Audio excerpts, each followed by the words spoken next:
kings, it's an honor showtime.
Kings, it's an honor showtime.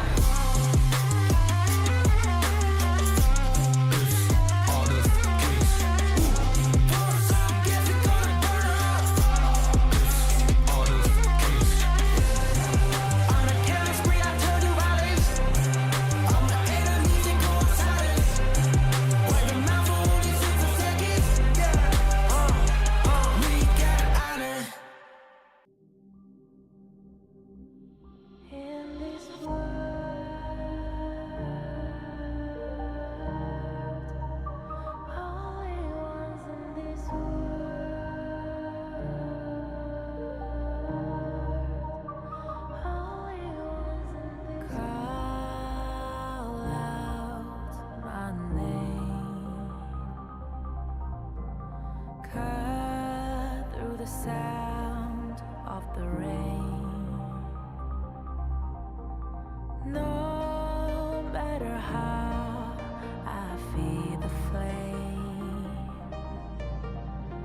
you know I feel the darkness and the pain. All of the ways we tried to break free from the night, you know we made it out, we found the light. I fly so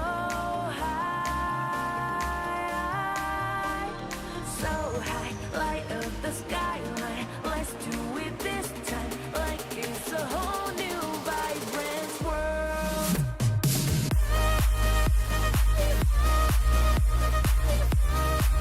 Like we're the only ones in this world. Like we're the only ones in this world. Now I see that I got everything I need. It's alright, I'm on fire, I'm alive, 'cause now I fly so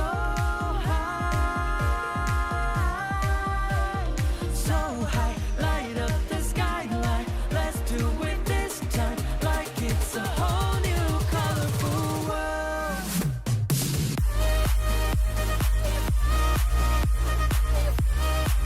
Like we're the only ones in this world. Like we're the only ones in this world. Never thought we'd get this far, burning like the stars.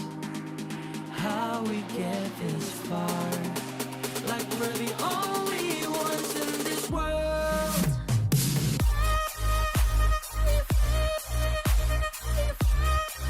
Like we're the only ones in this world. Like we're the only ones in this world.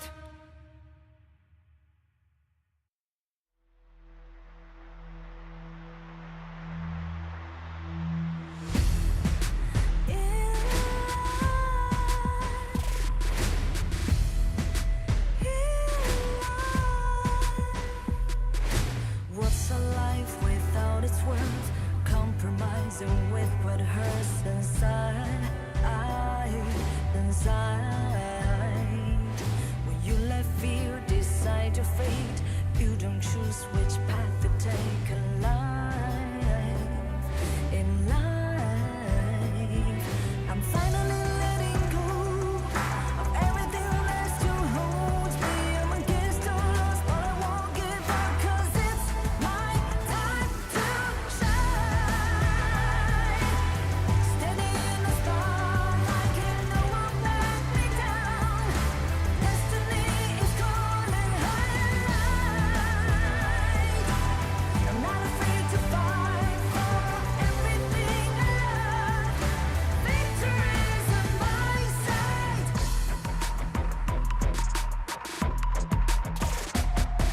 The more we lose, the more we gain. The more that nothing stays the same. In time,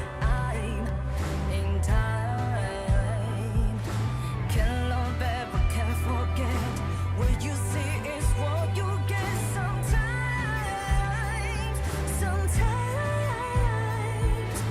gonna show the world tonight the light that shines inside us. We're against all odds, but we won't give up, 'cause it's our time to shine. Standing in the spotlight, can no one back us down. Destiny is calling highlight. We're not afraid to fight for everything we love. Victory's on our side. Takiki takiki takitao. Takiki takiki takitao. Takiki takiki takitao. Takiki takiki takitao.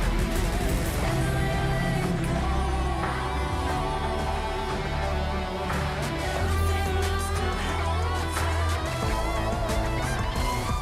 'Cause it's our time to shine.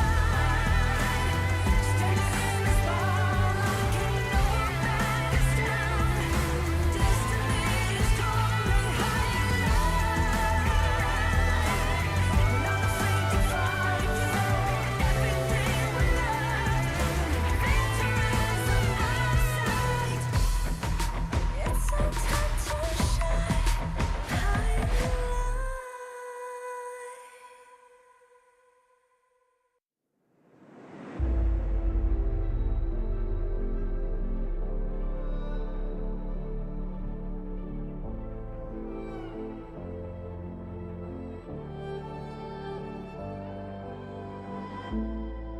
We're no strangers to the fallout.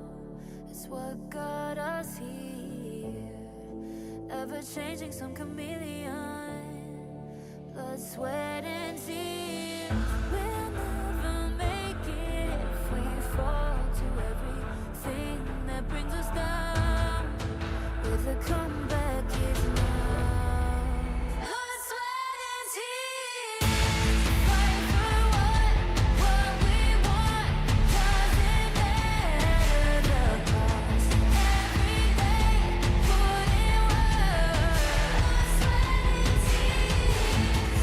Nothing comes over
I feel it deep flowing through my blood.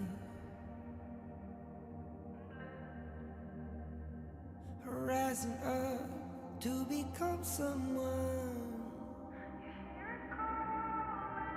and taking it all on my own. What a sweet victory. And taking all of my control, awaken something deep in me. Like flames, feel it burning inside. Take a hold in pursuit of the prize. I've been told ain't no way to survive, keeping all of this fire that's locked up inside. When this is the time, enter the ring. All those mental chemicals doing their thing. I got flashes of battles inside of my dreams. I was made for this moment. At least now it seems like it's time to come face to face with your fear. Been battling reasons for all of the years, and I learned how to fight them with style and grace no one's ever encountered. You say it's amazing, I'ma come out swinging when they open the gate. Go ahead, call passion, I'm calling it rage. I'm taking what's mine like I already own it. Watch but don't blink, going here to the moment. The sky rain down. Here's to the madness that's all around. Go on, tell 'em who you are, you are, you are. Go on, tell 'em who you are, you are, you are, you are. Here's to the moment, the sky rain down. Here's to the madness that's all around. Go on, tell 'em who you are, you are, you are. Go on, tell 'em who you are, you are, you are, you are. My name is honor, my name is king, my name is champion, my name is strength. Tell 'em who you are. My name is Pentakill, you think it's strange? My name keep ringing inside of your brain. I hear it every night. Here's to the moment the sky rain down. Here's to the madness that's all around. So tell 'em who you are, you are, you are. Go on, tell 'em who you are, you are, you are. Is that really your best?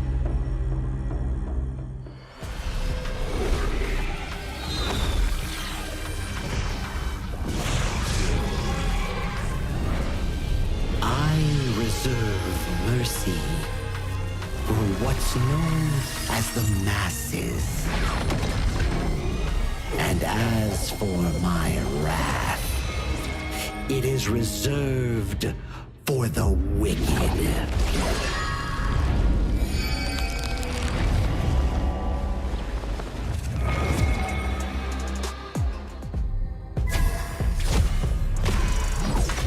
Only after enduring all 81 trials did I see how this world's hardships never end.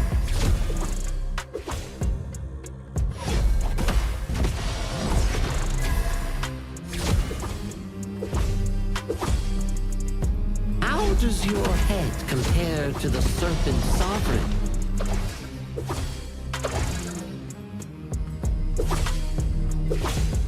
Yeah!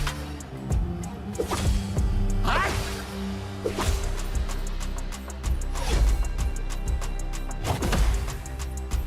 Divine form renewed!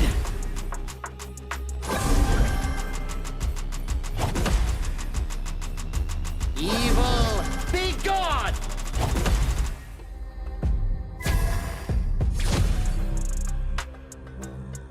All forms fade!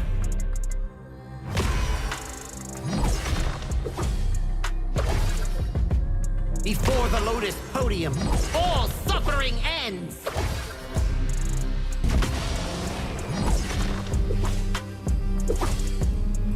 Mercy and wrath unite! I return from the West to dive back into this chaotic world. Little ones of Mount Huaguo, do you still remember me? The great sage, heaven's equal? I'll be back in a flash. Don't let any demons sneak in while I'm gone.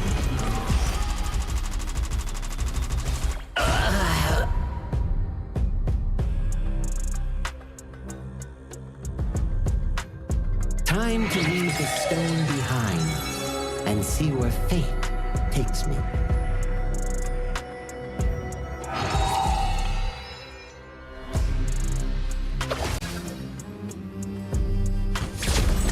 This land belongs to Mount Wagwo now.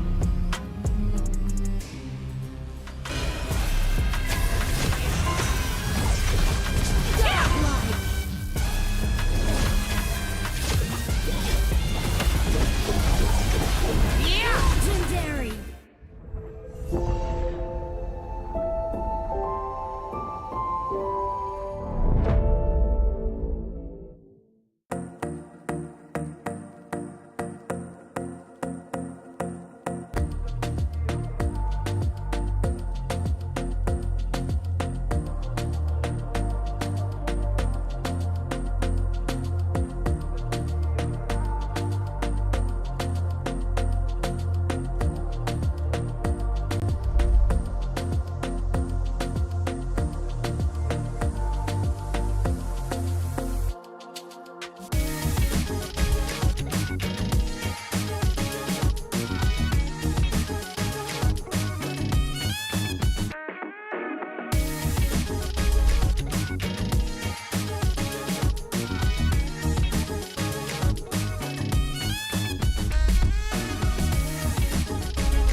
At this very moment, the Asian Games story begins. Who will be the next to shine on the Asian Games stage? Contestants fight for the honor of their regions while we cheer them on from the stands. Double kill! Double kill! This is a challenge, but it is also an opportunity. The tide is turned. 1-4-4. Desigan na nakuha dito kagad Sol. It is Rosa Jamaica to the ball. Aspas in front. They're going to use it. Golden tight. Slow down Tatsumi. Go! Victory! And we pulled it off together. We share the same voice, the same radiance. This moment of brilliance belongs to all of us. Together, we shine.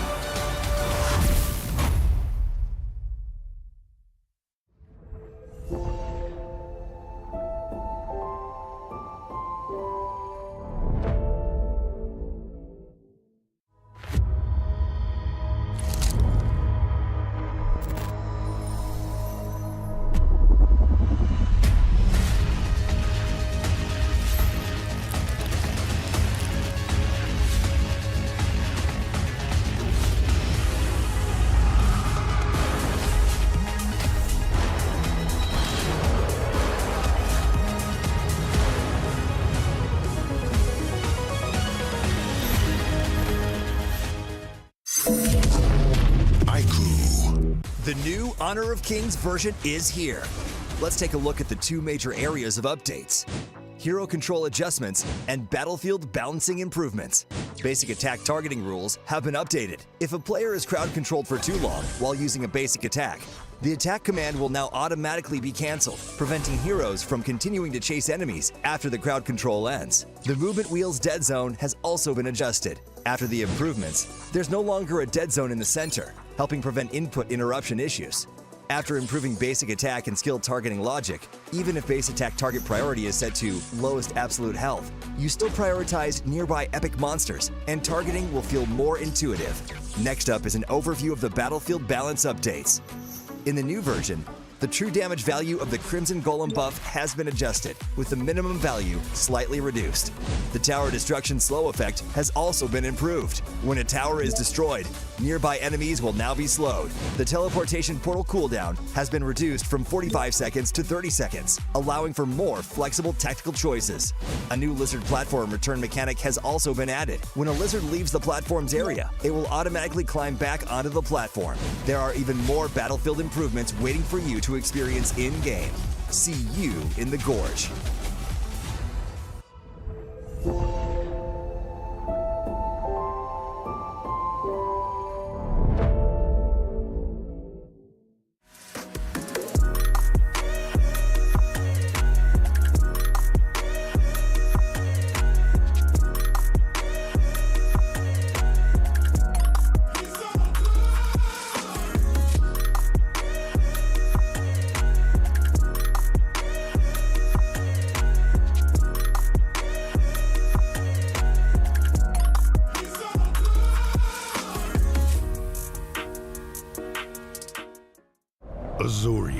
the southern archipelago of Primera.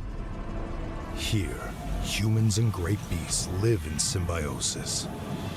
How this came to be traces back to a never-ending catastrophe. 2,000 years ago, Azuria's mightiest great beast, Anita, merged with a power that fell from the Sky Dome. That power amplified Anita's strength, but shattered its sanity. Driven mad, Anita transformed into a massive vortex, the world devouring everything in its path. Where it passed, great beasts were torn apart and islands were destroyed. This was the disaster that would define Azuria's history, the Eternal Calamity. In its wake, Azuria stood on the brink of annihilation. This catastrophe became known as the Great Desolation. In despair, the humans and great beasts, once mortal enemies, became each other's only hope of survival.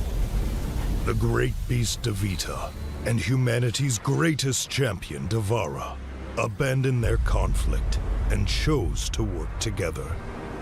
The great beasts sheathed their fangs, and the humans let go of their hatred.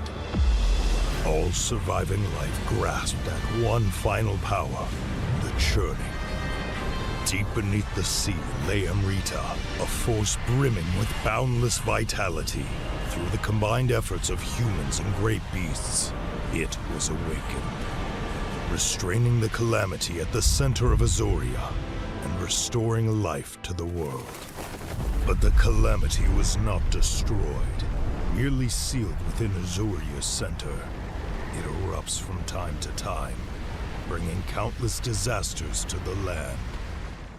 Devara collected his knowledge and power and passed them down through the generations, hoping that one day the calamity could be ended for good. And so, this has continued for 2,000 years. Chief Elder Devara! The calamity has erupted again! It seems trouble has returned. The secret to life is to just take every punch and keep going.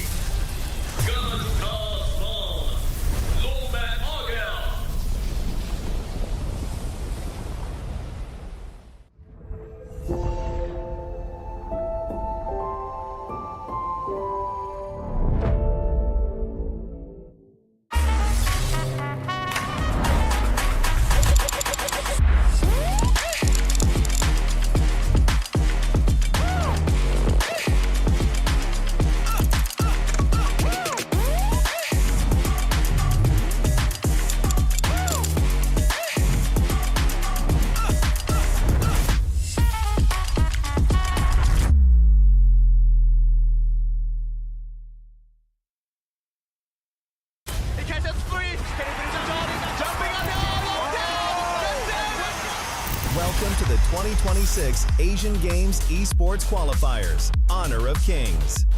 20 regions, one stage, and only the strongest 9 teams will earn the right to shine above the rest.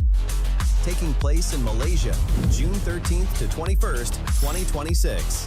Coming to Malaysia, this is the battleground where teams fight for the right to qualify for the Asian Games. 20 teams enter, but only 9 teams will move on. Apart from the 20 regions, there are 3 regions that have direct qualification. Here is the 2026 Asian Games Esports Qualifiers Honor of Kings format. First, the 20 teams will split into 4 groups of 5. In each group, every team faces every other team once in a single round robin, with every match played in a best-of-3 format. That means every match matters. Every game matters. Every single point matters. The point system is simple. Win the match, earn 1 point. Lose the match, earn none.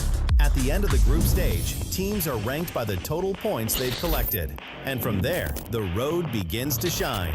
The top 2 teams from each group qualify directly to the Asian Games main event. That gives us 8 teams advancing straight out of groups. But for those not through yet, the light isn't out. The teams that finish 3rd in each group still have 1 more shot. they move into the last chance stage. There, they battle through one final BO3 single elimination bracket until 2 teams remain. The 2 teams will then face off in a BO3 match to claim the one final qualification slot. So in total, 9 teams will make it through, 8 from the group stage and 1 through the last chance stage. That is the rule. Now it is time to see who can rise through it. From across the world, regions gather here in Malaysia. 20 teams, and only 9 will qualify. The path is set. The stakes are clear. Together, we shine. Stay tuned, and we'll see you at the stage. Itu kan track kita. Relax, bro. Phone aku! Jom kemari. Mountain View! Angkatkan pengemaraan! Kau boleh! Kat mana pula ni? Water truck! Kasih boost! Adventure! Dapat pun. Steady, bro. Rancangkan kemana gengmu?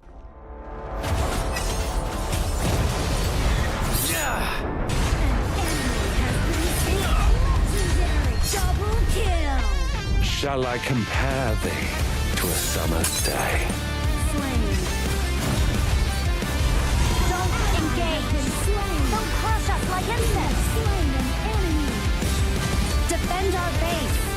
Our high ground tower is under attack! Amazing! Unbelievable!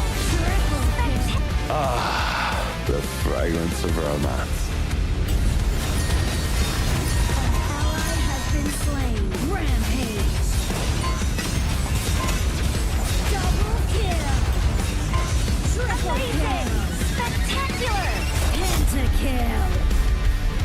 Lady Fortune is on my side.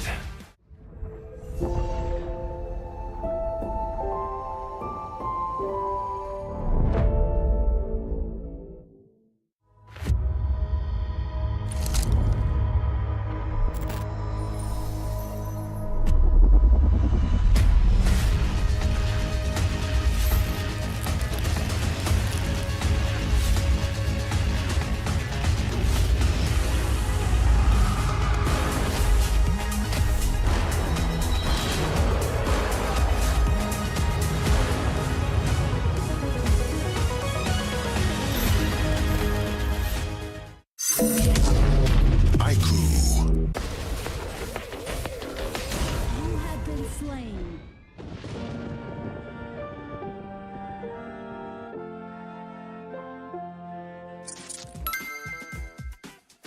With the new consignment market feature, both new and veteran players can earn consignment items just by staying active. Sell them to earn tokens and purchase the items you've always wanted. Players can head to Dragon's Hoard to get tradable appearances, chests, and more.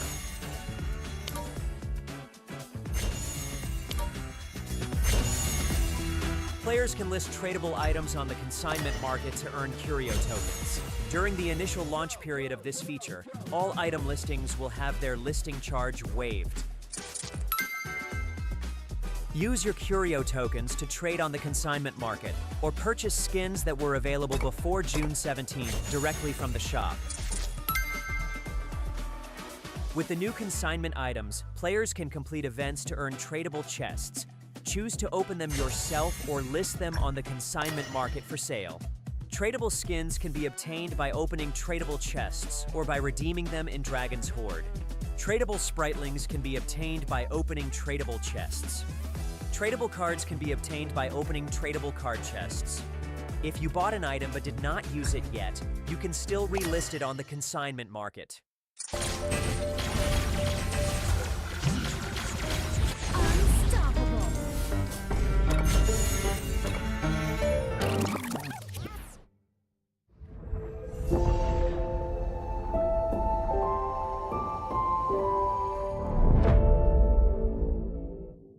Itu kan track kita. Relax, bro. Phone aku! Jom kemari. Mountain View! Angkatkan pengemaraan! Kau boleh! Kat mana pula ni? Water truck! Kasih boost!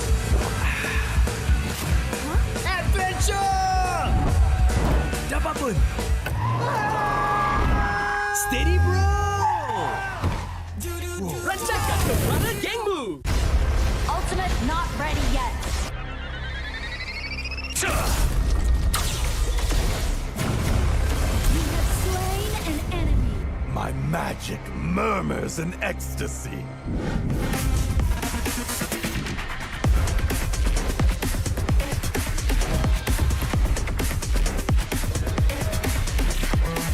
Amazing! There is no escape for you. Killing spree! Double kill! Triple kill! Spectacular! Kill! Don't worry. I'll be back for your life soon.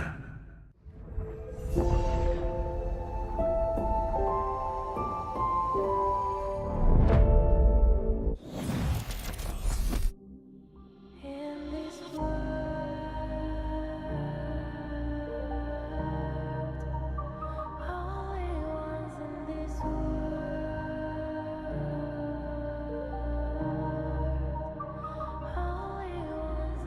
call out my name, cut through the sound of the rain. No matter how I feed the flame, you know I feel the darkness and the pain. All of the ways we tried to break free from the night. You know we made it out, we found the light. I fly so high, light up the skyline. Let's do it this time, like it's a whole new vibrant world.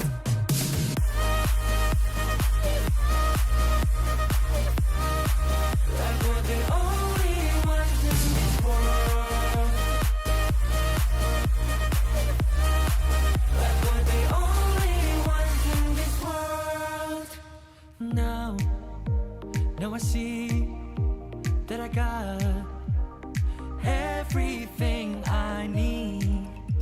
It's alright, I'm on fire, I'm alive, 'cause now I fly so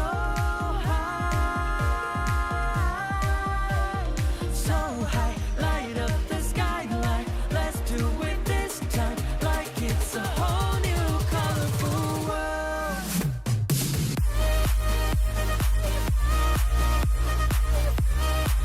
Like we're the only ones in this world. Like we're the only ones in this world.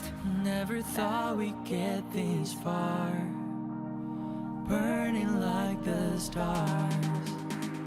How we get this far, like we're the only ones in this world.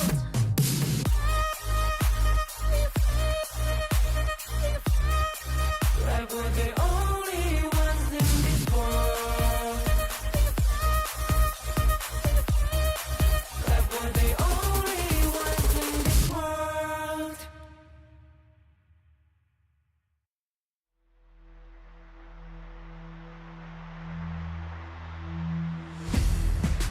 In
Day 2 of the Honor of Kings Asian Games Qualifier brought a fresh group of contenders onto the stage, each looking to take their first step towards qualification.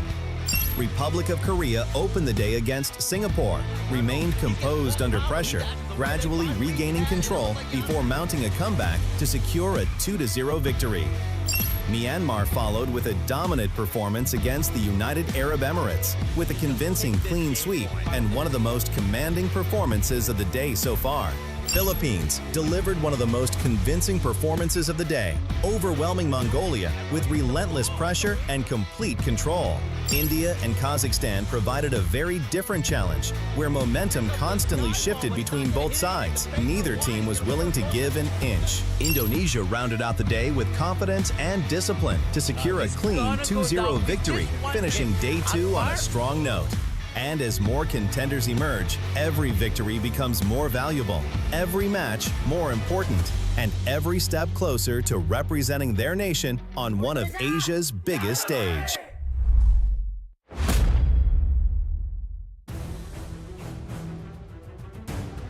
Day 3 is here and the competition is about to reach another level. Welcome to the 2026 Asian Games Esports Qualifiers for Honor of Kings, where the fastest game time record continues to be broken. Statements have already been made, but the story of this tournament continue to be written. By the time that we are over, you will be at the edge of your seat. But the competition has not awaited for anybody, as 3 new regions enter this stage: Laos, Jordan, and Saudi Arabia. They make their qualifiers debut. You know, some teams have looked dominant, and some have exceeded expectations, and others are still waiting for the right moment to change everything. Now, with the 3 new regions, the bar has already been set high. Laos, Jordan, and Saudi Arabia will have to prove themselves on this very stage. And so we ask, can they make a massive impact the moment they arrive? Any one of these matches can change the landscape of this tournament. And at the end of the day, after all the action, there will be a team that everybody will be talking about when the day is done. Day 3 starts now. Casters, lead the gorge.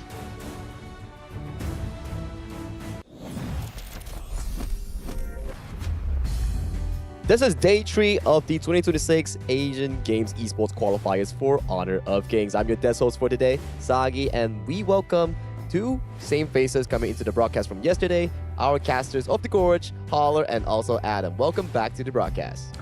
Happy to be here. I mean, excited to continue on with the momentum that we've all kind of built up within the teams itself. They've kind of played very well. And I think going into Day 3, I think that there's some surprises because we've never seen these guys play. We've seen a lot of games yesterday, definitely, and all sorts of types. The fastest ones, the most interesting one, with split pushing and such. Oh, yeah. So we're going to be expecting a lot of the same things today, or maybe even better.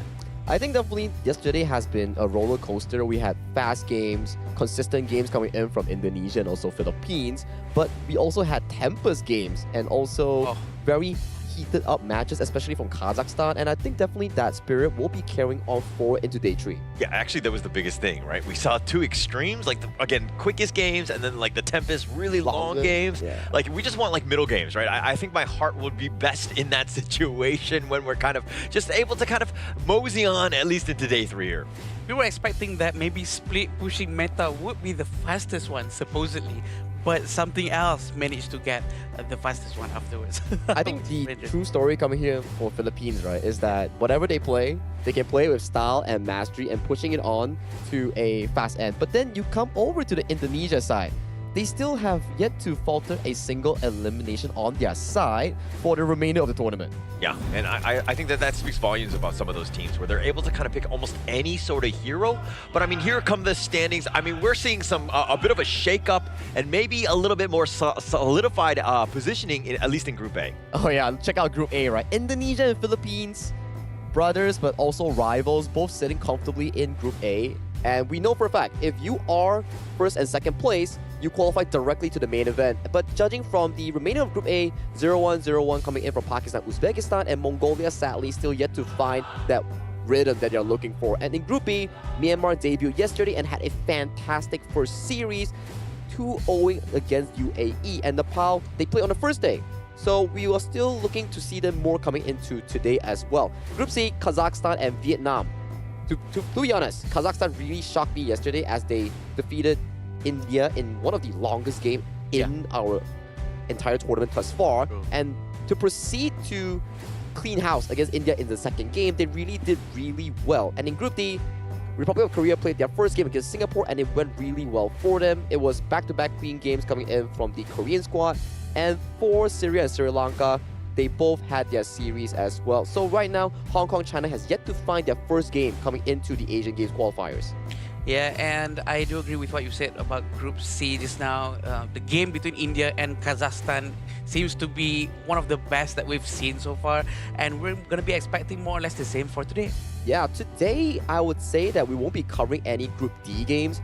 We will start off with Uzbekistan and Pakistan's first game in Group A, and then the debut of Jordan in Group B afterwards against Kyrgyzstan, then Nepal and UAE. Following that will be Vietnam and the debut of KSA, and finally Laos debuting in Group C against Kazakhstan, which had a fantastic series from yesterday. Yeah, and while I think all of these games are going to be good, I think that the main highlight, at least for myself, is going to be Jordan versus Kyrgyzstan. That's going to be the second matchup that you're seeing here. I think that, again, Jordan potentially has that, that ability to surprise Kyrgyzstan right now. We're also seeing, they might be of the same level. So if we're talking about a very competitive game, this is probably the best series to watch today. Just like the same surprise that we got from Kazakhstan, between Kazakhstan and India yesterday, I think we might see one of the same things here because we don't know what they're good with right now. So we're going to be seeing a lot of interesting games for sure, and I want to see, are they going to be bringing a totally different heroes or maybe more or less the same, such as what we've seen in the first 2 days? I think so far where we saw the first 2 days, right, a lot of new heroes coming in were mainly the meta picks, right? But then when the Quay comes in, you get extra hype for that Quay, and we have seen some good Quays and some bad Quays, but the good Quays definitely in our mind.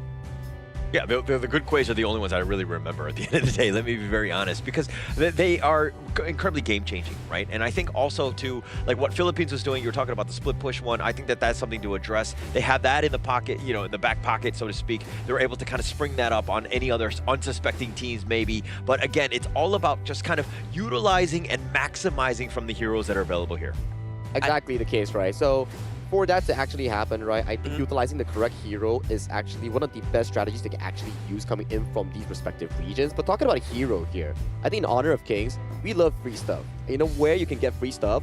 Definitely log into the game itself and get the new Bai Chi skin for free. You just gotta complete some missions here to get this Playground Hunter skin. So log in here and right now and just complete the missions so you can claim it for free. That's all you have to do. Just log in and participate, and you will get it for free. Who doesn't love free stuff, Solar? No one at this table. I think we're all about the free stuff, right? And I think that that's going to be great. Just kind of being able to kind of, again, you're going to be playing anyways. You're going to be just logging in. So you're going to get it essentially for free. We're going to, it's a great reward for all of the players that are out there. And they do this quite a bit with a lot of the free skins. It's pretty amazing if you think about it. Yeah, it was really amazing. It's definitely something that you actually want to have in the game. But what I want to have right now and the audience is the teams coming in for the first series. They will debut with this walk-in.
Stepping into the arena, a team that continues to build their story on the international stage.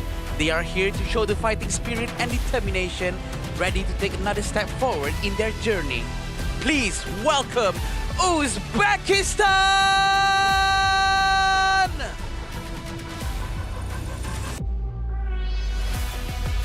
And standing across from them, a team still hungry for victory. Despite facing setbacks, they refuse to back down and are determined to come back even stronger. They're here to take control and leave no room for hesitation. Make some noise for Pakistan!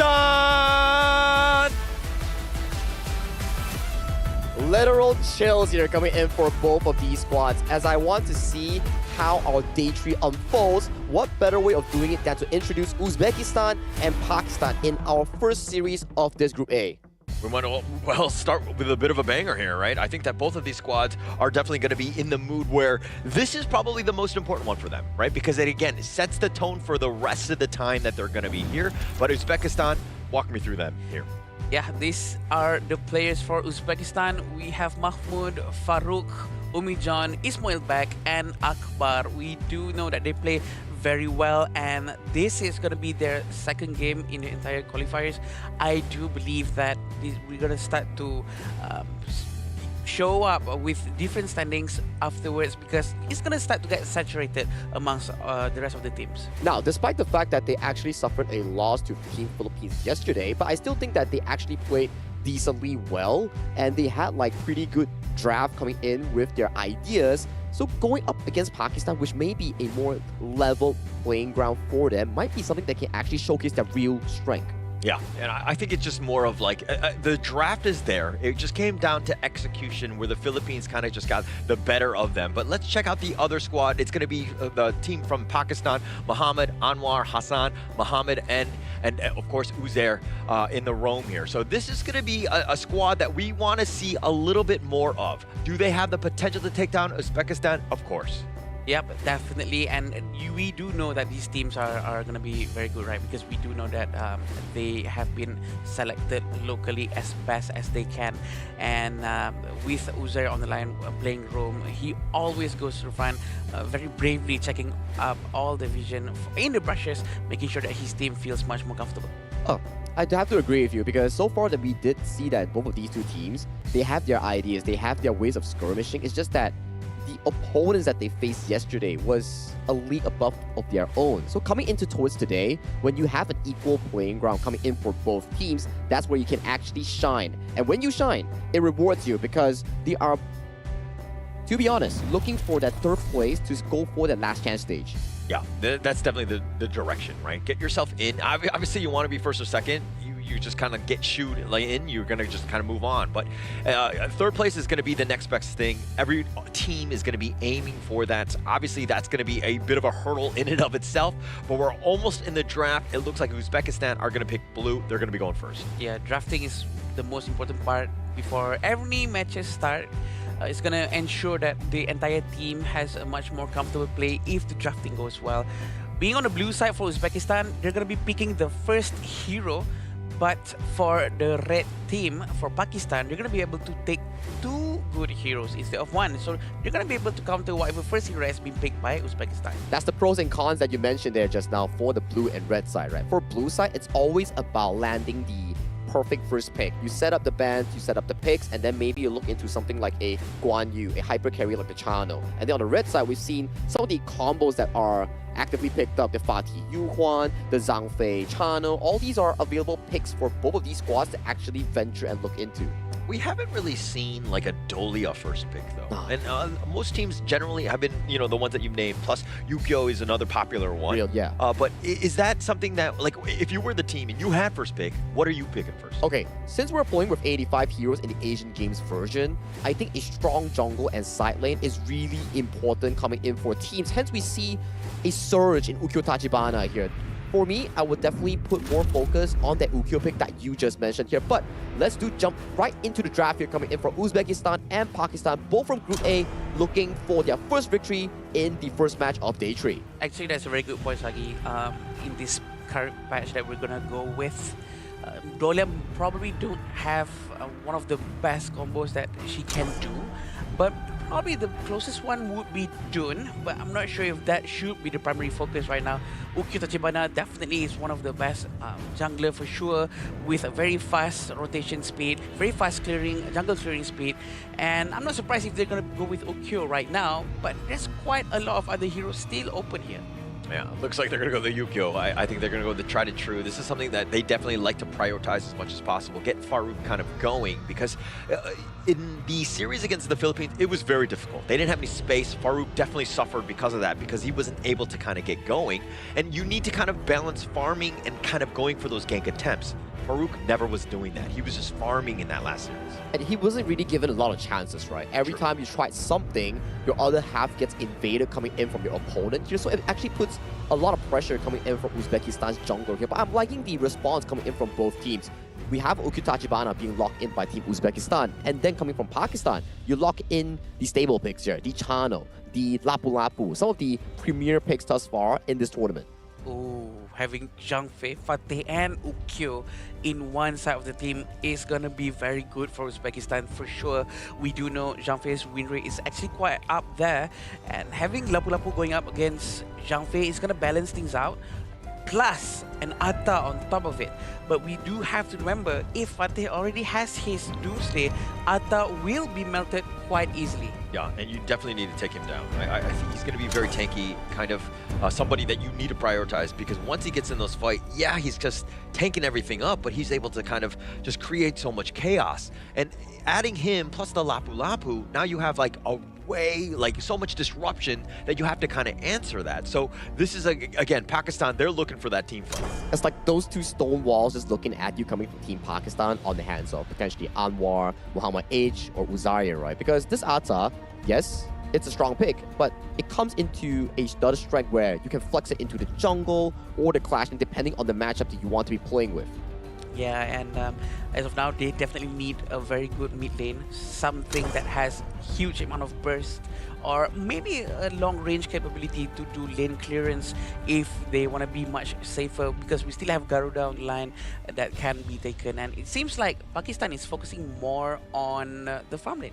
And I like the fact that they actually banned out the Fang coming in, because Anwar was one of the first few players to actually pick up the Fang and had a decent performance on towards it. Even if they lost, he still actually had a fair performance, I would say. Yeah, definitely had a great time. Definitely was able to kind of control. You don't see it too much from the jungle, but they will plot that one out whenever they need to. But you were kind of talking about, Adam, the Zhang Fei being this high pick rate. It's actually 6-2. It definitely has a great win rate. A lot of the heroes like this, but you know, on the Pakistan side, they actually went with the Lapu Lapu first. Why would they prioritize that over the Zhang Fei? Good question, actually.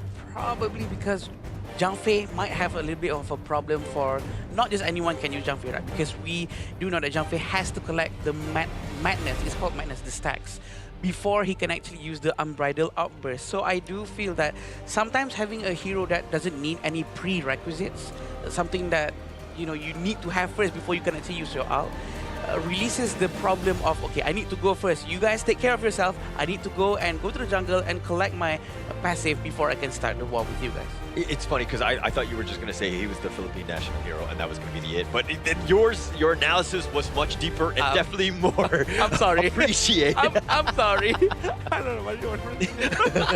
I mean, Adam definitely made his marks there. That's why Zhang Fei is such a high and prior pick here. You can use your ultimate, head back to the jungle, pick up some stacks, and then you will have another ultimate ready to go. But let's jump back real quick into the draft for Uzbekistan. They pick a very, I would say, late game centric mid and farm lane where you have the Zillia, the sanctification that you mentioned from yesterday. Once you hit level 15, you can also provide it to one member coming in from your team to break the level cap until level 25. Who would it be?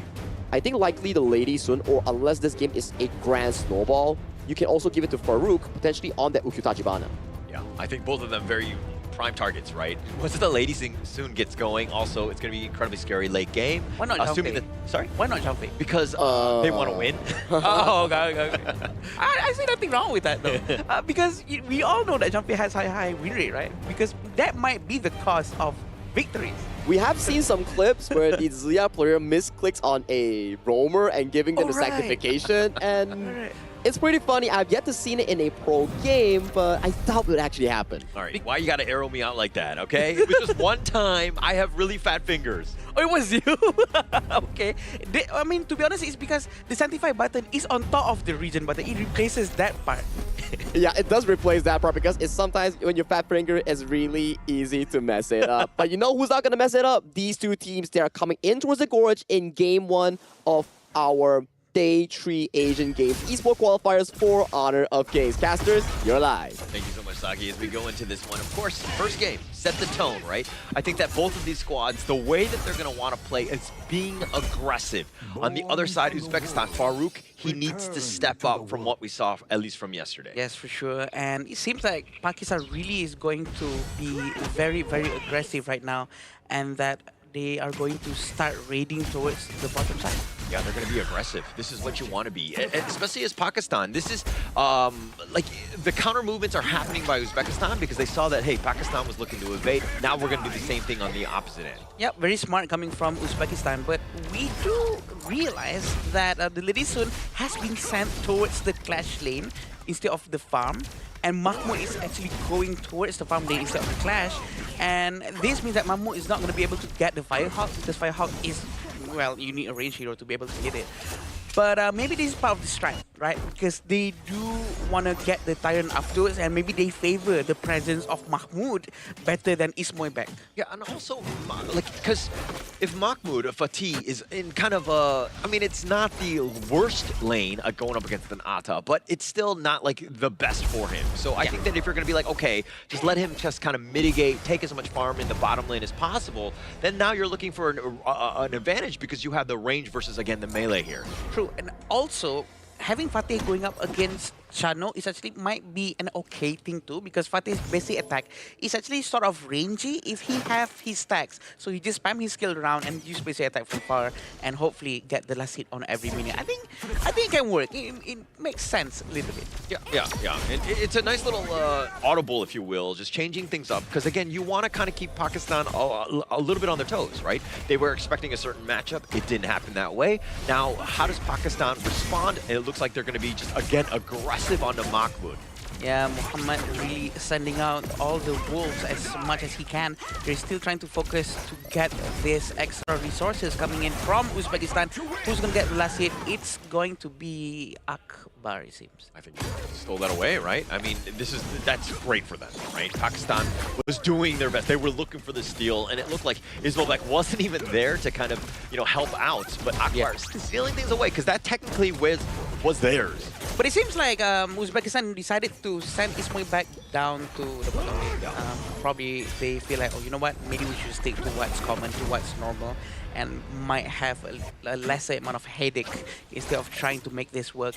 It makes sense. And right now, 600 gold in fund for Pakistan shows that they're doing the gold sharing technique much more efficient than Uzbek. Yeah. And if you're kind of seeing exactly, I mean, Anwar's actually soloing. He might go for the top side.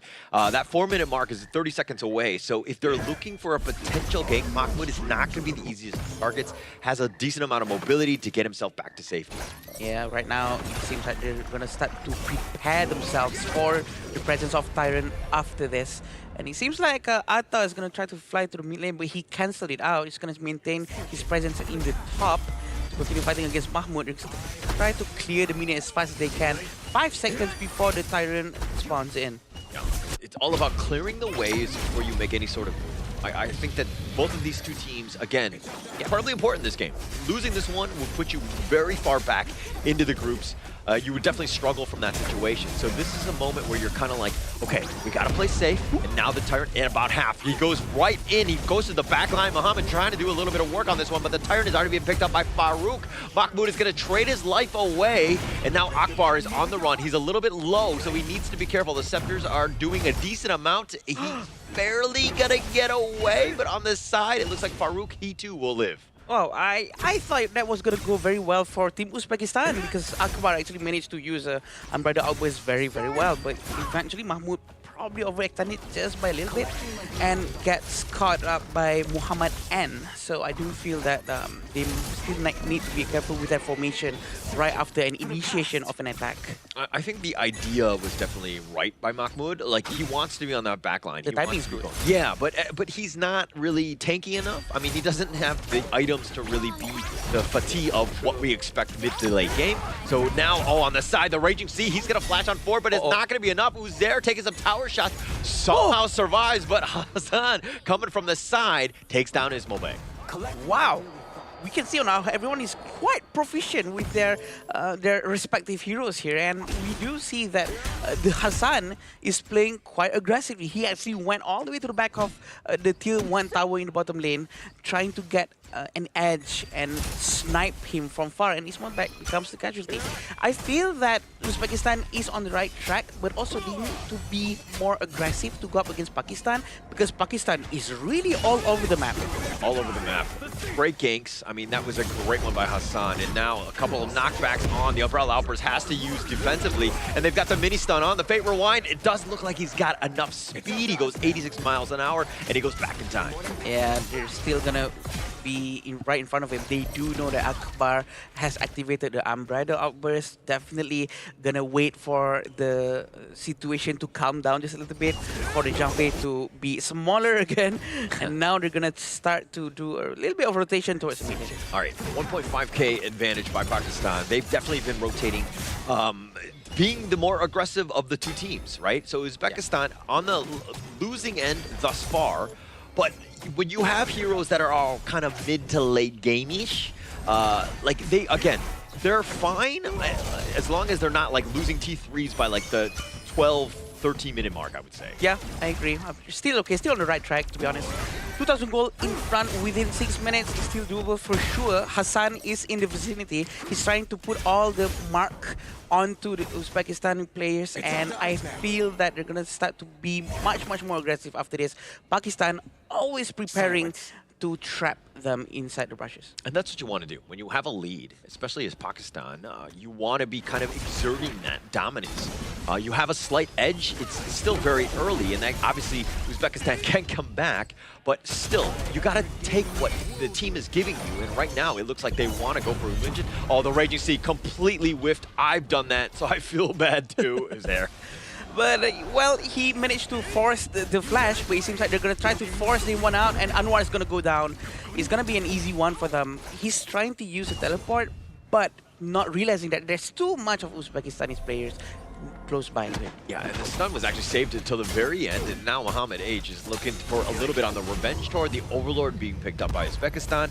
But basically, Anwar got caught looking, right? He was definitely not focused. He probably should have just canceled the teleport and just got to safety. True, and it's very unfortunate for him for sure.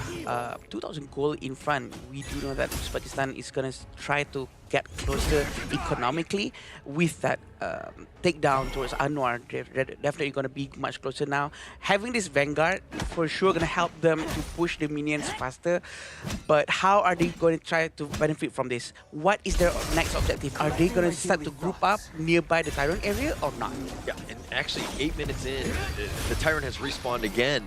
It seems like Pakistan are making their way to it. So this is, again, they need that damage buff to turn to a little bit more net worth. They were going to pick that one up very easily, and they find Akbar caught looking again. He did not manage to use his Umbrella Outburst. You know, there's no time. He's too quick. The amount of damage is too high, but you can see on how Farouk is still in front. Yeah, Farouk, he's just going to go in for this one, but at what cost? He's going to be taken down, and now with that ghost ship, the dash away not going to be enough. A double strike going the way of Muhammad N as he snipes him out. All of this happening while Mahmoud is still up there. He's not coming down just yet. Maybe they're planning to use him as a distraction. Maybe his sole focus is to just push the top lane as much as he can, and maybe forcing one of the Pakistanis to actually go towards that. Yeah, and it's like a very disjointed fight. The rest of Pakistan were looking to group up, and I mean, you win that team fight, and all of a sudden your mid lane is completely decimated. Now you have to defend with your T3s. this is such a rough spot for them because, again, they lost the single team fight, and now they want to go back in. Hassan, he's going to use the Fate Rewind. He's going to get on to the other side of this one. Umija taking a lot with those scepters. But Umbrella Outbursts have been expended as well, but they got 0 value, no kills. Yep, definitely a high amount of damage coming out from them, but unfortunately the Jump Fate already lost his madness. He doesn't have his Umbrella Outburst anymore. I do feel that there's a very good chance for Pakistan to force something out of this destruction. Yeah, the Universal Law, but he's been pushed back. The old man is in a bad spot. He's going to be taken down. Hassan will as well, so they did get the revenge on him, but Akbar is going to be taken down. They continue under the crystal. A little too dangerous to flash away. Muhammad N is going to stay alive, but only 2 members left on both sides.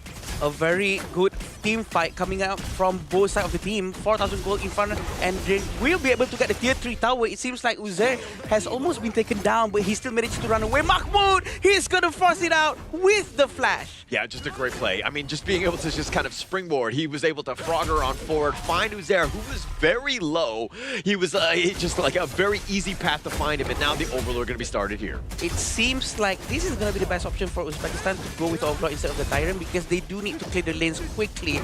They are 2 tier 3 towers down, which is a bad news. Yeah, really bad news. But the Overlord, who's going to take this? Farouk just barely takes that one away. The Fate Rewind up for Hassan. He gets on back to safety, but Uzbekistan, that was actually very close. Now, without some of those the mid and the bottom T3, those avenues, to your base are wide open. Like Uzbekistan, you need to find something. You need to find a pick. You got to turn this game around. I agree. They do have the Shadow Vanguard in their hands, so they can send the Shadow Vanguard towards any other lanes right now. But Mahmoud really needs to be careful.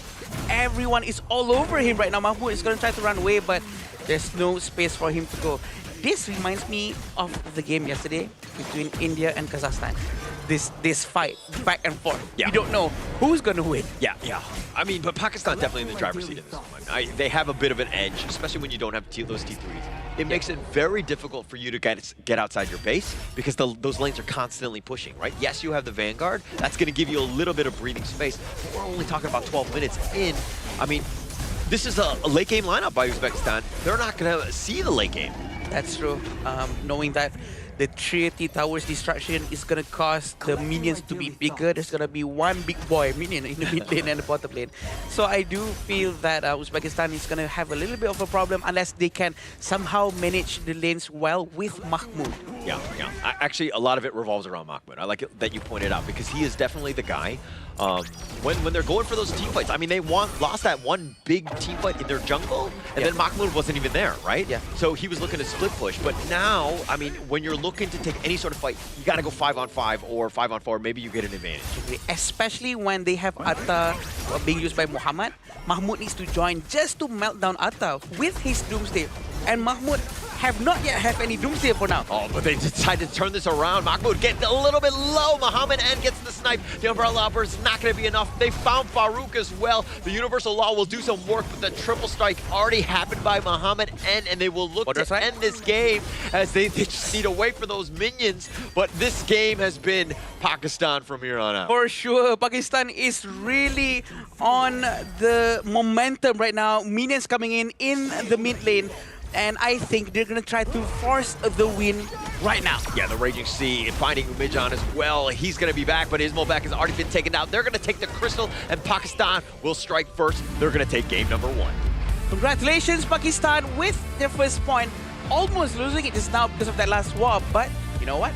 It's not bad, Saki. It was really not bad, especially for the fact that Pakistan came back from a loss yesterday. Their performance today is actually really good. The way they play their early game skirmishes, that Tyrant fight that you talk about at the first 4-minute mark where Muhammad N, he got that first kill on the channel and everything just went so well from there. And there's a player that I need to really prize, Hassan on the Hano. He really carried the early to mid game super duper well for Pakistan. Yeah, and that's what you want is the Hano, right? With those scepters, you're poking and you're also taking a lot of damage, but you're not dying, right? He used so many Fate Rewinds to clutch himself on out of there, staying alive more than anything else. Key as that mid laner. Yeah, and we really love to see these fights coming out from both sides of the team. Back and forth. We can see on how Uzbekistan is not backing down. They keep on trying to defend as best as they can. But it seems like they really do well when Mahmoud is around them, just like what Holland said just now, right? I think it makes sense, right? Especially when you saw the fact that Uzbekistan, during the high ground approach coming in from Pakistan, they actually had a way to find those team fights to make themselves come back into a rather comfortable state.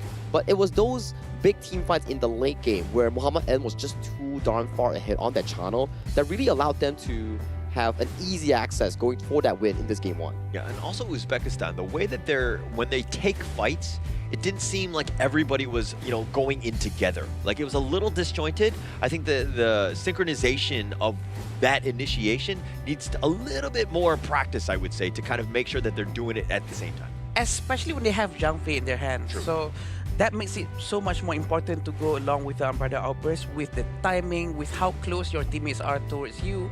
Because as soon as he initiates something, everyone needs to follow up. But again, Zhang Fei is not really that easy. You need to collect your passive first to get it maxed out, and then you can only join the war so that your team are ready to follow up with you.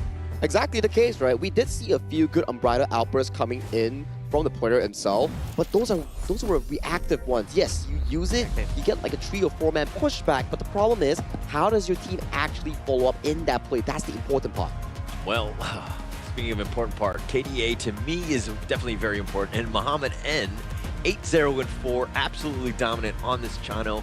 And there's a reason why Chano is like the most picked farm laner in the Asia Game Qualifier here. Yeah, it's a hero that really can clear a lot of minions at the same time. Consider it as a high ground. You can also, rewind back the time for the towers to come back up in case it goes down. There's a lot of things you can do with Heno.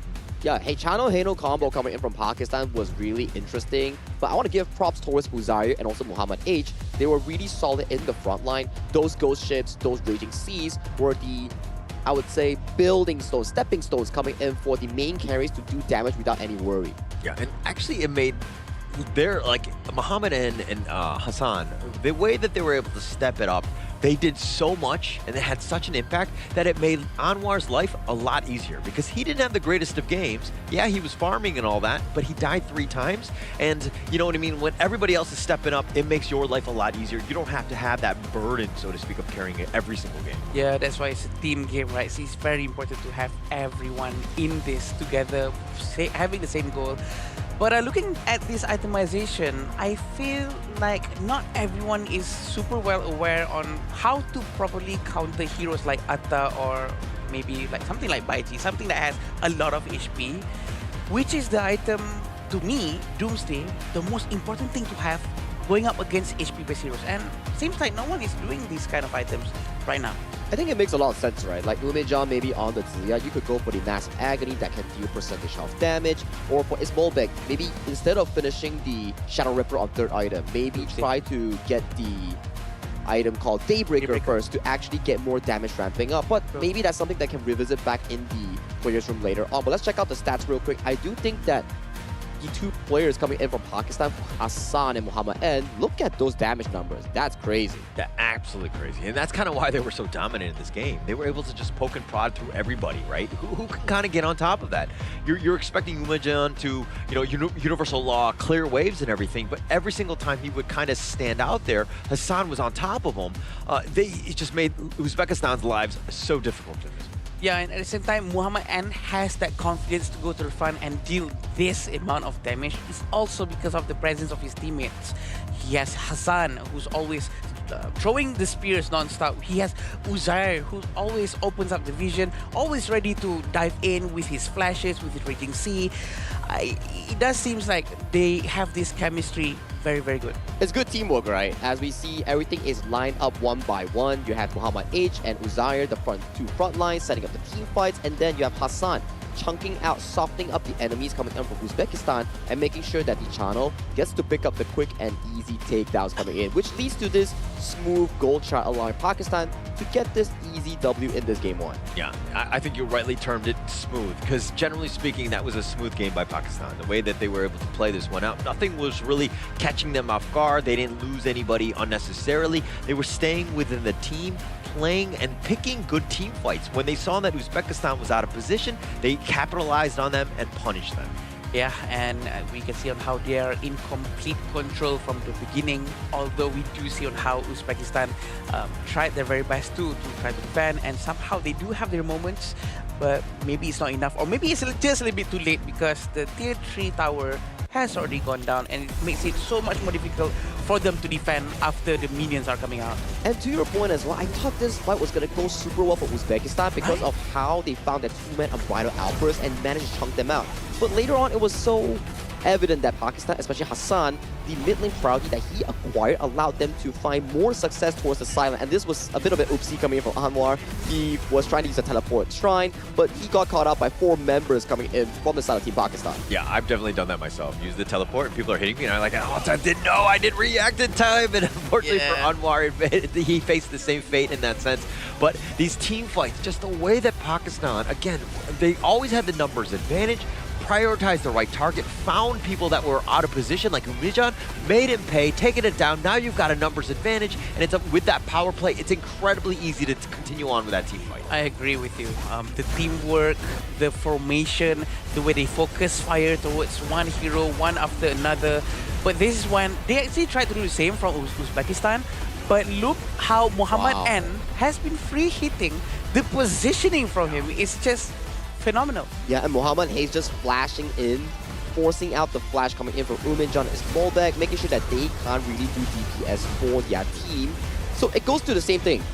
Pakistan moves as one, which allows them to team fight better and gather much resource compared to their opponents. Yeah, and I like that, the whole moving around as one. But Muhammad N with the MVP 804 dominant performance by him. His positioning was great. If anything, Uzbekistan needs to see exactly where he is. Maybe you go all in on him instead of going for Hassan, who again can kind of just shake off all of that damage. Actually, out of all people who should be looking for Muhammad is actually supposed to be Mahmoud, right? And Mahmoud was trying his very best, but every time he goes in, he gets pounded left, right, and center non-stop. So I do feel that maybe the whole team needs to work around on how do we go in and get Muhammad together at some point. It's the timing that you're referring to, right? Like, make sure that Muhammad N doesn't get that free hit that you were referring to back in the replay, because look at this guy. 36% damage now, but only taking 10% damage in that entire game. He was positioning super duper well and safely and landing all those major damage that you were mentioning about. Yeah, and Adam, you were kind of pointing out, you're like, okay, the team in general has to improve. And it's almost like that with that team project that you have, everybody's at fault here and there's no direct fingers pointing that we need to do for a specific player. Anybody you want to point out maybe? No, not anybody in a specific way. No, I didn't say that. But at least if everyone is at fault, you know, they're at fault together. That's the most important thing. Chemistry, right? So they need to go to they need to see cinema more. More cinema. Yeah, exactly. I know you're great now. We're on the same wavelength. Sorry, Sagi. So what kind of movies do they watch in the cinema here that you actually team bonding? Recommend them to, you know? Like, what kind of movie actually promotes team bonding? I think horror would be nice. Because you need to... horror? Yeah. Okay. I don't know how it makes sense. I'm just throwing out words at this point. Okay. Maybe horror makes sense, you know? It's like, let's say we all, 3 of us watch a horror movie together, you know? And now I'm scared I might like be like, save me, you know? Like, that's Adam would be like, no. And then we lose the synergy, right? No. And then you get the talking points later on when you're conversing with your teammates, like, that's the guy that was scared in the horror movie film. Okay.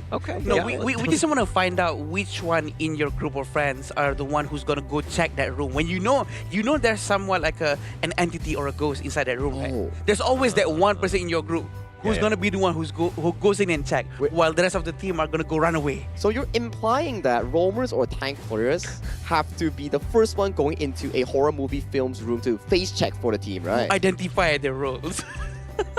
Okay. All right. Yeah. This is Well, getting I'm a bit not far. opening that door. I'm just going to volunteer and just say that I will let somebody else step up to that one. I'm not that brave. We'll be the backlines. Yeah. Oh yeah. Yesterday we were talking about sacrifices, and today we are talking about like horror movies and who face checks us first. But we do have to give a sponsor shout out. Go towards our official venue and hotel partner here. It's gonna be Petaling Jaya Marriott Hotel. This is gonna be the official venue coming in for the 2026 Asian Games Esports Qualifiers for Honor of Kings. We bid our sincere gratitude towards Marriott Petaling Jaya for sponsoring this wonderful event. Yeah, actually, during the break, let's do this. Right? Okay. Where one of us is going to be tested. We're just going to open random doors. Who's going to be the guy that opens it and sees something? Maybe. Let's find out exactly. Let's not do that. I don't want. We don't want to get kicked out. I live my heart. I don't want it to spike up out of nowhere. Okay. I really appreciate my longevity of my life. Anything but toilet doors. yeah. That's a different type of We horror. have boundaries, sir. Different type of horror.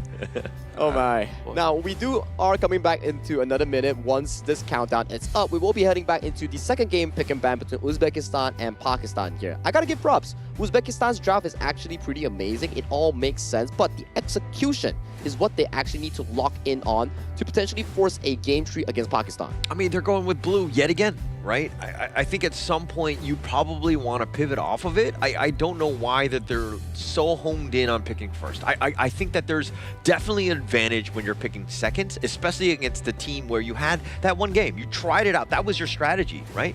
Now, are you going to go back to the same one? Probably not a good idea here.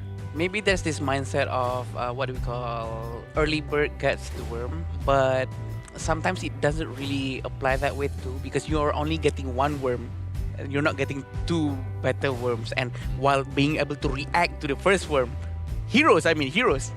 Yeah, I do agree with you, and I have a different idea on towards this. Aside from playing meta heroes, I know meta is like the best in slot for some of the heroes provided in this specific patch, but maybe try something that you're comfortable with. Maybe that's what it's able to bring out the confidence coming in from Uzbekistan. Well, there we go. It's our answers for this one is going to be the Dolia. Ooh. It looks like they've got something brewed up for this. Now, Pakistan, on the other hand, they're going to go with the tried and true with the Lapu Lapu. They really like this hero, but they're also going to pick up the Dharma. Dolia first pick. I don't think we've seen this quite recently. This is going to be very interesting because we do know that we're going to be able to expect a hero that's going to be doing a combo with Dolia. It's going to be Kaiser. The invincible warrior is going to be 14 seconds instead of 7. And that's very scary, right? If you don't have burst damage, you can't take down this Kaiser here. And for Uzbekistan coming on the blue side, that's a pretty blue draft. Blue Dolia, blue Kaiser, blue Direnjir. Yeah, just based on theme. They're just like picking colors. They don't even know what heroes they are. They're like, that's a blue one. No, you're kidding.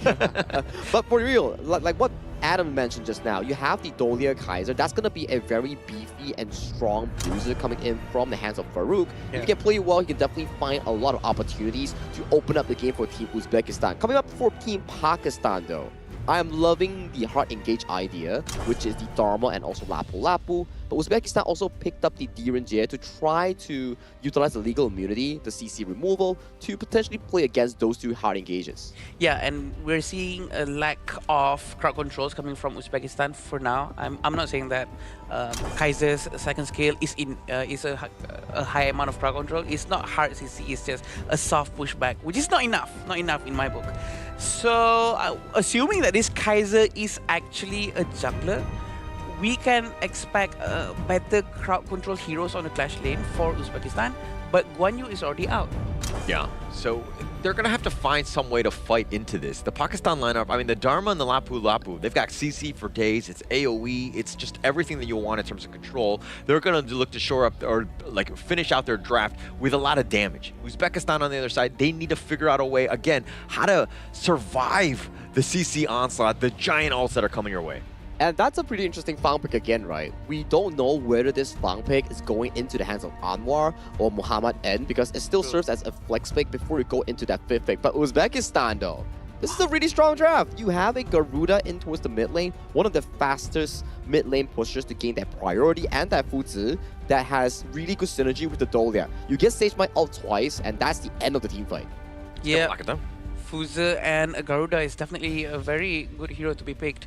We do know that Fuzi can lock someone in the same position, and we are still seeing a lack of crowd control. Honestly, I do feel that comparing to Pakistan, right? Uzbekistan's CC is just a tad bit small, and I think they're going to have a bit of a problem handling the amount of CCs that is potentially going to be coming from Pakistan. I mean, if it comes down to the team fight and they're grouped up, they're going to have a hard time. But if Uzbekistan is able to kind of get the jump in, Kaiser goes in, Invincible Warrior, tracks a crowd, you have the foods with the Sage's Might, you lock somebody down, and then you're kind of building off of that. That's like best case scenario for you. Pakistan, need to counter-initiate. They know what's coming for them. They need to stop that as well. And through noticing these two teams draft, right, I kind of have to give props towards Uzbekistan here. Although maybe, yes, their execution might not be top tier, when it comes to boiling down these drafts, making it so that it benefits their team, I would say that their draft, you have the early game coming in from Garuda and Yunjie, and then the mid to late game, the double out Kaiser, the double out Fuzi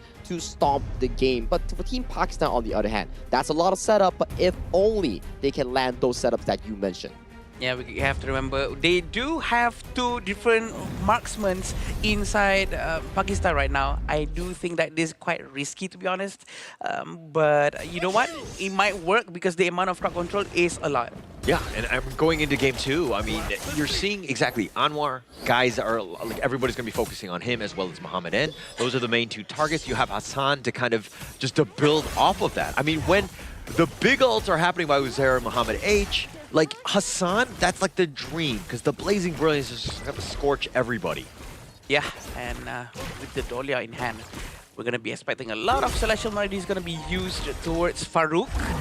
We are quite excited for that for sure because it has been quite a while to see a Dolia and Kaiser combo on any official stage. Yeah, I don't think we've seen one at the Asian Games qualifier thus far. I don't even think we've seen a Kaiser at that, so this is going to be interesting.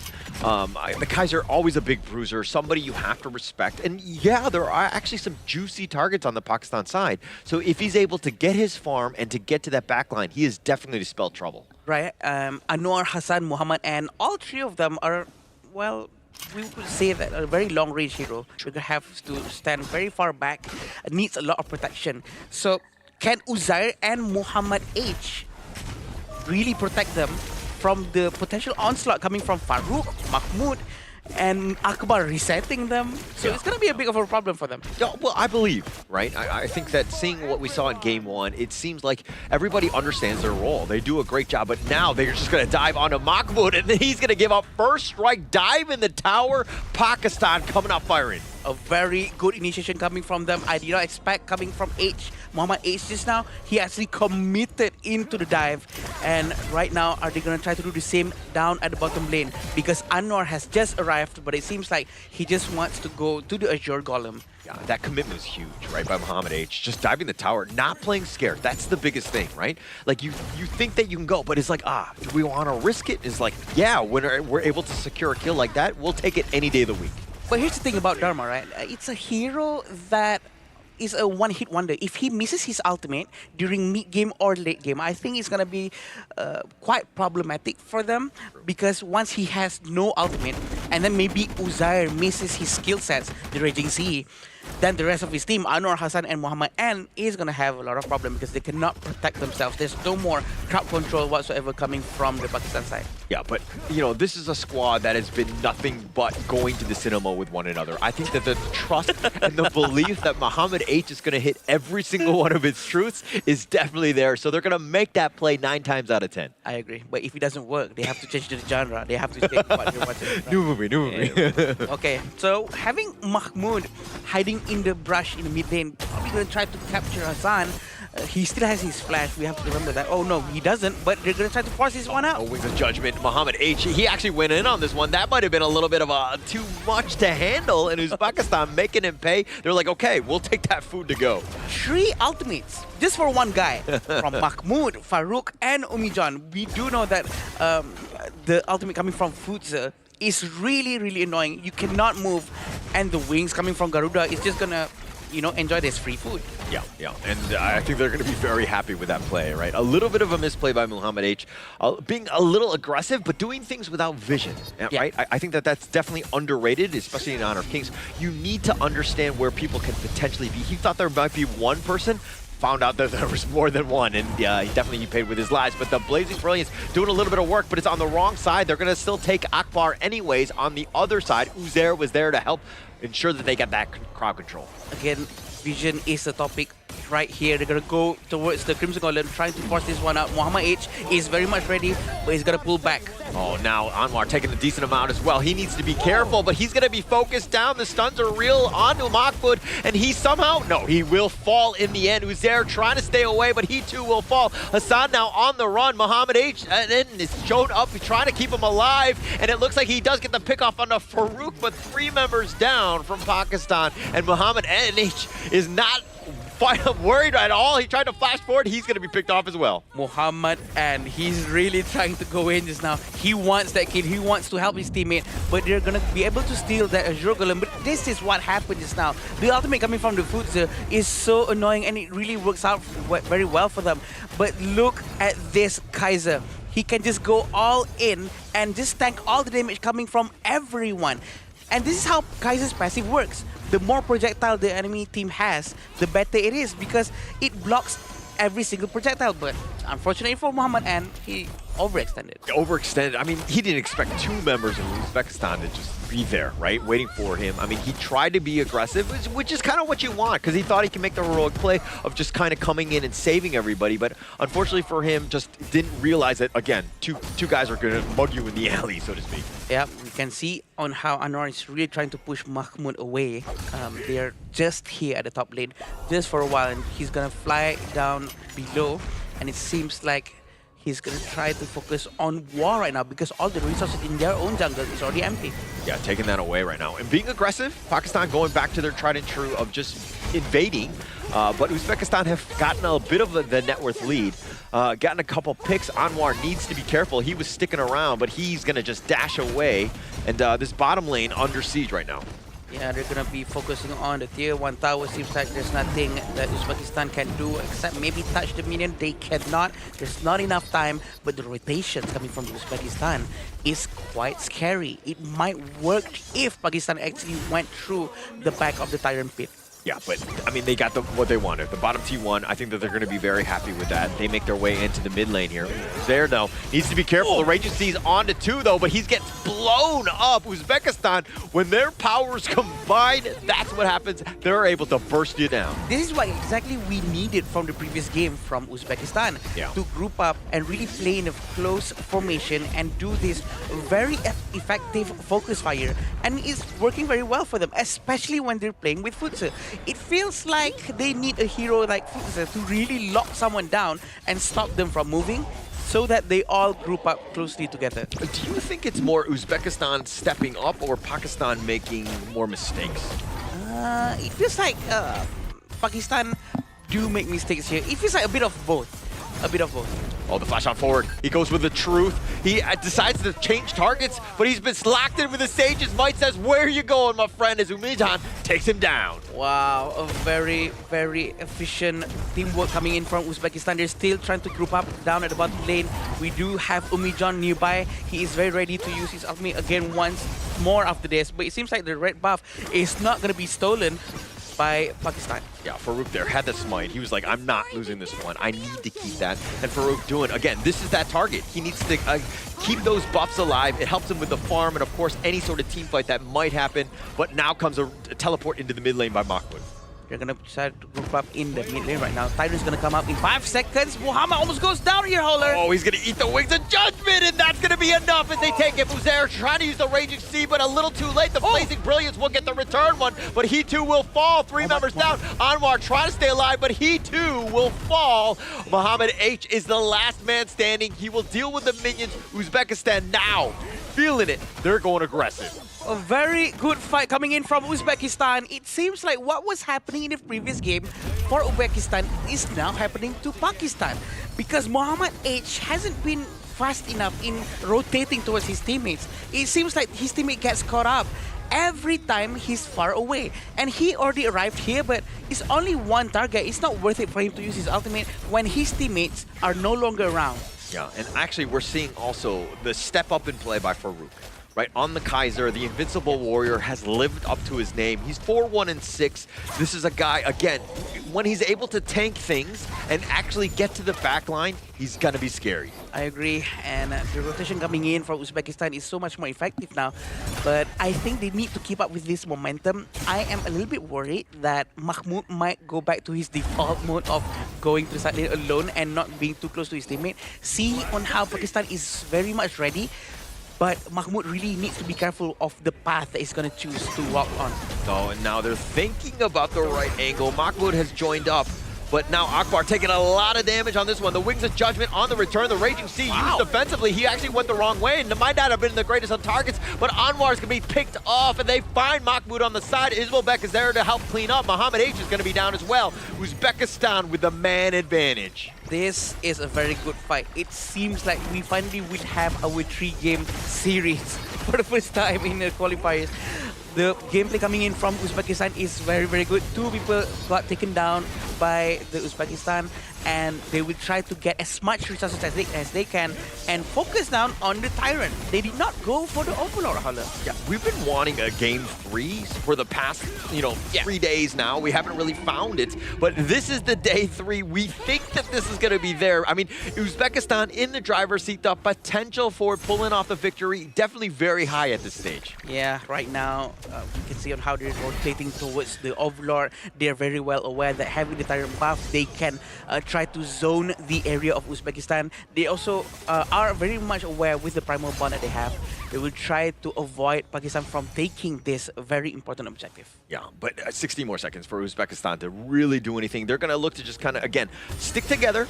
Maybe look for a little bit of push, because, again, you're attracting attention and making sure that Pakistan doesn't get that Overlord for free. Yeah, and they really have to be aware of the positioning coming in from Muhammad. If Muhammad is suddenly very nearby them, Dharma is almost like Javed. He can really turn the game around even though they're losing 5k behind or 10k gold behind. So they really need to be aware of where Dharma is. Yeah, and actually looking for me, at least the role that I want to kind of go with the head-to-head, Farouk and Anwar. Anwar right now about 2k behind, and it looks like he's going to be out of position as he gets locked down by the Sage's Might. Mahmoud making him pay. A very good flash, and Sage's Might. Overlord is going to be focused down by the Pakistan. They do know that Overlord is going to be taken very, very quickly, and the disengage, a very quick disengage coming in from Pakistan. And it seems like they are going to have to play defensive for a bit. Yeah, so good use of space, I would say. I mean, you knew that Anwar was going to be going down. The Raging Sea is going to maybe just hit onto Farouk here, but that's just kind of clearing them out. The biggest piece to this is Mahmoud in the bottom lane. Let the man split push. Yeah, you know what? They did make the right decision to actually go for the Overlord very quickly. They do know that the rest of the Uzbekistan team is very far away. And right now they have to focus on defending also. Pakistan have to find a proper positioning, have to play around with the available brushes around the entire map for them to really utilize what Lapu Lapu and Dharma has. Yeah, and now they're playing a very defensive game, right? And Uzbekistan, with that lead, about 5k at this point, they're sticking together here, hiding, cowering in fear, so to speak, with these rushes, right? Uzbekistan, on the other hand, are, again, this is the map control. When you have a lead, you want to be pushing it and just shoving it in their faces so that Pakistan has to show up and deal with those lanes. Yes, and I do think that they're going to have to try their best to play around with the utilities around the entire map, knowing that there's no surprise factor is not going to be big of a problem, because when they play with surprise, I'm pretty sure Dharma will be used at full effective efficiency. Yeah, but it's harder to make those sort of surprise plays as the Dharma when you don't have vision, right? And you're kind of going in blind, or the other brush might be taken like you're seeing here by Uzbekistan. Like, you can't find the perfect angle because you have less of the map to own. Yeah, probably have to play around with kiting a lot more. And right now it seems like Pakistan is going to play with a 4-1 formation with Anwar doing the side quest. But it seems like he's going to get caught up again in the bottom lane. Yeah, but he's got some mobility, but they also find Mahmoud, who's all by himself. He's going to look to just try to run away, but the Raging Sea, they're throwing everything in the kitchen sinks, and they finally take down Mahmoud. Everything that they have which is very important because Futze from Mahmoud has been a big problem all this while. And I think it's quite worth it because the next war or the next team fight is going to be quite far away. Yeah, I mean, they lost it in the same way that Pakistan, when they lost Anwar, they got the Overlord. In the same way, they're going to pick up the Tyrant. Yes, it's the Shadow version, and they're going to trade away the top T2. It's very interesting to see this game right now, the way they all rotate is so much more closer and different from the previous one. They decide to go right in. The Blazing Brilliance doing a little bit of work onto Farouk. Does he have enough shields? And he's going to go down. Hassan has been taken down. They find Muhammad H as well. And Uzbekistan wither the storm, and they turned it around. 3 members down from Pakistan. A very good fight coming in from them, and I do think that they are on the right track. The way they rotate together, so completely different from before. The goal difference is really leaning towards more to Uzbekistan, 6,000 gold in front. But I do see that on how Anwar is going to try to force this one out. Umijan managed to find that heal, and he managed to survive. Oh, Umijan just barely staying alive. They find Anwar, though. They get the pull back, and they get the revenge. You say, hey, how dare you go on against Umijan? And now Muhammad, and on the run, Joe runs it to Ismobek, trying to run away, not able to do so. Ismobek making him pay. Uzbekistan hitting on all cylinders. Now they're looking to siege the high ground. 2 of them are down. They're going to try to focus on the tier 3 tower. The high ground tower is going to go down or not. It seems like no. A very good clearance coming in from Pakistan. The long range clearance from them is very, very effective. That's probably why they have Angela too. They're making good use of Angela, but as of right now, Muhammad hasn't used his ultimate just yet. Yeah, the wave clear is real, right? Yeah. It just completely stopped that. They might have lost those T3s. They would have been a world of hurt. But now the Overlord, they're like, hey, okay, we need a little bit more push. These Vanguards are definitely a little bit tankier. They're going to have a much easier time to push with those Vanguards. But however, we still haven't had a chance to see a good and proper ultimate coming in from Dharma, right? I think they really have to somehow play around him, his presence. I feel like he's not being utilized perfectly just yet. It doesn't need to be perfect, you know. Just one surprise for that one guy who's opening the door. Yeah. I agree. We haven't seen it. He hasn't really made that play, but it could be completely game-altering if he hits the right truth, right? So if he's able to hit that, again, Uzbekistan have kind of largely mitigated that because of the way that they're positioning, very spread out come team fights. True. And I think that they're also aware with Dharma's presence and what Dharma can do, so they have to spread out quite widely, but Mahmoud is actually quite far. They cannot start the war right now. They have to wait for him. Oh, Wings of Judgment doing some serious work on the Anwar. He's going to go back, limp to the fountain. The mid T3 is under siege as well. Farouk deciding to go in, turning it on with the Invincible Warrior, finding them all as they try to go in, but Farouk might have gone too deep. The Sages might locking him down. 3 members down from Pakistan. Uzbekistan, they're going to continue to die in the tower. But it has ended now. We'll find out that it has ended. A very good fight coming in from Pakistan. And they tried their very best, but congratulations to Uzbekistan. It took a while for them to actually end, but in the end, they found the equalizer here. And it comes down to what we mentioned before draft. You might not need to play meta, you just need to play towards your comfort here. We never really got to see a Dolia-Kaiser combination, but today when they brought it out, they really served. Farouk was legendary at the end of that game. Yeah, so I think coming in from Dharma, he actually tried to use his ultimate towards the dragon, and that's when the dragon went down. But we did not manage to see a proper Dharma ulti towards heroes, or one hero, or maybe 2 heroes. It's not there just yet. So, you know what? It's a good try. In terms of execution, it's a good try. But finally, we have our 3-game series. We've been waiting for it. We've been waiting for it. And it finally was able to do it in this series here. Uzbekistan finding ways to take over this game. I mean, it seemed like, again, after game 1, Uzbekistan, they were in a bad spot, right? But they were able to bounce back in this one. And it seemed like Pakistan was making just one too many mistakes. I think one too many mistakes starts from the first few team fights, right? They were like getting caught in the side lanes. At first, we were like, oh, whoa, they got the first kill, first strike coming in on the clash lane against the side of Uzbekistan. Everything seemed really well coming in from Pakistan. But later on in the team fights, they just didn't have any answers for Farouk. on that Kaiser and that Fuzi coming in from Uzbekistan, those two beefy boys, they had no real answers. I agree. I think that the little bit of mistakes coming in from Pakistan also enabled Uzbekistan to have a good start, and that the fact that they are very much aware of their previous rotation from game 1 and they applied very well in game 2. The quick progress, improvisation and adaptation into the game 2 is so good coming in from Uzbekistan that I think they are on the right track of progressing to be a better team. Definitely, definitely. And we're kind of in uncharted territory because you're like, oh, game 3, now they've got momentum. Yeah. They flip things around. Like, what do we do? And now Pakistan are on the other side. They're like, hey, I thought all the series were supposed to go 2-0. How dare they win one? And now we're on the back foot. We're going to go to a game 3. This is crazy situation. Someone rewrote the script, right? Like, oh, isn't it supposed to be 0-2 everywhere? But all of a sudden here, it's like, Uzbekistan, not today. We pulled up with a fantastic performance here. Farouk with that 7-2-12 performance on that Kaiser, being the team's only meat shield and walking and charging front. For Pakistan, they had no real answer for that Kaiser pick. And moving our eyes towards that mid lane role, 4-0-18 on Umejan. Yeah, 4-0-18 is a high number. It shows that he is almost involved in every team fight available in the entire match. He knows how to use the ultimate very, very well.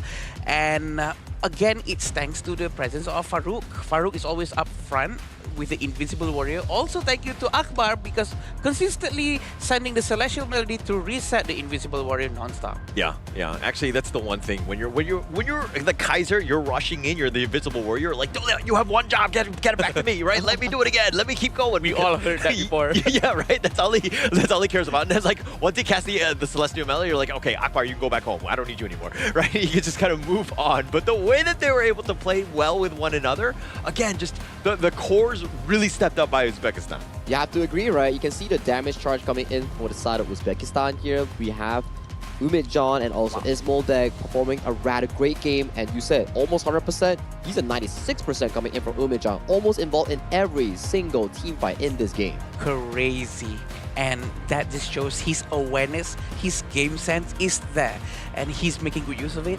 And he knows that his ultimate not only damages the entire team, also scares them away, scrambles them, put them in positions that they do not want to be. And you kind of notice that these two teams are actually taking turns in terms of their playstyle, where Game 1, Pakistan played as a one-man unit where they are just moving around the map, scavenging for team fights, pressuring against Uzbekistan. But coming to Game 2, Uzbekistan, it's like they woke up. They came in with a solid draft, they came in with proper execution, every single team fight. They were the ones who were first hands-on against Pakistan instead. Yeah, I agree. And actually, if you're looking at some of these stats, I mean, the team fight rate, Farouk, way higher. This is like the highest we've seen, and he needs to be in those fights because he's a difference maker come, any sort of initiation. Obviously, it helps when you're playing a Kaiser, but that is his MO. He loves these type of heroes. Yeah, and if there's anything that tells us better about how the match went just now, is this graph for sure. It's how Uzbekistan really waits up all the way to the mid-game around 6-minute mark. That's when they start to rotate together. 6 minutes is actually a good time because they know that Fuzi is already online and they can start to really utilize the Sage Might and make sure that after he puts the Sage Might, everyone else focus fire on that one person. No matter where or who this guy catches. I think there was also signs of succession coming in from the side of Pakistan where they found a bit of a comeback when Anwar was like on the bottom side and then he was like getting chased by 5 members, and afterwards we had like immediate answer coming from Pakistan to sneak the Shadow Overlord. And later on, it's just the team fighting. It's just so darn difficult coming from Pakistan. You can't answer the Fuzi, you can't answer the Kaiser, and the damage coming in from Ismoldeg on the D-Ranger was just so darn consistent compared to the side of Team Pakistan's. Such a good draft. Yeah. Right? If you think about it, exactly playing this, like you're thinking, oh, the Lapu Lapu, the Dharma, they got a lot of team fight. How are we going to just like navigate those alts, right? But it just seemed that we were able to do it. It's just isolate people and take them down. I think they were walking into their own trap, right? They're like, okay, let's pick up the Lapu Lapu, let's pick up the Dharma, for example, here. But then they forgot. The D-Ranger comes in, and then we pick like Beefy Boys, and Garuda is too far for you to actually engage, so what's next? Where's the follow-up damage? Because in some of these highlights, Muhammad H actually got a pretty good flank angle. It's just that there's just no real player coming in from Pakistan to actually follow on those final few moments. That's so true. Even though we can see maybe there has been a little bit of lacking of micro here and there, but in terms of the draft pick coming in from the coaches, it really makes sense. And they know what they're doing, essentially. Exactly. So, I mean, in these kind of Asian Game qualifiers and such, it's not only the players who are being tested, it's also the coaches, right? So the drafting is actually very, very solid, which enables the players to really do well. Yeah, and you talk about coaching and you talk about drafting, right? You gotta be focusing on to another thing. This is not global ban pick. This is standard pick and bans BO3. 2 bans for each side, and then you make it 4 on the second phase. But once you use one hero and you found success of it, in usual terms of global ban pick, you can't repeat it. But in this case, in Asian Games qualifiers, you can still repeat the success that you found. So for Uzbekistan, maybe, just maybe, they found their real way of playing. Yeah, I need to apologize to Uzbekistan because they picked first here and it was like, oh, what are they going to do? But with this Dolia and the Kaiser, like, I'm sorry, I was not familiar with their game. Like, they figured it out. This is a great composition. And the MVP, Umijan, I mean, 4-0-18, he did so much damage from the back. 37% is not a small amount for sure. And the damage taken is 12.1%, with the gold 21.1%. Again, his ultimate is not just to find strikes or eliminations, but it's also to zone the area and make the entire enemy team scrambles around to make it a lot easier for isolation, right? Isolation also comes with the Sage Might, making sure that one guy is going to go down. So it all goes very, very well with each other. Very well thought out, right? The draft coming in for the side of Uzbekistan, every single hero had a purpose in the game and served really well in achieving this neutralizing lead coming in for this series here. Right now, first 3-game series that we are having in our Asian Games qualifiers for Honor of Kings. And I'm excited to see, out of these 2 teams, is it either going to be Uzbekistan making a reverse sweep or the Pakistan squad coming back strong after that loss? Yeah, actually looking at the pose from Umijan, he's kind of like, this is something that I want to adopt as well because I don't have an IQ phone. So it looks like he's trying to be like, hey, trying to manifest the IQ phone as well. This is a great pose for him to continue on.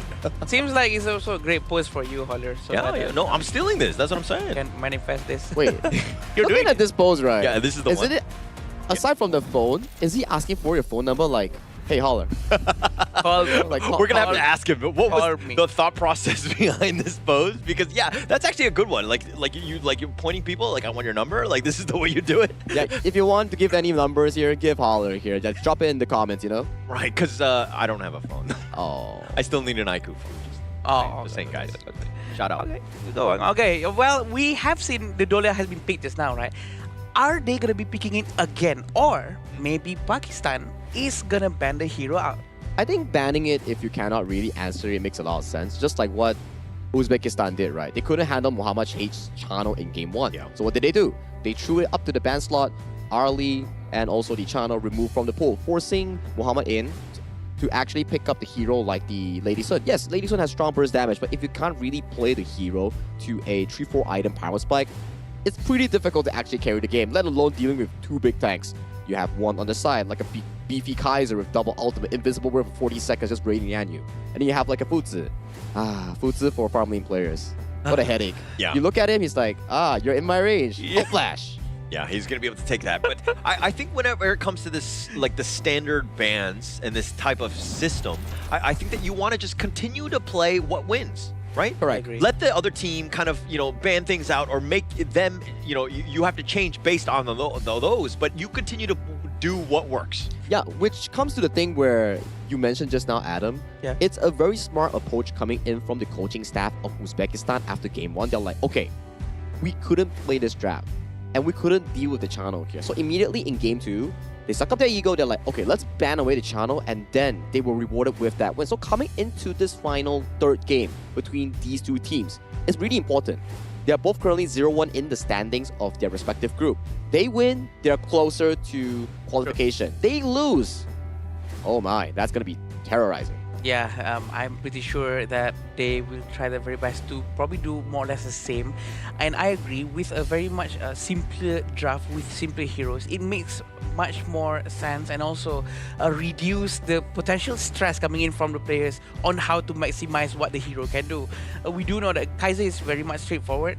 For those who don't know, Kaiser's ultimate Invincible Warrior, it has sort of like a passive inside it where each projectile that he receives reduces a fixed amount of number of damage, such as minus 60. Every projectile is minus 60. So that's what makes him very, very strong. So to counter heroes like Kaiser, you need like a burst hero with one projectile only. So what they pull off just now is very good. Even Dharma's punches will be reduced, the damage, each of the punch. So it was a very good pick. Arlie as the first pick is not on my list. It's a very confident pick, right, coming in here, Holler. Especially Arlie requires so much mechanical prowess as we've seen. We've seen a lot of picks of Arlie, but yet to find a successful, aside from the one that has been showcased by the Philippines marksman. It looks like the food's going to be picked here with the Kaiser. Again, it ain't broke. Why fix it, right? Continue to go on, and it's going to be a nightmare for Pakistan now. They have to ban Dolia, right? They have to ban Dolia. Or maybe the third pick is going to be Dolia for Uzbekistan, unless if Pakistan steals them right now. Well, they could, but if they do take it away, they can't really pair it up with any single hero here. I would say that Dolia is not the best pairing with Arlie here. So Uzbekistan, they have a choice. Mid lane, farm lane, or pick the Dolia here. If they pick the Dolia here, great. You can really round up your draft, but you'll have a trouble coming into the later stages here. Well, like you say, if it's not broken, why even fix it here? 3 of the same heroes coming in from Uzbekistan's previous game drop as they are bringing it towards this game. Yeah, they're going to stick with it, but not having the Dolia, again, it's great for Farouk. I think it definitely has a lot of value, but it's gone. I mean, they would have picked it already. I think that, you know, the Foods, at the end of the day, you probably could have picked the Dolia and the Kaiser there, and then save the Foods for later. Because, I mean, the chances of it being banned or even being picked, probably very unlikely. Or maybe even the Garuda, right? Because I think that Dolia is the most likely to be banned out, because the only reason why Kaiser works just now is because of the 14 seconds of Invincible Warrior instead of 7 seconds. I feel that missing out on this Dolia is a huge waste. It's gonna be a very big punch towards the Uzbekistan draft, but look at it in the bright side.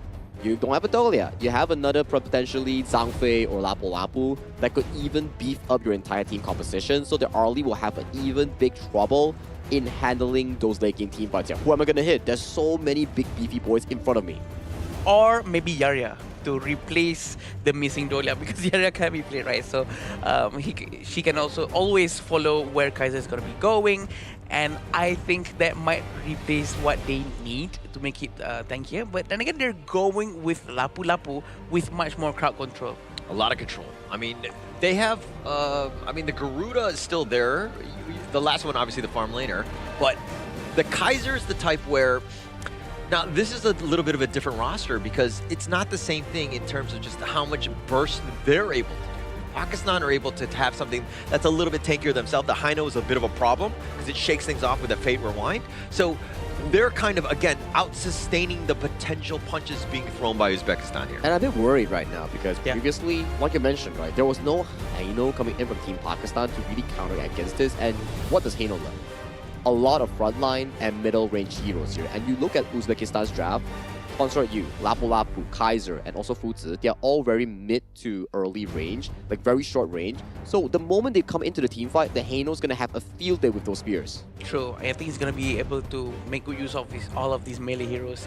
And we do know that Hano is a very good sort of a bit of a tanky hero. He can sustain with Insatiable Tome, given that he has enough magical life steal. I think it's gonna be an interesting one. It seems like a balanced pick for both sides. Actually, it's definitely more balanced. Looking at these things and not looking at any other games that we saw, we know that Uzbekistan can run this roster, right? This is something that they ran last game. They played very well, but just looking at these two, again, rosters from an isolation, just in a vacuum, I'm kind of gearing towards the Pakistan side. Yep, and here we go, our first ever 3-game series between Pakistan and Uzbekistan. It's going to be very interesting for us to watch for sure, and an early fight between all of them in the center here with the spears being thrown out, hitting all 3 of them. The stacks are hitting. It's going to stack up on them with a huge amount of damage if they line up in a straight line. So in this one, the Fatih is going to be in the jungle.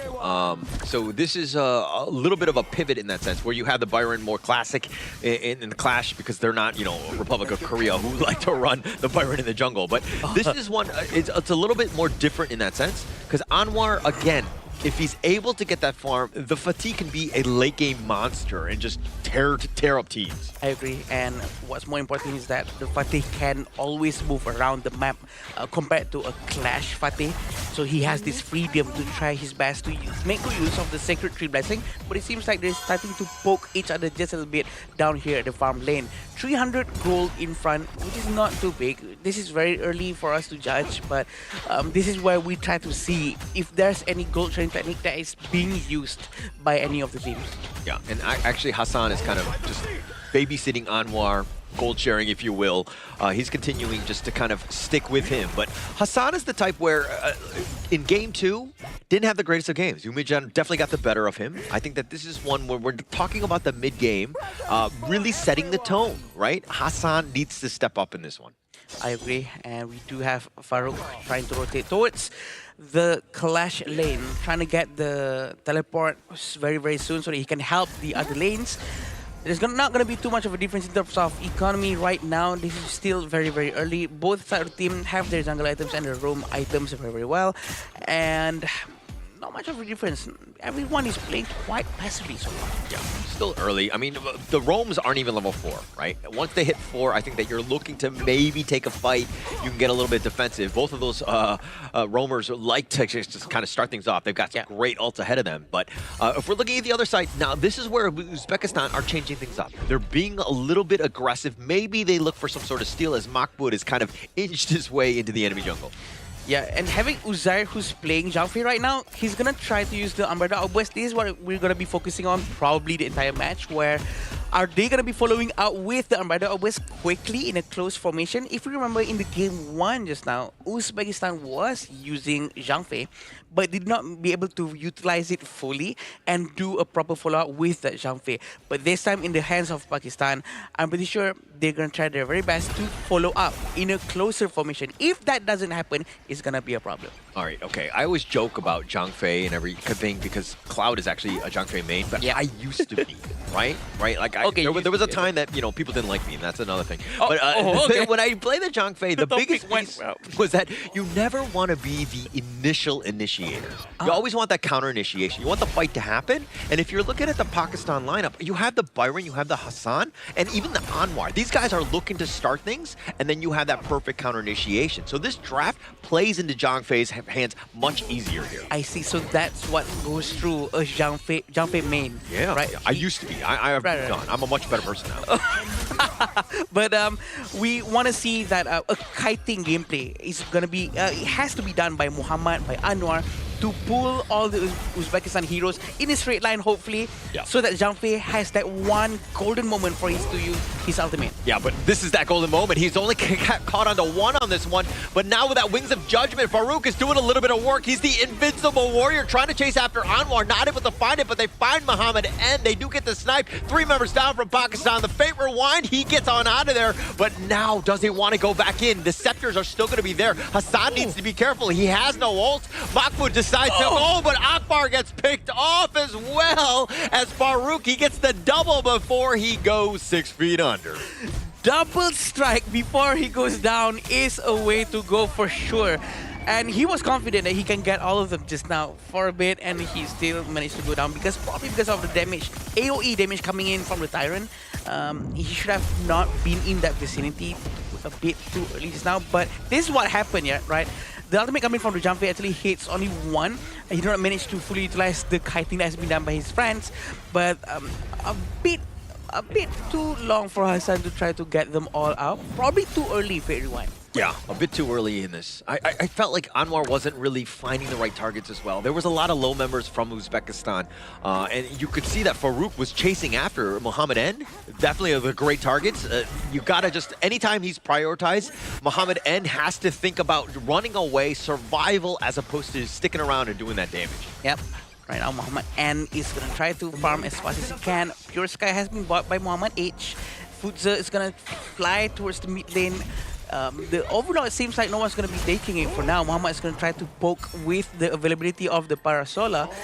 they're gonna try to rotate back towards the mid lane. They're not gonna force it down right now, and Uzair already has his madness. Yeah, and if you're looking at the net worth, though, I mean, Uzbekistan, 1.5K. This is definitely their game thus far.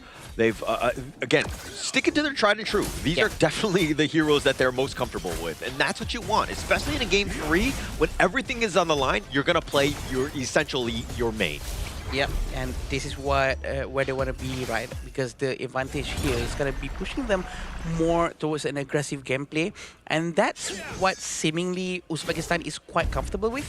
If you remember the last game, game number 2, 6 minute 30 mark is where Uzbekistan starts to stick together.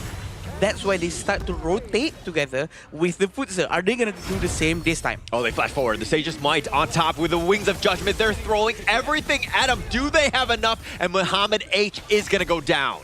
It works every time. Even though they wasted, or well, not wasted, they used 3 ultimate just for one person, but he still goes down. And no one from Uzbekistan is eliminated for now, so you know what? It's okay. And it seems like they're going to start to try to get the Azure Golem. The stack has been marked by Hassan. Hassan is still going to go in. He's so confident at this point because he has Fate Rewind, but this is a golden moment, but they're going to pull back instead. Yeah, I mean, the Umbrella Upward had been committed, the Fate Rewind as well. Pakistan are going to get away, but, I mean, everything just to stay alive, I don't know if that was the greatest of plays for them. Yeah, I feel like they should have maybe committed to the fight if they want to use Umbrella. Sage's Might, they have him locked down with the Raging Sea on top of that, who's there, not able to get away, and this is why the Futs Mahmoud has been so good. This is why I feel like Uzair shouldn't have used his ultimate just now, just for him to run away, because Hassan still had the Fate Rewind, right? Maybe the understanding of the timing is a little bit wrong, but let's see how it goes right now. Yeah, I mean, now he's got to build up the madness, and they find yet another. Anwar is going to be picked off. And Muhammad N, what are you doing? Tried to light step away. The bottom T2 is down. Hassan now has to flash. He gets on out, but Uzbekistan continuing. They're going to lock him down as well, but it's way too deep with the Wings of Judgment. They're going to tenderize him, but with these Vanguards, it looks like Uzbekistan are going to disengage. They decided to pull back very quickly. Very good decision making coming in from Uzbekistan. They don't want to overextend. They know their limits. They pull back. And coming from Umijan is really looking like someone who doesn't care about the cooldown of his skill sets, right? The Wings of Judgment has been used so many times that he doesn't care. He doesn't care if it's just the right time. No, he just want to make sure that the HP of Pakistan heroes are as low as possible. Yeah, I think also it's more of like, when it's ready, he's just going to go, right? They're looking to fight every time his skills are off cooldown, and that's what you want. As opposed to, remember how day 1, I think it actually was with Cloud, we were like, oh yeah, you know, when are they going to use the Zhang Fei Umbrella Outburst? He's like saving it saving it for like Christmas or whatever. Like he was not using it, but now he's going to spend it on here. He finds 2. Mahmoud is getting a little bit low, but Farouk taking the Tyrants. They have the stun onto his air. They have a little bit of control. Mahmoud is continuing to do it. Just rain terror on, but he finally goes down, but they trade away for 3. You gotta admire Hassan's bravery right there. He really tries his best to go to the back line and try to spear everyone. But there's not enough or chemistry or timing or proper timing with his team for him to have enough time, enough distraction to keep on poking everyone non-stop. But it seems like maybe his entire needs to help me more. Oh, the Raging Sea only onto the minions. It's going to be dodged away, but they space them out. They're going to take the mid T2. And I think it's, again, just when you're talking about synergy, man, they just need to see more movies together. I agree. They gotta find someone to open that door first, you know what I mean? Yeah, having Farouk still trying to steal all the resources coming in from Pakistan jungle side of the top lane, I think that's gonna really suffocate Pakistan from all the resources, and it's gonna really hurt their economy. Yeah, but one thing to note, Farouk was actually just hit level 13. Anwar has gotten the better of him thus far, at least in the experience department. Net worth we need to see and check on this one because, again, Farouk, once he hits those items, he's scary, right? I mean, Hassan, Muhammad, and both need to really respect when Farouk is running right at you. I agree, and I think that the fact that Farouk's damage is very high, this is going to be affecting quite a bit. And it does seem like the net worth is leaning a little bit more towards Farouk, and it's not too much. It's by a couple of hundred, but you know what? That's one or two small items. Yeah, it's small, but over the course of all of the different roles, there's definitely going to be an edge. And now that bottom T3 potentially under siege, it looks like Uzbekistan are going to just wait a little bit longer. We're going to go with the vanguards here. And it seems like Pakistan is quite aware of what Hassan is capable of doing. They need to play around him to give him much more space, to spend time throwing the spears non-stop, to really poke the damage out of Uzbekistan, to, you know what, level the ground of what Umijan can do with Garuda, right? Because Garuda is a lot more easier. Just use the Wings of Judgment and shoot from far. So they need to help Hassan to do the same. Yeah, but Pakistan playing very passive game, right? Yeah. Usually, as a Hino, you want to be up front throwing those scepters, right? As you were rightly pointing out, I think that you want to be doing as much as possible. Anytime he's not throwing out those scepters, it's a feels bad, you're losing moment. So True. What makes Heno good is the scepter itself. If you're not really utilizing at max, then it's not really a good Heno. True, yeah. So, I mean, what are you? You're just like a range creep at that point, yeah. right? Yeah. I'm not saying that to that point, but it seems like they're going to start to force something out. It all depends on Uzer's ultimate. If Armada Obers doesn't hit too well, it's going to be a bit of a problem for Pakistan. So they need, again, they either initiate. Muhammad H has got to be making that play. Hassan maybe bait something out so that the fight happens, everybody jumps in. But Uzbekistan understand, this is very simple of the game plan that they want to do. So for their own team fight, they've been very cagey in terms of when they actually go in. Yeah, look at this Wings of Judgment. It hurts so much, and Muhammad H almost went down. Just a little bit more. I was expecting a bigger fight to happen, but it seems like Uzbekistan chose to pull back, sending Mahmoud all the way to the top lane to start re-pushing the minions again. He was so close to dying. I mean, he dies there. The wheels might have come off, right? Because Uzbekistan would be able to push. They had that man advantage, if you will. But they're looking to kind of, you know, again, they want to push them away, but this Wings of Judgment is so difficult to deal with because it just, again, spacing is absolutely real. Uzer is on the side. He's not going to pop his ult on this one. And they're doing a little bit of chip damage on the bottom T3, but Uzbekistan playing a very patient game here.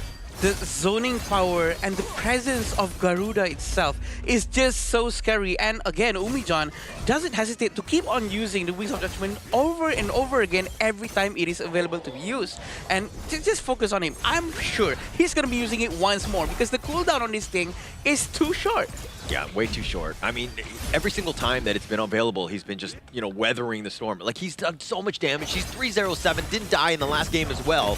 So he's just like, this is his jam, right? The Indonesian national hero. Just give him the Garuda, and he's going to let the team shine as well. Exactly. And knowing that there are 7,000 gold difference right now between the two teams, I'm sure that Uzbekistan will have a huge advantage. But if there's one hero who excels at turning a game around, it should be Zhang Fei.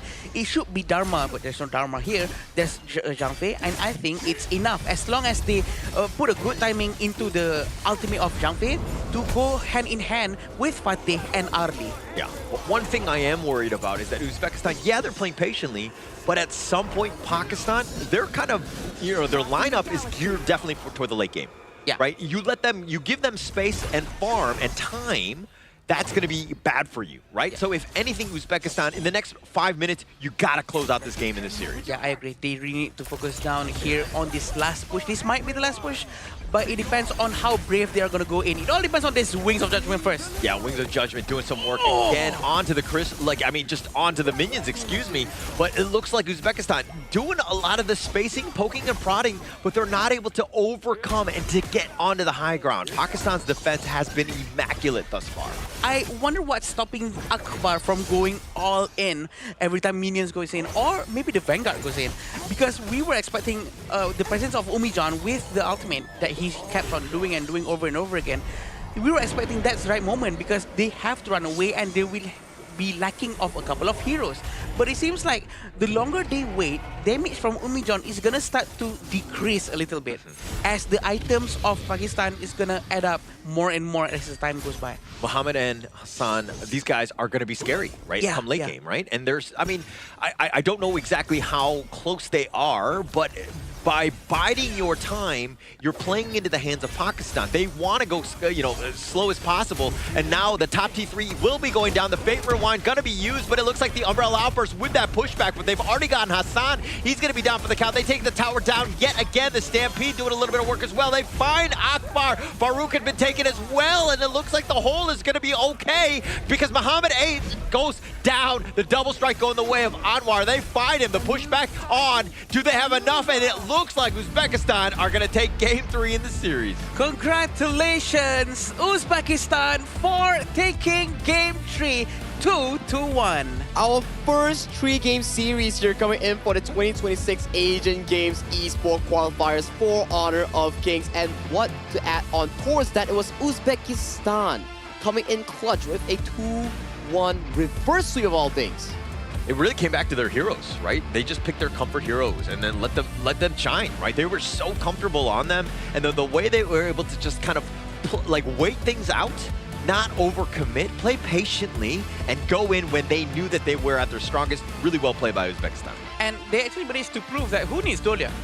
If they're very good with Kaiser, they can really pull it off. And the fact that they actually excel, even though Kaiser doesn't have that long invincible warrior, it still works out very well for them. And you know what? I'm happy for them. And also, Pakistan also show actually a very good game from game number 1.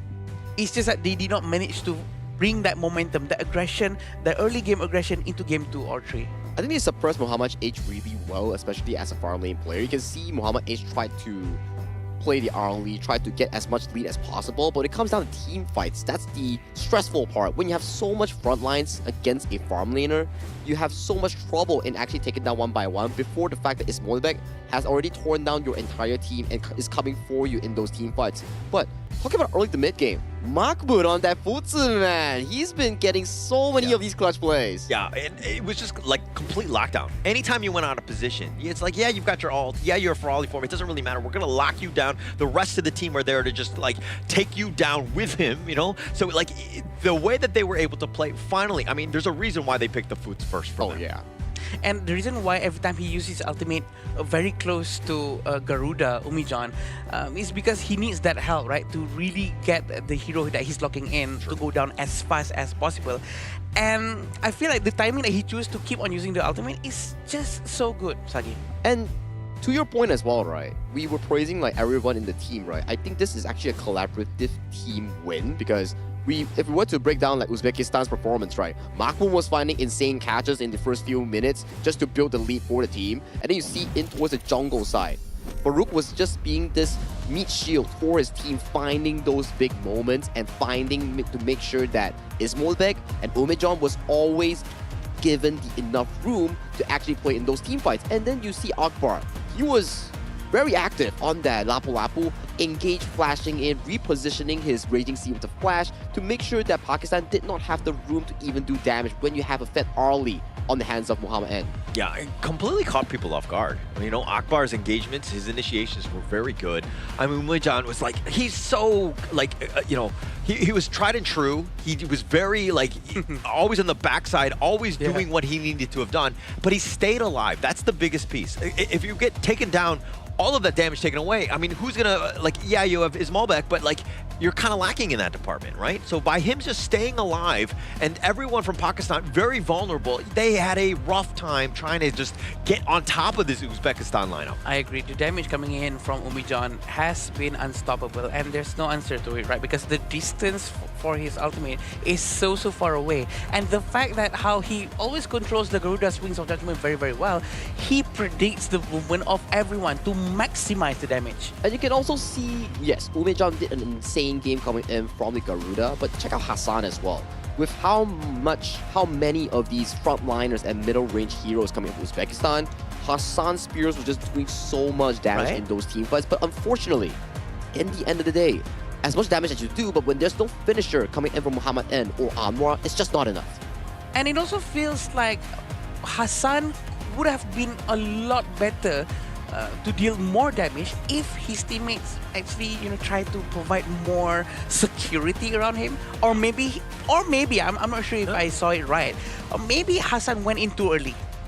But most of the time when we saw him going in, he's usually alone, Yeah. but trying to fight a lot of people at the same time, which we want to see it work, right? Yeah. Because he was throwing space and he was hitting everyone. Yeah, well, I mean, we saw Hassan go to the movie theater all by himself, so he's kind of prone to do that.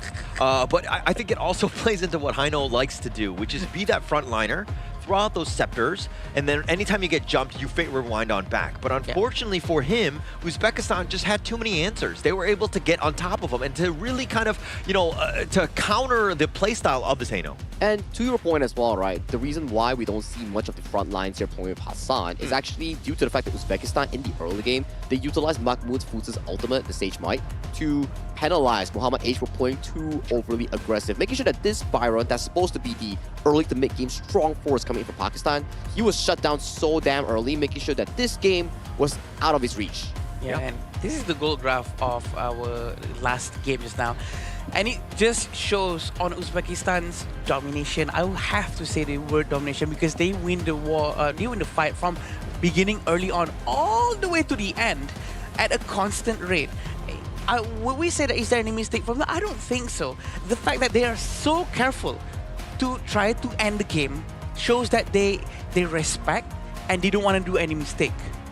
Yeah, and that speaks volumes about a good team, right? Yeah. Knowing when to go in, not to overcommit, because then when you do, that's when you get, you punished, you throw your lead away, right? And I think that the way that you're even seeing with this gold graph is like, yeah, there's some dips. We lost a couple members, but we're like, okay, let's mitigate the bleeding, so to speak. Stop, regroup, get our guys, resupply, and then come back in.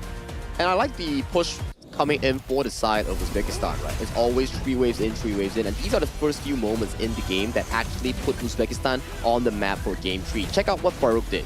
He single-handedly zoned Anwar and made sure that Muhammad N had to swap with the Parasol into a bad position, into the face of Ismolibek. And as of this point, these were the ones mentioned. Hassan won against the world, but it's not enough. You're already too deep into territory and you are forced down. But still, Hassan got a double strike, but it's too darn late. Yeah, it was too late at that point. Anwar was already out of there. He wasn't looking to fight. But you were talking about this, the Mahmoud Sage's might. Every single one of them just lock him down. And then, like, Muhammad N is like, sorry, brother, you're on your own. And there's always that Umi John behind him, right? Yeah. Always ready with the wings of judgment, which makes it so much more annoying. And I feel that the rate of learning or the rate of adaptation coming in from Uzbekistan from Game 1 into Game 2 and 3 is so high. How they managed to really get used to this close formation, moving around together with his teammates. It's just mesmerizing. Yeah, and you gotta give them props, right? They came out of a very difficult game against Indonesia yesterday where they were just cleanly defeated coming in from the Indonesian team. But today, coming in towards this series against Pakistan, losing the game first and coming back 2 games strong, right? You gotta give them props. The mental game is super duper good coming in from the Uzbekistan staff and coaches. Yeah, the resilience, that's the biggest piece, right? And of course, it looks like the MVP is going to be Ismail here. 407. 30% of the damage. Wow. We didn't speak too much of him until he got some of those eliminations, but I think that he was always the guy that was lurking in the shadows, being largely untouched in this one. Yep, I agree with that. I actually saw that on the stats too just now. This is why they are using heroes like Garuda, Lapu-Lapu, giving the amount of space to Ismail Bek. And Ismail Bek keeps on doing all this damage thanks to his teammate, right? Because of the confidence and the comfort that he has to really produce those large amount of damage. Yeah, and how much he just stepped up. Ismail Bek really just like the MVP style, the way that he was able to kind of just outclass, like the team. Uzbekistan really stepped up of him. Dare I say, we call him Islargebek from now on. I get what you mean. All right, I'll show myself out, guys. The door is over there. Okay, come back. I mean, you definitely, aside from the joke itself, it definitely makes sense, right? Because you have to compare from Game 1. He was against the MVP performance coming in from Muhammad H's channel. And that was a very big difference, right? Compared to that performance that you actually have. But coming to Game 2, his DRNG was solid. Game 3 is Molbek on the console U in the final few moments when Umit John was taken down by the enemy team. He stood up. Yeah. He took down every single enemy member and forced down the game end. That's how you consider an MVP performance. Yeah, you got to step up at the right moments, right? Yeah. And they were like, when a team needs you, Game 3, everything on the line, now's the time. He showed up in spades. Again, the how fast they actually adapt from Game 1 into Game 2 into Game 3. almost makes me feel like a proud dad, even though I have no connections with them. It feels like the way they improve in such short period of time is just too good, and I wish this to happen to all of the rest of the team, because the whole point of playing the first game and try to learn as much as possible is to try to apply to the next few games. Makes sense, right? And especially we did talk about like, meta this, meta that. Some teams like to pick the Ukyotachibana, but they can't really execute it compared to some of the stronger teams like Philippines, Indonesia, Republic of Korea. They did really well. But when it comes down to teams that have less experience or don't have enough games, when they bring out the comfort heroes like what Uzbekistan did, it really warms my heart. It's like they can play the game and end their own level, and it shows just now in Game 2 and Game 3. Yeah, and actually just being able to overcome the jitters that was Game 1, because it didn't look great, right? And you're thinking, do the wheels completely fall off? Are we able to, do we just lose all momentum, any sort of motivation going into that one? But the way that they were able to bounce back, again, you were like a proud dad. I too will join that train into the proud dad moment, because again, I think it was incredible on that one. Okay, the proud dad moments definitely have to hear what the sons have to say, right? So let's check out with Mara on the stage to see who she has on the stage to actually interview and let us know more about that amazing comeback. So Mara, your time to lead the gorge. Victory of the tournament. Congratulations, Umid. Thank you so much. I have to say, your Game 2 Garuda, the burst damage was so scary. That was such a job well done. Now, this is your first victory. And how is that like for your team? Это ваша первая победа, и какие у вас ощущения? Ощущения просто замечательные. Мы просто не верили в себя вначале, но потом все это пришло, вот мы выиграли этот матч. Всем спасибо, кто болел. I feel amazing, and first the team don't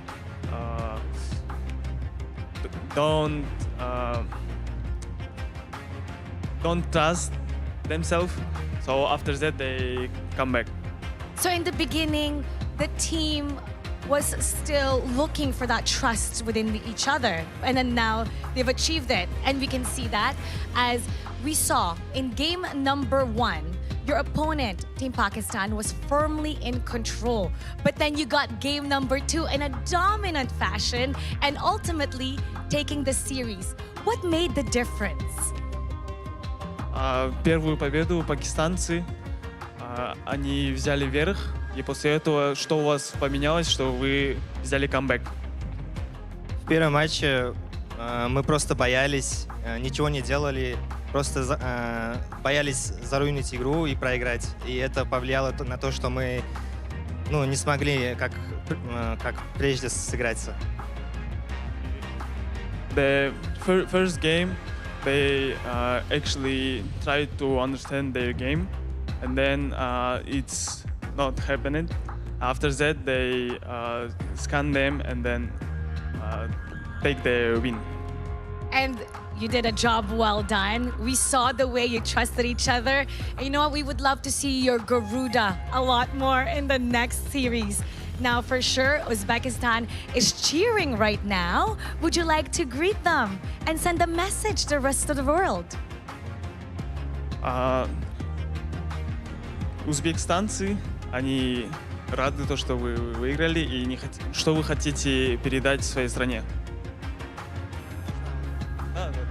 Hammaga kattakon rahmat. Bizga ishonmay kelganlarga ham kattakon rahmat. Ko'rganinglarga ham kattakon rahmat. Shu iloji boricha mana shu 3-o'rin bilan dalshi mana shu Yaponiyaga slot olishga harakat qilamiz. Dalshi bizga balet qilasizlar deb umiddaman. Kattakon rahmat. Thank you everyone. Thank you for Uzbekistan. We will try to get second or third place to get to the Japan. So we will be great to see how Uzbekistan support us. Well, we're only on day 3 right now. A lot can happen, and we wish you luck for your next matchup. Once again, congratulations. Thank you. And we're going to be talking about that more with our casters. Lead the gorge. I can feel the happiness from the screen over there, because Umijan, he was just all smiles on his face. He's like, you know, that win was so good that the smile just naturally comes out of your face. It's like, you know for a fact that you came back from the series and it felt good. It felt so good. Yeah, that's got to feel amazing, right? You're down and then you win and then get into the winner's interview and then just going on stage like that. I mean, everything, like you're representing your region as well. So there's a lot of pride, everything that you want. I mean, I was very proud of you, Michan, as well. Yeah. You were smiling, man. We were smiling all the way to our ears because he was, and we know how much it means to him for sure. And the fact that they actually made a very huge comeback with a very insane amount of gameplay, I think they deserve to be happy. Yeah, it's definitely something that you want to be cheering on, especially when you come back from a game such as that. 0-1 down, and then you come in 2-1 soup, and you are now putting yourself one step closer to potentially the main event or the last chance qualifiers. Yeah, and actually it took us a while, 3 days to finally get to a game 3, but I think it was worth the wait at the end of the day because that was pretty epic at the end of the day. That's true, and I do feel that they are on the right track. If they continue this momentum, they continue with this kind of mindset, it's gonna be very, very helpful for them. But you know what's gonna be helpful for everyone is that if you guys all have iQOO 15R. Official gaming phone for 2026 Asian Games Esports Events Honor of Kings Qualifier. These are the devices that has been being used by all of the professional athletes that's up on the stage. Yeah, I'm trying to locate my finger to where I can point it better. Like, there we go. In the middle. I'm like trying to grab it. That's okay. No, they'll eventually call it if they're interested. yeah. Well, of course, if you're interested in a good gaming phone, do check out iQOO 15R. But lads, that was an amazing series. I think one of the best ones that we actually had story-wise. Like yesterday, we had like Tempest Dragons, but out of the series story, right? I think this was the best one because it involved three game series, our first one ever in 2026. Asian Games Esports Qualifier Honor of Kings, and then it came into a 2-1 fashion, reverse sweep style. Yeah, the comeback, that to me is the biggest one, right? Being able to come back, it's one thing to be like 1-1-1 and then kind of trade it and go around, but I think that the momentum, it shifted, right? Pakistan was kind of reeling after that game 2, and they thought that things were going to be very easy, but let's be very honest, nothing is easy here. Yeah, I was expecting that Pakistan is going to be steamrolling in the game 2. Yeah. Because they were actually being able to end that game 1 in such a style that it seems like, you know what, Pakistan is very solid. They know how to end the game very, very well, and they know how to really utilize their benefits. But eventually, somehow, Uzbekistan's mindset resetted so quick, and they improved. We come talking about this days and days, but it's just so good. Because it feels good coming in from an esports side that you see teams strive and they look for success and they actually won. But coming into the next series, we'll be having Jordan going up against Kyrgyzstan for the match 2 of the day. But we'll need to go for a short break before we bring you more Honor of Kings action.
Contestants fight for the honor of their regions while we cheer them on from the stands.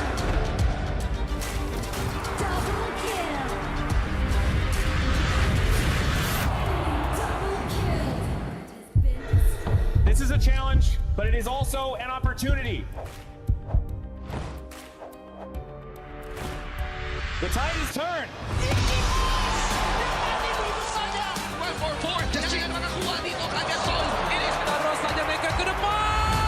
Astis in front. They're going to use it. Golden title. Tatsumi. Go! Victory! and we pulled it off together. We share the same voice, the same radiance. This moment of brilliance belongs to all of us. Together, we shine.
Welcome to the 2026 Asian Games Esports Qualifiers, Honor of Kings.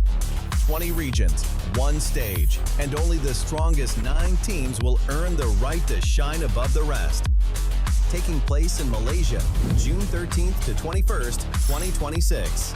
Coming to Malaysia, this is the battleground where teams fight for the right to qualify for the Asian Games. 20 teams enter, but only 9 teams will move on. Apart from the 20 regions, there are 3 regions that have direct qualification. Here is the 2026 Asian Games Esports Qualifiers Honor of Kings format. First, the 20 teams will split into 4 groups of 5. In each group, every team faces every other team once in a single round robin, with every match played in a best-of-3 format.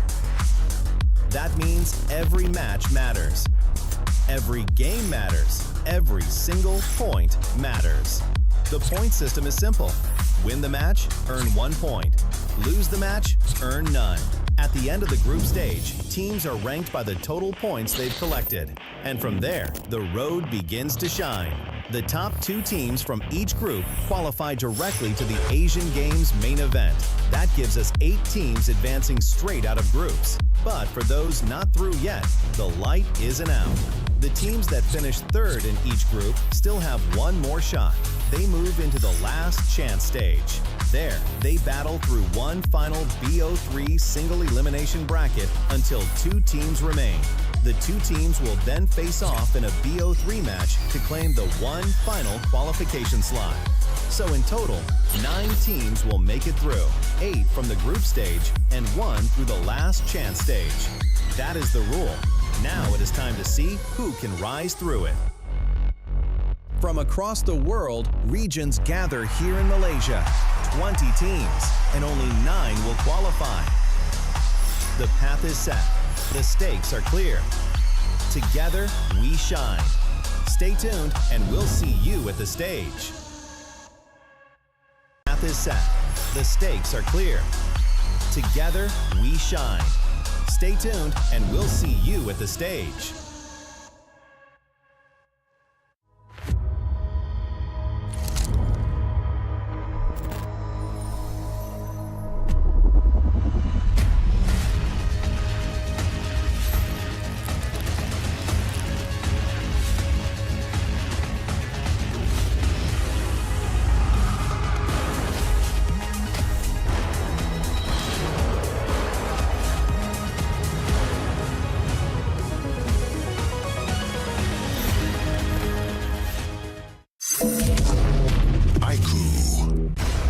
Ultimate not ready yet.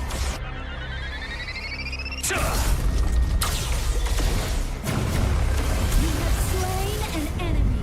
My magic murmurs in ecstasy.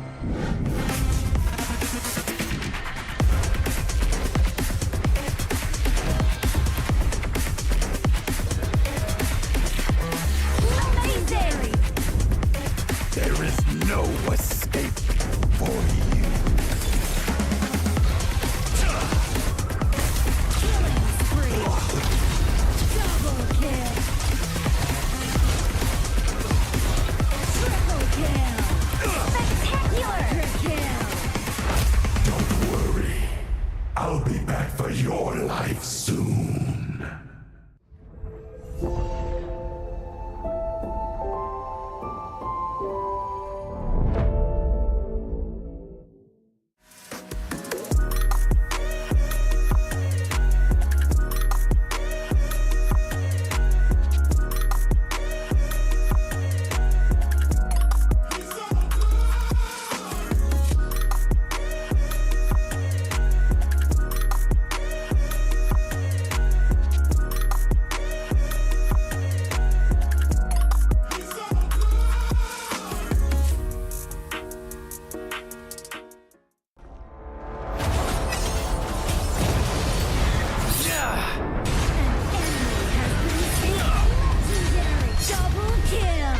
Shall I compare thee to a summer's day? Don't engage. Don't crush us like insects. Slain an enemy. Defend our base. Our high ground tower is under attack. Amazing. Unbelievable. Ah, the fragrance of romance. Ally has been slain. Rampage. Double kill. Triple kill. Spectacular. Pentakill. Lady Fortune is on my side.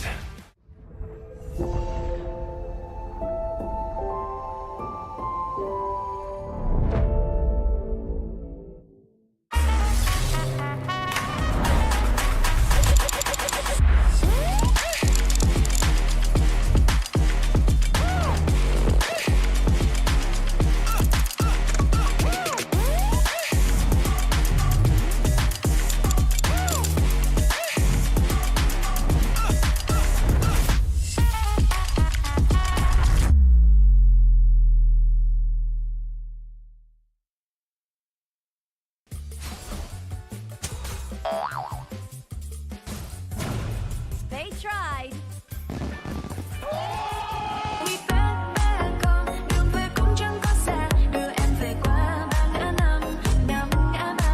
The new Spritling skill, Dig It, is a passive skill, which will automatically trigger at fixed times each match, up to a maximum of 10 times. The skill grants guaranteed standard rewards like gold, XP, shield, health recovery, and more. There's also a small chance to uncover mysterious grand prize effects during the match. Dig It may also produce tradable high-value treasures. Detailed information about acquired treasures will be shown after the match ends. Each treasure has its own rarity and storage size, and obtained treasures will be automatically stored in your warehouse. If you want more high-quality treasures, make good use of the Treasure Fusion feature. You can also copy and share your code so friends can help speed things up. Treasures in your warehouse can be sold for event currency, which can be used to redeem skins, items, and other rewards on the event page.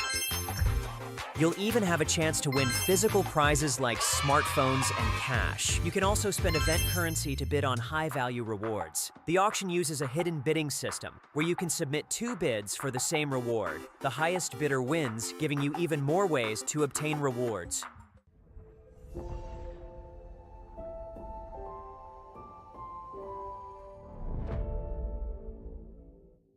Itu bukan track kita. Relax, bro. Phone aku! Jom kembara. Mountain Dew!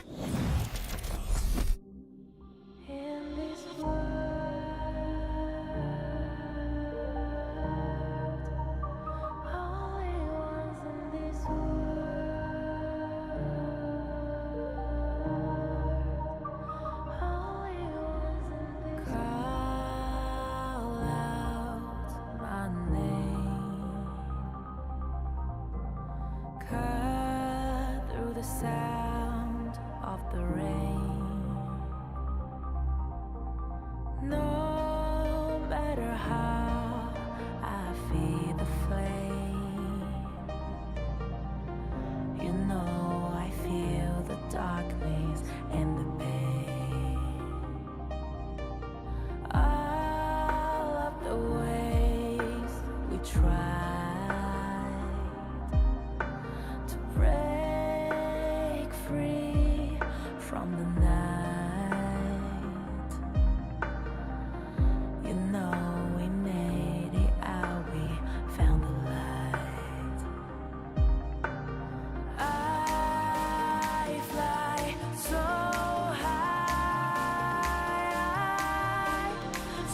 high, light up the skyline. Let's do it this time, like it's a whole new vibrant world.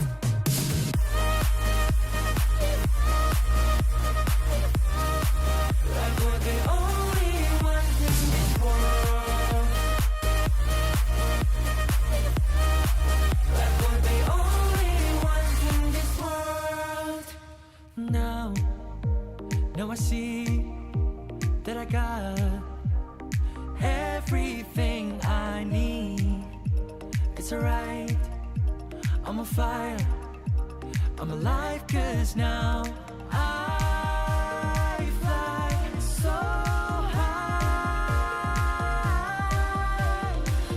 high, light up the skyline. Let's do it this time, like it's a whole new colorful world.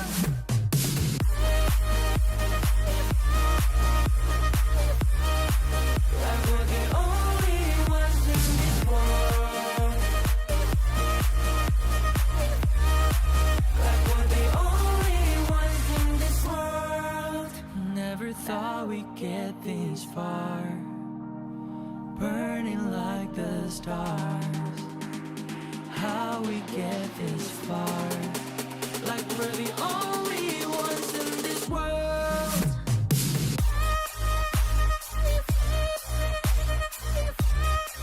Like we're the only ones in this world. Like we're the only ones in this world.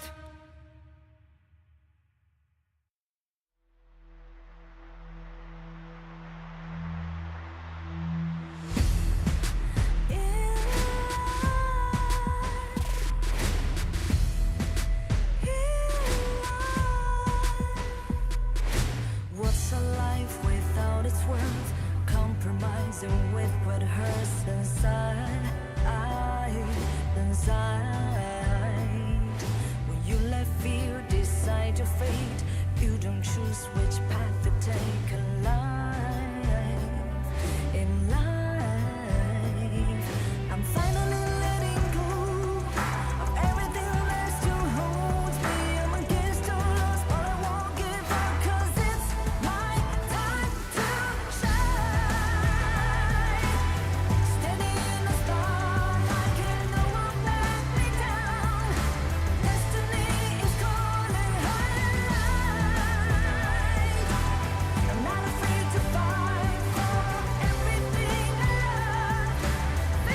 We're back from a short break into the 2026 Asian Games Esports Qualifiers for Honor of Kings. This is day 3 and we just witnessed one of the best BO3s thus far that it actually brought into a 3-game series here. But hey, my name is Sagi here and with me on the desk is our casters of the Gorge. Please welcome back once again Holler and also Adam here. Welcome, boys. Thank you for having us. I think that let's continue on from the good games that we saw already in the first series of the day, continuing on and hopefully into this one as well, because again, it's all about those good vibes, making sure that the teams are actually going to be prepared, and we just want competitive games at the end of the day. What are the odds that the next series, this very next series, is gonna be 3 games once more? I think there is a chance for that to happen.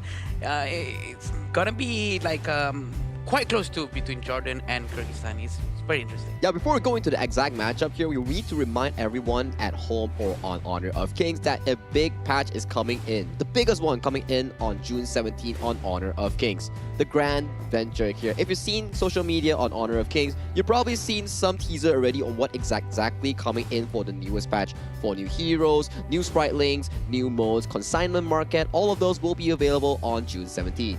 Yeah, and actually just...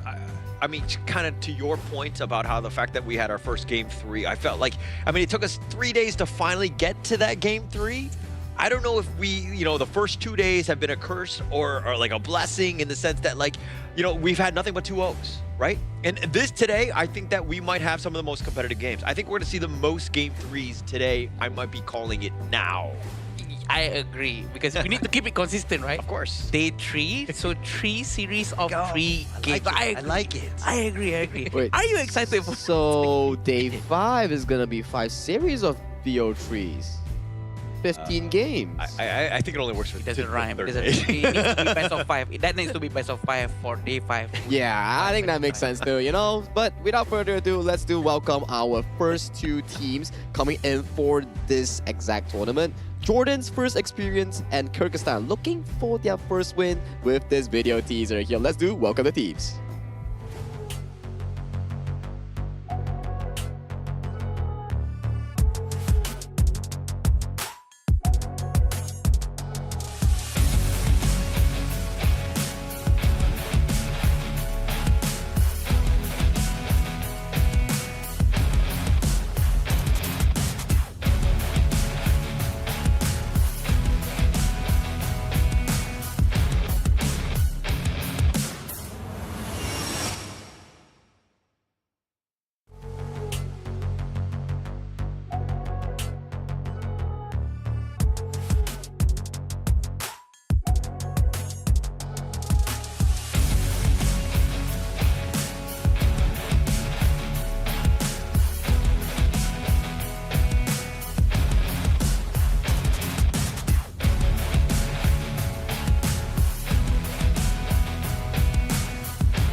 Known for their ability to adapt and think on their feet, their unpredictability makes them dangerous, and their composure could be the key to unlocking victory. Ready to turn uncertainty into opportunity, please welcome Jordan!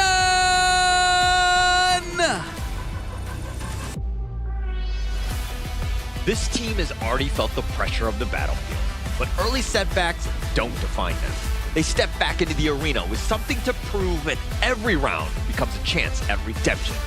Please welcome Kyrgyzstan!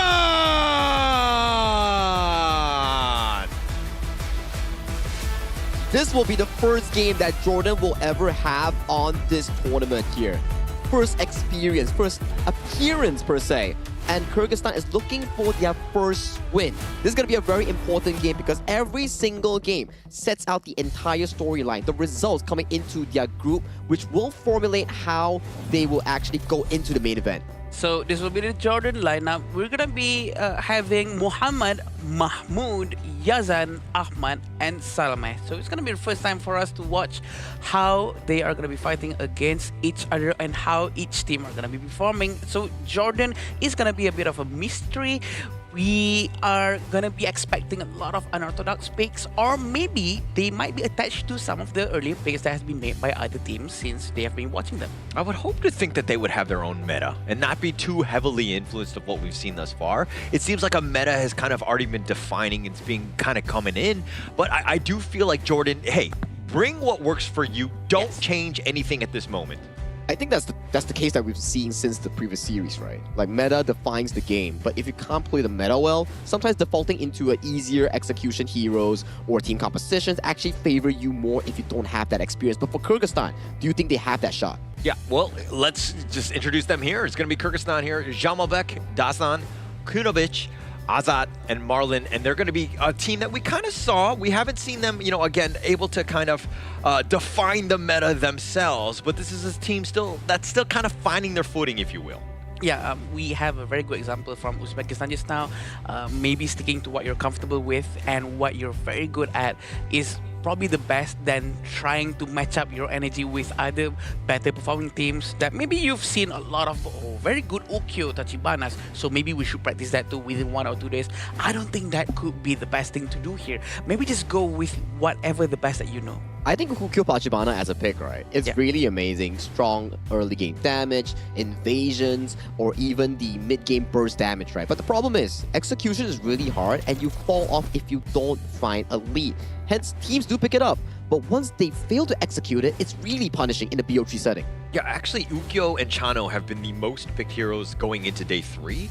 So knowing that, I think that, you know, almost every single blue side team, when they're looking to pick first, has really kind of leveraged off of that. Those are the two main heroes. So, like, it's one thing to pick your own heroes that you're comfortable with, but understanding the meta of what other teams are looking to do, maybe you look to ban those out early. I agree, and we do know that there's only a couple of heroes that usually needs to be banned, especially heroes like Dolia can really reset some heroes like Kaiser that makes Kaiser a beast. But it has been proven that maybe Dolia is not the biggest problem. Maybe it's understanding your opponent that makes the biggest difference. And the Asian Games Esports Qualifiers is also another type of tournament where it applies the same style. Meta always starts to show in the first few days, but as you inch on towards the last few days or the middle of the tournament, you start to see more patterns, more strategies coming out for different teams in their pick and bans. Yeah, and as we go into day 3, this is the first time Jordan is going to be on stage. Has that helped them where they haven't played the first 2 games and to kind of, you know, let the other teams play and get a little bit more intel on them? Or would you rather them play up front and to kind of just shake things up from the beginning? That's a very good question. For me, for these 2 teams, especially for Kyrgyzstan, right? Like, let's say you're Jordan. If your first opponent is like Philippines or Indonesia from another group, then you might be feeling a bit worried because you've seen how well they play. But considering the fact that Kyrgyzstan has yet to found a win, and they are also striving for that, so both teams are probably at equal grounds and they are mentally prepared for one another. Yeah, I agree with that. I actually agree with you, and definitely the pressure is off, right? Because we do know that they are performing quite well, and look at them, they're very happy, very confident up on stage, and we are not going to be surprised if they don't really have that pressure on them too much, so maybe that could be the edge that they need. It's just about the little things, right? Going into this one, I think that you're seeing both of them, as long as you're kind of, you know, loose, you're able to play your game, right? You don't want to get kind of nervous. You don't want cold hands. You want to just kind of be warmed up and ready to go, do your stretches and all that, making sure that you guys, you know, watch as many movies together as possible so that synergy is next level. It's all about synergy. I feel that everyone can really relate to this because synergy, bonding is one of the most important things, and maybe some of the players out there don't have enough of that.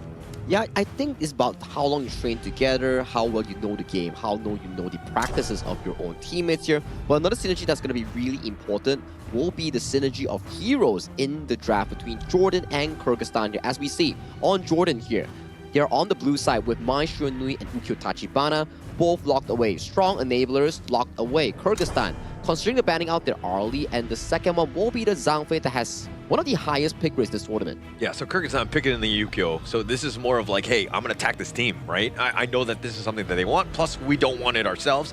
And they're basically making a statement going first here. What is going to be that pick? It's going to be Dolia. Let's go. It seems like they are quite inspired from what has been happening from the previous game. Maybe everyone's starting to realize, hey, wait a minute, maybe it's not just Dune, maybe Kaiser works as well. And then they're gonna try to implement it right now. But I'm a little bit worried. If they have never done this before and they are sort of forcing it out right now, it might backfire on them. It may backfire on them because at the end of the day, you still need certain hero mastery and also the teamwork to actually pull off certain compositions, which are rather different in terms of execution here. So for the side of Kyrgyzstan, they took very strong two-side carries, Xiao Qiao and also the Chano as their 1-2. But I'm liking this from Jordan here. The Yuhuan Dun as well, their 1-2, and then adding on with a Yuhuan as their mid-game carry. Oh, they're so good with the Dolia as well, right? Their ults are amazing. The Dune and Dolia, the combination that we've seen time and time again. But adding the Yuhuan adds another interesting wrinkle. A lot of sustain. So Kyrgyzstan right now, I mean, the Venomous Staff, anything to kind of limit that healing is going to be key. And also, like, you got to understand that the fights are going to go long. Yeah, for sure. And we do know that Chano and Xiao Qiao, Diadia has also been picked out. Usually Diadia is a hero that we use to counter fast-moving assassins.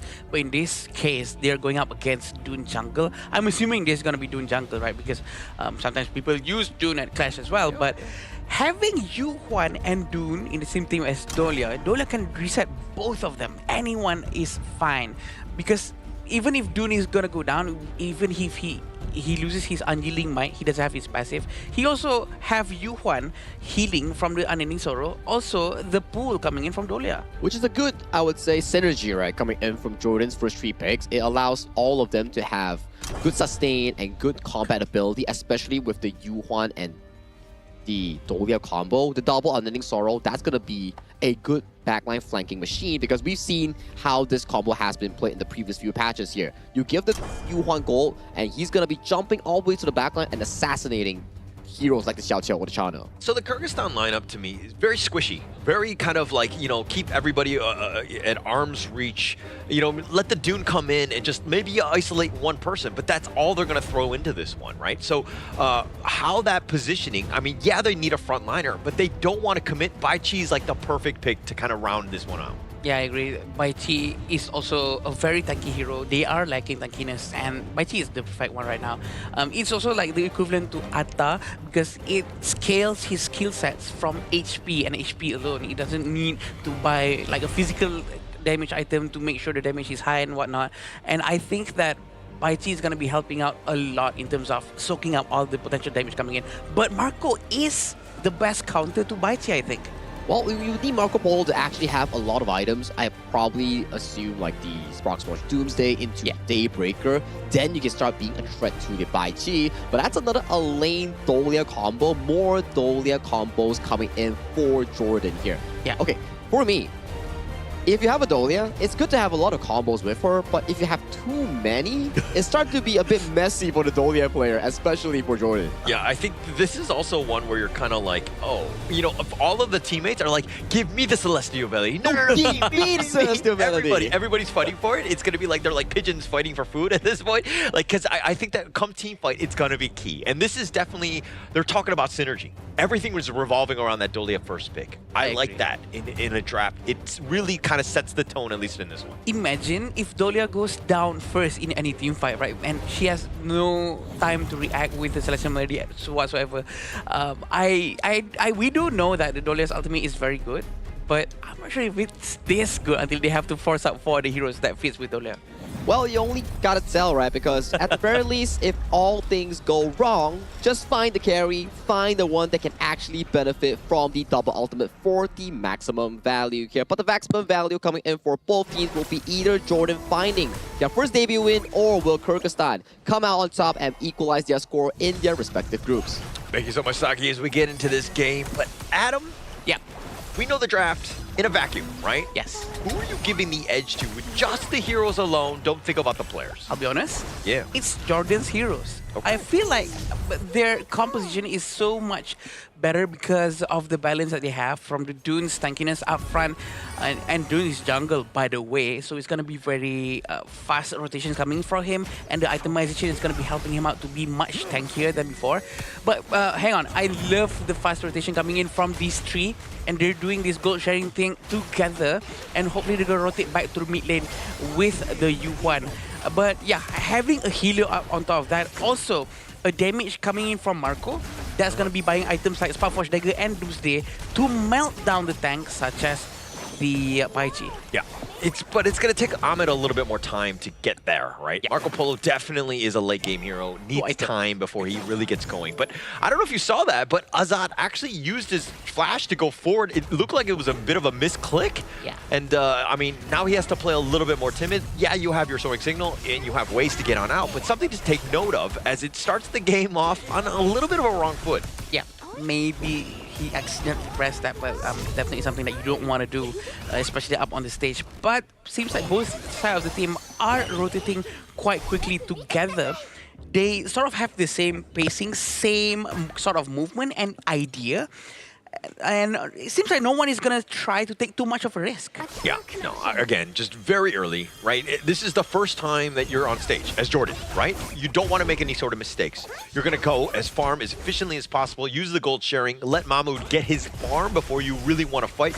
What we've seen from past Dunes in other games is that he falls off or he doesn't do very well when he doesn't have those tanky items. Yes, and we have to remember the combo coming in from Dolia and Dune is so effective because Unruly Blade's cooldown is very short, which means, in turn, Celestial Melody's cooldown is going to be short. Yeah, definitely short. This Spike Tail, like, literally, oh, the four-man taunt! Oh, that was so great, but at what cost? The Death at Sunset, what are you doing, my friend? Muhammad now on the run. He was trying to go for his own four-man Death at Sunset highlight reel, but it looks like they're both going to disengage at this point. Wow, what a great layways coming in from Jamal back. We would love to see more of that after this, and hopefully Kyrgyzstan is going to be helping him out to deal more damage. That is the perfect timing that he did. It's just that his teammates are not ready for that. Probably there were no communications prior to that movement. And also, it's still really too early, Nick. I mean, you don't really have items. You're not doing so much damage. It's so early in the game. It was an amazing taunt, but it's kind of like, okay, I think it was more of a flex more than anything else. Like, hey, this could happen at any moment. I think he was just testing the water. Yeah. He want to know what's the perfect distance of the flash plus the layways together. Yeah. So he can do better of this. You know what? There's something wrong with that. It's working very well. But he's going to rotate back to the top lane, and we all know that he doesn't have flash, but he still has his ultimate. They have to be ready, prepare in 10 minutes. Tyrant is coming up. Yeah. And when that happens, I mean, nice wind slash onto 2. Mahmoud taking a decent amount of self. This Dune is going to be a problem, assuming he's able to get some of these items. He dodges a Honey Sweet Breeze, and he's all by himself, and here come the cavalry from the side. They're just going to push them away, though. Okay, the objective is going to be the Tyrant. They have to focus down on it right now, but will Nakoruru be able to find that one? He's looking to go. They find it. First strike. Ahmed just going right on into this one. The Bitter Farewell is going to be used on the side, trying to just mitigate, but Salome is going to be taken down. They find Zamo back. He's not tanky enough. The Death at Sunset doing some serious work. The flash away, and a double strike going the way of Azad. He's on the run. Muhammad not going to dive the tower. Wow, what a clean wall coming out from them, and they're going to be focusing down on the Tyrant. It's going to be a good one, but replay of what happened just now, this is where the wind slash almost hit the rest of the team, but they still try to start to force because they know the layways is going to come out from the Jamal back. But again, there's no enough burst damage coming in from the entire team after Jamalback actually went in with the Baichi. Yeah, so Ahmed actually had the Fever Barrage. He did a decent amount, but then he was getting focused. He got the Celestial Melody off of Salome, Fever Barrage on over the ledge just to go to safety, but then he got caught around because he was sticking around a little too close to the sun, so to speak, and he got burned. Yeah, I feel like maybe they need to help waste more skills from Kyrgyzstan's before Ahmad goes in, because Marco Polo is a very a hit or miss. If he goes in, it either works very, very well or it doesn't work at all. So they need to make sure that all the skill sets coming in from Kyrgyzstan has been used up first. It's just that it's just so early, right? He's kind of pillow-fisted at this moment. His shots are really not going to do as much as you want. I mean, definitely late game, right? Yeah. but this is also one where you're like, okay, you need to balance a little bit of the aggression, trying to take things away, but at the same time, you kind of need to just farm here. But this is the aggressive play from Mahmoud. This is going to be great. This is what you want from a Dune. He smites it away and chases them on all the way back. The Unruly Blade almost getting the pick off. The two-man stun with that Honey Sweet Breeze, so at least they got a little bit of damage on their way out. Mahmoud, he really wants to go in non-stop. We have to remember that Salama has been helping him, playing around his presence non-stop also to make sure that he can also exit the wall in case he needs to. But we want to see more itemization coming in first. They need to focus down more on stealing resources. Sure, he can try to steal the Azure Golem over and over again, but the objectives ultimately all lies down to whether or not they can destroy the enemy crystal or not. Yeah, and I mean, you're rightly pointing out the Dune Dolia combination. These two have just been such a good pairing throughout the Honor of Kings esports, like, or any Honor of Kings ecosystem, right? Yeah. I mean, they've been so good together because they provide so much. The Unruly Blade is like, usually it's a one-way ticket, right? Yeah, but yeah. now that you have the return one, it really adds a lot of value to the team. And maybe people don't know this. Celestial Melody's cooldown really depends on that skill that she is resetting. If it's a very long cooldown skill, her Celestial Melody is going to be a very long cooldown. But if it's short, hers is going to be short. So that's how they're going to rotate it. Oh, the Meteor kill, and the Death that Sunset, he has to use that defensively. Muhammad doesn't want to get pulled back, and he does just barely get raked out, but he gets under the tower. That was a little bit precarious for Muhammad. Oh, this is very interesting. Actually, Muhammad is actually going for Blazing Cape. So it's going to be a very tanky line. Yeah, look at how Mahmoud is so aggressive, just stomping on those wolves as well. But he wants the Azure Golem. I love the way Jordan is playing right now. Oh, it seems like Dasta managed to get the blue buff, but he's going in. He's going to go all out or not. He's going to pull back because he knows that Ahmad is not in the vicinity anymore to give him a helping hand. Yeah, but he still stole some of the jungle neutrals right there. So I think that he'll be happy with this. But again, contest everything. Like, look at how aggressive he is. Space created, if you will. Wind slash just to zone them away. But Ahmad gets picked off on the bottom side. That's not what you want to see, especially. But now the Honey Sweet Breeze onto two. Muhammad is going to be taken down. And Mahmoud, he's trying to fight all the way, even diving the tower, but a triple strike going the way of Dastan. Kyrgyzstan managed to punish all of them. There's only Yazan left in the Jordan team. Now let's see what Kyrgyzstan's going to do, which objective they're going to go for. Is it the Overlord? Is it the tower? This is a crucial moment for them to really try to gain something out of this win of this team fight. Okay, I was saying that I like the way Jordan were playing, and I would like to retract that because they're being a little too aggressive. Mahmoud, you're kind of putting your team out in a bad spot. You're being way more aggressive than you should be. I like a little aggression. That's a little too much. But the rake back, they find Muhammad.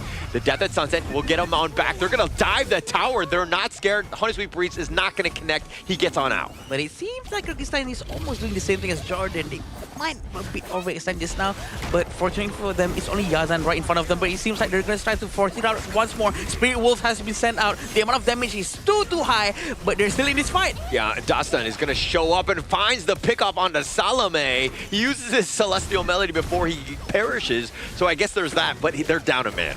Yeah, they're still okay right now. The minions are still a little bit more minion for them to finish out before they can try to get the Tyrant as the next objective. But the Tyrant is going to despawn. They have to focus on getting the Shadow Tyrant or the Shadow Overlord.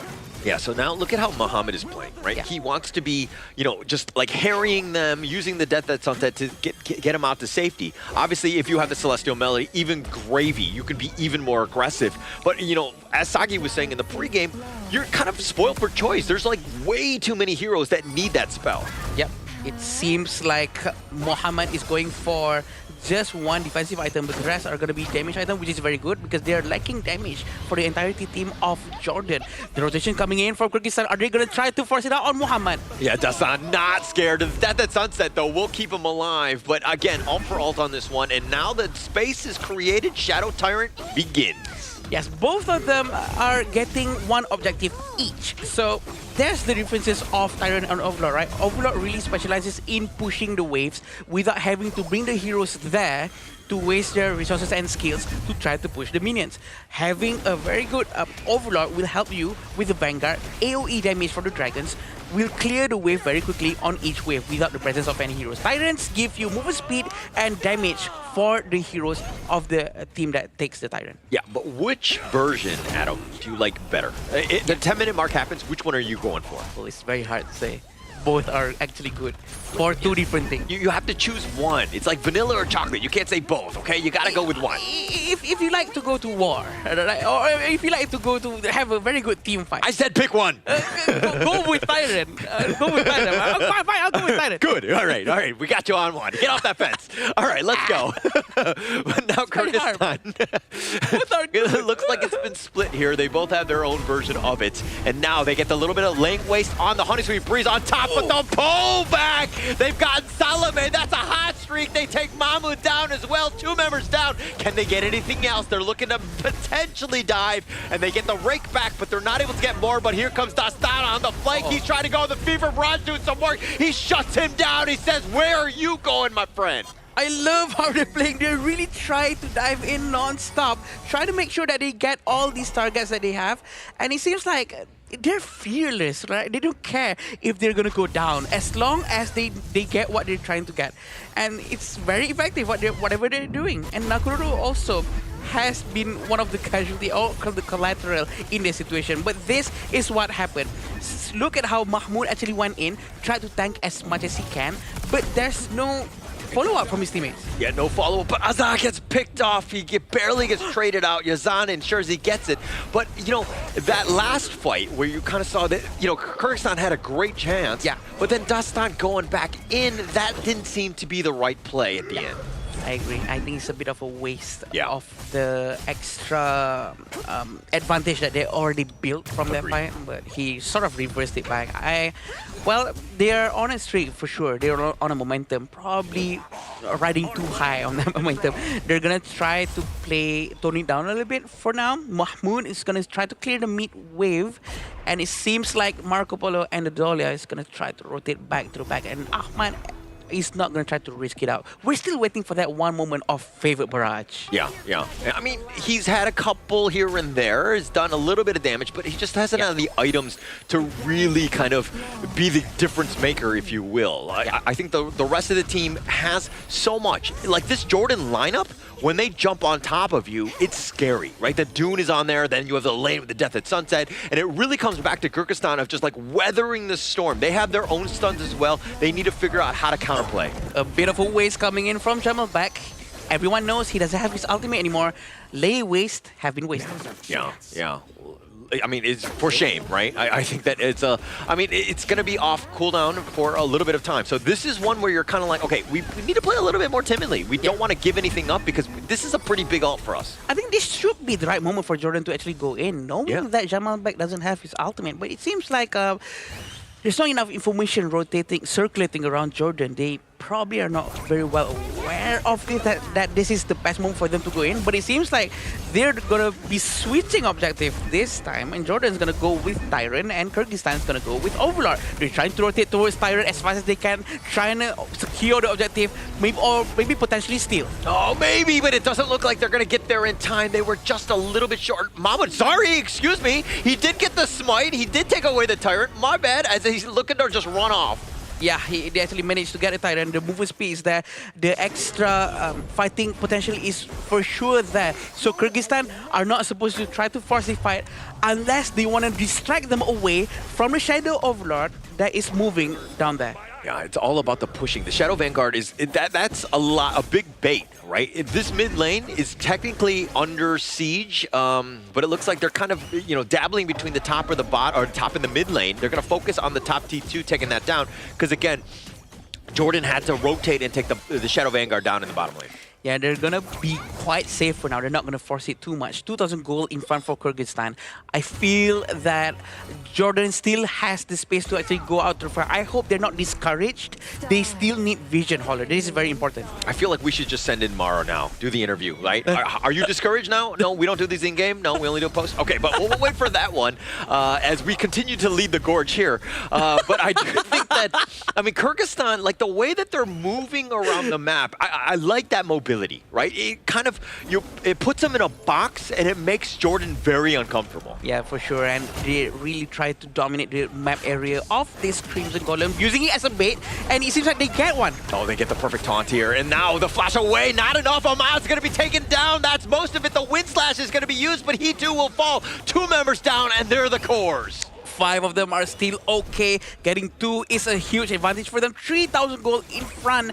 And it seems like Kyrgyzstan is not going to force out too much of a next move, but it seems like they're going to catch one. But Muhammad is going to fly away using Death and Sunset. Are they going to go back in? No, not yet. Oh, not yet, but he meteor kills on back to safety. The towers are being taken in the bottom lane, so they're molding down, and it looks like they get Salome as he was sticking around that tower, and now they're going for the flank. Dastan looking to go aggressive, almost gets enough, not enough to take on the Yazan, but it looks like Muhammad solo, the soaring signal will snipe him out. They take the bottom T3. Kyrgyzstan looking to end this game as you see Yazan trying to hold on. He gets back into the fountain with the flash, but the crystal is under siege. Just one last time. They try to go in, but not enough. Ahmad is going to be taken down as well. Dastan, most of the damage, but they're going to take the crystal. Kyrgyzstan are going to get on the board first. Kyrgyzstan, with that disciplined gameplay, manages to secure the first point. It was a very back and forth 5v5 game coming in from both teams, but in terms of skirmishing, in terms of opportunities, I think Kyrgyzstan definitely had the better angle this game. It's something with this channel pick, man, I'm telling you. Every single team has been finding success on this channel from early all the way to late game. It is such a good hero, and it's one of the top 3 heroes picked at the Asian Games qualifier. It has so much impact, especially as a farm laner. It has everything that you want in terms of just like damage, like the wolves are annoying, the trap, everything. The kit is incredible here. Yeah, I agree. I feel that it's a very solid pick for sure.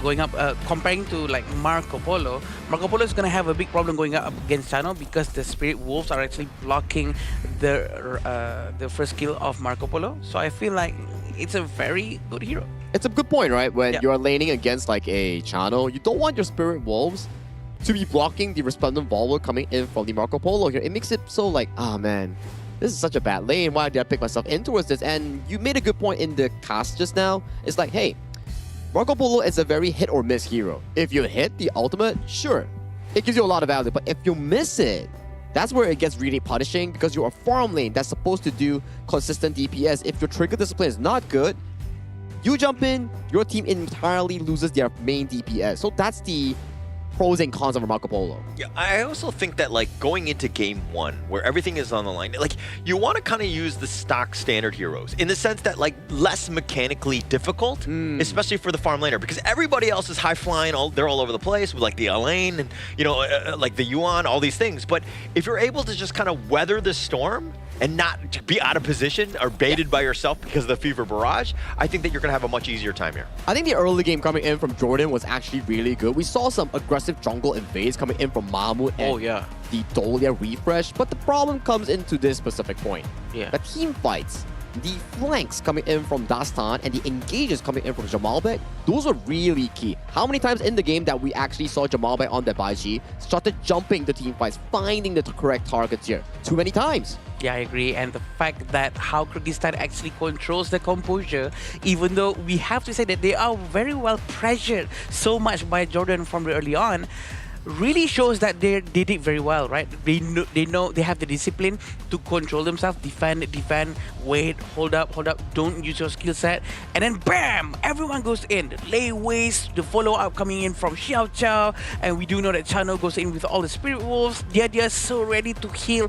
anyone who went down with their HP. Everything was so well done from Kyrgyzstan. Yeah, actually, underrated here. Probably will not be MVP, unfortunately, but we see you, Kumanich, in the sense that your Honey Sweet Breezes, like, they completely like negated what Jordan was throwing at you. They would go and then that stun would happen and they'd be like, okay, let's disengage, right? I have a core memory of what you exactly just mentioned on Kubanuich. His Xiao Chao out of that one team fight in the bottom lane where Mamoon on the Doom was chasing all the way into the tier 2 tower. Oh yeah. He was finding so many of those Honey Street Breeze to start the fight, which gave Kyrgyzstan a good advantage in those team fights. Yeah, I'm pretty sure that's what exactly has happened. Kubanic played really well. He pulled back, and he tried to find that right moment to use his skill sets. Azad with the high amount of damage. Holder, what do you think? Oh, I mean, he was clearly the MVP.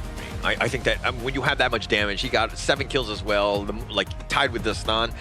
This is a guy that was ready to go, like in game 1. If you were ever like, hey, I need my farm laner to step up, outclass Jordan in this one, boom, he was the guy. Look at that goal graph. It's the entire story that we just described just now, where Jordan had a really, really comfortable early game. It's just that they couldn't really pull the game wide open. They couldn't find the catches, the pickoffs in towards the late game, and then you start to see the Dolia having trouble. It's like, should I give the Dun? Should I give the double a lane ultimate that we never got to see? Or the double Yuan ultimate here? So too many choices boiled down to a bit of a, I would say, unsuccessful start coming in for Jordan's debut here. But you see Kyrgyzstan pulling to their composition strength. Double carries, Xiao Qiao and Chano here with the good catches coming in from the Bai Chi. And this is my take. I think what Mahmoud was doing just now, he's on the right track. He was using Dun, he was playing very aggressively, knowing that he has Dolia, so he's trying to maximize his presence with the Dolia as well. But I think if only he could get his teammates to follow his pacing, his aggression to go forward and try to make good use of Dun's sustainability and strength and, you know, his HP, maybe they could actually get a lot of takedowns, a lot of strikes. So this is the fight that we talk about, right? Yeah, very good stuff coming in from the early game, the double-edged sword of the Marco Polo, where you jump in, yeah, you take a lot of damage if you only isolate out one target. So he traded himself for this, but so far this is still looking really good for Jordan here. But you can start to see Azad. Now, this is the one that I want you guys to see here. Yeah. Good dive coming in from Kyrgyzstan here, but this upcoming 100 Sweet Breeze, boom, double into the ultimate flash coming in from Jamalbek, sealing the deal for Jordan in this mid-game. This is the moment where there was the aggression was just like they got punished for it, right? I think that you need balance. Mahmoud was going, I mean, you have to fight for something, right? And it's not about the kills. It's about objectives. You take the Azure Golem away, great. Then you get yourself on out. They were diving the bottom T1 and fighting in no man's land for what? Just a couple of kills? Not a great spot. You need, again, you need an objective to be fighting over. Yeah, maybe the idea that they had in mind was to actually focus on trying to steal as much resources as they can, but you know, chasing all of them down all the way to the back of Tower Tier 2 when Tier 1 hasn't been even destroyed yet was a bit over the top. It's a very limited combat space they can actually have, right? And these are the few moments that Ahmad went in with the Marco Polo Fever Barrage trying to savor the game, but it's a little too late because the MVP player coming in from this series is Azad. Posing for that picture here. Like, give me a pose, baby. That's the best pose we've seen thus far. Easily. And definitely a clear MVP, not only in game, but also with the profile picks. I think the 7, 1, and 8, but the 42% damage, absolutely insane by Azad. Sagi, correct me if I'm wrong, but I think this is the first 40+% damage to have ever been dealt by an MVP. That is a huge amount of damage. That is a huge amount of damage. I'm trying to recall whether day one we also had 40%. Was it on the mid lane player here coming in from Vietnam? I think it was like 9% or something.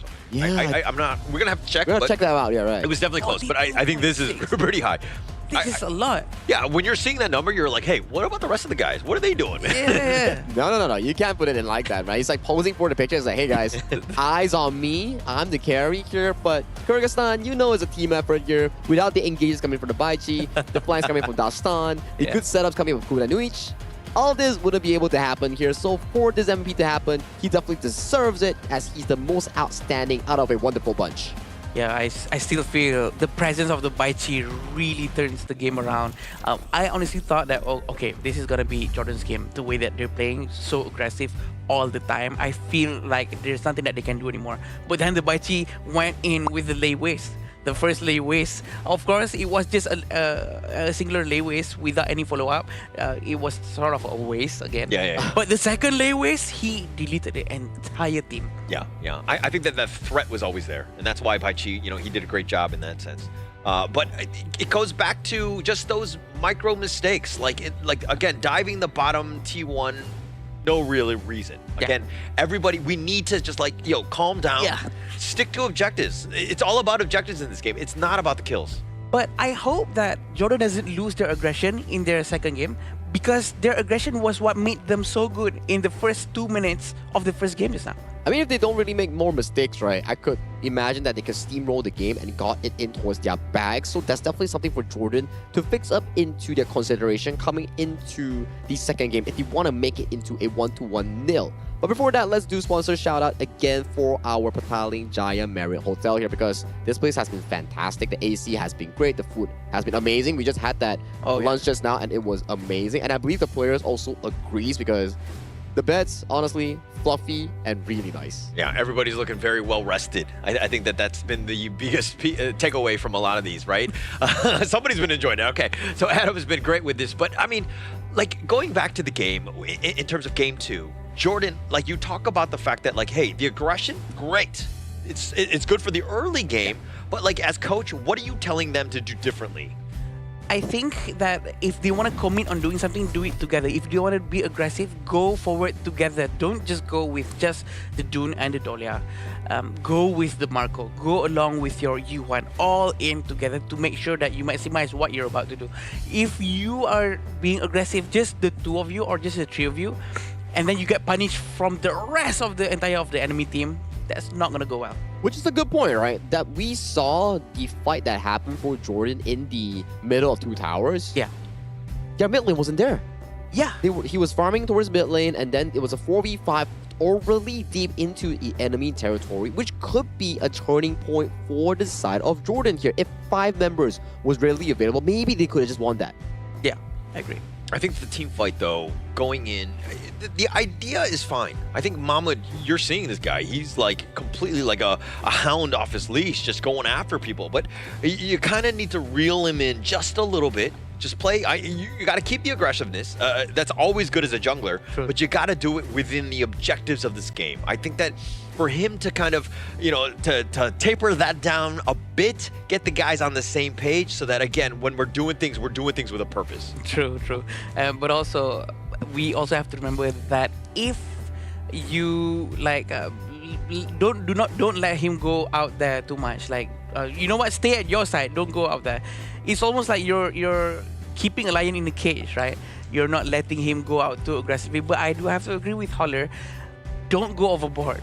Don't go overboard way too much, because the tier 1 tower hasn't even been touched yet. I know their objective was actually to try to steal the Azure Golem, but then again, the heroes' HP are actually quite low, so why not we just dive in? But they dive in all the way in to the tier 2 tower. A good word to describe this situation is tunnel vision or overcommitting. Oh yeah, tunnel vision. So for that to happen, it's sometimes normal. Even the best of the best teams out there tunnel vision when they all get really hyped up. Because you got to consider, it's Jordan's first game on this stage itself. But coming to the second game, they will need to definitely plan their drafts better as they march towards this really, really important game. I know I keep nagging on this, I keep reminding on this. It's a BO1, it's a BO3, single round robin. You lose this, the hopes of going to the main event is further away from you.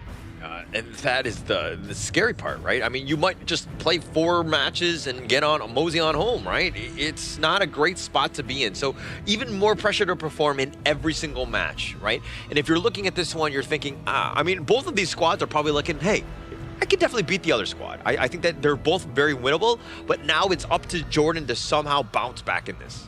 This is very good picks coming from Kyrgyzstan, honestly, because yeah, Jordan actually took Chano. Chano is a very versatile hero, but knowing that Chano has Spirit Wolves, they're not going to go with Marco Polo anymore. They're going to go with Direnje and make sure that all the skill sets from Direnje to burst down any Spirit Wolves and also the Chano itself and supposedly any forward tanks. But look at this. Finally a Kui for today. Yeah, you've been loving the Kui since you've seen that yesterday here, but Kyrgyzstan actually drafting really well. Yeah. One way to counter out Kui, CC immunity, which Lianpo has in all of his spells, and also Ata on his skill 1. Yeah, and also if you do happen to catch him when he doesn't have that CC. So I think that going in, like you're seeing the rest of Kyrgyzstan, you had the Ata, another way to kind of create that ghost ship, but like it's about getting to that backline and on top of that Chano. I agree, and Chano has to be aimed from the beginning, from the get-go, or else he will have his automation very quickly. Again, I do feel like the DRNG is a much more mid to mid game, early game and mid game farm lane compared to Chano. Chano is a very super late game marksman because of the critical build, the damage that he's about to be doing. But with DRNG, he should be able to push the lanes much more quicker. It's more of a 50-50 lane trade, right? You gotta see whether the DRNG can get a full commit in, or you can start to see the Channel throwing those Spirit Wolves, which will act as a big counter into the lane against the DRNG. But that's for the farm lane here. Let's check out some of the bans here that has been committed by both teams. Kyrgyzstan banning out the Fang and Lubu, and Jordan removing the Garuda and also the Nakoruru from the pool. Kyrgyzstan still needs a mid jungle or clash lane, depending on where the R-type goes. And for Jordan, they still need a jungle and clash lane. Great bans. I think that the Lubu makes a lot of sense. It definitely kind of, you know, the Lian Po and the Ata, both ways to kind of, the shields are, yeah, on point. Wow. Now you've picked up the Guan Yu and you're like, hey, we are going to use, I mean, it's not the complete caveman strat where it's just like melee guys just like running at you, but you have the DRNG. But the Guan Yu is going to change things up because Jordan's lineup right now, they kind of want to stay on the outskirts, right? And yeah, being able to shepherd them in with the Razor Cavalry, it could really just, you know, take over that team fight. And it's really scary, right? Yeah, we prize Channel as a pick that you can go ultra late game, start having so much consistent DPS. But here's the thing coming in from Kyrgyzstan's lineup. You see the Guan Yu, you see the Lian Po. That's a lot of engage that's been covering from both the front end and the flanking end. And we have to remember, okay, Atta's going to be playing jungle, right? So Guan Yu is going to be going at a clash lane. But I'm a bit worried, are they able to use Guan Yu as good as we hope him to be? Going up against Fuzi is gonna be a big of a problem, but Fuzi has to land his Sage Might because we have to remember the skill has an animation channeling time. If Fuzi misses his ultimate, Guan Yu is gonna be rampaging around. Yeah, and actually, I mean, it's a nice, I mean, we've seen it, you know, excel in the first series of the day, right? And I think that it can potentially lock down the Guan Yu as well. You know that those guys are going to get to the potential backline, but this Kyrgyzstan lineup, they have control for days, but do you have enough to knock them down? You need damage. Xiao is just even more control. This is like a protect the president in terms of this DRNG lineup. I'm scared at the same time because, again, Azad, he gets out of position. Yes, he was the MVP, but this DRNG is a lot harder to maneuver around with. Okay, Saki, from both sides of the team, we've seen all the heroes that has been picked. Which team do you think has a more solid composition? Just like what Hodor said to me, choose one. I would say it's Kyrgyzstan. I am loving Kyrgyzstan's lineup here. You have so many front lines, especially on the engaging end. You have Marlon on the Lian Po covering the front engage, Jamal back coming in for the Guan Yu to really threaten against Aman on that channel here. But if you want to give it over to the side of Jordan here, if this Quay can land some good hooks, then maybe, just maybe, they can pull this back into an even 1-1. And Adam loves a good hooker, right? So I think that having the Quay here is going to definitely set things up. If he's able to get those repositions, I think that they're going to have a great time. But at the same time, Jamalbek, he's got to be someone you got to be scared of because he too can reposition your entire lineup. Yeah, I agree. Compared to Quay being able to only hook one person, but it seems like they're really trying to raid the buff as soon as they can. This is an aggression coming in from Kyrgyzstan, which is what we're not expecting. We were expecting Jordan to be doing this instead. Yeah, not even 1 minute in. Smite battle, Mahmoud just barely taking that one away because Kyrgyzstan, they actually spent a lot of resources trying to take that one away. Unfortunately for them, not able to do so. The question is he going to be my favorite hooker? I don't know. I mean, it seems like you have many. Many? Yeah, you like the Sungun yesterday, right? Whoever used Quay. Yeah, whoever used Quay. Okay, you have zero standards then. You just like anybody with a Quay. Got it. All right, my bad. I didn't know. But yeah, he's trying to play it safe and not really trying to hook it from far. He goes up front and trying to take the safe ones first, but we need that presence control coming in from Quay. When the accuracy is high, the fear from enemies in front of him will be very real. That the fact that they will try to avoid it, try to move around, maybe unnecessarily sometimes. Yeah. That's gonna it's gonna keep you timid, right? You're not gonna play the traditional way because you could get potentially hooked at a moment's notice. So you want to play very safe. So vision on where Salome is at all times gotta be key. He misses his first one. Not a great start to start this one off. Still quite early at this point. 500 gold for Jordan. They're gonna try their best to farm as much as they can. I'm expecting Kyrgyzstan to be doing something more or less the same as is now, trying to steal the blue buff once more. But is Jordan gonna try to defend the Azure Golem this time, or are they gonna let it go? Ooh, they'll take Azat. This is a great start for them. Probably got that hook by Salome, and it looks like they're going to put some pressure on this bottom T1. They're going to chip it away. The armors are there, but this is a great start. You know that anytime somebody gets an MVP against you, you got to focus him in the next one. I agree. I'm quite sad I didn't manage to witness that hook. The first one is very important, right? Because we want to see on how he actually managed to deal with the first one. But no, I know you like to watch. So unfortunately for them, we didn't get the camera vision on him. But Salome, I mean, hopefully in the next one we're able to get that. Yeah, we're still with Salome right now. Give space to Holler. Holler really needs to let it go of all of his thoughts. Very problem. Yeah. It's fine. No we're problem. Still PG. Don't worry. We're still here. 1,000 gold in front for Jordan. But Mohamed in the top lane. I mean, Jamalbek, these two are going to be going at it, right? I think that as the Foots, you want to constantly just like, you want to stay in the lane as much as possible because, again, because Jamalbek wants to rotate. He wants to use his, Razor Cavalry on team fights.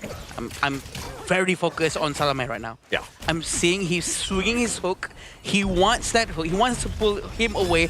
But we have to remember, Azat does have that Purify. But Salome is going to go down, it seems. Yeah, the Tremor Smash is going to be right on top. But the Blazing Brilliance is on point. The flash away, Marlon.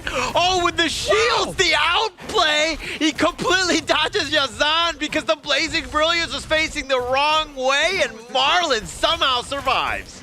If only Yazan flashes to the back to reposition the Blazing Brilliance, he might have been able to take him down. In fact, actually one basic attack earlier on might have taken him down, but just because of the shield coming in from Liampo, saved him. What a play. But we have to remember the gold is siding with Jordan right now. Yeah, just the gold, but the highlight reel as far as going the way of Kyrgyzstan, that's all I care about. Yeah. But, I mean, this Tyrant is going to be started, and now Salome with that hook gets the pullback of that, the flash away, he's going to be fine. And now Kyrgyzstan, without really your farm laner, how much can you do? And now they found Marlon, he's not able to get away. And continuing on with Mahmoud, he's doing a little bit of work on the back line, but he too will fall. The Tyrant is getting a little bit low, and Jamalbek's going to be picked up. The Honey Sweet Freeze will be used. They found Salome as well. It's a 2-for-3 double strike going the way of Ahmed. What a turnaround coming in from Jordan. They're going to try to get the Tyrant right now. Futsa is not going to continue the Tyrant for some reason. They're going to be focusing now on the tier 1 tower at the bottom lane. Seems like Azza is going to be focusing on the tower in the top lane as well. But this is what happened in the war just now, where they actually managed to get a couple of heroes actually, but the turnaround coming in from Jordan, they really went back and tried to push them back to make sure that they can still secure the Tyrant. Yeah, they weren't on the same page. Kyrgyzstan, that one. Azat was actually making his way through the jungle to the top side. He wasn't even in the fight. And we're kind of talking about him being the only damage dealer, but you're fighting on, I mean, everybody's still early enough where everyone is able to do their damage. Nobody's so tanky that you can't fight. But taking the fight 4 versus 5, that's pretty much a losing composition. True, and you're going to be focusing down Muhammad getting Azat very easily, and it seems like Muhammad is going to go down as well if he manages to run away. A good flash coming in from him. Where's the knockout coming in from Chow Chow? He doesn't miss it. All he has to do is just use the ultimate. They're all going to be rotating all the way back to the top with that 1,500 gold in front. Yeah, but I think if you take down Azat, and he's been heavily focused this one, I think that's a winning combination. Muhammad, unfortunately for the Meteor Strike, but now nice little Razor Cavalry, and Jamalbek looking for that speed to go back in, but he's a little bit on the low side. Salome with enough damage to take him down. Nice little 3-man stun by Dastan, but now they're on the run. Jordan looking and hunting. They're not able to find some sort of catch as they get under tower. Kyrgyzstan has to pull back by a bit. 2,000 gold is quite a big amount right now, but we're still waiting for that hook that he hasn't been doing for now. But the red buff has been taken by Kyrgyzstan quite easily. Yeah, taking that away. And with the zoning, right? Marlon on the side, this is a big piece for him because he's tanky enough. He knows the limits of his hero. He's able to kind of push people away, get that burst ram right when you need to, when that Crimson Golem is getting a little bit low. Yeah, and Overlord is still there. No one's going to touch the Overlord because everyone tries to avoid the sub 10 minutes Overlord. It's not really that good. Oh, nice little hook into the void. He goes, and with that blazing brilliance, down goes Jamalbek. This is exactly what happened with the game 2 days ago, I believe. This is very effective and it works. And they're going to try to do it again. It all depends on whether the hook hits or not. The accuracy is the utmost importance from Jordan. I mean, you turn the game on its head because you get a man advantage if you're assuming you're able to get that pick off. And now this little blazing brilliance. Marlon's going to feel that one. He's sunburned, if you will. He's under half in terms of HP. Kyrgyzstan, though, still holding on in this top lane. Mohamed is going to be focusing down on the tower in the bottom lane. And it seems like he's going to be forcing Jamal back to do counter rotation. He's going to try to stop the attack, and that's going to create some space for Jordan at least. It all depends on whether or not Jamal Back is going to be able to flank from the back and push everyone. Yeah, and I like the way that Mohamed is playing. On the foods, he's tanky enough. He has his own like ways to survive where he can be a threat in terms of the split push, and you're forcing Kyrgyzstan to react to what he's doing. He's pushing the bottom lane. It looks like Jamal Back can't team fight. He's got to go in the bottom lane to fix it. Yeah, 3,000 gold difference now, stretching it even wider apart, but he's going to be forced to use his Triumph Smash. Yeah, but he's going to find one all the way on the side, but Jamalbek is going to be picked off. Mohamed trying to do a little bit of work on the side, but he too will fall. Azat with just enough. Marlon, nice burst ram onto 2. The control is real. 3 members down from Jordan. Dustin really did a lot of work over there. They're going to try to defend their tower, but they did not manage to do so. It's still quick coming in from Jordan. They're going to try to run away to the back, and they managed to run away quite quickly. 2,000 gold difference right now. They managed to closing up the difference. Yeah, and with that space created, that team fight, they were able to take the mid T1. Not the worst trade, because again, we talk about the importance of it, but the flash forward, oh, they find Marlon, they have a little bit of control on, but it looks like Mohamed not enough to stay alive. The old man is down. Marlon never goes down, right? Even though he has his HP all the way to the last hit, he still managed to run away in the nick of time, which is very good. 1,500 right now is getting closer, and Kyrgyzstan is showing up with this disciplinary gameplay, right? They want to make sure that they're playing it safe, they're not trying to forcing out too much, and make sure that no one gets picked out by Kui way too often. And you can like see exactly how good of a player Marlon is when you're able to kind of get those stuns plus stay alive, right? He's been baiting out a lot of spells, but yet he's been like taken down maybe once or so this game, but he's stayed alive. That's the biggest piece. Marlon has had a great game. And at the same time, Marlon has been providing vision, which is very important for his entire team, to know where is Koi, where is Fuza, so that they know whether or not the Sage Mark is coming from the left, from right. So the positioning comes better from the entire team because of Marlon alone. So it all depends whether or not Marlon is opening the vision, and the war or the team fight will revolve around Marlon for sure. And I mean, Jamalbek is trying to do what he can as well, but he's died 4 times. He's actually starting to fall really behind. Yeah. And you never really want to fall behind a Mohamed Foods because he's able to kind of be super tanky. And now it looks like Marlon looking to go on this one. Tremor Smash with the Razor Cavalry. The Wombo combo. Ahmed is down. Jamalbek doing a little bit of work with that. And they find Salome as well. The double strike. But Mohamed taken down. 3 members down. Make it 4. Mahmoud is the only man standing from Jordan. Azad actually managing to find the right positioning, trying to take down one by one, and he managed to do so thanks to his friends, Marlon and Jamalbek, opening up a huge amount of space for the entire team to at least steamroll, trying to get this one more. Mahmoud might go down. Yeah, he might go down, but he was able to navigate that ghost ship, just barely dashing away. That was very, very scary. Now, Kyrgyzstan, and they're definitely in the driver's seat, looking to siege this high ground here. They're going to be focusing down on the high ground tower for now? Or no, they're going to be pulling back. Doing it much more safe. Damage dealt ranking is the highest for Chano. This is quite surprising. Ahmad is actually leading in terms of the damage. But this is what happened, right? Tremor Smash goes in, the ultimate comes from Guan Yu, but the Angela tries to melt down anyone in front of her. Look at Azad though.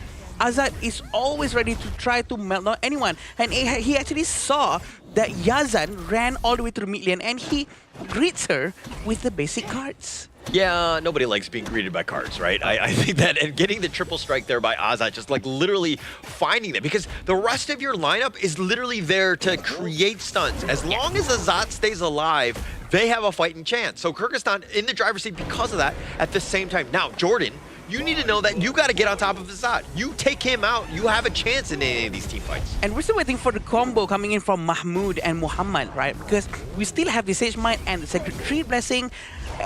Try to follow up with the Into the Void from Salameh if the hook hits. So that's theoretically the combo that's supposed to happen from Jordan. If it happens, it's going to be very good, but they have to expect the Tremor Smash coming in. Yeah. They have to expect the Guan Yu going to be steamrolling with all the horses, push everyone away. That's going to be a huge problem. So Quay is the type of hero who's like, when you're winning, you have a great time because you have more of the vision, and then you're able to kind of control the map, and then you're able to find good angles to find hooks. When you're on the defensive side, when you're losing, now it's much harder because you don't have that map control. You don't know where you're going. And so it's kind of like if you're like a blind box, if you're at the end of the day. But the flash away, now they're going to do a little bit of work in terms of the Razor Cavalry. It's going to be enough. Salameh not even able to get his ult off. And they're going to take the top T3 in a bit of a hurry. Marlon just gets the safety yet again, just playing that Lian pole like a maestro he is. And they're going to continue. Dastan doing a little bit of work, gets a little bit low himself. They get the nice little knockback with that Honey Sweet Breeze. They're just tearing it up, but Dastan does fall. They find Muhammad on the side. Marlon still sticking around with that Vanguard. The flash out forward. Azad wants to go aggressive. The Crystal though, but the backdoor protection turns on, and now they need to run. Azad was free hitting everyone the entire time and no one was hitting him. No one can do anything to him. In fact, he even flashed into the crystal trying to find someone, but they managed to run away just in the nick of time. And they managed to get 2 high ground towers, which is extremely valuable for Kyrgyzstan. They're going to try to get the tile right now with no problem whatsoever. 4,000 gold in front for sure. But every team fight always starts with Marlon. Marlon and the Tremor Smash is unforgiving. He always goes in steamrolling. He knows Jamal back will always have his back. Yeah, that's the biggest thing. Nice pun there. But I think that on these ones, like you also have Dastan with that ghost ship, right? These 3 heroes have been setting up so much of the chaos that you will. Kubanich as well with the Honey Sweet Breeze. They've been lining it up. I mean, there are definitely some holes in this roster. Again, Azad, he's the guy. You take him down. They can control you for days, but they don't really have the damage. So you got Jordan as a team need to find him. Oh boy, the item coming from Azad. He has Spark Forge Dagger, Doomsday, Daybreaker. He also have Sun Chaser. Everything that he needs to make sure that he can hit people safely from far back with the extreme amount of damage coming in from him, because there's current HP percentage based items such as Doomsday, there's Daybreaker to really pierce through that thick armor coming in from the thick boys like Muhammad, like Mahmoud. I feel that Azad is going to be able to carry this right now, but if he gets hooked, that might turn the game around, right? Yeah. But we're still waiting for that that game-winning moment when he's able to find that hook. Salameh right now, it seems like, again, when you're losing, tougher, right? To find that play, but we have not seen the traditional Quay plays that we've seen with a highlight reel, if you will, in the Asian Games qualifier thus far. Exactly like what you explained, Holler. When they're losing, they don't have the vision. So it's very hard for Quay to actually go through fight and find more chances, because the chances is darker. The map is darker. It's not. There's not much he can do. Muhammad is going to be trying to do some split pushing, maybe to buy some extra space, breathing space for his entire team. But let's see if it works or not. Yeah, well, things are definitely getting darker for Jordan here, as they're down a game already, and now they have to somehow hold. These elite minions will be pushing in. The Shadow Vanguard is going to be in the top lane as well. Kyrgyzstan almost playing this one to the T. Nice hook, but it might not have been the right one. Into the void. The Honey Sweet Breeze just countering all of that. Says, hey, you want to bring me forward? Thank you very much. Marlon with his control. He has to be careful. Marlon is not the right target because he might backfire exactly like this. But fortunately, only Salameh goes down, but the Vanguard is here, Holler. Yeah, they're looking to go. The Sword Green Dragon Jamalback looking for that flank, not able to do so. The Blazing Brilliance is on the side, but they find Muhammad. The Crystal is under siege, and they will take it. And Kyrgyzstan gets the sweep. Amazing game coming in from Kyrgyzstan. The discipline, the skill set that they have to always avoid the hooks is crazy. 2-0. Marlon, my hero. This guy, man. So many times in the early to mid game, he's been sustaining those damage, finding those fancy steps to get his team more room to do damage. And in the end, that one hook, he blocked it for Azad. He got in. He took the Quay out and then he forced it to be a 4v5. And at that point, when the Overlords were marching in, it was only Doomsday coming in for the side of Nepal. I'm not sure if he blocks it for Azad. Maybe he thinks that, oh, look at this, it's my free ride. So he went into the hook because he wants to get hooked so that he can get a better positioning. Because that's the thing that no one expects the most, for Koi to accidentally actually pull a Liampo towards their team. Yeah, I mean, there was actually some targets that were not great to pull in, right? Jamalbek is one, and then Marlin is the other, right? So you gotta like kind of find them, but it's tough because those are the guys that are always in the front line, right? They are the most vulnerable, and they want to be hooked at times. So it didn't seem like this lineup from Jordan was really able to counter the overall draft of, again, Kyrgyzstan here. I think Kyrgyzstan really played well, especially in the team fight itself. As you can see, early game, same thing goes again. Jordan controlled the early game really well. It's just how they convert those wins in the team fight. In the early game, we saw Azad, he was repeatedly punished by the Quay hooks. Yeah. Many times, like 1-2, one forcing out the flash, second one getting takedown. Afterwards, in the mid game, awfully quiet because Marlin started to came online on that Liampo pick. And we talk about Liampo pick. Yeah. You can be CC immune when you use your spell 1, spell 2, and ultimate gear. So making it a fancy counter into the Quay pick. Yeah, we've seen a lot of Quay picks all this while, and we do know that there's a very effective Quays and there's slightly not so effective. So maybe the idea is that not many people know that Quay hooking a buff or a jungle, try to slow down the jungle's resources, or maybe hook other things, not specifically just heroes, or maybe just hook a tank and kill them as soon as he can. Maybe that might be the better option rather than trying to focus down to the back line all the time. It comes back to the whole early game, right? Right when he hits like level 4, essentially, because you want Into the Void. Yeah. But that's kind of when you need to start thinking about being like a gank squad. Right? Maybe you start rolling around with Muhammad. Maybe you look for some sort of pickoff because you get the hook, you say just might Into the Void, you just like wombo combo on that guy, right? And that creates a lot of space. It makes it much easier for Ahmed to really just take them down. Unfortunately for them, they started getting like losing towers and they were playing defensively and not really, you know, synchronizing and coordinating around the map as they should have.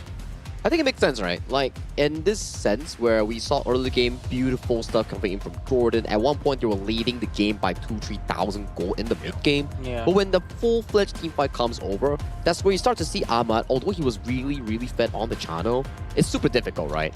You have Marlin jumping in with the Tremor Smashers, and then you have Dastan always in your face, and coming from the back, Jamalbek with the Guan Yu. It was just so much pressure coming in from the farm lane player. Yeah, but Azad with 727, and it looks like Kumanich, he was 607, 67, huh?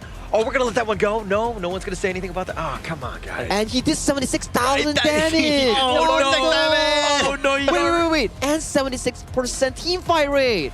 Keep it going. But you're in this. I'm searching. Oh, but actually, Yazan with actually 67% team fight rate. So we actually have a legit 6-7 there. We got one in the broadcast. Thank you very much. Sagi, I was staring at you asking for your help to please stop this, but then you jumped in. Hey man, you cannot stop this train. It gets worse by the minute. He has to do it later on in front of the camera when the viewers can actually see his face and his 6-7 action here. But save that one for now as we go through this specific stats here. I like the point that you actually brought up Kubanich because aside from that meme that we just brought up on his KDA, the man is just untouched the entire game. We saw Azad, yes, he had a lot of flashy moments in the late game where he kept finding those aggressive trade-offs, pickoffs, and flashing in for damage. But Kubanich, he was consistent. Yeah. Very well done on this Xiao Qiao pick as well in this game too. Yeah, the positioning is great, and of course, thanks to his teammates for sure, allowing not just Kubanich but also Azad to do whatever they need to do. And essentially, we can say that Kyrgyzstan actually has 3 frontliners, 3 tanks, Liampo, Atta, and also Guan Yu, and it works so well. And I feel that they can keep on going with this kind of composition even for their next matches in the future because it works well for them. It is a very good early game composition, and it seems like Kyrgyzstan know how exactly to play early game composition. I think so too. Like, Kyrgyzstan, if we were to look back into their overall gameplay in Game 1 and Game 2, their style is more towards to this fact that once it reaches mid-game, they team fight well. Yeah. But for Jordan, back-to-back early games, the way that they strategize their trades, strategize their invades, it has been really, really good coming in, especially with Salame and Yazan and Muhammad finding those opportunities. But just those 5v5s, how they structure those team fights, Kyrgyzstan is just way better. Yeah, again, you look at the scoreline, 2-0, it didn't look good for Jordan, but I think when you actually dissect the game itself, to your point, early game, Jordan is fine, right? That is hard to do, right, as a team. You got to ensure that you have a good start. I mean, look at this goal graph. They were doing fine up until that one mark, probably like the 9-minute mark or so, but that's what you want in a team. That's a good foundation. You just got to, again, fix that mid-game because Kyrgyzstan, you can't let them get back into this. This is exactly what happened in game 1 as well, because they were actually leading in the first few minutes and then everything went down south. I feel that if they could just polish down their mid-game and late-game rotation and maybe start focusing more on doing things together is already good, right? They keep on doing things together, but focus more on just getting objectives, like such as destroying towers, getting the Tyrant Overlords together. Maybe that will give them even a long-term sort of an investment towards winning the game. And these are the few early highlight moments that we saw that Marlon, he put on his fancy shoes, put on those fancy feet and escaped just with a slick of health. And this was really crazy here. And the early game, it was pretty much a 50-50 coming in for both teams. And I would say Jordan was actually way ahead of the curve. You can see that Azad got hooked in the early game and then he was pacing towards the top side. And this was a numbers advantage given over to the side of Jordan here. Hence, giving Ahmad so much room to do the damage, getting that double strike. But as it slowly paces on towards the mid-game here, you can start to see Jordan start slowing down. Despite that, we didn't get much of these hooks later on in the game. Yeah, I mean, this was a great one, right? I think that was probably the best one of the game for them. But look at how Marlon just creates so much havoc. He completely divides the team fight, right? So now you've got the isolation. You take Mahmoud, who's all by himself, and you're constantly just sticking around. Anytime the Lian Po is not being killed, okay. But then now he's cycling his spells. He's creating so much havoc. He had such an impact in this one. This and the play before, where Marlon successfully caught the position of Ahmad, really just allowed the goalie coming in from Kyrgyzstan to pile over Jordan here. Previously, it was all about Jordan, but once Marlon found the key targets, it spells OVER, over for Jordan. Yeah, I agree. It's one of the best show of discipline coming in for Kyrgyzstan. They know how to handle their emotion well. And it's him again!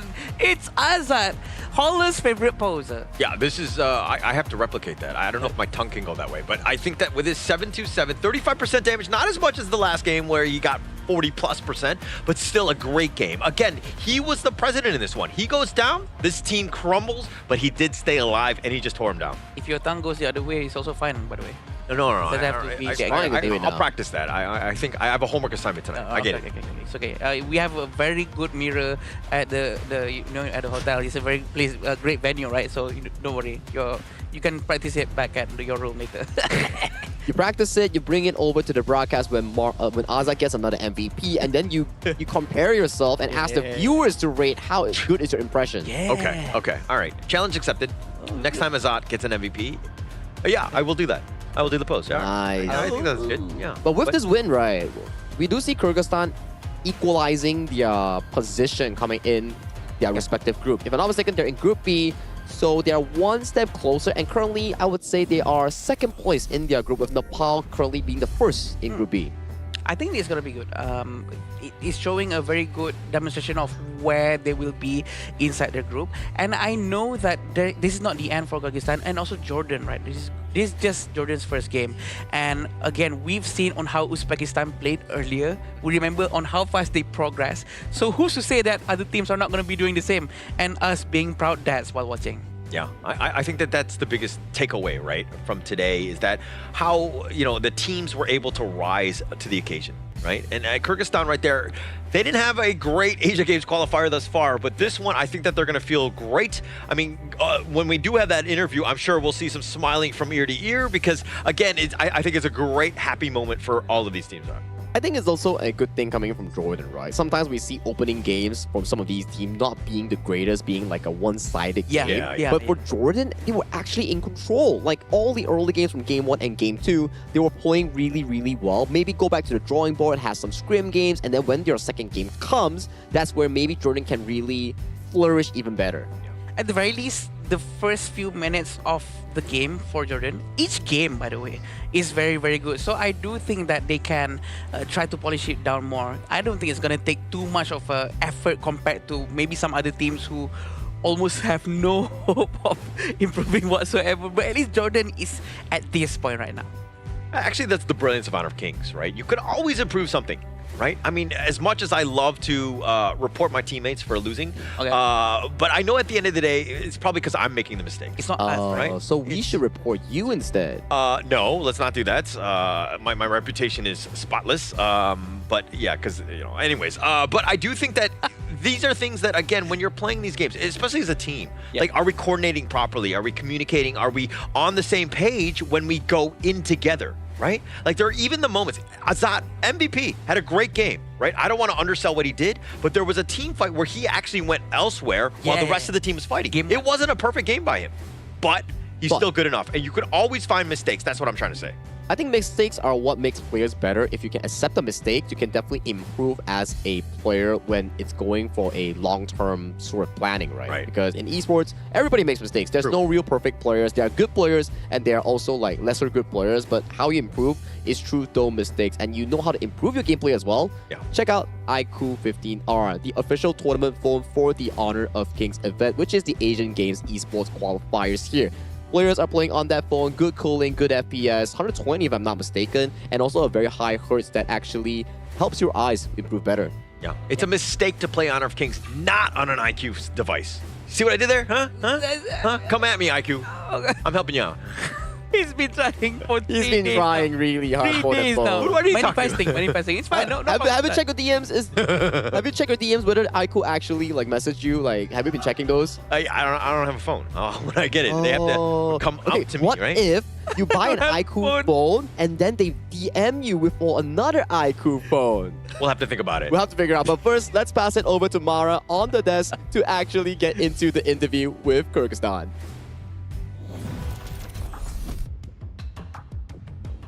Team Kyrgyzstan secured their very first win, and here we are with Azat, double MVP. Congratulations. You did phenomenal with that Chano and DRNG for game 1 and game number 2. But we're going to go back to game number 1 because your opponent, Team Jordan, got the advantage early on. But once Team Kyrgyzstan was able to take the lead, you guys were able to secure that into gold, objectives, and pressure. So how did you prevent your opponent, Team Jordan, from making a comeback in that game and controlling the entire thing from game 1? Как вы победили команду Иордании, и как вы помогли предохранить, получается, как вы, получается, застопили их команду, получается, и как вы вообще, в принципе, выиграли? Ну, вообще, у них и вправду было преимущество в начале, но тем не менее мы подобрали очень хорошую позицию для наших файтов и благополучно их выиграли. После чего мы просто очень много фармили, мы забирали, то есть, драконов и делали все, чтобы не дать им шанс на камбэк. То есть, как только мы выиграли 2 удачных боя, мы старались не терять планку и фармить все, что только видим. Их лес, наш лес, всех крипов, ну, ты понял. So basically, they were farming their forest, enemy team forest. They prevented them from farming gold and everything, and they were pressing them more. And that was to the main advantage, securing that win. You know, you had the first match in day 1, in the opening day. Yes. It wasn't the result that you desired, but then you had a 1-day break. Yeah. And then you came in here today, sweeping the opponent. What changed from day 1 to now to secure this successful game? В первом матче вы проиграли, и у вас был 1 день отдыха. Как вы, получается, победили в этом сегодня, получается, и как вы вообще подготовились к сегодняшнему дню? Ну, во-первых, мы вчера играли очень много, особенно ночью. Думаю, больше 12 игр мы тренировались, пробовали разные тактики. Еще мы постарались поработать над нашими взаимоотношениями в команде. Мы постарались меньше агрессировать на друг друга, понимать, почему так произошло. То есть мы постарались, чтобы мы могли понять каждого, и в случае чего мы могли помочь любую секунду тем людям, тем игрокам, которых очень сильно зажимают и которых очень сильно душат. So basically, we were preparing since the last night very well. So we played about 13 matches. We were looking into 12 matches. Sorry. Still a lot. Yeah. So they were focusing more on the team play, focusing onto each player and the relationship between team, so they can upgrade the team play and focus more on the game. And we saw that synergy today, but I'm gonna ask you something about yourself. At 16 years old, now you're representing your region and you got double MVP today. How proud are you? How proud are you with what you've shown today with yourself? 16 лет ты стоишь здесь как MVP Кыргызстана. Как ты чувствуешь себя? Насколько горд ты собой в данный момент? Я очень, на самом деле, горд собой. Я очень рад, что я победил 2 раза, занял MVP 2 раза. Но также я очень сильно благодарен своей команде и моим соотечественникам, потому что они тоже оказывали очень большую поддержку в этом. И я желаю моей команде тоже попробовать MVP и тоже, то есть, понять, как это. I'm very thankful to my team for all the support. I'm very proud for myself. I'm very happy to being MVP this match. And I wish to all my teammates as well feel how to be MVP, does it feeling. And thank you so much once again, congratulations. But you know for sure, Kyrgyzstan is cheering for you, proud of you being 16 years old, representing the region. What would you like to say to them and invite them to support you for your next match? Что бы ты сказал бы Кыргызстану на данный момент после того, как победил, и что бы ты сказал бы им, когда пригласил их? На самом деле, я хочу просто сказать всем кыргызам, которые это смотрят, не бойтесь участвовать в таких профессиональных, скажем, состязаниях, потому что это дает очень много возможностей, это абсолютно другой опыт. Не бойтесь участвовать, у вас все впереди. I want to tell my Kyrgyz fellow mates, don't be afraid, never be afraid of participating in that kind of competitions. It gives you a lot of opportunities to be more better and have more experience. So compete more, and yeah, that's all. What a great message, and for sure you're an inspiration to a lot of people that's aspiring to be where you are right now, competing in the international stage. Once again, congratulations. Thank and you. Congratulations on the double MVP. Thank you so much. Now we're gonna head back to our casters. Lead the gorge. Thank you, Azad, and also Mara for the wonderful interview. But before we go into the content of the interview, he's 16. Very good gameplay. My goodness, that voice is so deep. Yeah, it's so deep, right? It's very amazing, and so I thought I would... No, I can't be outclassed by someone who's 16 years old. Okay, His voice is incredible, it's fine, right? It's fine. It's fine to not be the best at No, because I want to be very low as well, so I too will follow in that footstep. Oh my gosh. As I was saying, even Holland will feel insecure hearing his voice. Oh my god, that voice. What a great voice. What a great voice. What a great voice. Like, great gameplay, great voice, and you can see for the fact that when he's 16 years old and he's like actually very, I would say, proactive in joining a tournament all the way from Kyrgyzstan to our venue here in Malaysia, and he's been doing pretty well. Like 0-1 in start of the tournament, but then he fought back well and he brought the team into a 1-1 now right in Group B. If it goes even better, maybe he makes it to the main event. Who knows? Yeah, who knows? I mean, especially like all of the lessons that you're learning, even at 16, right? Taking that back, I mean, in 2-3 years, like, this guy's gonna be I mean, he's already a phenom, but the sky is like completely his. He can do whatever he wants because, again, he's just amazing already. Here's the thing about age, right? The younger you are, the faster you learn anything. Like anything thrown at you, capture them so quickly. Sometimes these kids just watch some videos and they learn everything so quickly, right? So I think that he's on the right track. I'm pretty sure he will be able to be such a great player in the near future. And who's to say that there's no more other next Asian game with HOK next time? Yeah, I mean, the sky is for his own taking, right? He can definitely work harder, and then maybe he's going to be the next pro player. Who knows, right? He's a very interesting kid. Kyrgyzstan is a very interesting team. The way they fought back, the way they unite as one really shows the fact that they are serious in this Asian Games qualifiers. I just want to know if a couple years down the road, if his voice gets lower. You know, is that even possible? Like, I mean, like the way that he's at, like, again, Azat, we'll keep in touch. Let's figure this out. I think it's possible, right? Because yeah, of course. I mean, he's still developing. Right? I mean, we develop until 2021, right? Yeah. So, I mean, we'll have to find out on this one. But again, I think that there's, like, his play was phenomenal. I mean, just everything that he brought to the table today, I think that it was, you know, he's going to basically wave the Kyrgyzstan flag proudly here. I think so too. And that was one of the match coming in from Group B today. And after the break that we're going to have, we're coming back into another Group B match with Nepal and UAE. Nepal currently sits comfortably as the first placer coming in of Group B, and UAE has yet to find their first win in Group B. And today, 2 sets of Group B, it means that the wins and losses coming in is really important because it shapes a 50% of how Group B will actually look like. If Nepal actually wins this upcoming game, they could be pretty comfortable at the very least of the top 3 spot in actually minimally making it to the LCQ. That's where you want to be, right? I think that you would feel great, especially after 3 days. And I mean, yeah, you've played 2 games or whatever, but I think that this is a great spot to be in. You know, you're kind of in the middle. You're still competitive. You can keep that, you know, that emotion high going into the next one. But throughout the entire day, we've seen a lot of great matches. Great match 1 and match 2. It has a lot of stories. Nepal and UAE has a lot to do to get to that stage today. And I hope they give something similar like what we've been seeing right now. And Nepal and UAE, we do know that they have their own potentials.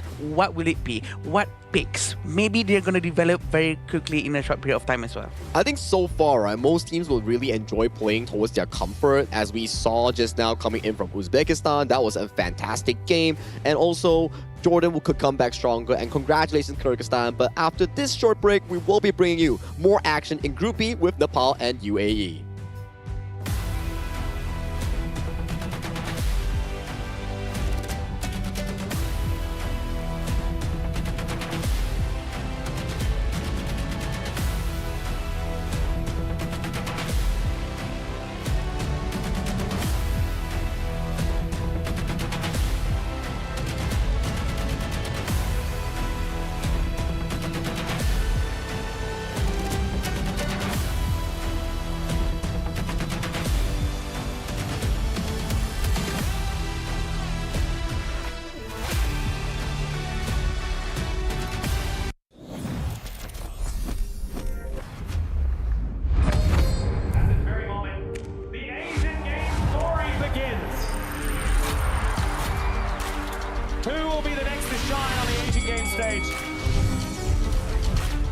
Contestants fight for the honor of their regions while we cheer them on from the stands.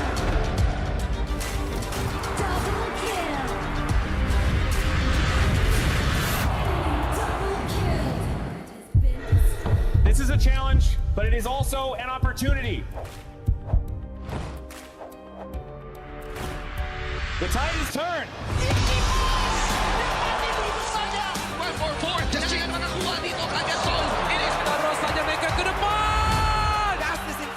They're gonna use it, golden title, Tatsuri, victory! And we pulled it off together. We share the same voice, the same radiance. This moment of brilliance belongs to all of us. Together, we shine.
Welcome to the 2026 Asian Games Esports Qualifiers, Honor of Kings.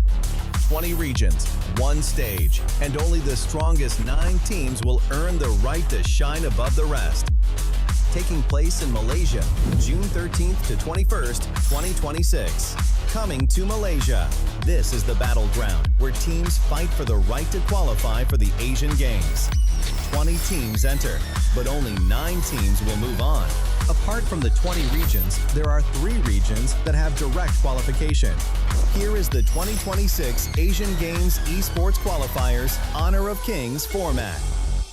First, the 20 teams will split into 4 groups of 5. In each group, every team faces every other team once in a single round robin, with every match played in a best-of-3 format. That means every match matters. Every game matters. Every single point matters. The point system is simple.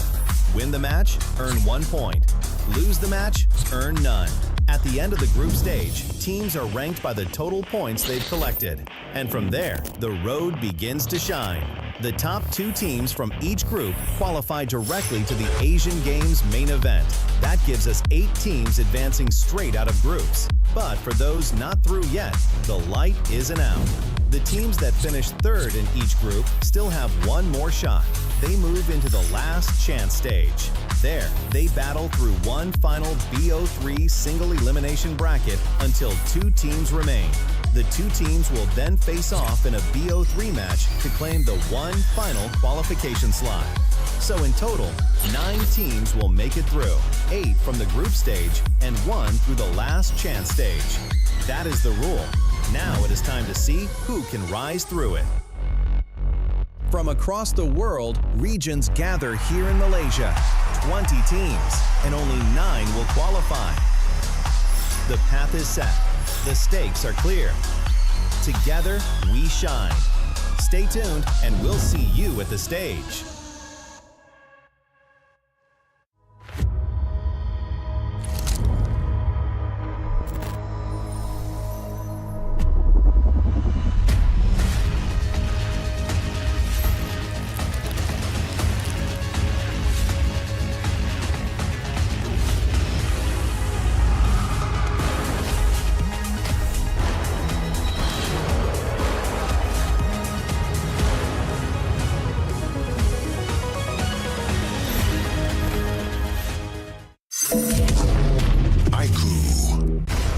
Ultimate not ready yet.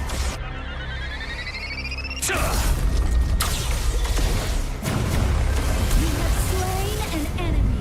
My magic murmurs in ecstasy.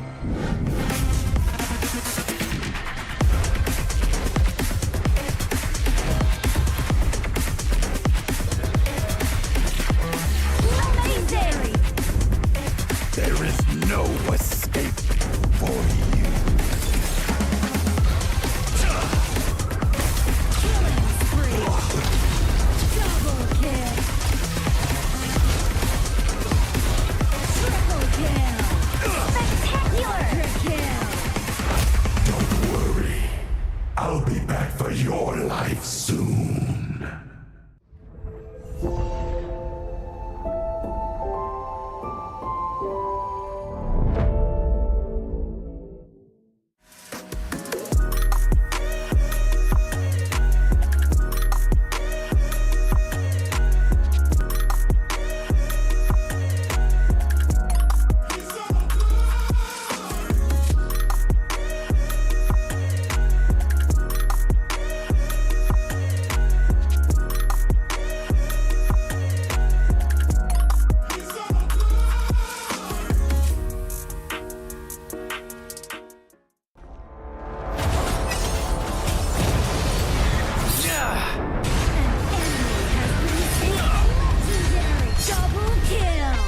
Shall I compare thee to a summer's day?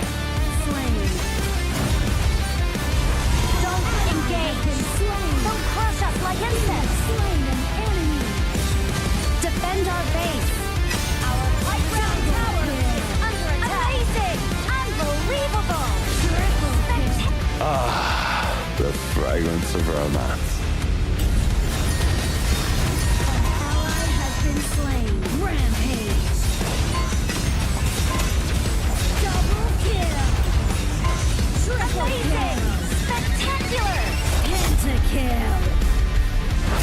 Lady Fortune is on my side.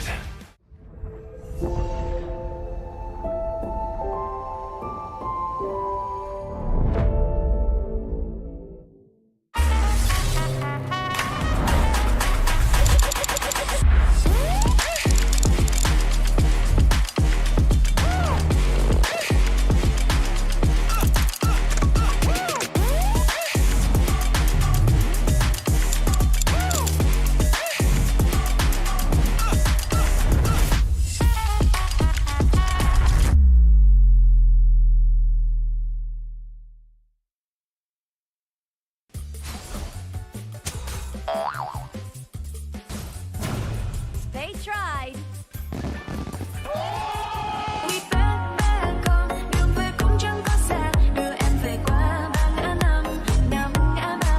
The new Spritling skill, Dig It, is a passive skill, which will automatically trigger at fixed times each match, up to a maximum of 10 times. The skill grants guaranteed standard rewards like gold, XP, shield, health recovery, and more. There's also a small chance to uncover mysterious grand prize effects during the match. Dig It may also produce tradable high-value treasures. Detailed information about acquired treasures will be shown after the match ends. Each treasure has its own rarity and storage size, and obtained treasures will be automatically stored in your warehouse. If you want more high-quality treasures, make good use of the Treasure Fusion feature. You can also copy and share your code so friends can help speed things up. Treasures in your warehouse can be sold for event currency, which can be used to redeem skins, items, and other rewards on the event page.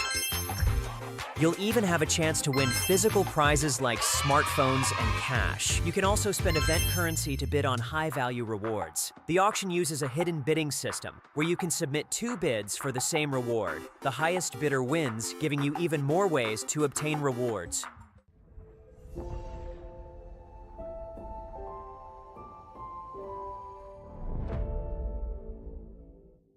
Itu kan track kita. Relax, bro.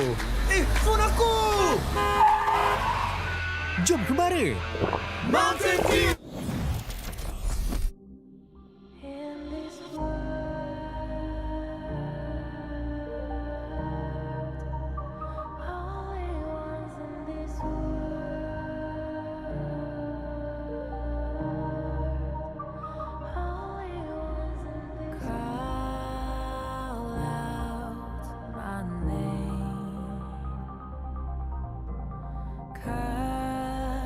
Sound of the rain.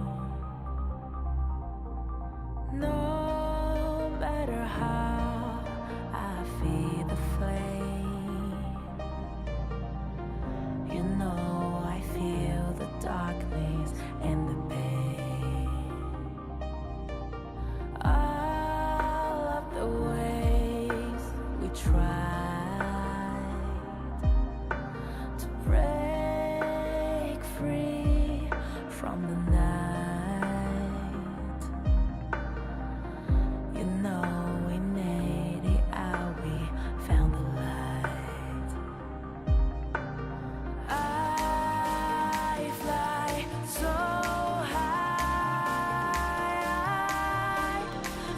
high, light up the skyline. Let's do it this time, like it's a whole new vibrant world.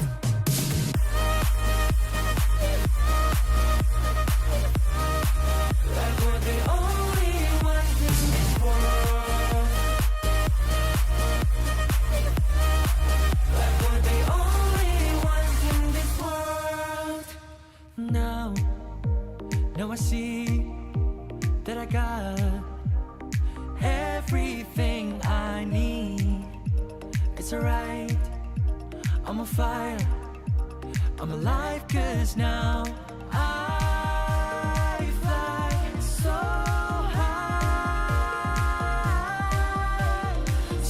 high, light up the skyline. Let's do it this time, like it's a whole new colorful world.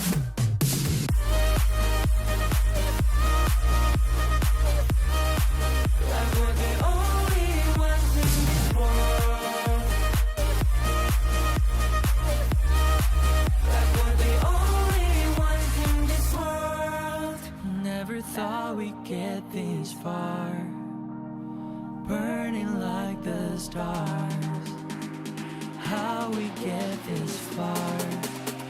we're the only ones in this world.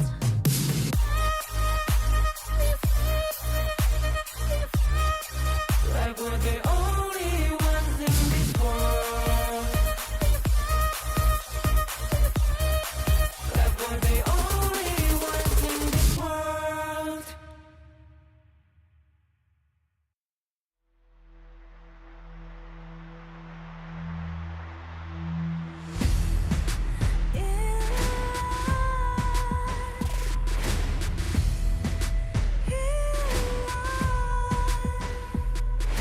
What's a life without its worth? Compromising with what hurts inside. When you let fear decide your fate, you don't choose which path to take in life. In life, I'm finally letting go of everything that still holds me. I'm against all odds, but I won't give up, 'cause it's my time to shine. Standing in the spotlight, and no one let me down. Destiny is calling high. I'm not afraid to fight for everything I love. Victory's on my side.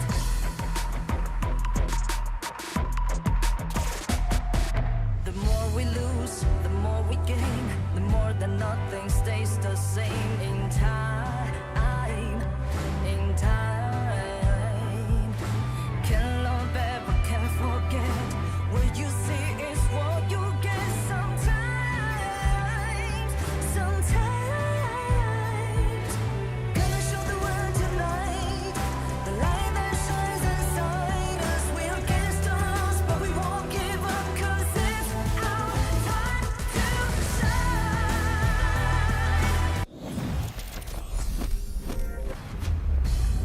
That was a quick break, and we are back at it once again at the 2026 Asian Games Esports Qualifiers for Honor of Kings. This is day 3, and we have already been playing 2 games, and we're coming into the 3rd match of the day. My name is Sagi, and alongside of me is our casters of the Gorge. We sub Holler and we welcome Sir Cloud and also Adam. Welcome to the desk. Yeah, I know. You guys are done with his 6-7 jokes and all that, right? So yeah, he needs a break there. He needs a break. Yeah. I'm putting it in timeout, in the triangle in the corner. Yeah, he's in the naughty boys corner. But Holler has been telling us that he misses you a lot yesterday. Aw. He said that a couple of times on broadcast. Yeah, he I'm not did, sure if we did anything wrong towards him. I think quite a lot. Let's not talk about it too much. Okay, you know? okay. But then we also had a lot of Zhangfei and Quiz yesterday, which, like Sir Cloud, he is a roamer main himself. So today maybe you can expect more exciting picks. And Sir Cloud, we have back-to-back Dolia first picks here. Yeah, I know. Where's It had coffee? to happen when I was on break yesterday. Ah. Yeah, and But I was you're like, not here, right? Yeah, so I was. So the coffee is still where? Coffee is on Hana? Okay. I will. I'll make it happen. He'll make it happen eventually here. He's definitely a man of his words. But if you're also into something new in towards Honor of Kings, you need to check out the June 17 patch update. I've been hyping this on my personal channel. I've been hyping this on the official channel. Zavara, Lorian, Annette, and Florentino will be joining the Gorge on June 17. If you're already tired of all the old heroes, check out these 4 new ones. Sagi, if you don't mind explaining to me, because people have been coming to my stream, right? They've been telling me, Adam, since you've been playing a lot of Charlotte, you will love Florentino. Why so? Okay, first things first, Florentino, if you've been seeing the skill preview, right? This hero, he's super duper mechanical. I think if you are familiar with the official server, some of the more difficult heroes, he's up there. He's definitely up there. Wow, okay. It's either you are really good at him or you are horrible at him, because he's so difficult to play. And he's one of those heroes where he relies on, I think it's a saber or fencing equipment, to actually deal damage. So you rely a lot on skill resets like Diao Chan, So more or but you less need to like pick up Charlotte the flower on the ground. Oh. So Charlotte is more on utilizing your next spell. This hero is more on picking up the flowers on the ground and going for a infinite reset? combo chain. Exactly, yeah. Oh. Will we hear a new song? Oh, maybe. With a new hero? Calm down. Oh, whoa, I have whoa. to practice first. I have to be good at something first before I make it into a song. Oh, and also the MTV together with it. Yeah, probably right. Yeah. But hey, our next upcoming match will be between Nepal and UAE. So from yesterday and day one is where Nepal beat their opponents in a 2-0 fashion, claiming that first victory, and UAE has lost 0-2 yesterday. So if we were to compare the group standings here, if we were to think about the perspective coming in from the UAE side, this is a match that they must win. If they lose this one, they venture further down in Group B, and they might not have a shot at direct qualification to the main event. Yes, but definitely UAE wants to do as best they can because people from UAE are also watching. We also have, if I'm not mistaken, the shoutcaster from UAE here physically, Omar, if I'm not mistaken. He's also doing some contents about him shoutcasting locally here inside the player room. He's here and actually doing the shoutcasting, which is quite fun for us to watch. But yes, this is what it's going to be. Nepal and UAE, an interesting match to watch. Definitely interesting match to watch, right? And always good to see more teams coming into the Honor of Kings global esports scene. But without further ado, let's introduce both Nepal and United Arab Emirates to the stage with this teaser video.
Forged through competition and built on teamwork, ready to let their experience do the talking, bringing discipline and sharp execution into every fight. Please welcome Nepal!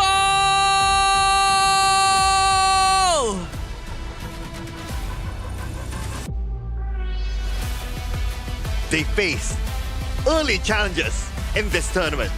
Now, return with sharper focus and intent. Still a team capable of surprises, ready to turn experience into improvement. Please welcome United Arab Emirates! It's the battle of Group B between Nepal and UAE. This is getting heated for anyone that is in Group B itself. All the regions are battling out for that one shot into the top two for that main event. And this upcoming series is going to be the most important one that both these teams will be playing today. Sure, and it's gonna be a very nice one to watch for sure. And this is the Nepal lineup with Sushank, Swastik, Bijay, Sushil, and Suyok. We do know that they're gonna be trying their best. They have won their previous match, and what's gonna happen in the next one is what we will be witnessing, Cloud. Yeah, and Suyok's the man here because he brought the pride to Zhangfei users. Oh, Zhangfei MVP, Suyok, he will be the man to watch here. Right. His unbridled outbursts were on point, so I guess if UAE were to try to focus on something, it could be the Zhangfei. So he's gonna be the biggest contributor towards Zhangfei's win rate then, because he has been playing very well with the hero. It seems like everyone else has been following him, inspired by his Zhangfei to keep on performing very well. Oh yeah, and these will be the players that we're facing up against them. It will be Abdulaziz, Ahmed, Mohammed, Rashid, and Abdullah representing the UAE.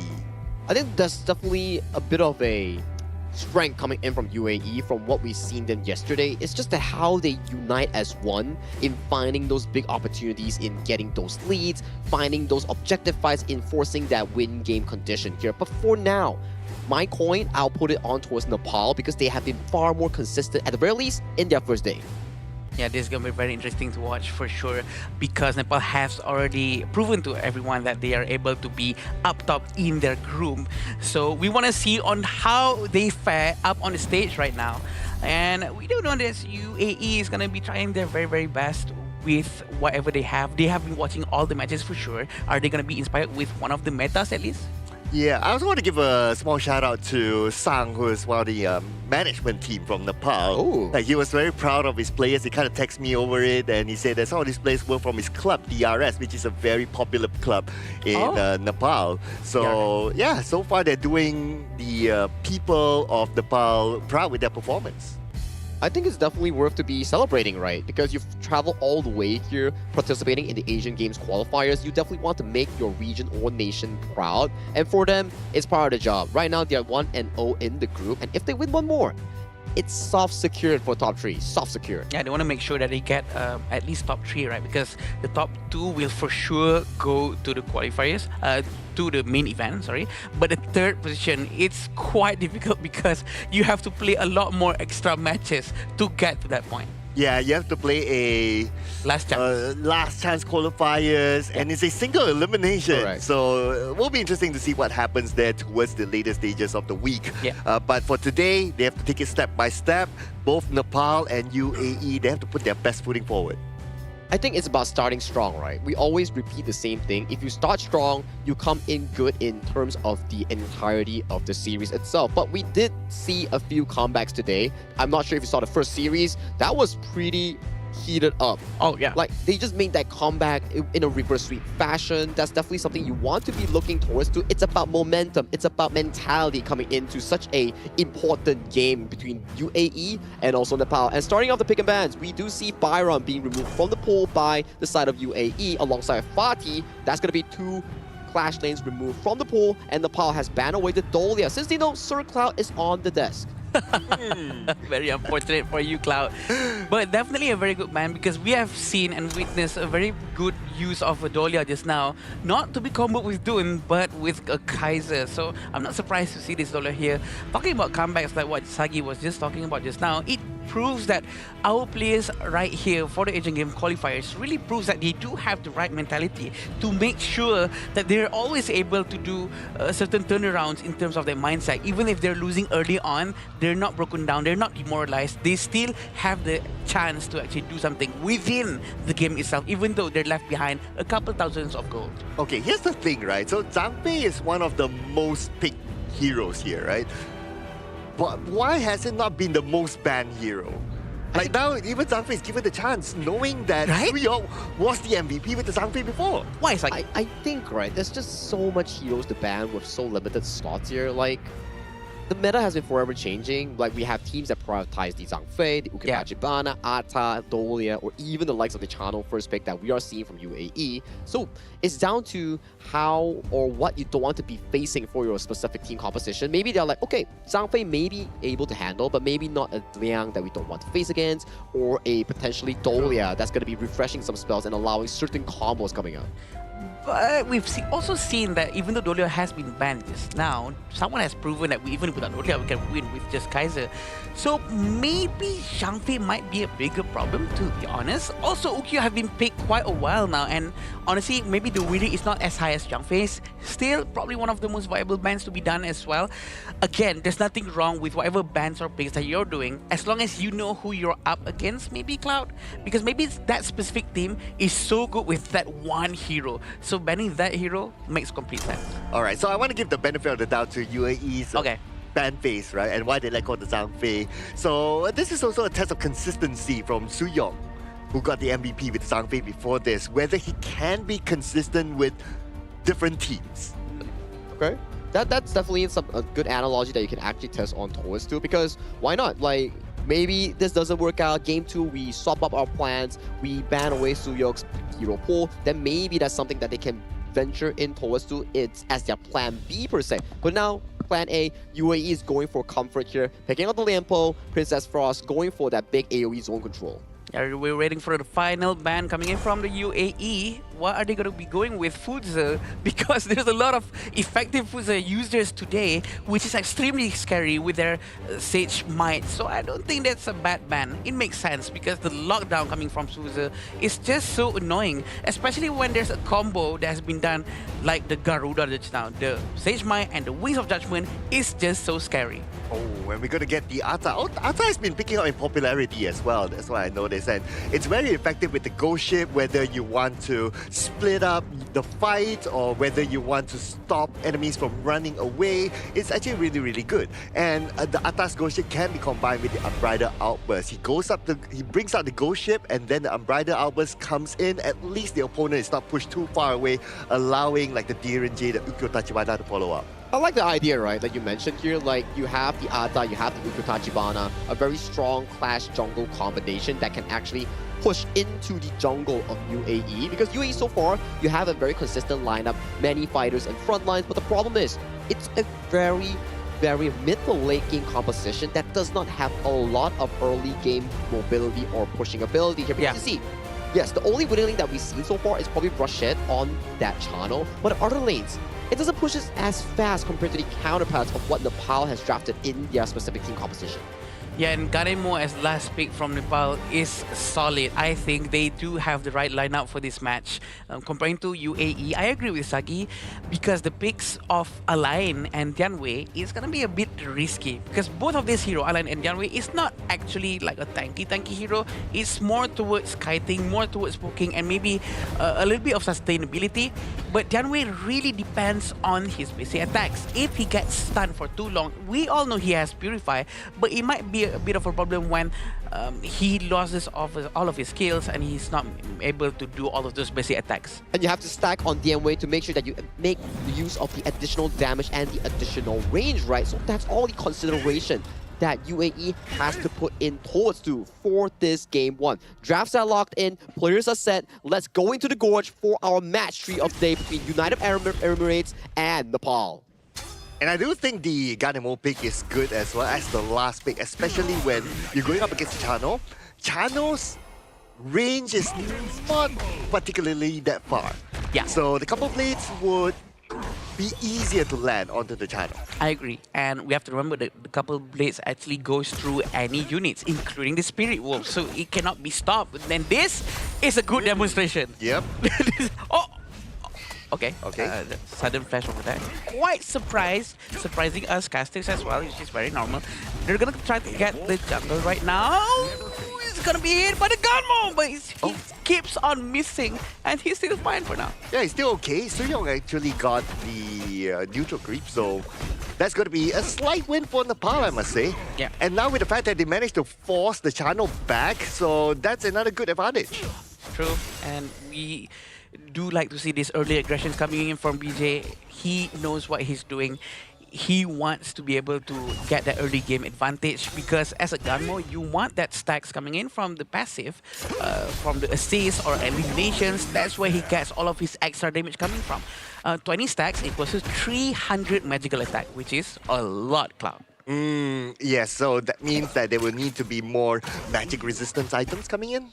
Yeah, supposedly. Yeah, but then again, it can stack though towards here. But first strike very early on by Swastik. Swastik going in very aggressively with the help of BJ. He is always ready, poking everyone around, and Swastik is also ready to do the finishing move. 3 people are still stacking up in the mid lane, leading the goal by almost 1,000 already within 2 minutes. This is quite a huge amount of number. This is actually quite consistent with what you say about Adam, is that their composition allows them to jungle invade very, very early on, especially with the Ukyo Tachibana. It's shown that, and now they're doing it again and again and again. So what Nepal is looking to do right now is to try to dry up the potential farm from the side of UAE and potentially snowball from there. And rightfully, UAE is supposed to be able to handle this if they group up together at one spot, farm together from one jungle to another, even though they might be sharing the goal a little bit, but that's not the problem. They need to be able to farm safely and farm quickly so that their jungler can have an advantage. Oh man, even Suyong's there just to try to take down the boars at the side, but Abdullah showed up just in time to try to stop him. Still up for grabs though, but with a couple of plays from BJ, he stole at least one of them.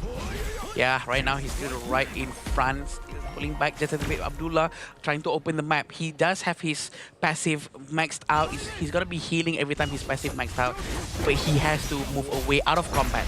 Look at how sharp BJ's sword is. He keep on throwing these couple blades non-stop and it hits his target. And Susha is done with the Spark Force Dagger as well, so this is going to be a good item going out against Chano, especially with the Spirit Wolves. But now, engagement onto the bottom again. Rashid forced to turn back. This is his second time that he's forced out of his lane. I agree, and also actually, Ahmed playing the Tianwei, he already maxed out his jungle item all the way to tier 3 right now, even though the passive from the jungle has not been maxed out just yet. It might be a little bit too early for him to buy that, but he have done so. He has committed with it, and he's gonna buy the shoes next. With 2,000 gold, probably gonna be an easy tyrant for them for sure for Nepal. Oh yeah, I don't see UAE able to challenge this one, but they're still trying to go for it though. But still, the tyrant is taken by Nepal. Right now, there seems to be a bit of an overcommitment there, but lucky enough for him, he's able to get away. But Rashid can't say the same for him. Swastik finally got him, and Rashid, this time, not able to escape at all. Swastik very sharp on the swords, managing to get Rashid without no problem whatsoever, trying to assist their friend Sushil to get the first tower at the bottom lane, giving him a lot of space, and the rotation coming in from them trying to clear the entire resource jungle from the UAE is gonna hurt the economy of the entire team. And look at the farm lane right now. It's totally overtaken by Team Nepal, and they're about to get the second tower. I don't see UAE protecting the second tower. It's going to be gone. Less than 5 minutes, Adam. Very quick indeed. They're gonna try to get the Crimson Golem as well. Blazing Cape has been bought by the Abdul Aziz. Look at the couple sword has been thrown. It's not gonna hit his target. Abdullah managed to run away. There's still 2 minions. It seems like they're gonna get the tier 1 tower in the mid lane very quickly. This is gonna be a huge loss because the vision provided by the tower is so valuable that it's gonna hurt them in the long run. Okay. I see what Ahmed wanted to do there. He wants to come in from the side and try to surprise Team Nepal, but then again, there's no opening for him. Somebody has to start the fight before he's able to come in. It's not going to be that easy. Yeah, BJ has 1 stack right now. He has 1 assist. And he's still so aggressive up front, trying to poke anyone, even though he's not going to secure a kill. Maybe he's playing quite aggressively right now, maybe a little bit too aggressive, because he might get punished by Abdul Aziz or Ahmad. But look at this, Cloud! A bit of a whiff there with our Bright Albers, but it's okay. They should be able to get it done. But with the day at sunset, looks like Abdulaziz is able to get away to safety. Yeah, 3,000 gold in front for Nepal is a huge number. And within 6 minutes, this is progressing very well for them. But Abdulaziz has to move away from the tower. He has to let it go to make sure that he doesn't lose his hero just to save this 1 tower. But the bottom lane has not been managed by anyone. Oh yeah, the bottom lane is like almost free for Team Nepal. UAE, they look like they almost forgot about the bottom lane for some reason. Right. But we're still seeing a lot of aggression coming in from Nepal, trying to focus on the mid lane for now. And it looks like Swastik really helps out with his team, trying to destroy towers by tower. It looks like they're going to be focusing down towards the high ground tower in the top lane very early on. Oh man, we are already less than 7 minutes in, and Team Nepal right now, they've been pushing UAE all the way to the back. And Abdullah receives that damage from the couple blades. Considering that he's a tank, the amount of damage that he can receive, well, we can see how much BJ has scaled right now in terms of damage. I agree, and also we have to remember he's actually using Execute right now, so he cannot really use Sprint or Flash trying to play an aggressive play.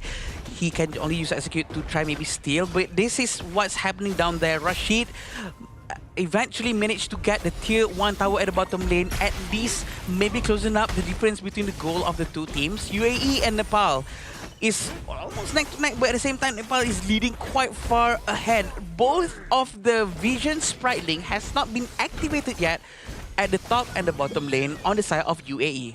Yeah, that means it's kind of dark for them, especially at the bottom right now. But Abdul Aziz showing up. He sees Suyong right in front of him, so he's not going to engage for now. But again, both sides, they're getting ready to try to contest the Tyrant. But if we look at the gold difference right now, it's quite big. The UAE is behind by about 5k gold. Yeah, and this is the most important thing, right? Suyong has always been in front, hiding in the brush. an opening division for the entire team. So the Nepalian team, for sure, will feel very comfortable. They know everyone. They know everyone's position. And look at this. Look at what's happening here, Cloud. They're trying to get Overlord, and the high ground tower has been destroyed. Defend, guys, defend. Your base needs you. Look at the minion. Oh, man. Okay. They got the Overlord. Okay, so that's gonna be a bit of a prize for them, but they will lose all their towers. Even the middle one will be taken by Nepal. And speaking about Nepal, now they're going all in. All towers down. Nepal, time for them to move in, but Abdulaziz fights back. And they will get Swastik down. But Team Nepal, they're not letting this one go. Abdulaziz will pay for it. Abdulaziz goes down, but so does the two high ground towers. A very great move by Nepal. So the question is, was it that worth it for them to leave their base wide open for Nepal to take just now for one Overlord? And mind you, this is not enhanced Overlord. This is sub 10 minutes. Yeah, so it's not really worth it yet.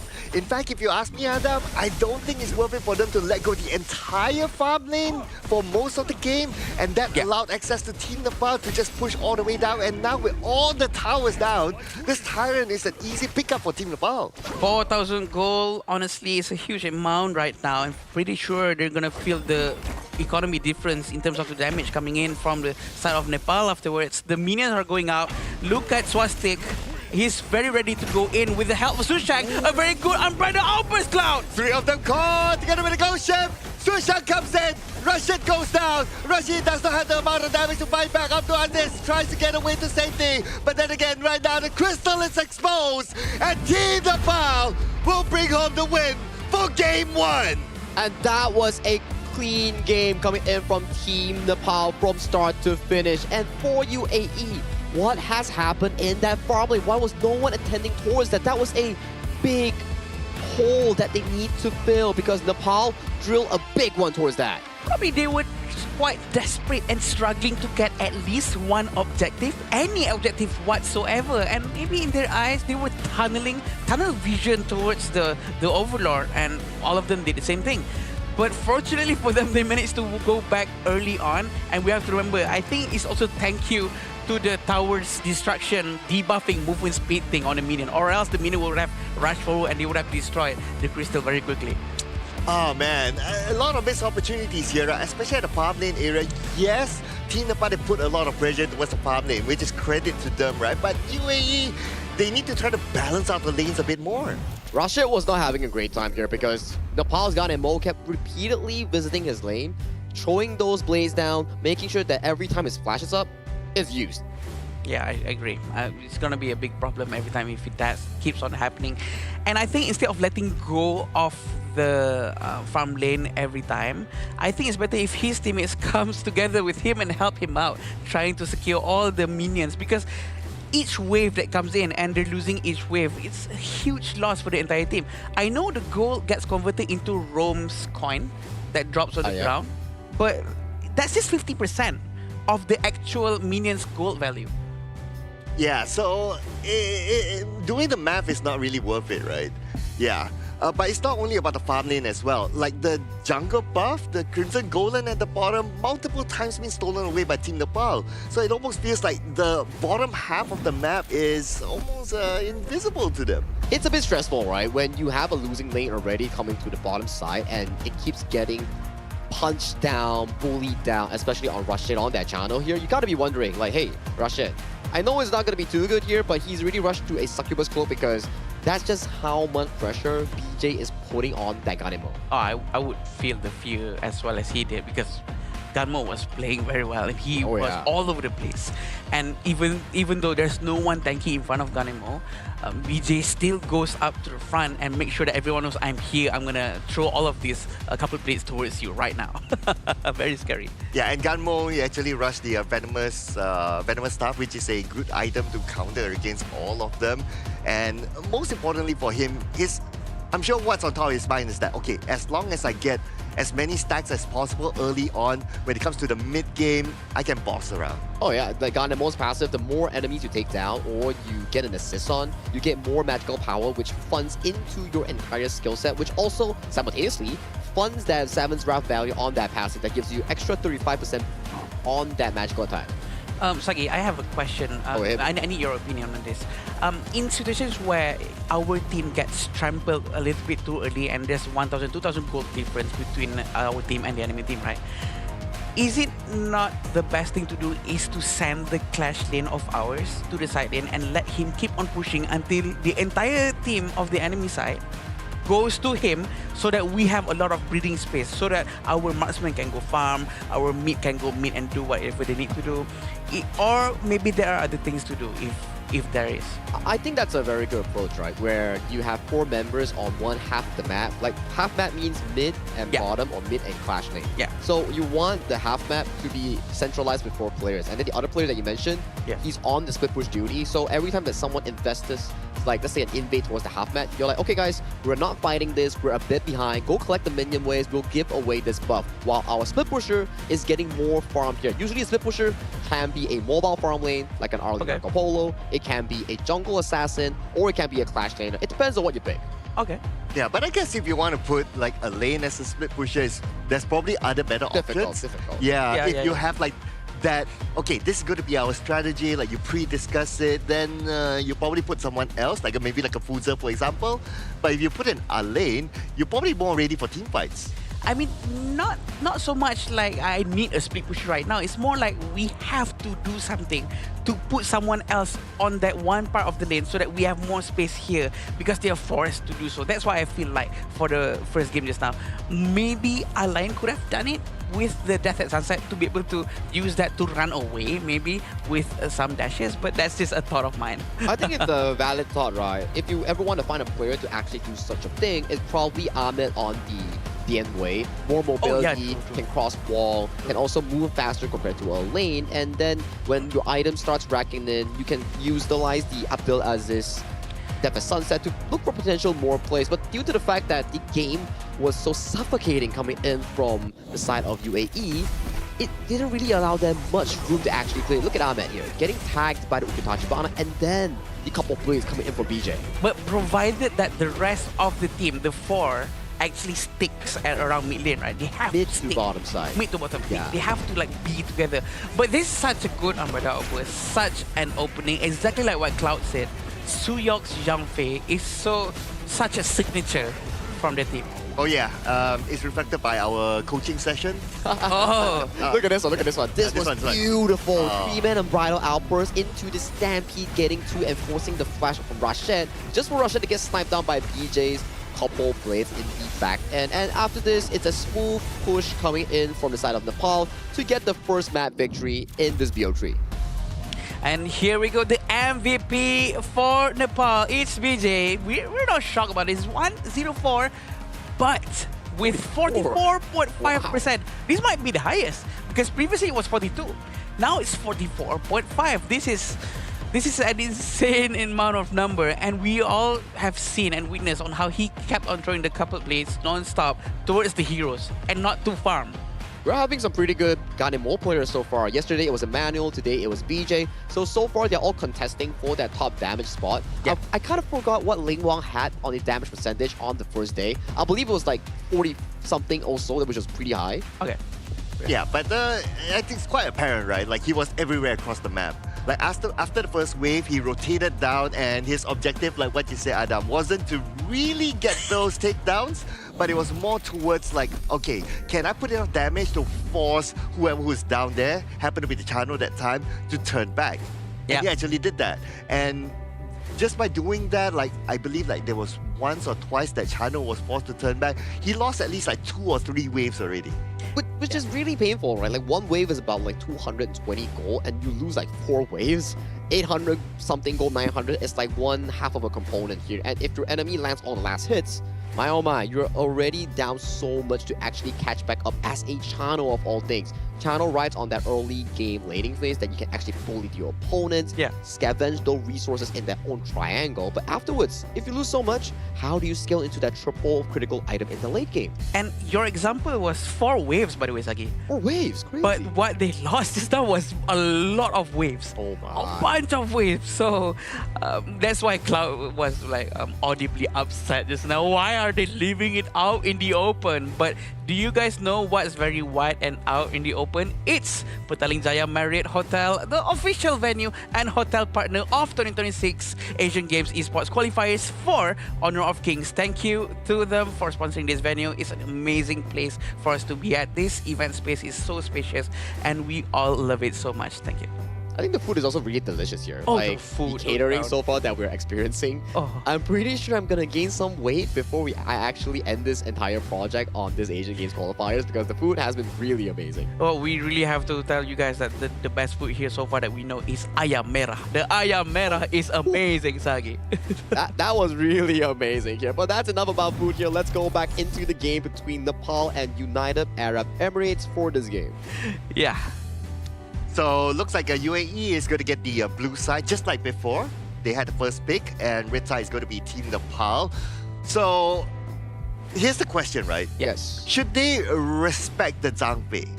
I think they have to, right? Suyok has been amazing on these engaged roamers here. Maybe if you go on the blue side, you start banning away one tank roam and pick a tank roam for yourself. Or better yet, since UAE has been a team that always like to pick the likes of the Lian Po, we have seen teams, when they want to limit hero pools, ban out Zhang Fei Lian Po, ban out Zhang Fei Lapu Lapu, pick the Lian Po, or ban out either one, pick the first one. I think that the Zhang Fei pick is a very strong one. For sure, it's not a wrong choice for them to actually ban Zhang Fei. We actually had this problem before in other tournaments, by the way. Back then, when Zhang Fei was so famous in like international tournaments, by the way, Zhang Fei kept on being picked and no one is banning Zhang Fei. They kept on focusing on banning Mai Shiranui, on Dharma, on Guan Yu, and it seems like we're having a pattern here. We're looking at almost exactly the same thing happening all over again because our patch is using the more or less the same patch as the one that I was talking about just now. So it seems like many other teams have been forgetting on how useful and strong Zhang Fei is to the point where I think it might be worth it for us to ban it out. Yeah, because the latest patches, Zhang Fei is still up there, but it's no longer, right? Not like this patch. Not like the one and only. Yeah, the one and only. I remember it was like back then, it was like the one and only. But anyway, no Zhang Fei ban as the first phase ban. So if UAE doesn't pick Zhang Fei for themselves, I'm pretty sure Suyong will be smiling and say, thank you for the pick. And they're going to go for Chano again. Like putting trust on towards Rashid, right? Like Chano is still one of the premier picks coming in from the tournament here. Super high in terms of their priority. Strong early game laning phase, strong late game damage output on a single hyper carry here. But Nepal, I'm pretty sure they're going to revisit back the pick just now that you mentioned on the Zhang Fei because looking at this, banning Dolia, banning the Liang, you're welcoming yourself into different options here for the side of Nepal. And that's the Mai Shiranui. We have seen some fantastic performance on this pick. And the second one will be Ata. This is a very strong 1-2 with very strong compatibility coming in from Team Nepal. I wouldn't be surprised if UAE actually steals the Zhang Fei away from them right now. But this is probably also because Nepal has a bigger hero pools, maybe. That's why they're quite comfortable and confident to just leave him out there for now. But I like what we've been talking about all this while. If it works, why not just stick with it? Moza and Garuda as a second and third hero for UAE. What do you think, Cloud? Well, I think right now then they will be forced into a situation where their jungle has to be one of those more tanky sort of jungles.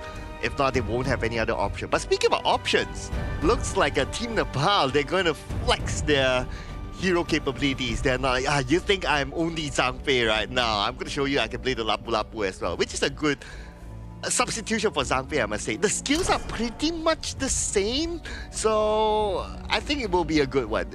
If you were to say that Zhang Fei is one of those protectors in the early game before the level 4, Lapu Lapu is more on the engaging side. When both of them are level 4, they are quite similar in a sense where you can engage from afar. But for Lapu Lapu this game, it looks pretty good. You want to be more active in the early game to supplement that Mai Shiranui. That's going to be looking for a lot of early game rotations, especially towards Rashid in that bottom lane because that's a channel which doesn't have a lot of mobility like the Arlie or Marco Polo. Very interesting to see Fuze and Musashi has been taken out. Nakoruru also has been taken out by the UAE.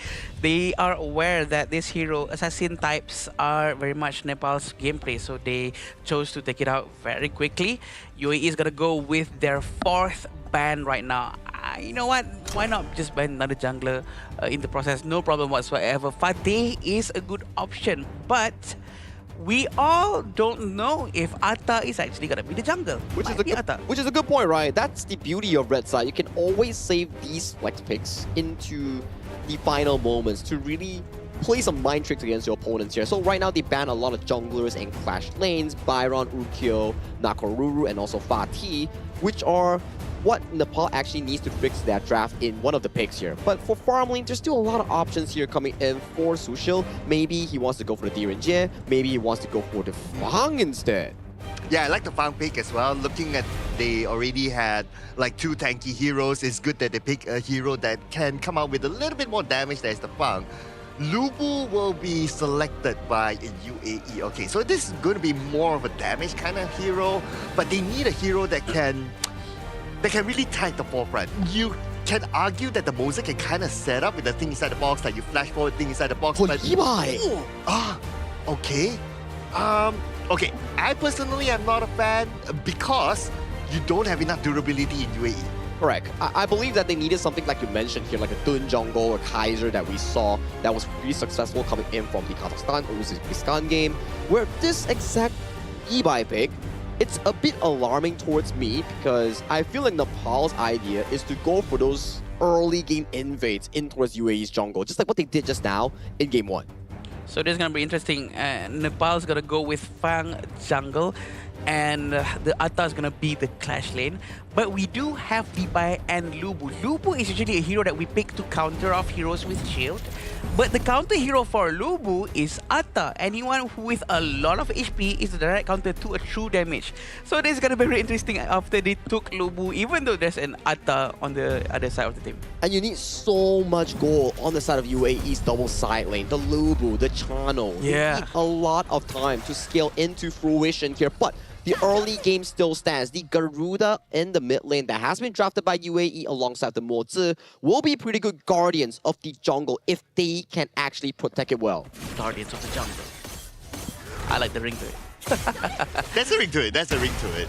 But anyway, what we learned from game 1 is that BJ and his rotation is on point. It's fast. So considering that he is using a Mai Shiranui right now, Mai has good mobility, and as we can see here, after the first wave, he's already moving towards the bottom. They are recreating the same formula like how they did in game 1. Yep, this is exactly what's happening. They're going to the jungle, and the jungle is actually able to be secured by Abdullah. Even though there were actually 3 heroes from the Nepal side, we can also see on how both sides of the jungle are trying to clear as fast as they can. It seems like Ahmed is facing a little bit of a problem. He's going to be a bit slower than Swastik in terms of the rotation, but he's going to clear mid lane together with his Garuda. So that means UAE going to have a better gold economy situation because there's some gold sharing that has been done by the both of them. Yeah, but because Team Nepal, they did a little bit of an invasion at the bottom. So right now they are ahead slightly in terms of gold. Though it's still very early, well, both sides can still catch up to each other.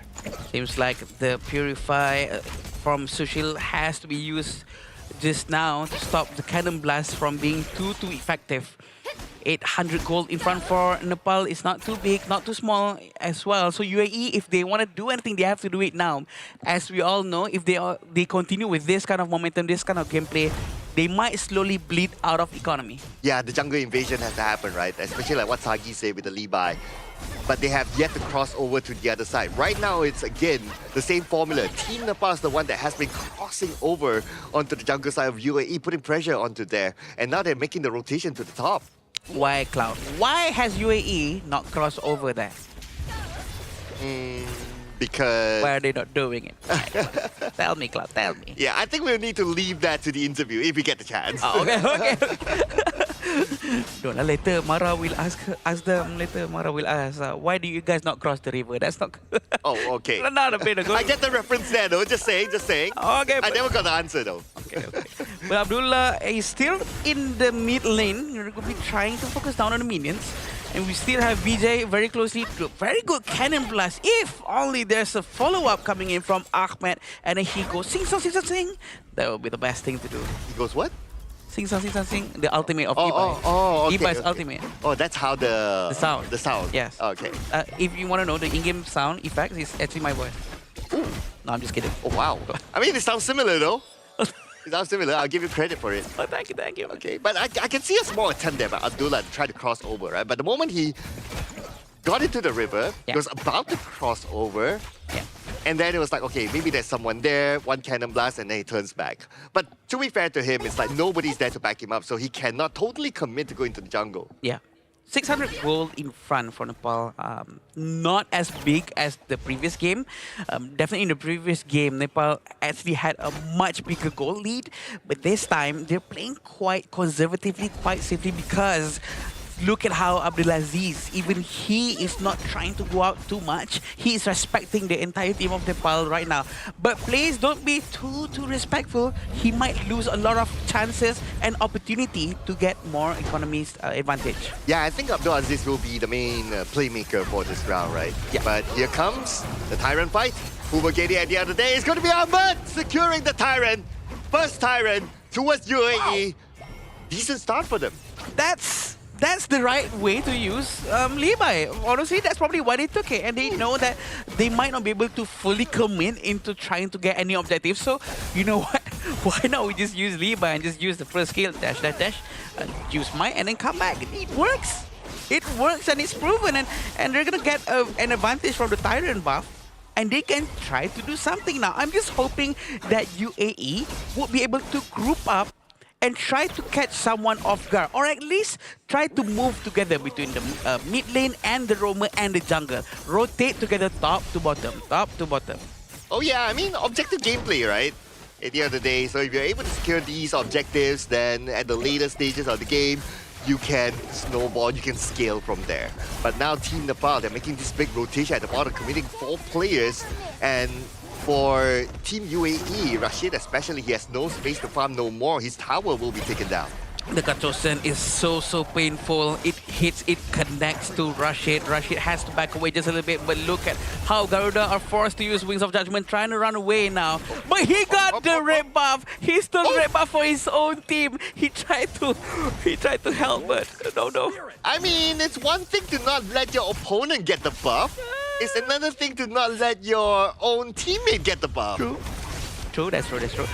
We can also see that very good Tremble Mortal trying to scare them all away with his ultimate. But for the first time, we see Ahmed trying to go in and deal some damage, but he pulls back to safety. Yeah, so here's the thing about the Tremble Mortal, right? Because there's an animation time to it that will allow your opponents to run away. So Swastik can jump away, BJ can jump away easily, so it's not going to be the most effective against them. The best is that if the Moser can land a cannon blast and then the Tremble Mortar comes in, then it'll be much better. Yes, they need to time this very well. They need communication, but look at how the Raging Sea has been used. It hits Rashid, but no one does any follow-up from Nepal. They're still playing very safely because they can see Ahmed is on the side, trying to be prepared to get Sushank. Yep, Wings of Judgment this time. Hopefully he doesn't steal away the buff from his teammate. Now Tremble Mortar comes in, gets Swastik, but Swastik again as usual easily swats away, but Swastik's down in trouble. His teammate's coming in. Abdulaziz was first, get the first strike. Swastik will go down, but countered by getting Ahmed instead. And looks like Team Nepal gets 2 of them from UAE. It's a win from Team Nepal. Inner tower has been destroyed and they will pull back just a little bit and try to focus on other objectives, not to overstay their welcome for too long. The goal difference for both of the team is quite high, but not as high as before anymore. But look at Swastik with 4,900 gold, going to 5,000 now. With this Wings of Judgment, will they be able to save the tower? It seems like, yeah, he's managed to save the tower for a little bit longer. Oh, but maybe can't save his teammate. Unfortunately, Abdulaziz went down. So now without Abdulaziz, nobody can tank the front. Now, Adam, this is something that we debated, right? Who's going to be the frontline tank? If Abdulaziz is not there, no more. And looking at Abdulaziz and his items, he's probably going to go for more damage instead of tank. Yeah, it's gonna be a bit of a problem for them for sure. Even Abdullah is only using Mozer. And yeah, I mean, Mozer is not wrong, but the itemization for Mozer that he's going with right now is as if he's buying he's buying magical damage items, and I don't think that is the best for this situation right now. Probably the best item for Mods right now is to get Dawnlight. Dawnlight is such an underrated item for support roamers. If they use Dawnlight, he can provide unlimited amount of shields every time he uses skills, provided the cooldown is over. Oh, but Team Nepal right now, they're trying to invade again. This time for Team Nepal, they're not able to steal the buff, but that's okay. They're going to focus onto the middle, but with the Wings of Judgment, it's not going to be that easy to bring the minions forward. Yeah, they're trying to play it safe. Sushank is still on the side of Ahmed. Is he gonna try to get Ahmed? Ahmed manages to run away in the nick of time. They're all gonna be rotating towards the Tyrant. Tyrant's gonna be taken fairly quickly. It seems like Suyog is gonna be on the front line. He's gonna prove to everyone why he doesn't need Janfei. He's gonna be playing Lapu Lapu very well. We have seen his Raging Sea has been connecting very well so far. Yeah, so far so good. And he has been the one that's been opening up the map as well. Yeah. Now on the left side, Sushank's been doing the same. So right now, with the fact that the mid tower is down, Team Nepal will have a lot more space for them to play, and soon they'll be able to take down another mid tower as well, thanks to the fact. Triangle Mortal has been used. He's trying to get Suyog. Suyog's about to go down. Oh. A very quick downing from One there. more. And Abdul Aziz goes down. Ahmed is going to be the final player alive, but not for long, as he gets taken down with a double strike towards Sushel and Ace to Team Nepal. It seems like a very good start. Might end this right now if they have the time, but it seems like Abdullah will come out first just before they start to go and touch the crystal. But I think they might make it. They might make it, Cloud. Yes, the minions are there. The minions are there, and Team Nepal secures a clean 2-0 win. Congratulations to Nepal for securing their second win. They're currently looking clean in Group B, currently sitting tight at 2 overall match wins and 4-0 in their overall match win-lose. Very clean stuff so far coming from Team Nepal, and good job in their gameplay here. I would say that even if, let's say, that UAE did lose this game, but enjoying the stage and enjoying the competition is also part of this qualifiers. You saw the Levi, he almost made it work. He was getting all those first strikes, getting all the damage in. It's a valiant effort coming in from UAE. Yeah, definitely a good effort coming from UAE, and I think that UAE has a lot of things to improve for sure, but they did well. They have an idea of how to handle things, but in terms of execution, it has a lot of work to be done. Yeah, more improvements will be needed coming in from UAE if they want to look to pick up some wins coming in for Group B. But I'm loving the enthusiasm, right? The Lubu, the Levi. I mean, we haven't got a Levi yet, you know? We love some new picks here. And first one. More and Fang picks are also coming up from Team Nepal in the jungle itself. We saw some players who really favor the Fang pick, and so far, it has been getting picked up pretty decently. Yeah, and I think the Lubu pick would have been fine if there's another hero to set things up. Like, you need a setter first, and then he goes in with the Tremor model, that would be perfect, right? So, they for have example, it just Not quite. with the Moser? Was it? Moser, Not enough. I think what Cloud is trying to suggest here is that they probably need something like a Zhangfei, Lapu Lapu, because when we were discussing in the draft just now, Cloud, like they were lacking a frontline hero. Yeah. Maybe like a Zhangfei, Lianpo, Lapu Lapu, something to engage first, so they're like slowed, stunned, then you come in with the Lubu for that Tremor Morse. Maybe that's the situation we're looking for. Yeah, correct. Because what they were lacking is the setter and also the one that opens up the map in front. Yeah. So if you kind of think about it, right, based on their 5 heroes that they pick, who is going to be the one to like open up the vision? Nobody.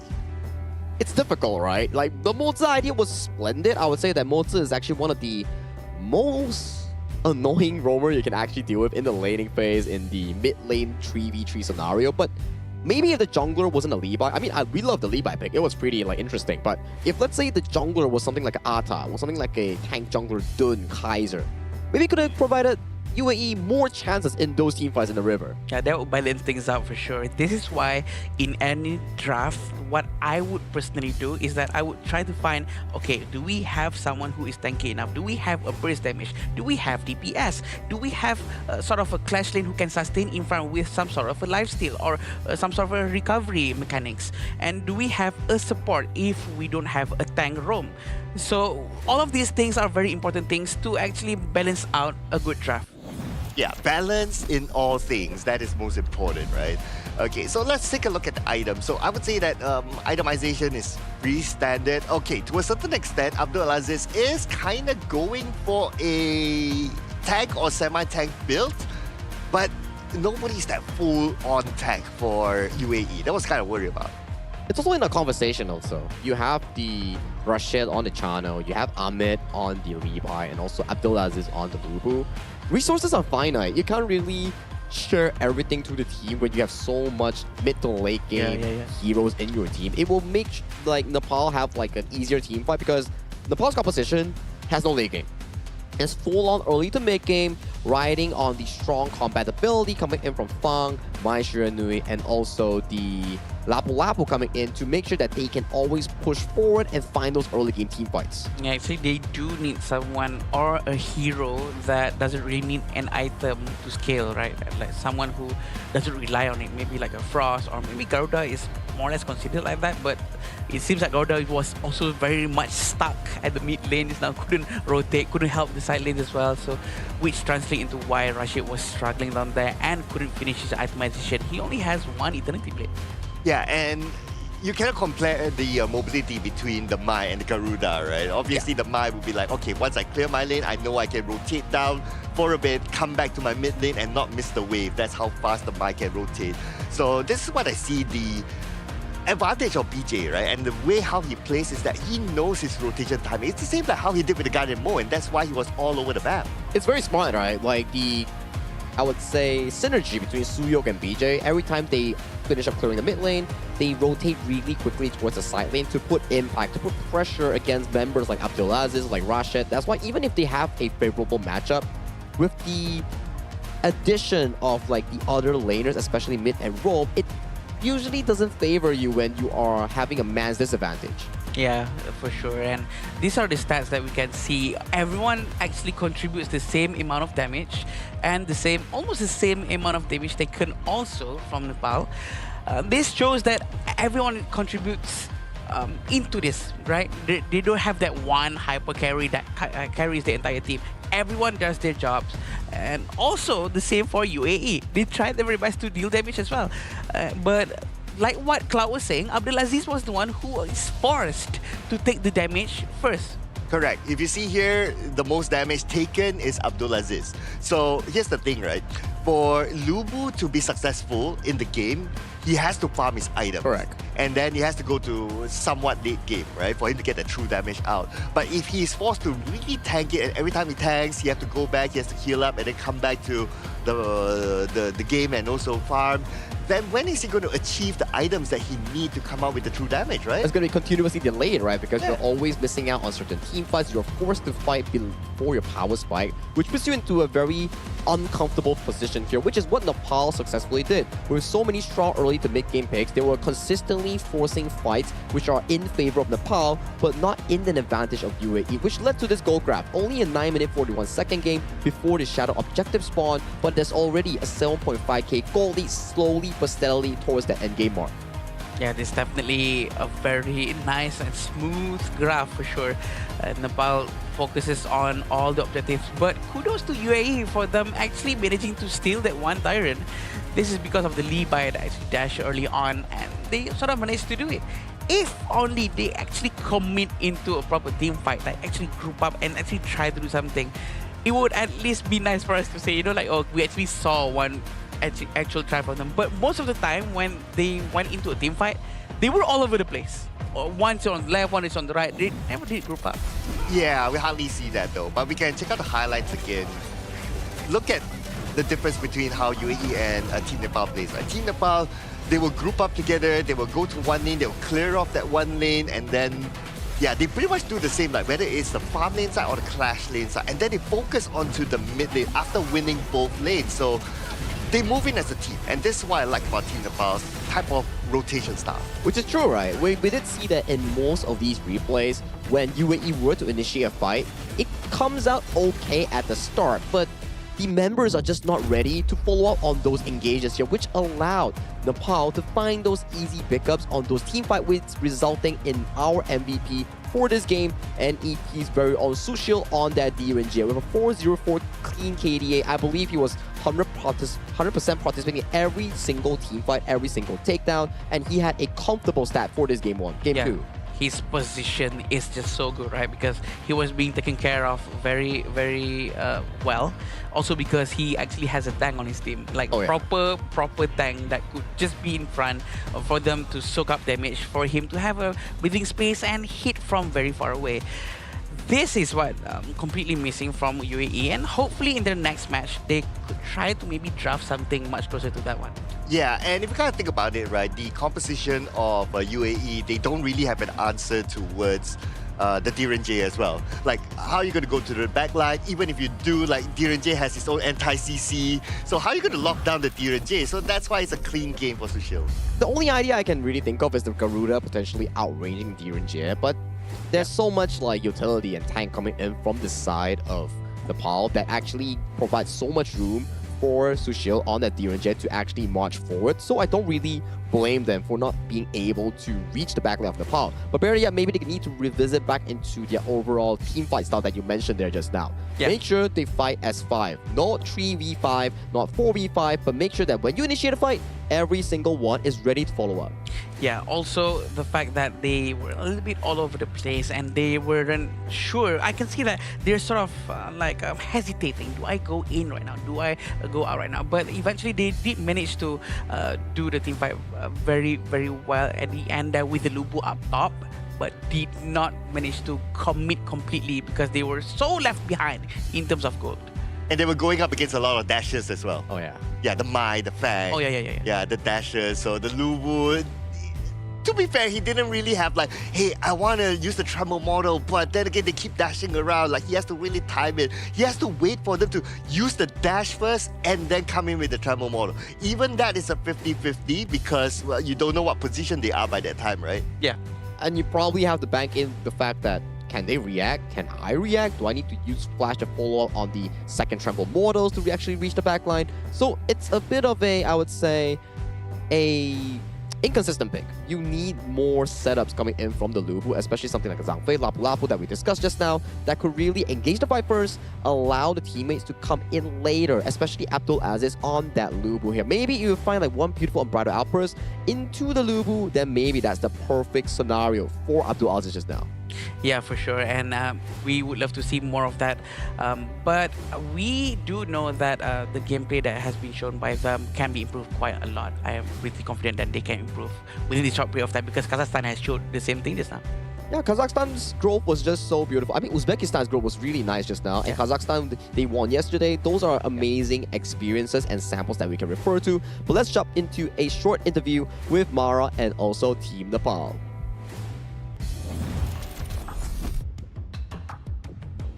That's 2 match wins for Team Nepal 2 in a row. Susang, congratulations. Thank you very much.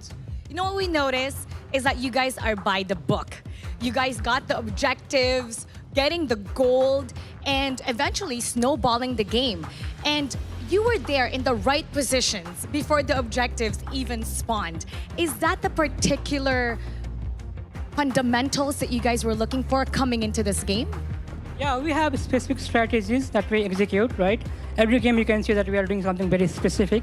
Like the players, like people who know, they can see it, right? Like it's like, yeah, we are trying like our best to like do something, you know, like really good for the games. Yeah. So disciplined, and I think that's one of the keys to your win. Now, you're still gonna go up against Myanmar and Jordan. How confident are you that you're gonna get the top 2 finish for Team Nepal? I mean, we will try our best, right? Obviously. And yeah, we are confident we should be like top 2. We should be like the top 2, right? But also like, let's see what happens because we don't really think like that.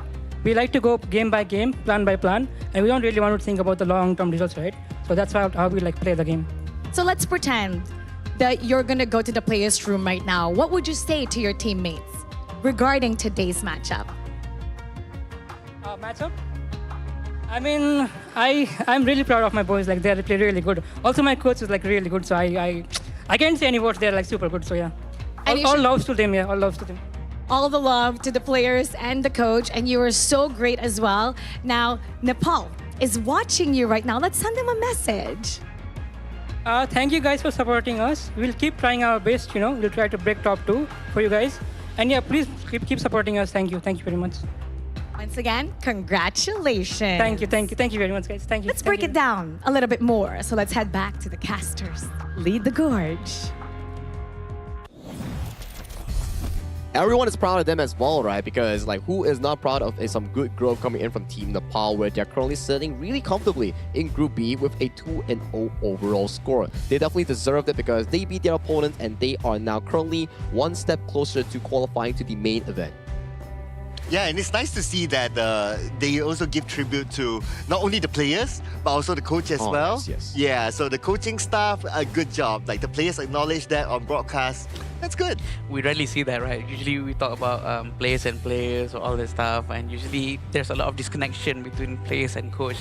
This is a very rare moment for us to see, because coach plays an important role to actually help the players to make a very good drafts, give them a proper mindset before they go into a proper team fight, before they go into a proper match, and eventually help them to think outside the box for the draftings. It's both coaching in and out of game, right? The mental coaching, the in-game coaching, Cinema. coaching as a person in general, right? Because you can't just be knowing how to play a game without actually being able to collaborate with your friends or your teammates. Yeah, because in the end, it's like work. You need to be able to work in a group project, which is that team fight, which is that in-game play, which is collaborating, sacrificing something, so you can actually make that team fight, make that project, make that game work as a team.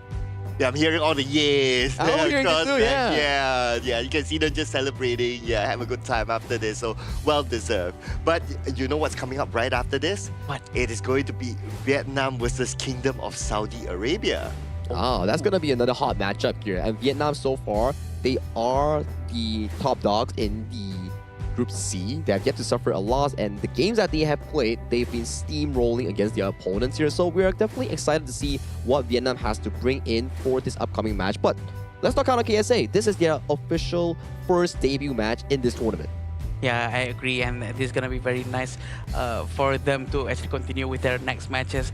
But do you know what else is very nice, Cloud and Sagi? What is that? It will be iQOO 15R, official gaming phone for 2026 Asian Games Esports Events Honor of Kings Qualifiers. So don't forget to try it out. It's a phone that has 120 Hz of frames per second, a very good cooling, I might add, and it's the device that is currently being used by all the professional players that is going to be playing up on the stage that you guys watch every single day here. Yeah. I noticed that's how the players held up the phone just in front of the camera, right? Yeah, it's to show that, hey, this device is so good, I'm showing it to you right now. I'm using this to play this international tournament. I mean, you were asking how Suyuk was able to find those crystal clear engages, find those pixel perfect moments, right? There you have it, iQOO 15R. Oh, go get that, makes sense. Yeah, that makes sense. Definitely. Okay, I think we're gonna go to a break first right now. Yeah, we're gonna go to a short break before we come back into our next matchup of the day, which is our fourth one featuring Vietnam and Kingdom of Saudi Arabia. So see you later.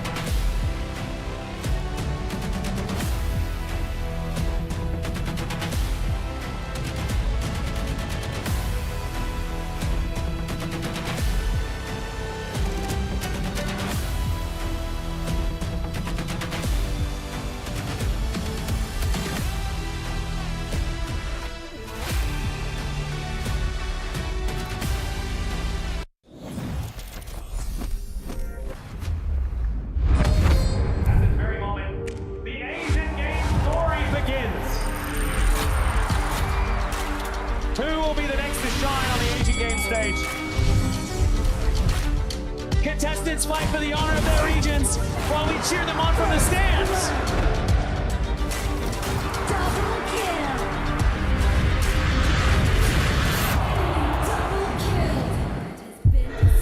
This is a challenge, but it is also an opportunity. The tide is turned.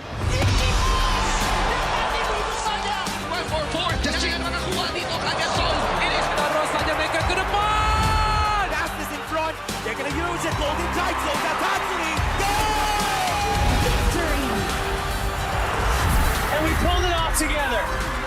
We share the same voice, the same radiance. This moment of brilliance belongs to all of us. Together, we shine.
Welcome to the 2026 Asian Games Esports Qualifiers, Honor of Kings.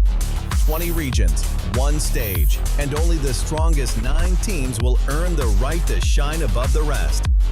Taking place in Malaysia, June 13th to 21st, 2026. Coming to Malaysia, this is the battleground where teams fight for the right to qualify for the Asian Games. 20 teams enter, but only 9 teams will move on. Apart from the 20 regions, there are 3 regions that have direct qualification. Here is the 2026 Asian Games Esports Qualifiers Honor of Kings format.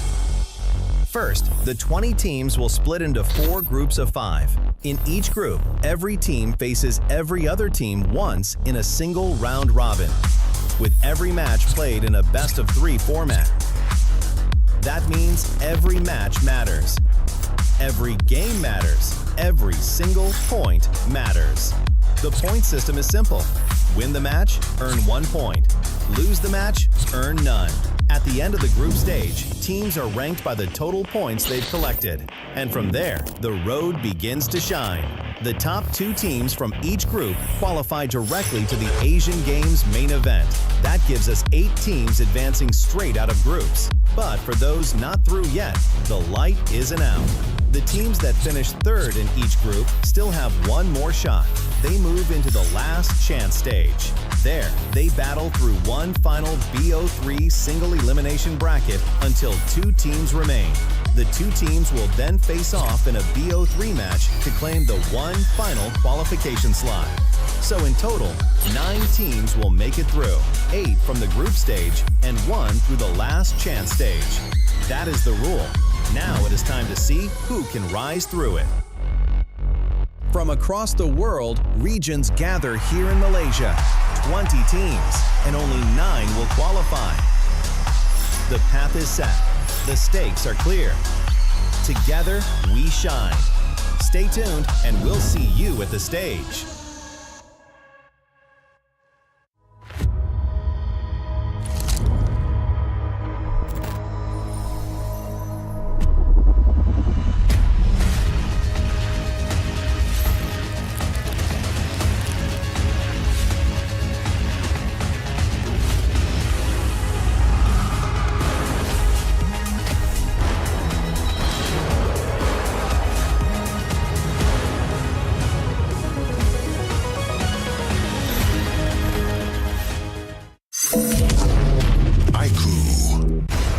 Ultimate not ready yet.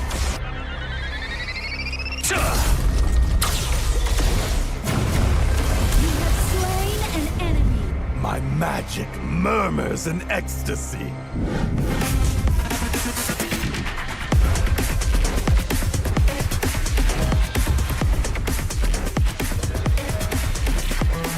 Amazing!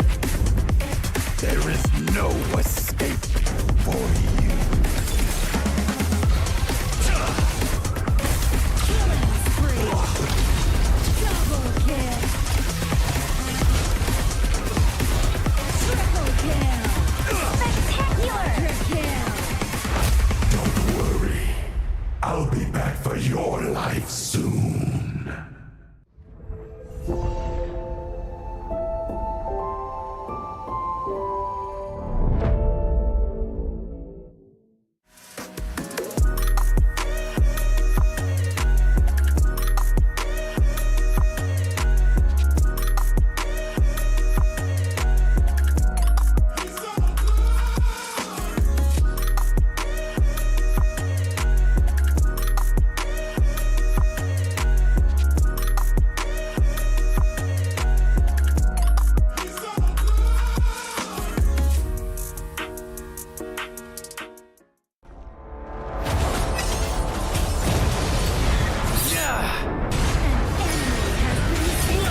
shall I compare thee to a summer's day?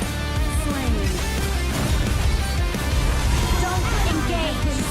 Don't crush us like insects. Defend our base. Our high ground tower is under attack. Amazing! Unbelievable! Ah, the fragrance of romance. Ally has been slain. Rampage. Double kill. Triple kill. Spectacular. Pentakill. Lady Fortune is on my side.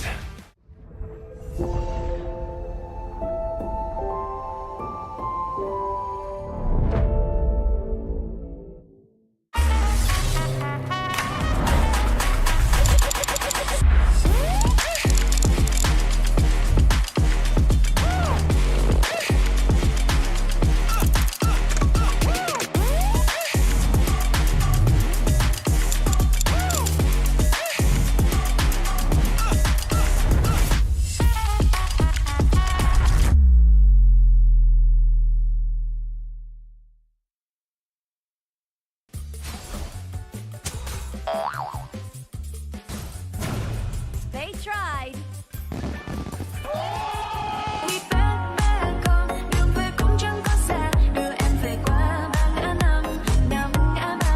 The new Spritling skill, Dig It, is a passive skill, which will automatically trigger at fixed times each match, up to a maximum of 10 times. The skill grants guaranteed standard rewards like gold, XP, shield, health recovery, and more. There's also a small chance to uncover mysterious grand prize effects during the match. Dig It may also produce tradable high-value treasures. Detailed information about acquired treasures will be shown after the match ends. Each treasure has its own rarity and storage size, and obtained treasures will be automatically stored in your warehouse. If you want more high-quality treasures, make good use of the Treasure Fusion feature. You can also copy and share your code so friends can help speed things up.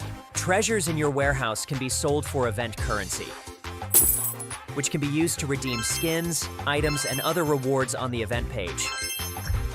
You'll even have a chance to win physical prizes like smartphones and cash. You can also spend event currency to bid on high-value rewards. The auction uses a hidden bidding system, where you can submit 2 bids for the same reward. The highest bidder wins, giving you even more ways to obtain rewards.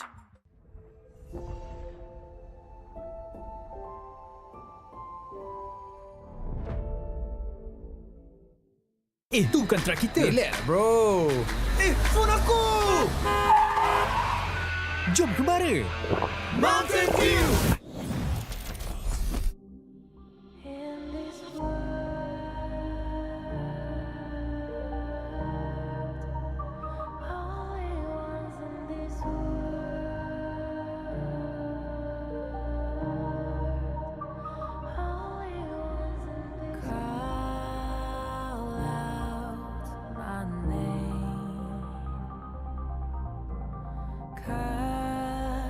Sound of the rain. No matter how I feed the flame, you know I feel the darkness and the pain. All of the ways we tried to break free from the night.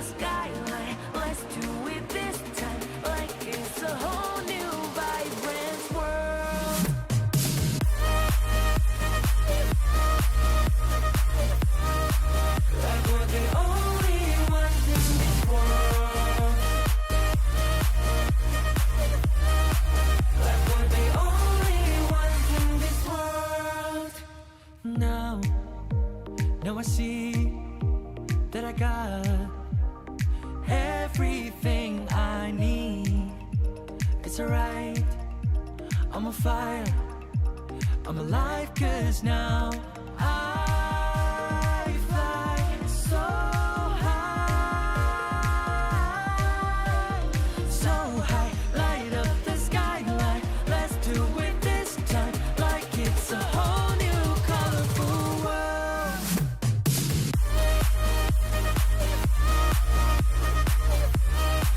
Like we're the only ones in this world.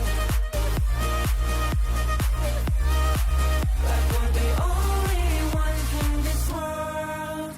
Never thought we'd get this far, burning like the stars.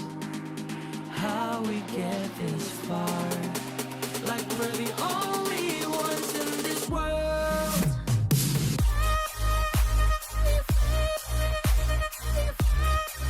Like we're the only ones in this world. Like we're the only ones in this world.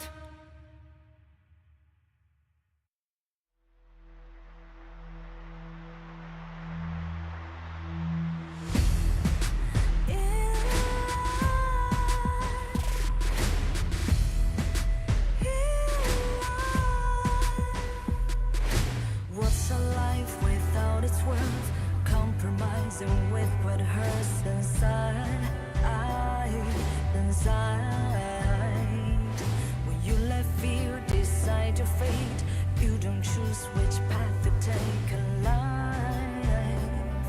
In life, I'm finally letting go of everything that still holds me. I'm against all odds, but I won't give up 'cause it's my time to shine.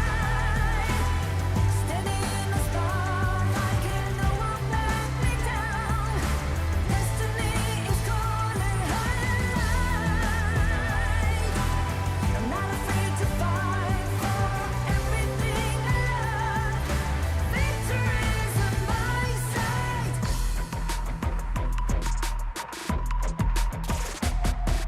The more we lose, the more we gain. The more that nothing stays the same in time. In time. Can't love ever, can't forget. What you see is what you get sometimes. Sometimes. Gonna show the world tonight. The light that shines inside us. We're against the odds, but we won't give up 'cause it's our time to shine. Standing in the spotlight, can no one back us down. Destiny is calling high in light. We're not afraid to fight for everything we love. Victory's on our side. Takiki takiki takitao. Takiki takiki takitao. Takiki takiki takitao. Takiki takiki takitao.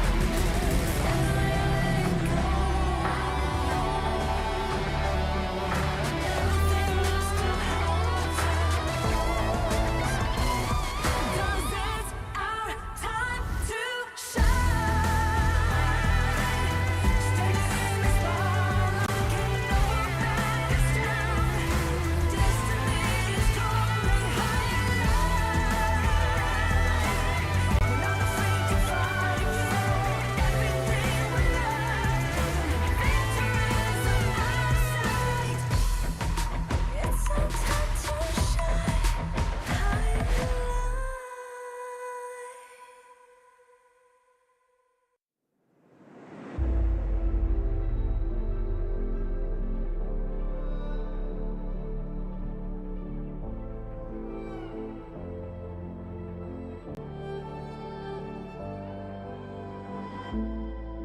We're no strangers to the fallout. It's what got us here. Ever changing, some chameleon. Blood, sweat, and tears. We'll never make it if we fall to everything that brings us down. With a comeback, it's now. Blood, sweat, and tears. Fight for what we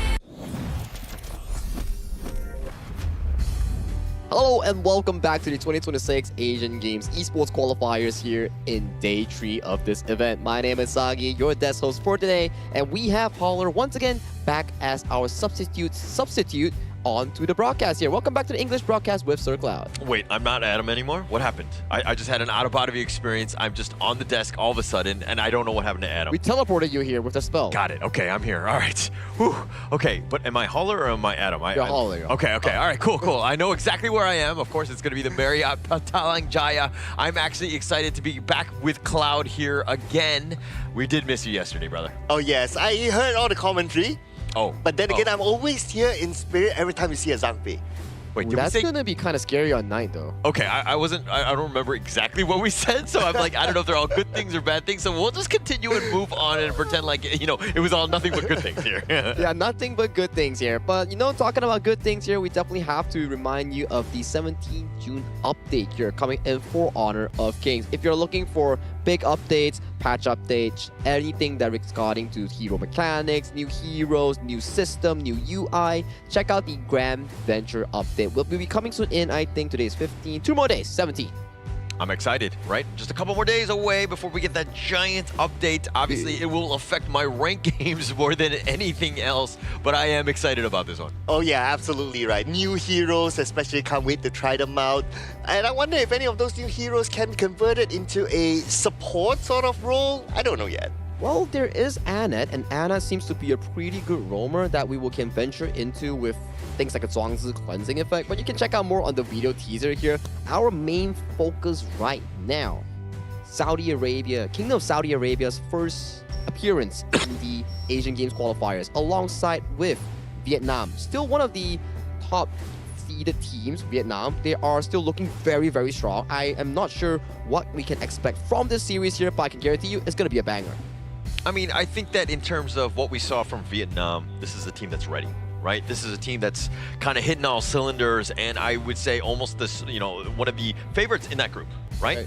The other side, of course, we don't know as much. Saudi Arabia, this is again a bit of a dark horse, but Cloud, any sort of thoughts on this one? I mean, we have seen teams that we probably don't have as much data as some of the other teams, but they're able to perform well as well. So who knows that Saudi Arabia could be one of those teams. Whereas for Team Vietnam, well, they have played in this tournament, and they have international experience as well. They probably already have that data out there. So I'm pretty sure that's been studied by Saudi Arabia.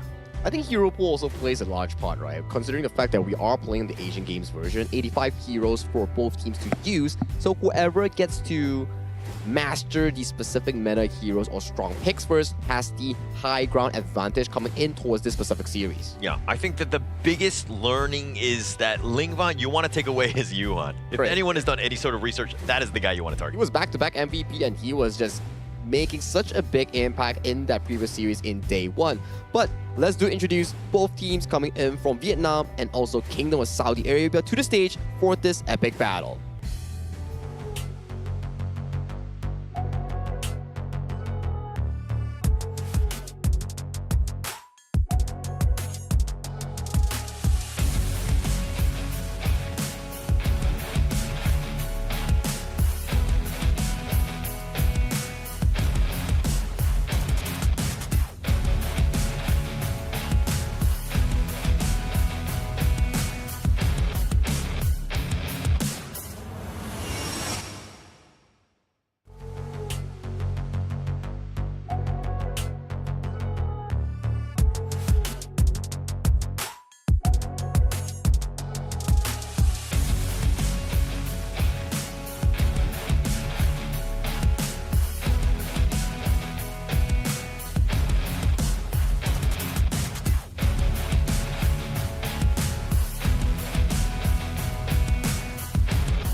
They arrive with deep preparation and confidence.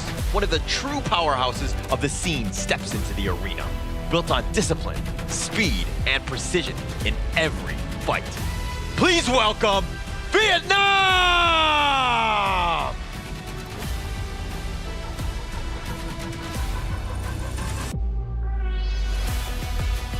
They are here to disrupt expectations, bringing courage and unconventional strategies into every fight.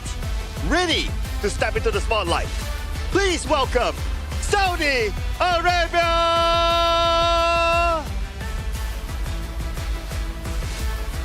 This is a battle between known and unknown. Vietnam, with their diverse and deep roots into the mobile gaming experience. Saudi Arabia, with a passion and a spirit to challenge against Vietnam in this Pacific state. This is gonna be a heck of a match between these two teams. I think a lot of the eyes are going to be on this team right here.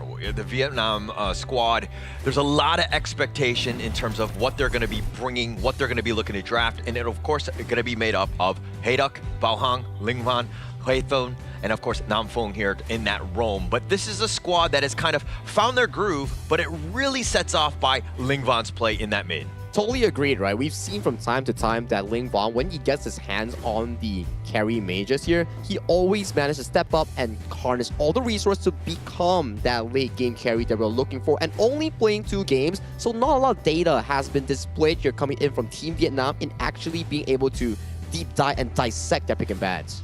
Yeah, but because they started the tournament really hard, right? So we can kind of see that, okay, the gameplay is really fast and they know their drafts, they know how to execute as well. So it does look like Team Vietnam is a solid team, but of course, their competitors, well, we don't have much data out there, but who knows what might come out, right? So this is the lineup of Saudi Arabia, represented by Faris, Anas, Yosef, Ahmed, and Mohammed. Yeah, and this is, again, you were talking about the fact that we don't know as much. I think that we've seen, you know, in the Asia Games qualifier thus far, these are the squads that are kind of, like, you don't really know what to ban against them. So you have to kind of just go with, like, a blanket meta-style ban because, again, just no intel. No intel, and maybe they come up with, like, a secret pocket pick and a sucker punches you. Maybe these things sort of actually work when you can catch your opponents off guard.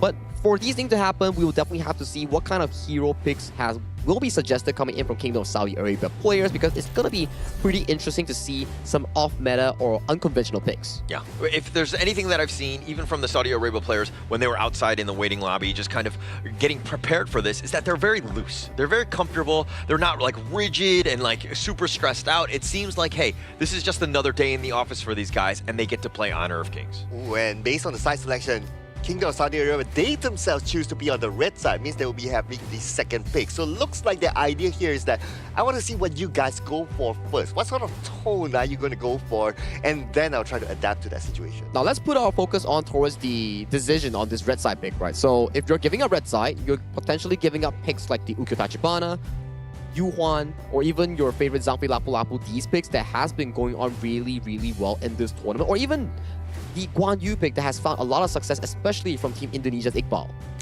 The number one thing, Yuhuan, right? It just adds too much flexibility to the side of Vietnam, right? If they're going to pick first, they're going to pick all of the other, or ban all the other heroes so that they're going to be potentially taking that one, but they got to lock it down. That is a number one prio ban for them.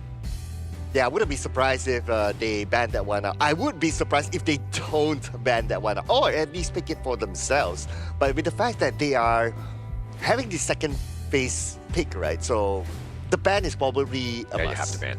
Yeah, it's gonna be a lot of things missing from the ban pool here. Maybe the KSA's side, their decision on this is to, hey, let's say like meta picks, we're gonna be opening everything. We're gonna be targeting specifically on certain heroes like the Yuhuan and Ukyo Tachibana. Then we venture into an open and available pool out of the remaining ones. And that's been funny. Like, going into this one, if you told me the number one picked hero or like a hotly contested top 3 Ukyo, I would not have, called that one at all. But Chano, obviously, that's another top pick. That is an interesting one. Obviously, a lot of eyes on that hero because it's still very strong. But Ukyo, to me, that was not going to be a top 3. Yeah, it's not going to be on top 3, but once we start going into the fundamentals of this hero pick, strong early game, strong dueling, invasive as well, that's where this pick comes into such a strong position in this specific Asian Games version here. But we jump into the first game of the pick and bans between Team Vietnam and Team KSA. Mai Xuanui and also Haino has been locked away from KSA's pool, and KSA has been targeting heavily into Linh Van's mid pool on that Xiao Qiao and also the Yuhuan. Yeah, and then now the channel first picked by Team Vietnam, right? So the channel, needs a bit of help to win the early game, especially because the range of Chano is not really that far. It's quite dependent on the Spirit Wolves just to give that a bit more space in front. So he needs a bit more backup. So I would expect that Team Vietnam to pick a type of roamer that's a little bit more tanky on the front. Yeah, and now they're going to go with a Guan Yu. This is also a hotly contested hero. Just the repositioning has been great. Also, the Kaiser. It seems like day 3 has kind of risen up for the rise of the Kaiser because he's been dominant throughout today. Yeah, Uzbekistan played it really well in getting that 2-1 victory comeback against their opponents. And then, with the addition of the Guan Yu, that's going to be 2 big beefy boys that's going to be trying to handle Hui Tan on that channel pick itself. And Vietnam, they're going back to the bread and butter here. This will be the Ukyo Tachibana jungle with the Ata Clash lane locked in for a strong Clash jungle synergy. Okay, so you already have the Ata with the Team Vietnam, so having the Zhang Fei would make a lot of sense because the Ghost Ship and the Umbrella Outburst makes a good combination. Kingdom of Saudi Arabia goes for Angela. Angela has been one of those top picks as well, and I guess one of the reasons is because the Blazing Brilliance is able to cut through those tanky heroes very well. Yeah, if you get caught by the Chaos Cinders into the Blazing Brilliance, poof, you're gone. But I'm liking the Ata pick here coming in from Team Vietnam. It serves as a really good counter into the Guan Yu. Your enhanced basic attack coming in from your spell 2 breaks the charge bar. Your spell 1 second charge breaks the charge bar. Your ultimate also puts up a wall, a terrain that makes Guan Yu unable to jump over it. Yeah, he just adds so much as a Clash laner. He provides everything that you want. You're the tanky frontliner, as you rightly mentioned. The Ghost Ship, it just disrupts everything, dividing the table into 2, the Gorge into 2, if you will. And, I mean, it kind of locks out a lot of the different guys, especially when you're looking to kind of keep yourself defensive. Because, again, Chano, he only excels when he has that meat shield. And interesting enough that Saudi Arabia banned out the Dia, which is a good combination with the Chano. But then again, there are a lot of other options that they can go for. Okay, the fact that they went for the Zhang Fei for themselves, it almost feels like, okay, they kind of see the combination almost happening. So now the Zhang Fei is out of the picture for Team Vietnam.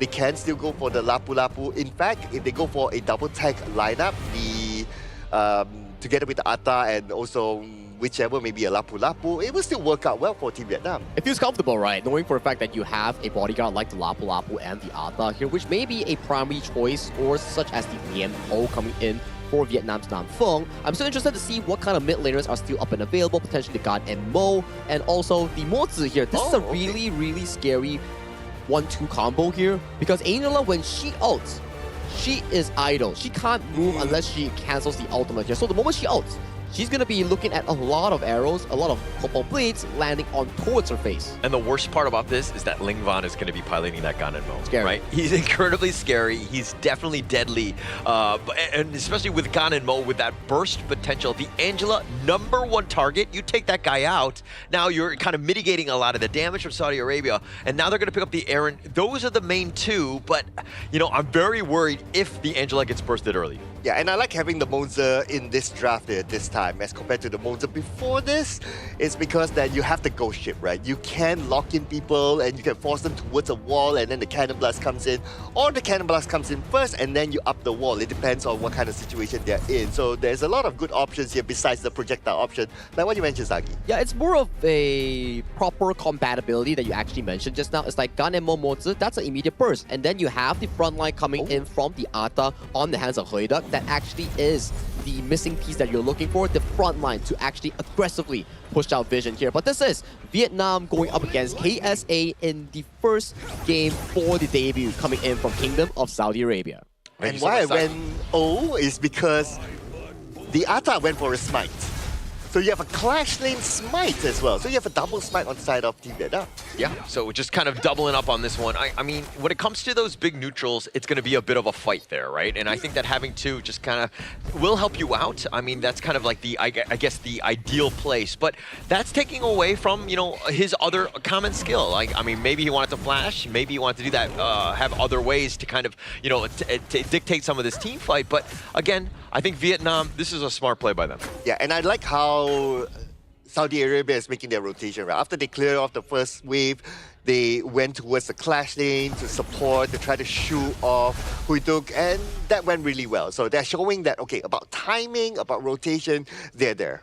So if anything, like you're kind of seeing a like worst case scenario for Saudi Arabia, right? We're not even 2 minutes in, about a 700 goal lead by Vietnam. Like they're just incredibly efficient in the early game, and that's where they're able to kind of snowball out of control. So Saudi Arabia on the other side, they need to understand that, hey, they are behind. We need to be aggressive. We need to find some way to, again, stop the growth of this Vietnamese squad. Oh yeah, because from whatever that we learned from the Vietnamese squad, type of gameplay before this is that they are very, very efficient. And they know how to play the goal sharing really well as well. So now when we were to look at the current situation, they're starting to group up again at the top, whereas in comparison to Saudi Arabia, they're not as grouped up as Team Vietnam. And they're heading towards Mohammed. Yeah, they're going to find him on the wrong spot. But the Soaring Green Dragon, he's on out, and it looked like Bao Han was going for the ambush. They find it with Lingvan there as well. They're going to take first strike. And that's the rotation shown there by Team Vietnam. Now, Kingdom of Saudi Arabia, yes, they group up at this moment, but it's more towards like, okay, we clear up the lanes, we try to win as much goal as possible. But then again, because of that first strike, now Team Vietnam is ahead by almost 2K goal. So it's one thing to get the kill, but then it's another thing to then turn it into some sort of advantage across the map. They were able to steal some boars, and they got value. So every single time you do some sort of gank, you gotta get something. Like there has to be a reason, an objective, if you will. And at this moment, a bit of a jungle invasion here attempted by the Kingdom of Saudi Arabia, which is great. It just shows that they're willing to take the fight forward. But at the top, yeah, Mohammed just going to get run down. He's under the tower, and it looks like Haydog does not care as he will take yet another. This is looking awfully rough for the Saudi Arabia side. Yeah, and while all that was happening, there was another takedown that happened on another lane. I believe it was in the middle lane. So it was a 2 takedown back-to-back for Team Vietnam. Yeah, Umbrella Outburst just to kind of potentially defend the Stampede on top, the flash away, and Nam Phong does get on out of this one. Anas is so low, but it looks like that's going to be the end. They had to smite to ensure that they secured it, and Saudi Arabia coming out with that blue buff. Yeah, and this, of course, in that scenario, you're going up against a single smite. When it comes to like either the Tyrant or the Overlord, KSA, they're probably going to go up a double spike. Yeah. So that's something that they need to be aware of on how they're going to play the zoning game when the big objectives come. Yeah, and actually, you know, as a Zhangfei player, sometimes you will pick Smite as well. Usually, like in some of your, even in your ranked games, right? We know that it happens on the pro scene, so I would have assumed that they would have had double and they would have been able to do the same thing. But Vietnam right now with the 1-up because they've got that extra Smite now. Yeah, I do like the Zhangfei stun. I personally go for more of a Zhangfei stun sort of thing. But then again, because I play rank and a lot of my teammates are undependable. With a smite, then nobody follows up and all that. But of course, these are the pros that we're talking about. But nevertheless, speaking about the objective, the first objective will be easily taken by Team Vietnam. And again, that is without the second smite around. Yeah, they don't really need that. They can secure that for another piece, right? And it'll help him farm. I mean, Haydog is going to just use that to kind of just take advantage of the laning phase. I mean, it's one thing to have that come mid to late when we were talking about big neutrals, but oh my god, those blades. Lingvan, the flash forward, he tried to go aggressive, and it looks like Faris just going to survive with the teeth on his very, very, very low life there. Yeah, that was really, really close. He just needed one more blade to land and he would have secured that takedown. But it's okay. Most importantly is that he's able to shoot away his opponent Faris back to the base and allow him to reset, not being part of the game for a while. That's good enough for now. But they're now looking at Muhammad with the ghost ship up. Yeah, and I mean, they're going to ride around on this one. I mean, he's just saying, okay, you're going to go for me? Now I got reinforcements right next to me. So the rest of the team there, but Ahmed getting a little bit low himself. He's going to just barely survive. And you were talking about how, yeah, you didn't get the kill, but you're still getting value because they have to waste time walking back, doing the walk of shame, if you will, just to heal back up in the fountain. Shame, shame, shame. Okay, okay. I wasn't going to go that far, okay? It is a little embarrassing, though. but anyway, yeah. At the end of the day, it's also about like securing like the space for your team, right? And if you're able to just do that without overcommitting to try to get those takedowns, it's good enough because sometimes you have to play in a disciplined manner that you know when to back off. Yeah, and now they're going to go for the charge. Instantly burst. Bao Han is going to be there, and they're going to take the top T1 just like that. You think you're safe under the tower? No, sir, you are not. Oh, and they're not done yet, though. Look at this. They're already opening up the map right in front, so they're starting to look at, okay, we're going to get more out of this space and potentially even the top tower as well. They're just waiting for the minions to come in, and it depends on whether Saudi Arabia is going to let that one go or not. But it seems like Anas is there to clear off the wave, so that's okay. Yeah, it's definitely okay. And keeping the T1 alive mid, that's got to be key for Saudi Arabia, right? I think that as long as they have the wave clear, Yusuf doesn't stray too far, ensures that nothing really hits that mid lane. They still got themselves a chance because, again, it's about extending the game when you're losing.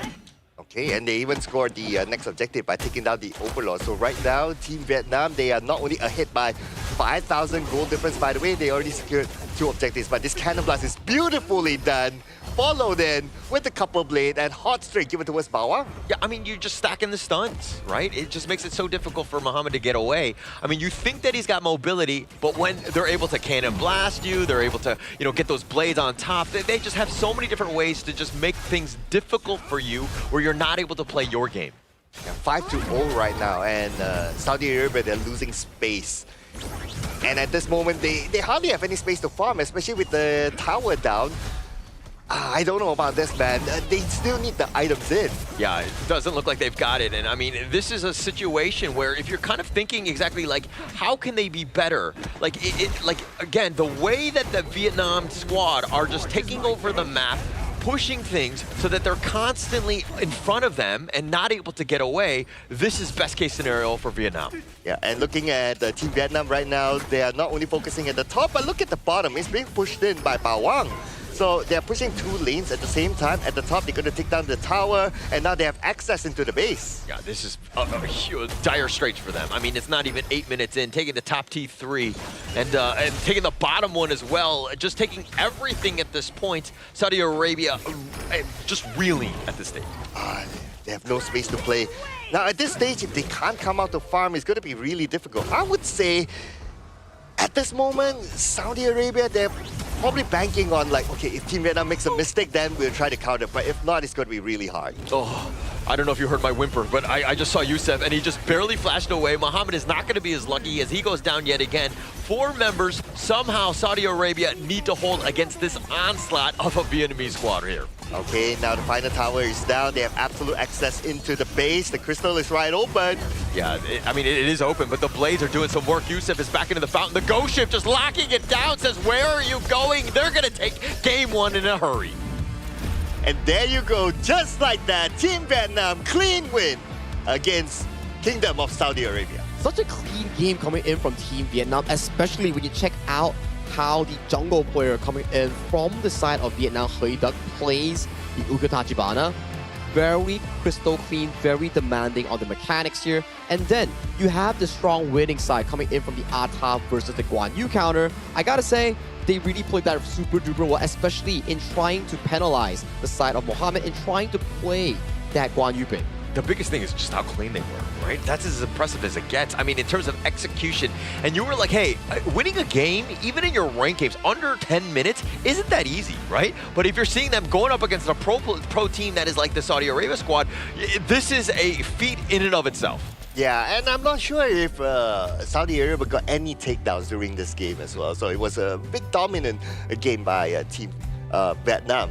Overall, we can see. And the rotations were on point. They know when to invade. And when they invade, they don't pull back the handbrake. They just go all the way. It's like, okay, we take down the first tower. Normally in our rankings, we'll be like, okay, we take the first tower, we turn back, right? But for them, it's like we take the first tower, we push towards the second tower. Now, whether we get the second tower or not is a separate story, as long as they exert dominance on the map. Exert dominance, stealing away camps, taking away towers, and making sure that, you know, the walk-up chain that you guys mentioned just now, it's not always about taking down the enemy. You chunk them down, you make sure that they have to take the recall, and the minion waves get sacrificed into the tower here. So that's still gold wasted from the enemy team. So for the side of Vietnam, they played really well, winning lanes, invading the jungle, making sure that the side of KSA didn't get much to breathe. And the Angela and the Mozi into the Ganemo Mozi, that was just devastating to watch. And that's kind of why when we're like analyzing game, we always talk about the early game, because these things, the wheels can completely come off if you're not, you know, doing well in that early game. Because some teams like Vietnam are going to completely shut you down, not give you any sort of space to get going in this one. Oh, and look at this, in terms of KDA, right? The Guan Yu 0-6-0. So Team Vietnam, they know that, okay, Guan Yu is going to be the playmaker. So if you don't allow the Guan Yu to scale, get his items, and we can see his items are, well, in fact, his goal is lower than Zhang Fei. So in terms of that, right, if he's not able to scale at all, then pretty much there's no playmaker for Saudi Arabia. Yeah, it seems like you're arrowing in on Mohammed. And Mohammed, where can they find you, Sir Cloud, online? They can find me at Sagi HOK. That's my handle. Welcome here to actually help him become better. But jokes aside, I think if we were to watch this game, right, we can see how well Ata can actually counter Mohammed later in the replay, right? Every time we see Heiduk jumping in 1v1ing Mohammed, there's always Bao Huang or Ling Wan coming into the rescue, making sure that this horse doesn't get to rotate towards team fights or get any advantage in that laning phase. Can you just say, like, just how scary of a team Vietnam are? Like, the way that they're playing, it's just, like, okay, we know about Indonesia, we know about Philippines and the way that they're going to be able to control games. But Vietnam completely showed up. Yes, we knew that they were the favorites going in, especially in this group, but the way that they've been able to execute has just been so clean throughout. I perfectly have to agree with you. The way they play, it's like aggression. If we have Philippines having strong 5v5 team fights and Indonesia having clean games, in the sense of Vietnam's gameplay style, they are the embodiment of the aggression, which is controlled as well. Everything they come in with, boom, side lane takedowns, boom, jungle invasion, boom, towers, rotations. They make it clean and effortlessly, at the very least in this game 1 against KSA. And they didn't die. That's like the biggest piece, right? Like, that's got to be so demoralizing. Getting that first kill is going to feel amazing for Saudi Arabia, but I mean, the way things are going, dare I say, they might not even get one in the second game? I mean, maybe this could be like some data collection for them and they'll do even better next, right? We don't know, right? But if you kind of look at the composition of Team Vietnam, right, you have a Garden mode. So if you have a Garden mode, you have to play this aggressively. Whether this game ends early or ends later, you still need to play aggressively because the Garden mode needs to stack. Which is true. That's why you see the 12,000 goalie all the way at 8 minutes 42 seconds here. They really played everything well from start to finish here. 3v3 towards the mid lane at level 1. They got the advantage here. They slowed down the jungle Kaiser coming in from KSA, making sure that at the minute of 1 minute 20 seconds, he still hasn't full clear yet and get this level 4. Meanwhile, on the side of the Vietnamese jungle, Heiduk, he's already well done, well cleared, already going for the subsequent play.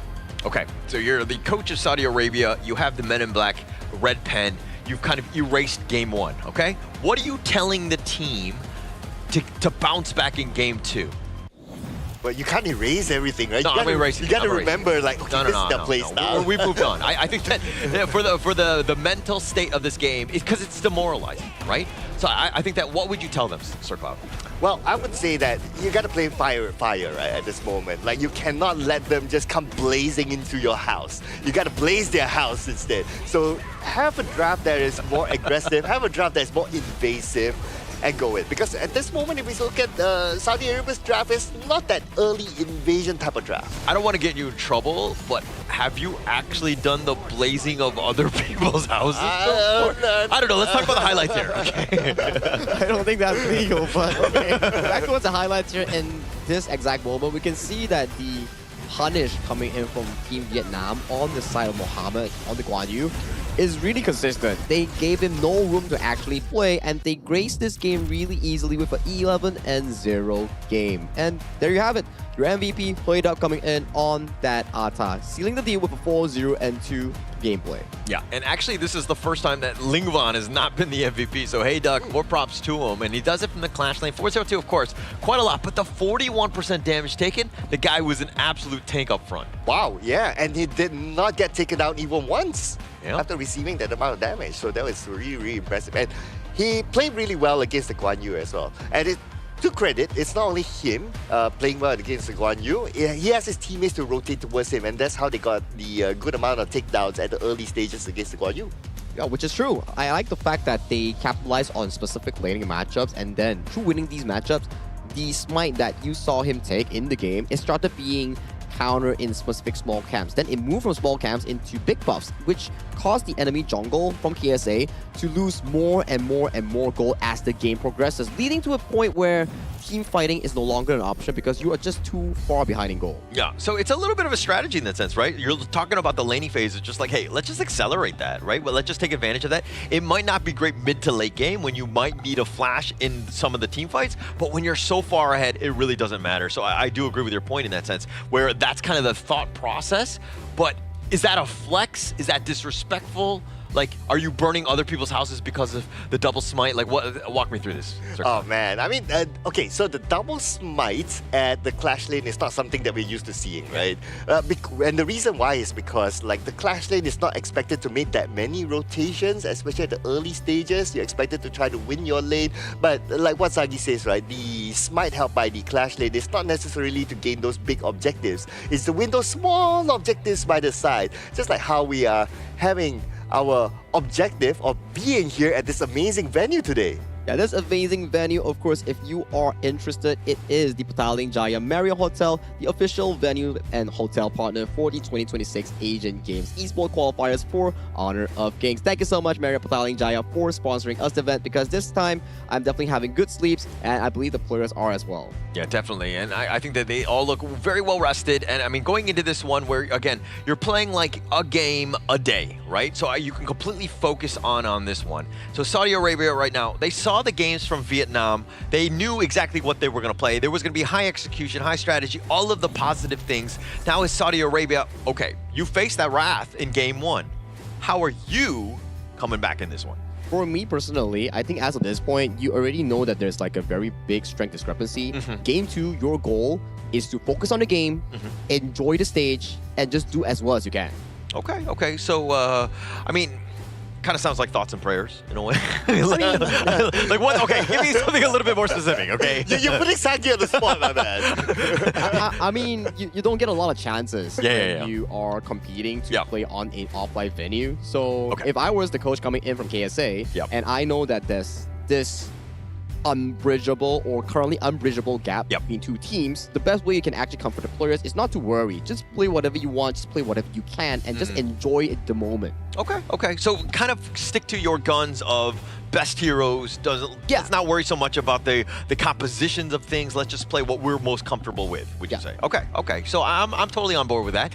At the same time, let's talk a little bit about Vietnam then, Sir Cloud. Like Vietnam, this is a squad, again, everything's hitting their cylinders. Do you pick more meta picks, or do you go completely different? Because you're in a bit of a power position here. Okay, I want to see what the Philippines did yesterday. Yeah. I want to see like a full push draft lineup. Just because, right? I want to see them being challenged for it. But then again, they're going to pick the channel again. So another power pick. Looks like they're going to go by sticking their guns of like, okay, we want to come in and we want to bring out our best deal here on the draft. So, okay, they're going to start off with that. I think they're still moving on to what you mentioned there, right? It's like, would you want to pick something else, or would you want to stick to the meta so that you don't really leak that much strats going on to your potential group contenders later on? Okay. I mean, I think also, like, you don't want to show, right? Like, just kind of keep everything close to the vest, all that kind of good stuff. But, you know, the Nakaruru here, the Lapu Lapu, just great heroes to kind of help solidify. They've got tons of damage, burst potential. You got the control. Very good, strong first three picks here. Okay, I see the Dolia, I see the Yuhuan. Okay. Now, this makes me wonder, right? Is the Yuhuan kind of like a false pick? Because they didn't ban the Yuhuan in the first phase. So are they taking it because Team Vietnam might potentially take it in the second phase? I'm not too sure about that. Because if I were to look at these two combinations, it's okay. But then again, you need to have really good synergy. I have tried playing Dolias in my own ranked games before, and I find it like, okay, if you don't have that communication and synergy with whoever that you're trying to pair with, then it almost doesn't work out well. Yeah, it's difficult, right? Because you're not sure who to refresh for. But as of this point, if we were to look at KSA's composition, maybe the idea of this Yuhuan and Dolia is like a certain combo that we can see. Because we've seen before, double Unending Sorrow, you can play it aggressively, you can play it passively to heal. Those are available options so far for KSA moving on to this second phase of the draft. We were to see the third and fourth ban coming in from both teams. Since the channel has been locked coming in from Vietnam, they have banned out the Direnjie and also the Arlie, some of the prime picks in the farm lane pool for KSA. they ban out the Angela and the Xiao Tia, removing some of the decent matchups that will be going into their draft. Yeah, and I think that you always kind of want to target Lingban. I think come any part of the ban, I mean, we're going into the second phase of this draft without that mid-hero being locked in. The KSA style, they're going to go with the ladies soon. Just late game, you know, damage dealing, you're definitely going to be able to kind of farm but this is still where we haven't seen the Lady Soon really pop off at the Asia Games qualifier thus far. Yeah, one thing about the Lady Soon is that you need to have a lot of protection for the Lady Soon, right? True. So I am looking at Ata, but I'm also looking at hopefully a +1 more to help the Lady Soon. So it depends where this Ata will go, whether it will go to the Clash lane or would go towards the jungle side, right? Because you're not going to expect like the Dolia to be paired up with the Lady Soon. In fact, the Dolia might be paired up more with the Yuquan. So the Byron, yes, as a frontliner to try to protect the Lady Soon, he's a decent one. Yeah, it's a pretty decent one, right? We've seen the Byron being flexed into the jungle before coming in from the Republic of Korea. So it's down to how KSA wants to play and flex around these specific picks. So that's the draft locked in here coming in from both teams. It's pretty much similar. You want the farm laners to get a comfortable lane and farm towards those big item power spikes, but for Team Vietnam, they have more late game potential, not only a single carry, but multiple coming in from the jungle on Bao Huang's Nakoruru, or coming in from the side of Huiduk's Charlotte that he has locked in. But for KSA, it depends heavily on the mid and farm for the late game. Yeah, and I mean, if you're looking at the Vietnamese squad, Nakoruru, Charlotte, Chano, Princess Frost to a degree, just they have so many different ways to do damage, right? Yeah, they can't really take a punch in the face aside from the Lapu Lapu, but this is a squad that they like to play with a glass cannon style. They don't have to be as balanced. They can kind of just position themselves as more of the damage burst dealing type of team. Yeah, and now we're getting into the second match. So as a start, what's going to be important for Saudi Arabia is to be aware of the quick rotations and the potential jungle invasion here by Team Vietnam.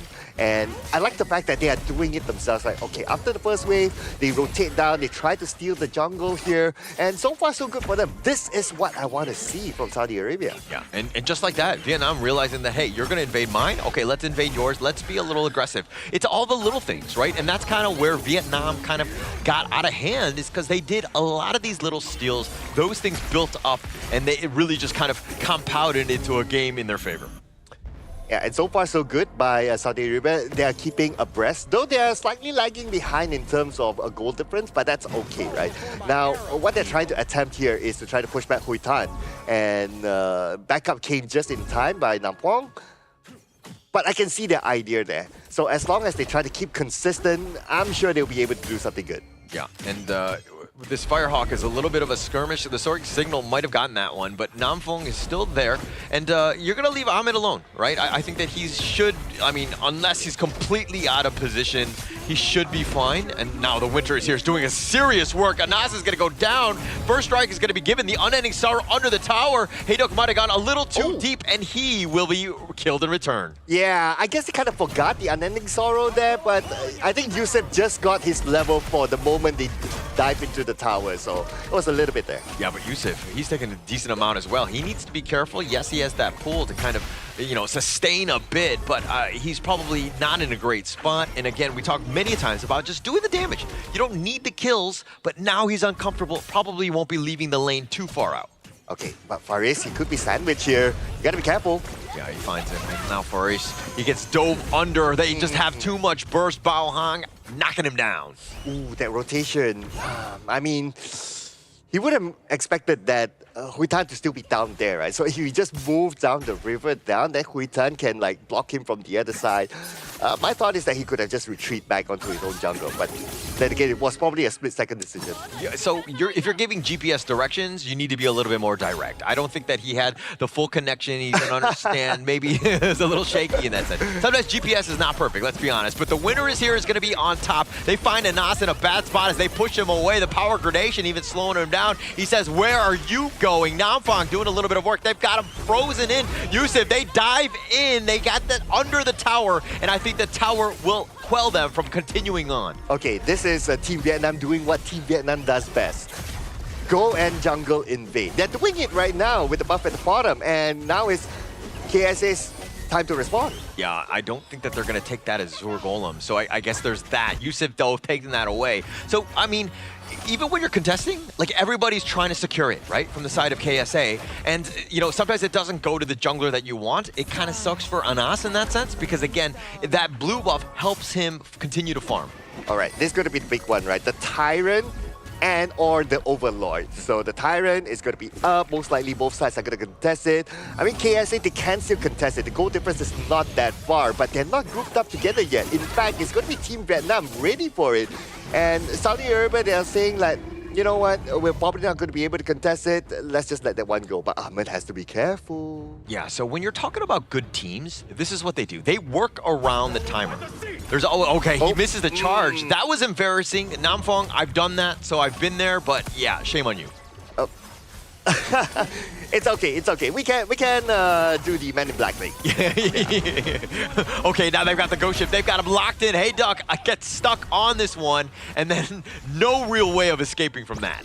Well, okay, that's going to be one taken back by Saudi Arabia. And they're looking for more. They're looking to pressure the channel at the bottom, which is a great move because the channel has been having a pretty good lane at the bottom. Well, it's got the good lane. I mean, you got the kill, but you didn't get anything out of that, right? You have no bottom T1, so you weren't able to continue the push. But Team Vietnam kind of weathering that storm of just being like, hey, it's just a kill. They didn't get anything out of it. Okay, so right now we are looking at the buff here. Is Team Vietnam going to challenge for it? Looks like not. Timer's a little bit off, but that's okay. But this is what we have not been talking about, right? Ba Huang's contribution at the Clash lane. He's been having the time of his life up there. Yeah, he's just, I mean, like the Vanguard is already there, right? And it took what? KSA, like a village to just secure their own Azure Golem. They flashed on 4. They tried to go on to Bao Hong, who has been a bit of an annoying guy. I mean, he's able to just fly on out. And now Namfong is there. The Winter is here just kind of dividing this one. The Unending Sorrow doing a little bit of work in terms of that sustain. They're going to flash on back. They get under the tower. And now, do they want to continue? They're turning us around. Nice three-man stun. And Yusuf got knocked up. And he gets knocked down. Oh, beautiful U-turn there by Team Vietnam. They just waited. They waited for Yusuf. They waited for Yusuf to end all his spells on the cooldown, and that's where they made the U-turn back. A little bit of an overextension there by Saudi Arabia, but that's okay. It's the attempt. It's the attempt that I like to see. So just because people are running away from you does not mean they're retreating, right? And I think that KSA got baited in on that one. It was too close to the tower. They were looking to just group up, plus the skill recharge on those cooldowns, and they turned it around. Yusuf went a little too deep, and unfortunately for him, he was the only one to have been taken out. Yeah, it's all about timing, right? Yeah. And Team Vietnam showed that they have a really good timing, anticipating all the skills needed before they can dive back in. That's beautifully done. Now, they're probably looking for the same thing in the middle, right? I'm trying to bait out those skills, and speaking about baiting out, they managed to bait out the ghost ship. Oh, they found Yusuf in a bad spot. He had been stuck in with that Raging Sea. He just got caught out yet again. He thinks he's safe, but when you're stun locked, you can't even get your ult off at moments. Yeah, and again, same formula by Team Vietnam, right? Okay, we're just going to wait for you to pull off your skills, and that's where we'll come in. They saw the ghost ship out, they saw an opportunity, just like that. Yeah, and it seemed like they used the ghost ship a little too freely in the sense of like it wasn't the greatest one, and it's also one of those things where you're like looking to hold it, find the perfect positioning, right? And you threaten it sometimes by not even casting it at moments. Yeah, it's really the discipline of when do you cast your spell, or even the communication, like when you cast your spell, are your teammates able to follow up? But in that case, earlier on, he was not able to catch anyone. So that's another case to look at. But it's all about when do you time your spell here for Saudi Arabia. Yeah, and look at Haydan. He's just doing so much damage, right? They have the minions just pushing with them. They have such good control of this map right here that they're able to just take it freely. And again, KSA having to hide in the high ground. And this bottom T3 is looking to just go down. Yeah, it's not good right now. If at the 7th minute, you're back against the wall, you cannot come out, you're losing towers, it's going to be really difficult. Now, with the fact that Team Vietnam took the bottom tower, the pressure is going to be onto there, and they can put focus onto the other lanes. Again, Holler, look at this. The ghost ship being used just like that. Yeah, just used again. I mean, this is like... Okay, I understand you want to use it, you think that you're just going to lock things down, but it kind of limits you because the team fight is never going to be good because you need it for that moment. I mean, yeah, you have the Celestial Melody, but do you want to use it on the Ata for another ghost ship? Yeah, when you can use 2 ghost ships, right? Yeah, I mean... Yeah, and plus it happened just right before the Overlord came out. So without that, then it's going to be a bit difficult for them to challenge the Overlord. But okay, to be fair, now the ghost ship is already back up again. Whether they can challenge for the Overlord, I'm not too sure, because now we're talking about the difference of goal. Yeah, and look at Namfeng, right? And you're talking about all this stats. This is not recorded anywhere, right? But look at how far up he is. Anybody that goes on him, he's tanky enough to survive. He's got the mobility to stay alive as well. So this is that value that you're getting out of the roam. The top T3 just looking to go down. All they can do is just watch. Even with the ultimate shell, maybe on the minions, but he's not able to find it. Now they're thinking about going, but when the winter is here, has already been committed. The Raging Sea on to 3 now. Focus an absolute sniper. Anas was trying to make the play on the side, tried to go into the ghost ship, but Ahmed is going to be taken down as well. Yusuf is just running for the hills. They have to run away, but the minions are not there for Vietnam to secure it just yet. Okay, that ghost ship had it, but then again, his teammates were just too far. But Yusuf went down, unfortunately, and that's going to be an ace towards Saudi Arabia. And Team Vietnam will secure a clean 2-0 win.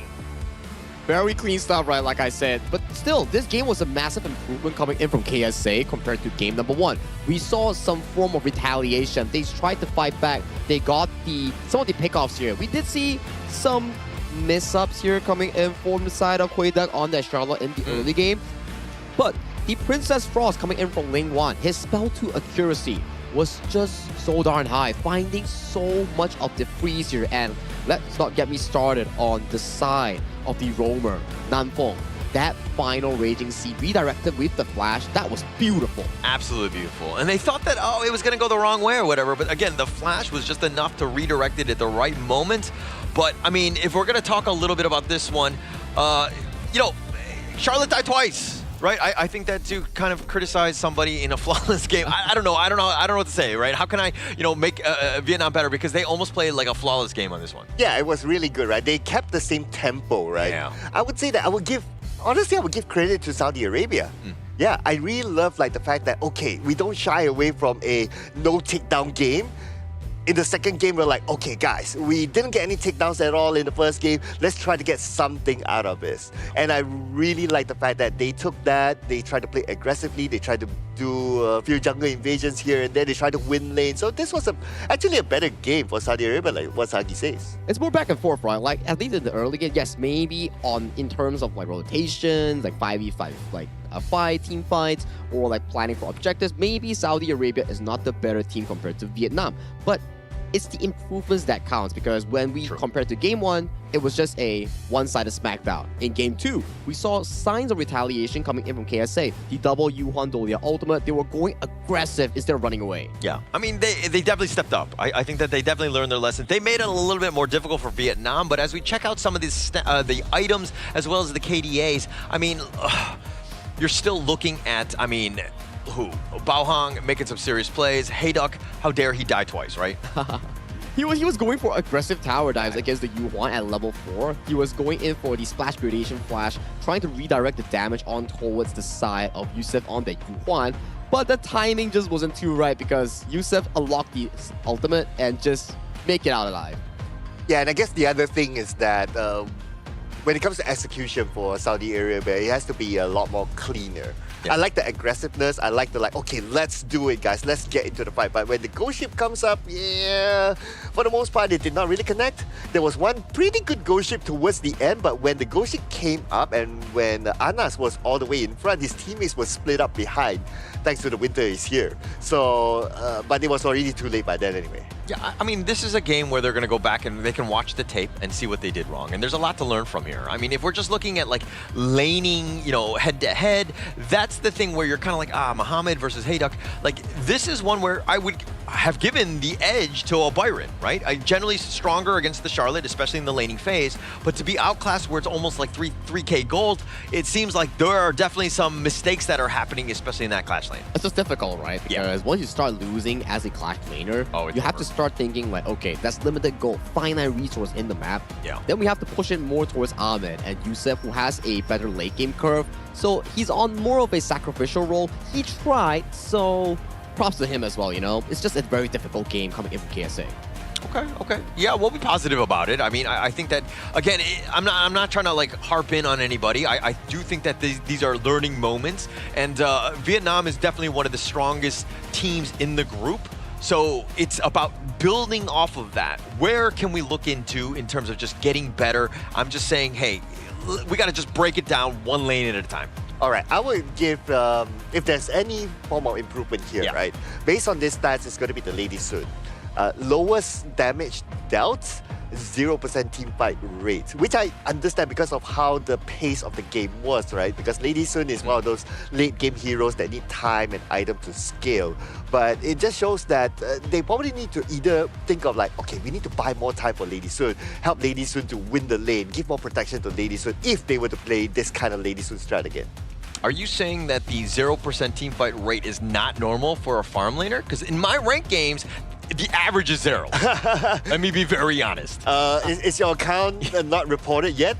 It's not me. By the way, I'm not the farm laner. Okay, I just want to be very clear. Just checking. Well, you definitely need items, right? That's why I do think that what Sir Cloud say actually makes sense. You need more time, more room to farm. So avoiding fights before you hit those big item markers here is pretty important for Ahmed, especially on a Lady Sun. And you can see Youssef has a pretty good improvement on that goal as well. So making it decent, I would say, coming in from KSA. But for Team Vietnam, we do celebrate the victors as well. It's yet another very clean game coming in from them. Yeah, very clean game. Dare I say, you know, I think Vietnam is making it very easy for production because this is the same gold graph we saw in game 1. But flip over. Yeah, no, I actually, was it not the same? I don't even remember, but it looks the same to me. It was just constant growth almost the entire time. I mean, I think the game length was a little bit longer, so I think that they had to change, 8 minutes to 9 minutes and 41 seconds here.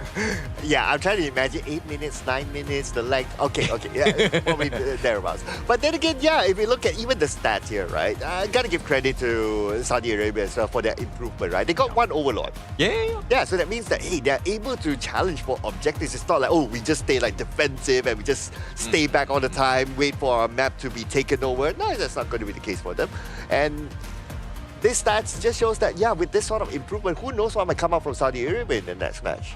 Yeah, it's only their first game. Maybe they bring this positive improvement going up against relatively similar opponents in their own group, and that maybe will bring them into the top 3 that every team will want to be aiming for in this Asian Games qualifiers. But that's the early game that you talk about coming in from Ada, going overly aggressive into the tower and got taken down. But some of the fancy engages coming in from the side of Bao from Nanfong was just really splendid coming in this game. He just had a lot of good Raging Seas. The setups have been perfect. I mean, just getting that kill in that one. So he was always there at the right time. And this is a great ghost ship, right? Anas just setting it up, just locking it down. That's what you want to do. You don't want to do it so early where, they can just literally walk out of this one. But again, a nice setup by Nanfong yet again. Yeah, this was so clutch coming in from the South Lane Wall, just capitalizing on Youssef. And this was the play of the game. Whew. That was a split-second decision coming in from Nanfong. He saw like, okay, I'm charging my Raging Sea. Oh, you flash there? That's a freebie, triple for me. Yeah, and actually Anas had gotten the green light. He was going to the back line. He was expecting his teammates to help follow, but when they all got stunned by the Nanfong Raging Sea, it was pretty much all she wrote at that point.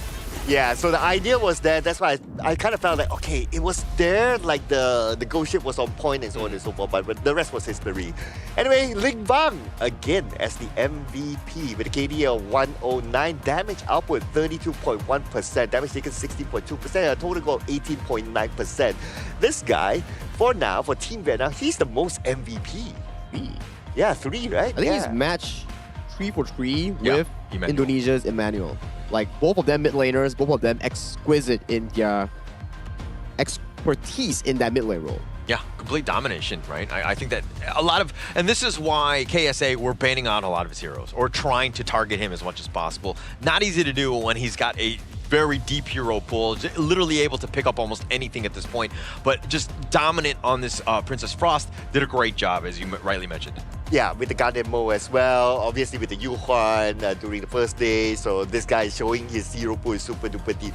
I'll be looking forward to see if he can bring more, maybe unconventional mid laners to the game. Well, something to definitely look out for, right? As of now, with Vietnam winning over 2-0 against KSA, they are in a rather comfortable start for that top 3 contention here. But for KSA, it's a, I would say, okay debut coming in for their Group C opening match. It's just that they need to absorb from this loss and convert it into a potential improvement when they come into other opponents like India or the other group mates that they have in this Group C. Yeah, you got to learn quickly, right? Even when you're losing, and things might look bad, but I mean, it's just one game, right? It's not the end of the world. Vietnam, we knew we were going to be very strong. I mean, you got to get to top 3 out of 5 in your group. That's what you got to be aiming for right now. Can't be discouraged. Again, the Men in Black pen will probably help in terms of just like erasing that game and moving on. Yeah, and Team Vietnam, well, they are one of the favorites, right? So, yeah, it's good to get through that first. Yeah. Yeah, it's perfect. These are the moments that you need to actually absorb and learn from because you can't suck in the tournament here. But let's celebrate the victors here and throw it over to Mara to lead the interview with our Vietnam winners representative. Team Vietnam has done it again. Congratulations! Now, Team Vietnam's strategy seems to be revolving around controlling the resources before Saudi Arabia could even establish a game plan. How successful do you feel the team was in executing this, preventing the objectives of the opponent? Theo như chúng ta thấy thì đội Việt Nam đã kiểm soát rất tốt những mục tiêu lớn trước khi đội đối thủ kịp thời tiếp cận. Thì theo bạn, điều này đã có một lợi ích lớn như thế nào trong trận đấu vừa qua? Theo em là kiểm soát những mục tiêu lớn sẽ giúp team em thăng tiến về lượng vàng và kiểm soát bản đồ, làm cho team bạn không thể tăng tiến theo sức mạnh và giúp team mình kiểm soát trận đấu. Personally, I believe that by controlling big targets, we had a better objective of the whole map by preventing our competitor to approach, and we can also earn more gold and resources. Therefore, we can proceed further and destroy the turrets. You've had very convincing wins on the 2 days that you've been competing here. In fact, you were MVP today. How are you enjoying the 2026 Asian Games Esports Qualifiers so far? Với cương vị là người nắm giữ vị trí MVP và có 2 phần thắng rất thuyết phục, thì bạn cảm thấy như thế nào khi đứng đây ngày hôm nay, khi đã có 2 vòng thắng là 2-0 trong ngày thi đấu đầu tiên và ngày thi đấu thứ 2? Ngày một mới đến chúng em khá là lo lắng, nhưng sau khi chiến thắng ngày đầu tiên, em đã có tinh thần hơn và giúp ngày thứ 2 chúng em tự tin hơn. So when we first come here, we feel a bit nervous, but after the first day become the winner, we feel more confident about myself as well as my teams. We also enjoy the games as we can see the sport spirit from the other team as well. And we can see that you're enjoying it. In fact, I hope that you enjoy a little bit of a break because of the 2 convincing wins that you guys had the past 2 days. And let's greet Team Vietnam. Send them a message so they can keep supporting you. Bạn hãy gửi một lời chào thân thương nhất đến với người xem và người ủng hộ tại Việt Nam. Em xin chào tất cả khán giả và những người fan hâm mộ của Việt Nam. Các bạn hãy theo dõi và ủng hộ cho team chúng em qua vòng này. Most sincere greetings from Malaysia to Vietnamese viewers and fans. Thank you for watching and supporting our team. We will try our best to be the winner. Congratulations once again. Let's break it down and head back to the casters. Lead the gorge. Confidence is a very important thing, and even strong teams, strong regions coming in from Vietnam, they also believe that, yes, day 1 we had a bit of jitters, but after winning day 1, the entirety of Vietnam started improving more as a whole because they're more confident and they're more daring into making those mechanical outplays. Yeah, and we can clearly see that based on their draft and their gameplay, right? They're not experimenting. They're like, okay, every game is taken seriously. We're going to put out our best draft. We're going to put out our best game. But that, of course, also means that if they meet like more stronger opponents, then they'll need to put out an even better game than now because, yeah, this will be read by the other opponents. Or maybe this is not their best game yet. No, I don't. I think that the ceiling is still much higher for this team. We haven't seen it yet. right? They haven't been truly challenged where they have to go to that level.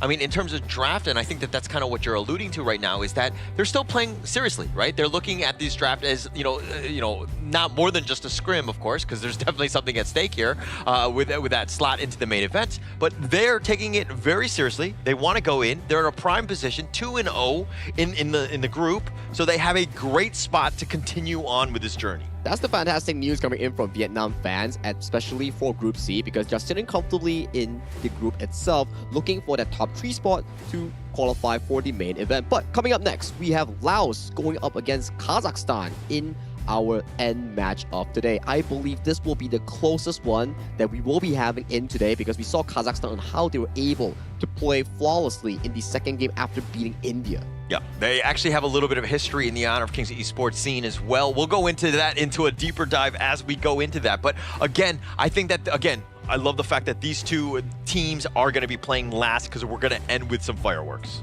Yeah, and so far the record has been like, when you cast, there's always like interesting games. Tempest games. I don't mean to show off. I mean, that's why I'm here, right? Just to make them interesting. Yeah.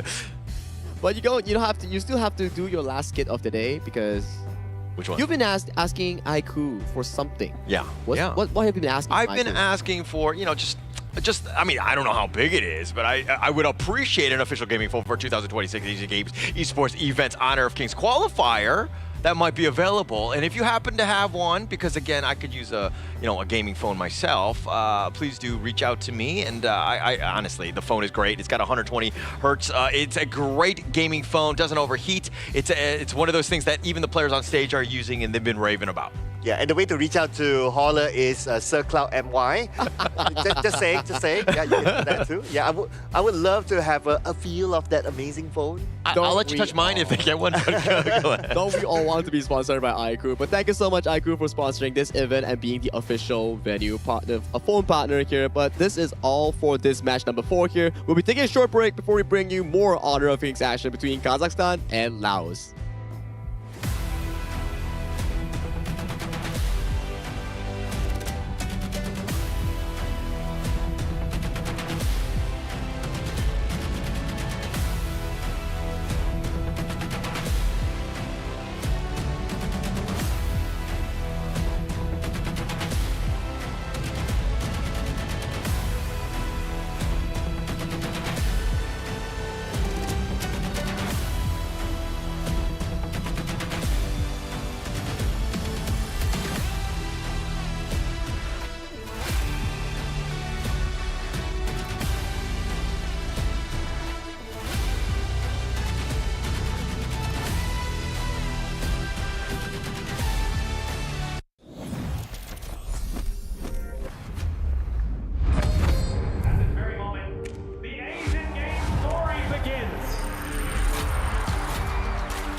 Who will be the next to shine on the Asian Games stage?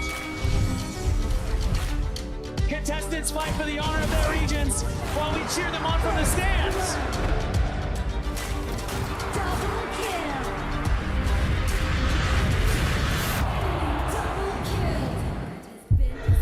This is a challenge, but it is also an opportunity. The tide is turned.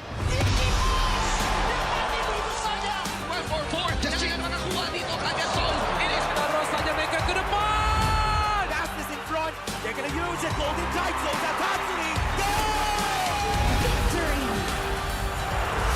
And we pulled it off together. We share the same voice, the same radiance. This moment of brilliance belongs to all of us.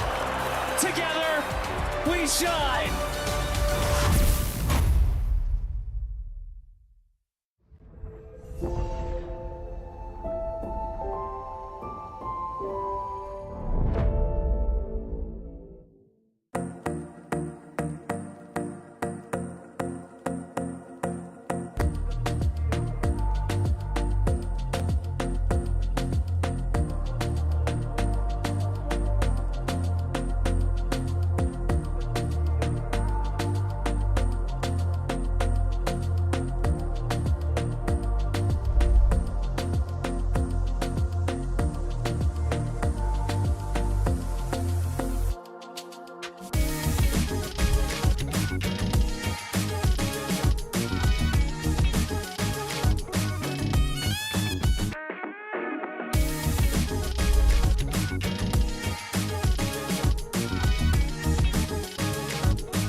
Welcome to the 2026 Asian Games Esports Qualifiers, Honor of Kings.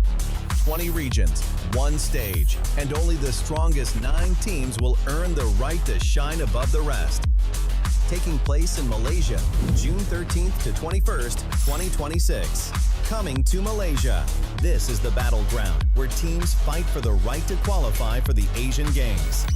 20 teams enter, but only 9 teams will move on. Apart from the 20 regions, there are 3 regions that have direct qualification. Here is the 2026 Asian Games Esports Qualifiers Honor of Kings format. First, the 20 teams will split into 4 groups of 5. In each group, every team faces every other team once in a single round robin, with every match played in a best-of-3 format. That means every match matters. Every game matters. Every single point matters. The point system is simple. Win the match, earn 1 point. Lose the match, earn none. At the end of the group stage, teams are ranked by the total points they've collected. And from there, the road begins to shine. The top 2 teams from each group qualify directly to the Asian Games main event. That gives us 8 teams advancing straight out of groups. But for those not through yet, the light isn't out. The teams that finish 3rd in each group still have 1 more shot.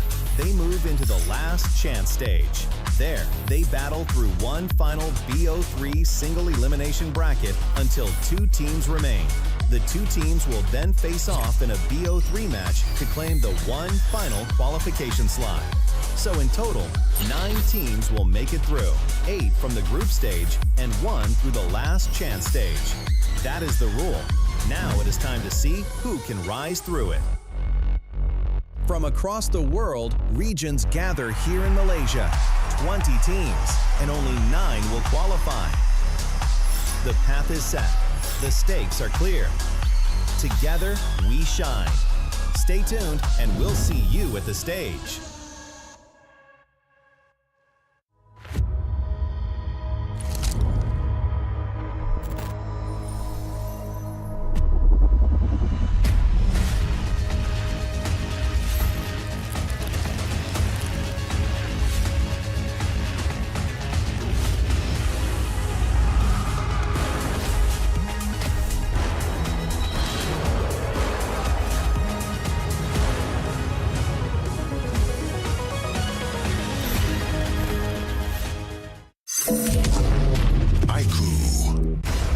Ultimate not ready yet.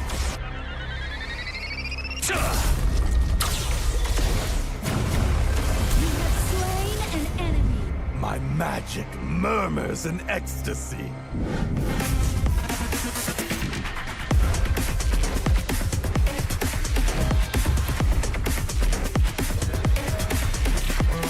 Amazing!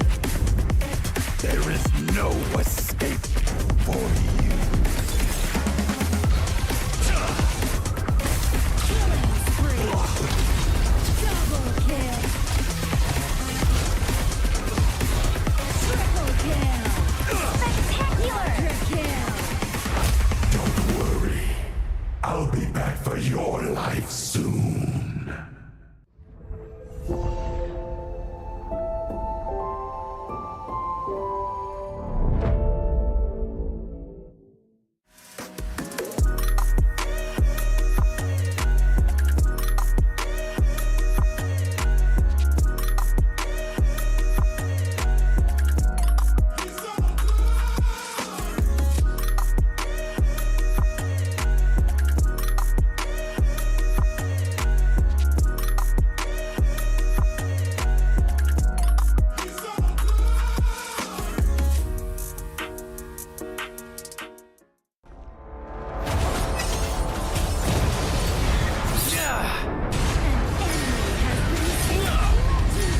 Double kill.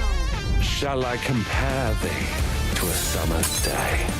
Slain. Don't engage. Don't crush us like insects. Slain an enemy. Defend our base. Our high ground tower is under attack. Amazing. Unbelievable. Triple kill. Ah, the fragrance of romance.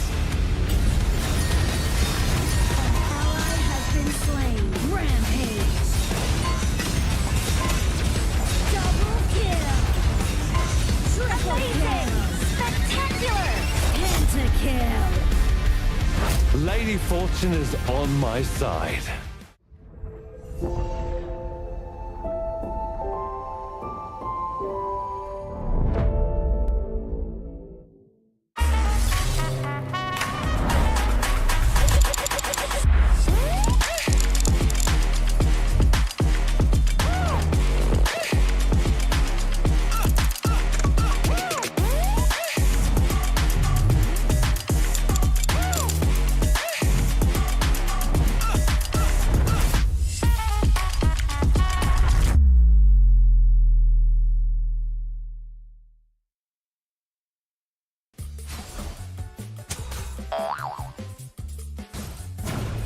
They tried.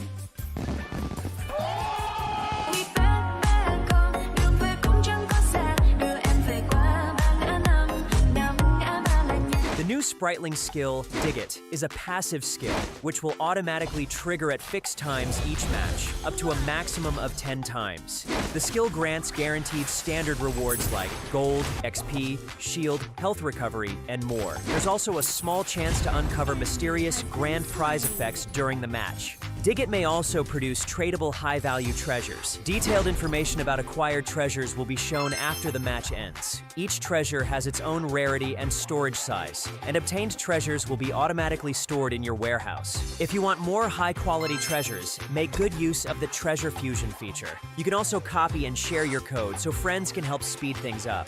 Treasures in your warehouse can be sold for event currency, which can be used to redeem skins, items, and other rewards on the event page. You'll even have a chance to win physical prizes like smartphones and cash. You can also spend event currency to bid on high-value rewards. The auction uses a hidden bidding system, where you can submit 2 bids for the same reward. The highest bidder wins, giving you even more ways to obtain rewards.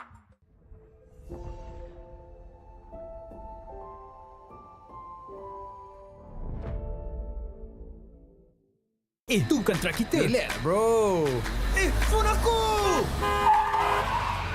Jom ke bara. Mountain View!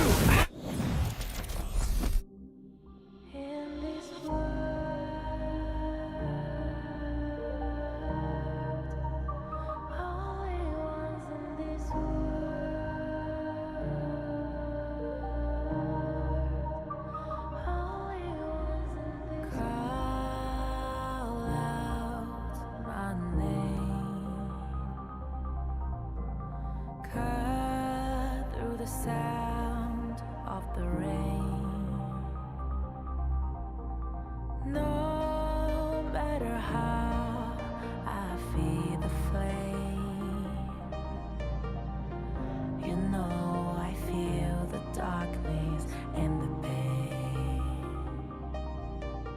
All of the ways we tried to break free from the night.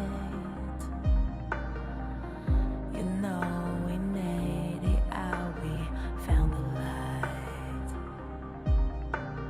I fly so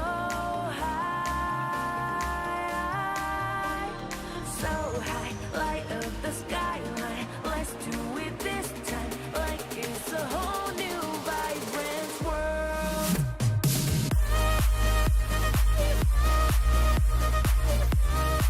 Like we're the only ones in this world. Like we're the only ones in this world. Now I see that I got everything I need. It's alright, I'm on fire, I'm alive, 'cause now I fly so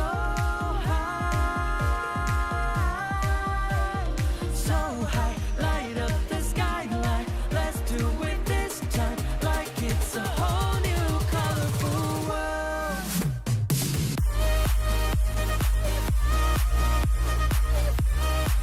Like we're the only ones in this world. Like we're the get this far, burning like the stars. How we get this far, like we're the only ones in this world.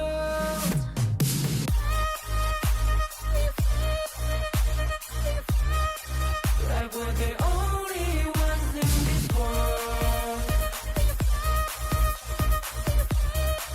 Like we're the only ones in this world.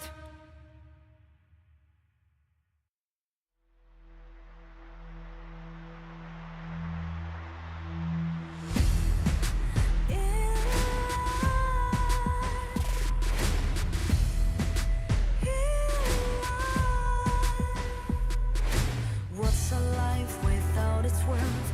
Compromising with what hurts inside.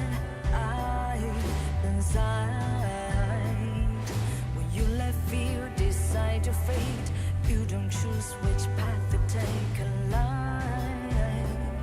In life, I'm finally letting go of everything that still holds me. I'm against all odds, but I won't give up, 'cause it's my time to shine. Standing in the spotlight, and no one let me down. Destiny is calling high. I'm not afraid to fight for everything I love.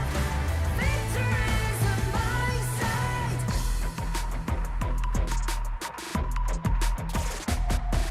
The more we lose, the more we gain. The more that nothing stays the same. In time, in time. Can't love ever, can't forget.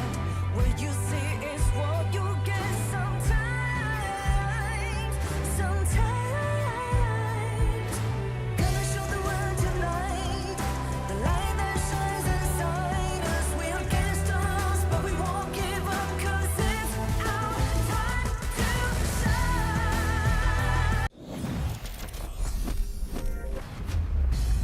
Welcome back to the 2026 Asian Games Esports Qualifiers for the Honor of Kings. My name is Sagi, and this has been, I think, 4 back-to-back BO3s. Some were one-sided games, and we had a very interesting reverse sweep coming in our first series of the day, and so far it has been a splendid day. But talk about splendid day, we must always include our casters of the Gorge, Sir Cloud, and also Holler. Welcome back to the English broadcast. Yeah, excited. Again, I love the word splendid. I think that today has been nothing but splendid, and I think that I'm super excited again to be casting with Cloud on this desk for this final series. Again, I think that there's a lot of pressure on both of these ones, but Lao's first time, we're going to be seeing them on stage. Your thoughts on this team? Yeah, so this is going to be really interesting, right? Especially for Lao, because they're one of those teams that get to kick back and watch other teams play, especially their opponent in the next match, and they get to see like, okay, what are they going to do? What are they going to draft? And they have a bit of an idea here and there. So it will be interesting to see what sort of draft will they put out. Will they put out a draft that is comfortable to them, or will they put out a draft to counter Kazakhstan? I think those are definitely going to be an interesting thing to actually venture into when you are from the Kazakhstan squad, because you have no real data coming in from the Asian Games performance here. But talking about interesting, let's check out the upcoming update for June 27 on the Super Flow Brawl official version launch. If you think Super Flow Brawl is already wacky, check out the new update that's going to be coming on June 27 because it's going to get even wackier. Yeah, definitely going to be crazy on this one. I mean, those game modes have been actually fun to play. It's a very chill. I don't lose rank points, so Exactly. I'm like kind of happy about that, and I'm still playing the game, right? And actually, I would like to apologize to all of my, teammates on that one, because generally speaking, I play heroes that I'm not comfortable in whatsoever, and I play them for the first time in those modes to really test them out. Hey, I mean, likewise, man. Likewise, likewise. I mean, that's our chance to just try out any heroes we like, and not only that, even if we use the heroes that we're familiar with, every game is going to be different because of the abilities is going to be different every round. I mean, as long as you guys are not trying out in rank as a first go, I think everyone will probably forgive you guys, because remember, if you have a new hero that potentially will be coming on June 17th, 4 new heroes, right? Don't try it out in rank, try it on normal matches or the special mode first before you bring it to rank. Yeah, Definitely a good idea. Yeah, right? definitely a good idea. I just test it out. I mean, I used to be that guy. I used to be in my ranked, and I just like played whatever. I mean, who cares, right? I don't like. I was going in because again, for me, it was just about the experience. But then I've learned my lessons, and I realized that I was actually a terrible person, and I've been reporting myself since. You can't report yourself. I know. Anyways, In my back to our BO3 here. I do think that Laos, though, we talk about Laos.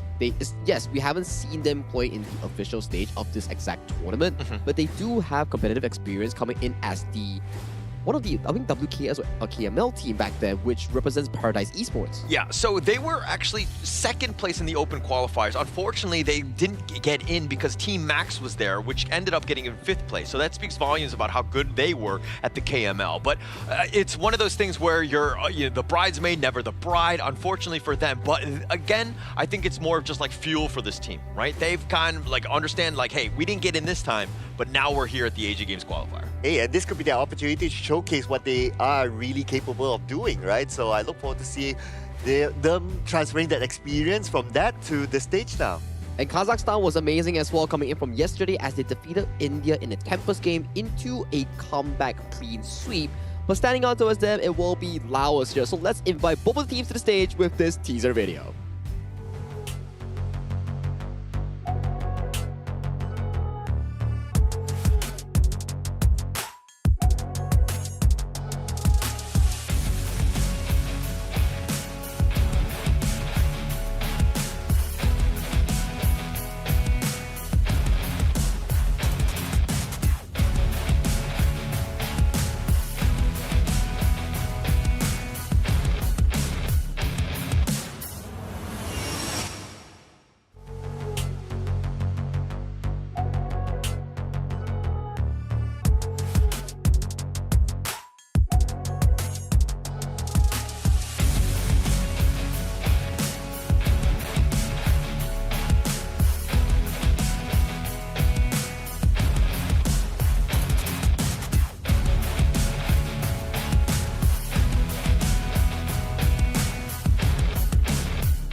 They arrive eager to make their mark on the competition, ready to prove they belong among the region's rising talents. And the moment to rise under pressure begins now. Please welcome Laos!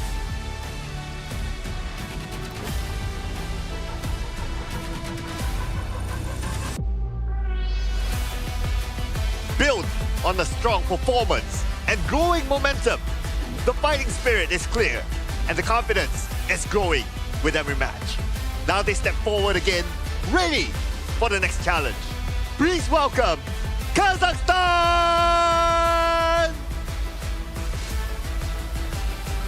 Laos versus Kazakhstan.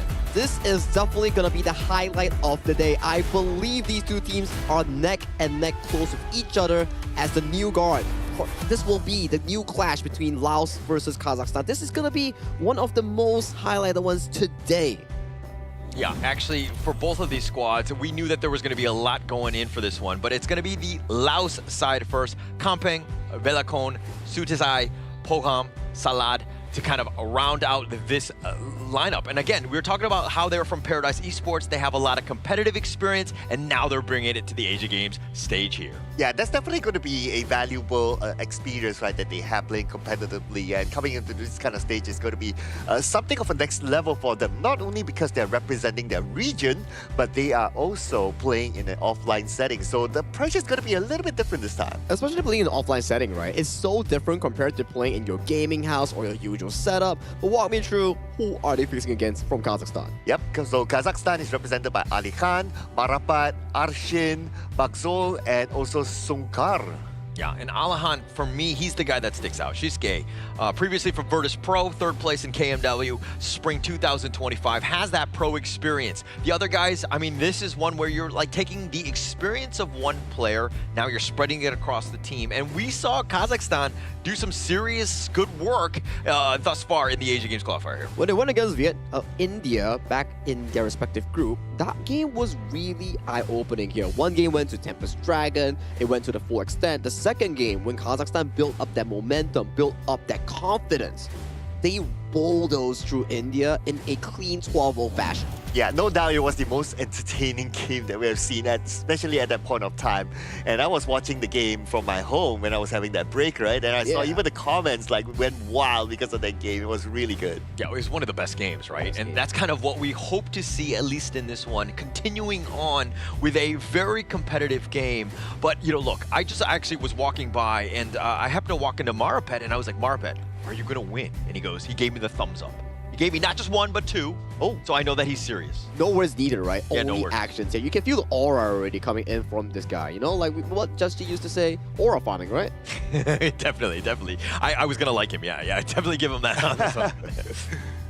Yeah, but this is going to be interesting. Yes, they have the confidence after coming off that kind of win, but they're going up against an opponent that has competitive experience. So that's one thing. Has competitive experience. They have played as a team before. So this is an opponent that's expected to give a good challenge. And there's also more challenge coming to Group C, right? Because Group C so far, Vietnam, undefeated, comfortable for first and second place. Laos, Kazakhstan, whoever wins, will tie up the score in the middle side of the segment. If Kazakhstan wins, they splurge all the way up to a second place tie with Vietnam. But will Laos be able to stop them? Will Kazakhstan be able to triumph over? We will have to find out with the start of the pick and ban phase coming in, with Laos locking in Mai Shonui as their first pick. Yeah, the biggest takeaway is that this Group C, wide open, right? I mean, Vietnam looking great. I think that they're going to be probably one of the top two, guaranteed, at least thus far. They haven't played all of the other teams, but they're looking very good.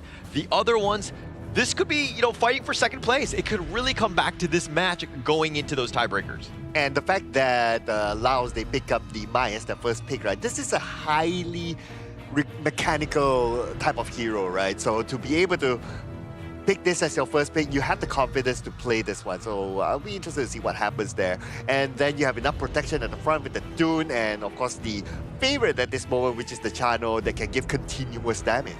Yeah, it's gonna be quite a difficult match coming in for this specific Chano here, because Chano, if you're up against like a Zhangfei and the Dharma, that's gonna be a lot of engage piling up towards your face here. And I'm liking this Yuhuan pickup here coming in from Kazakhstan. Very good mid lane 1v1 matchup, especially going up against the Mai Shonui, because the Yuhuan is able to use the ultimate to bail out from the full burst potential coming in from Sutesai's Mai Shonui. Yeah, and just healing everybody else, plus the lane push. I mean, it just provides quite a bot. The Yuan, especially in this patch, is a dominant mid. It's going to have a tough time for, you know, Sosuke to kind of make some sort of movement play. Yep, and by looking at the second phase ban, so the Dolia is kind of obvious ban here for Kazakhstan because you have the Dune being picked up, so you don't want it to be combo with the Dolia, so that's absolutely fine. But in Laos's mind, now we don't know whether they intend to pick the Dolia anyway or not, or they intend to pick something else. In fact, they can also go for another tank pick as their roam. Yeah, potentially a Lian Po, right? Or even the likes of a Dia to supplement more healing coming in for the side of the Dun. Those are still up and available choices here, whereas the second phase, we see more emphasis coming in from Kazakhstan, banning away the Roamer like Sir Cloud mentioned, the Dolia removal of the Dolia Dun, the Lapu, long-range engage remove as well, leaving only a Lian Po or a Mo Zi Dia. These three options left for Laos. So, I mean, which one do you prefer in this one? Because you have the Mai, very squishy. You probably need another frontliner. The Dune is good, but I don't know if you want to kind of, you know, double bag it, so to speak, and have another frontliner that can kind of help keep her alive. Because Chano and them are the damage dealers. You need guys that are literally just going to control the team fights. I think, right, Holler, with that statement, maybe we might even see a Zhuangzi coming in for the side of Laos, because if you can protect Hokam on coming in on that channel here, maybe that's exactly what you need to do to delay the game into that inevitable 6-item channel here. Oh yeah, that makes sense as well because of the amount of crowd control there by Kazakhstan. So that could be a good choice as well, but we'll find that out in a little bit more. Besides that, Lao, they could use another type of control sort of hero as well.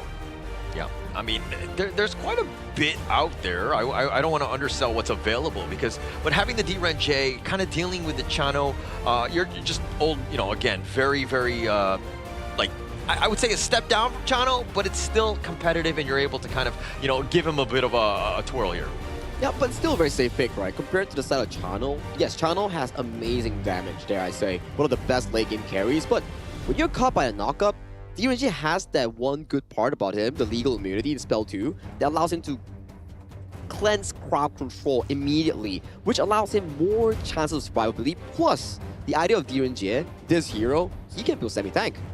Yeah, yeah, and that will definitely be annoying to deal with. But it looks like the draft has been set up.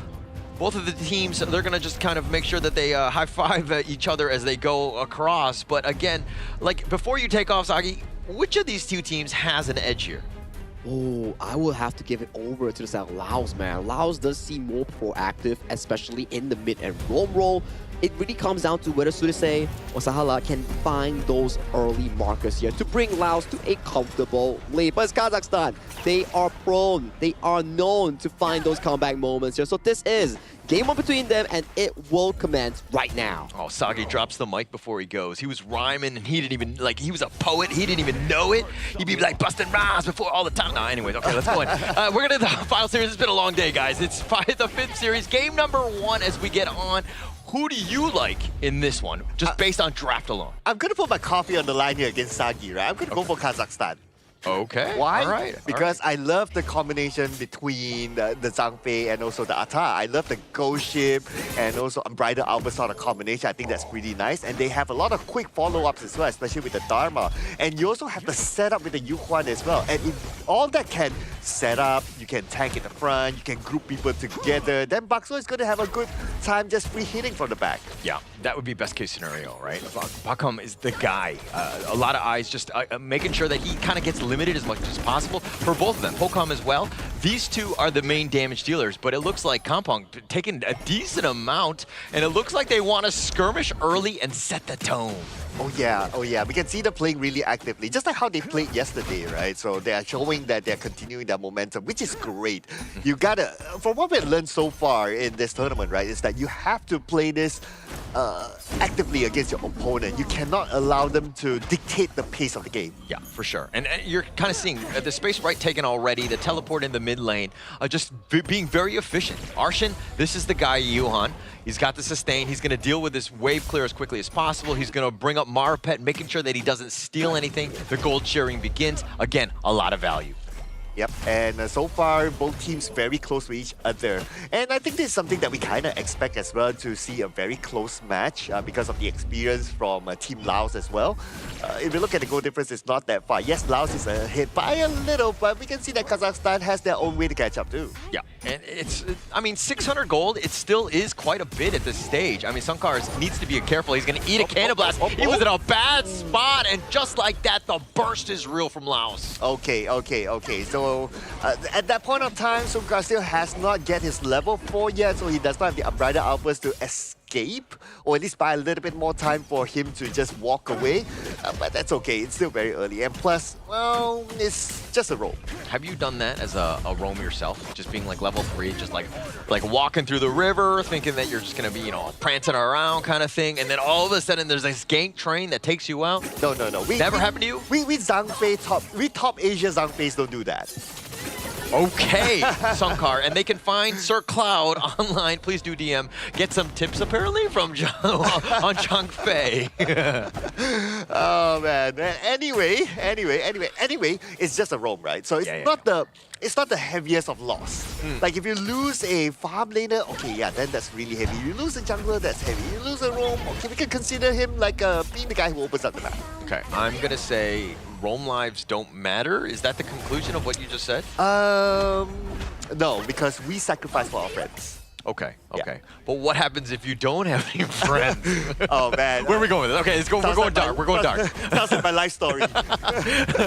You got a friend in me, okay? Oh. I want to sing the Toy Story song, but I'm going to butcher it, so I'm not going to do that. But as we go in, again, like, it's still 700 gold behind. Nice 2-man stun. The pushback, the unending sorrow keeping him alive, at least for now. And here comes the Unbridled Outburst. And there's your friend, my friend.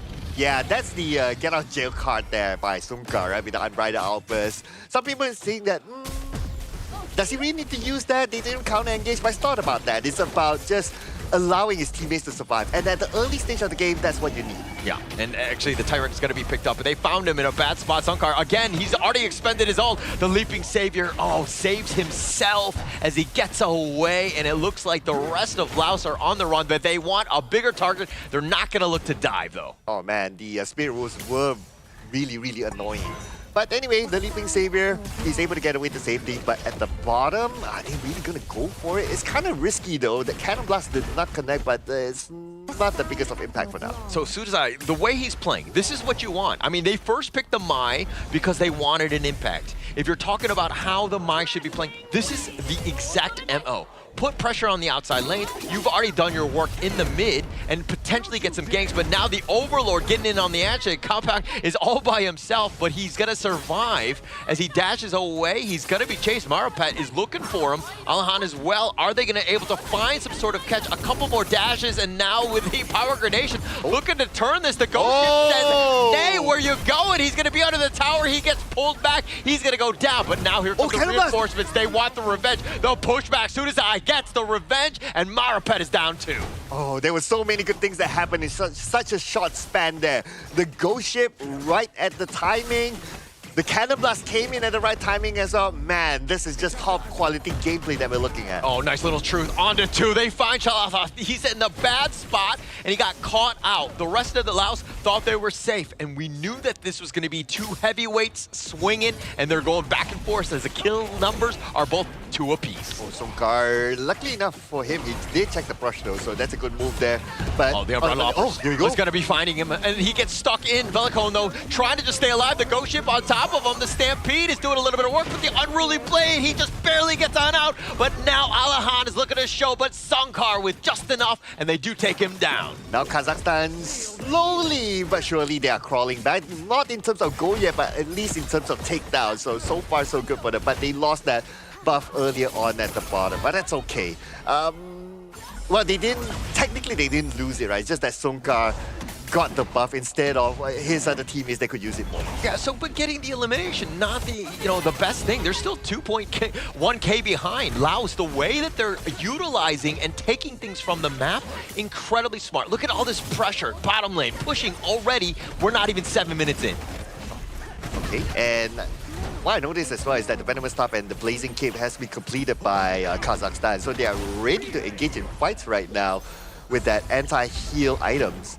So yes, for Laos, they do have their own, but Kazakhstan, because they have 2, they're ready. Oh, they actually found him. Sudazai doing a little bit of work on that one, finding Sunkar, but again, he's just so close to his ult. The Cannon Blast, and now Velicone is looking to show up.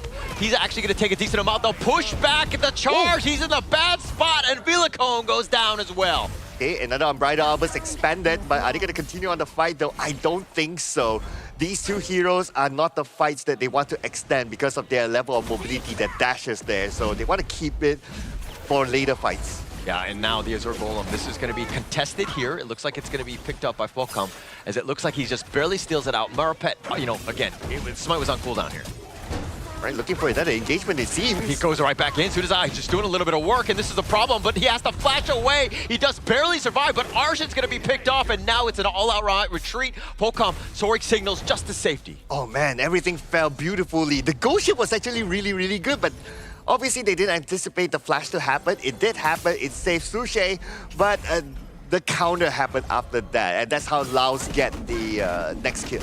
Yeah, and the bottom T2 taken down, right? Through that all, the minions were, winions in that sense, continuing the push, but this mid lane is the main target. And look at how Laos is still being aggressive, invading their jungle, the enemy jungle, and turning that, taking things what they can, and now, again, picking up this Tyrant essentially for free. Oh, nice zoning there done by Lao. Kazakhstan could not get close at all. And they're not ready with the Unbridled Outburst. Now they are, but the Unbridled Outburst, it was used at, I wouldn't say the wrong timing, it was just circumstances that forced the Unbridled Outburst to be used at that moment. And it's also like a really feels bad moment, right? When you're forced to use it when you don't want. It's one of those things where when the fight is happening and you want to counter-initiate and put it on top of the team fight, Like, you're dictating the pace. It's way more valuable then. Okay, I can still see this as a very 50-50 Umbrella Outburst. They game. got the Villicone in a bad spot. The Unruly Blade, he's going to look to retreat, but the Ghost Ship locking him down. The Wind Slash, he's going to look to turn this around. He's going to fight on the side, but now they need to be a little bit careful. Compact doing some serious work with his own damage. The Power Gradation is going to be real, but they found Sudazai. He's going to be picked off. He's very squishy and not able to flash away. Falcom, he's going to be taken down as well. Kazakhstan rolling, taking him down piece by piece. Oh, and now they're on the chase. They're not done yet, though. Can they get another one? But then again, the tower is still there, so objective gameplay, they're just waiting for the minions to push in. The minion is one last tick left, but Laos is not ready to take down that minion, and unfortunately, they will lose the tower. Yeah, Villicone, I mean, yeah, he's very tanky. He's got a lot of control, but he doesn't have the damage, and you need the backup. With 3 members down, really, you can't team fight, and that was a bit of a disaster for them, because again, they took the mid T1 away from him. But good engagement earlier on by Kazakhstan.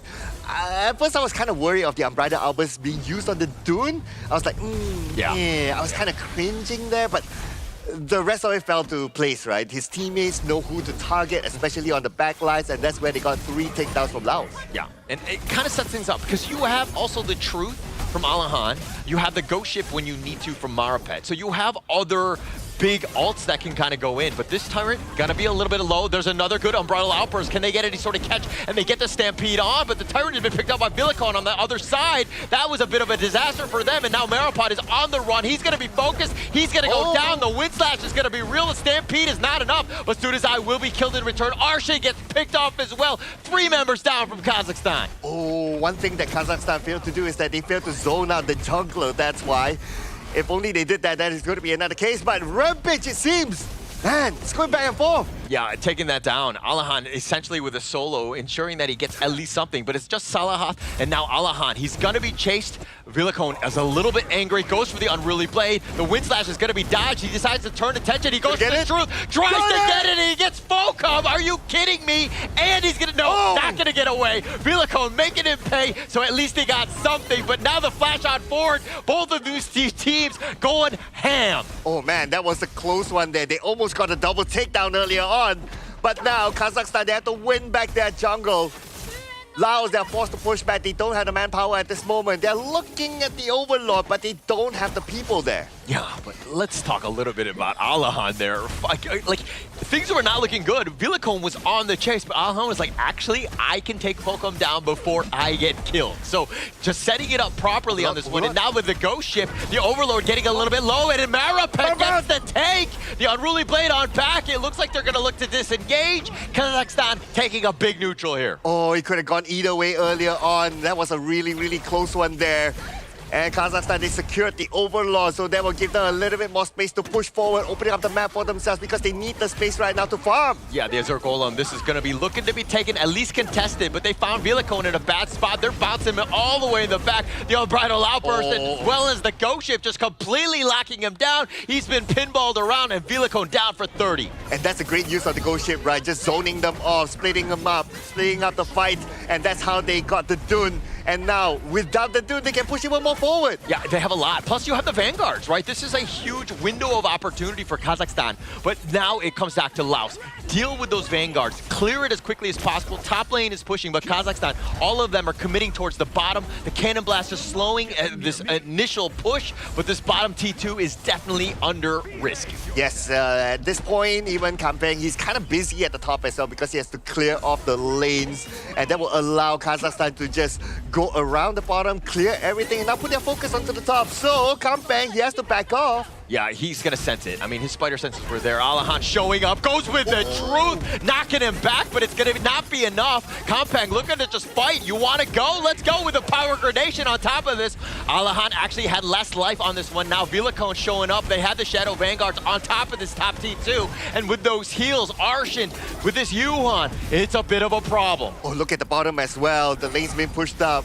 Now, Laos, they will be distracted. They have to clear off those lanes. But at the same time, they need to focus on to try to win back that part of the map as well. So what they're doing right now is sending 4 players at the forefront, while Kampeng does his own thing at the bottom. Yeah, you gotta just fix the lanes, right? You can't look to just team fight elsewhere. You gotta make sure that the lanes are kind of generally at the river so that you kind of are at that 50-50 mark so that it's not constantly pushing. And now Sunkar taking a decent amount. The Wolves are gonna be on point. The Umbrella Alpers has to be committed. That's a giant ult that's used, and now they're looking to run. Can they get any sort of value? The Unruly Blade, the Ghost Ship does not catch anyone. Oh, and the Umbrella Alpers came out, and the Ghost Ship came out as just before the Tyrant. So now they don't have these 2 big ults to try to contest this Tyrant. This Tyrant should be to fall into the hands of Lau. Yeah, they can't fight. There's just like too many ults on cooldown, no chance. I mean, Alahan had the truth, but that's really not enough. You needed to have everything. And Lau's understanding that, hey, those skills are on cooldown. This is a great opportunity. Yeah, I really like how Lau, they kind of like try to bait out those big skills. Yeah. The moment they did that, it's like, hey, guys, Tyrant is ours for the taking. So that was a really good move for them. And they remained disciplined. It's not like, okay, they see those skills, they went on the chase. No. They went for objective gameplay. Secure the Tyrant and then win back the map. Yeah, and this is why, I mean, the Zhangfei is great and all, right? But when you're dictating the Umbrella Alpers on your terms, awesome. But when it gets completely, like, forced out, where they have to just use it just to stay alive, now that's like a losing proposition. It's not a great situation, and other teams can take advantage of that. That is the weakness. And again, Sunkar very low again. Yes, and very low. He needs to heal up quickly because the Overlord is going to be up really, really soon. But then I don't think Lau will be ready yet. There's still 29 more seconds before they can actually take the Overlord. So they're buying a little bit of time here. Yeah, and look at how Villicone, the way he's playing the Dune, he's stolen this, and now they're fighting. Oh, nice win slash onto 2. They're under the tower, which is going to be taken out. Now they're going for the flank. The Unending Sorrow is on. The Ghost Ship is not going to be enough. They find Boxol, and that's a huge win. And they have the control. They take down Maripet as well. But Sudasai is going to be taken down as well. A double strike going the way of Falcom. And now how much push can they get out of this? Okay, look at this, right? When it comes to takedowns, Kazakhstan has more takedowns than Lau, but this is objective gameplay by Lau. They know when to strike, what to strike, and that's how they are controlling the map right now. Yeah, and now with this minion wave, they have the numbers advantage. Maripet is up at about 20, which is an eternity. Villicone taking some tower shots. The top lane, it was all a bit of a bait in that sense, but the top T3 does go down. Yes, this is what they're really, really good at. Okay, distract the players of Kazakhstan in the middle, and then you send Volcom onto the top lane to push, and that's how they got that top lane, just like that. They didn't get the middle, but that's fine. They got one lane at the top, especially when the Overlord is up. It is perfect situation for them. Yeah, actually, like incredibly perfect. You know, definitely the mid and the top at the same time. You just like pick your poison. Which one do you want to go? And the top T3 was just enough to go down because again, Volcom, this is the guy. This is why Chano is so strong. I mean, he has so much damage. He's able to just burn through towers. Yes, and he does have the protection by Velacone as well. He's been playing a really good frontliner. He's been opening up the map, and he's doing exactly that right now towards the top left side. But now he's getting together with his teammates. Now they're moving as a 5. Now, if Laos move together as a 5, it's going to be really, really scary. You got heroes that can engage. You got heroes that can do crowd control, can do the damage. So they're really, really scary now. Yeah, they've got they've got Villicone in a bad spot. He Unruly Blades on back to safety, but a couple soaring signal shots onto the bottom T3. It's all about chipping it away, right? That damage is not going to be healed. It is going to lock in there. And when some of those minions here, they're going to be completely decimated by Laos here. Okay, and here comes. Okay, they're going to put pressure onto the middle and onto the bottom at the same time. And they'll definitely take this one tower. Just waiting for the right space. Yeah, looking for the right moment. He's looking to go for the Wind Slash. Again, the Shadow Vanguard is going to be vanquished, but the bottom T3 took a lot of damage already. They had the other Vanguard, so that should just be enough. Falcom with another Soaring Signal, and now they've taken this wide open as all of the T3s are down. Look at this, right? Same formula. Distract the players of Kazakhstan at the bottom, let the middle do its own work, and now the Umbrella Alpers. This is that moment. They found Villicone. They have the Ghost Ship. It says, where are you going to go? They do get the lockdown. They get the kill, but the Outlaws with the truth on the side. The flash setup play. They've gotten 2 members, make it 3. And now Kazakhstan, again, all the lanes will be pushing. Top lane is a problem. Somebody has to go fix it as it looks like the Vanguard is looking to end this. The Crystal is getting very low. Alahan is there to help save this as well. But now they turn to the Tyrant. Oh, that was a really close one there. And this Tyrant, they should be able to get in. 3 players from Lao are still down. This Tyrant not going to be challenged by Lao. Lao, they might as well back up and try to manage the lanes. as they are not able to challenge for the Tyrant. Yeah, but the top lane will continue to push. We're about a minute and about 15 seconds away from a Tempest Dragon. If Kazakhstan is able to take some of these towers, get to the high ground, best case scenario, probably not enough time as Falcom is up. Okay, I'm just looking at the top lane right now. For you to push in, it's still going to take a while, so it's not going to be that easy. And plus, right now, Kazakhstan, they're aware of that situation. They're going to clear off the top lane, getting prepared for the Tempest. Yeah, you want to push out all the lanes. You can't get backdoored. You got to make sure that all the lanes are in the right spot. All of the lanes will push eventually, so the longer Laos decides to kind of dilly-dally-o a little bit and just kind of stick around, that means more pressure onto the Kazakhstan side. Okay, 40 more seconds before the Tempest is up. Both sides setting up right now. Nobody's going to overextend. Nobody's going to use the outs unnecessarily, especially the Unbridled Albers, because it takes time for it to be available as you need to collect the Madness stack. So you're going to keep that for now, and you can see both sides just playing tag now. Yeah, but Kazakhstan, this is not their situation, or not a good one for them, because all of the lanes will push eventually, right? Top lane is already there, and look at how Maripet is already rotating. This is an opportunity for Laos to start the Tempest Dragon. They want to push them back as far as possible. Now I've got vision. Let's start the Tempest Dragon with all the lanes pushing. Okay, so now Tempest Dragon.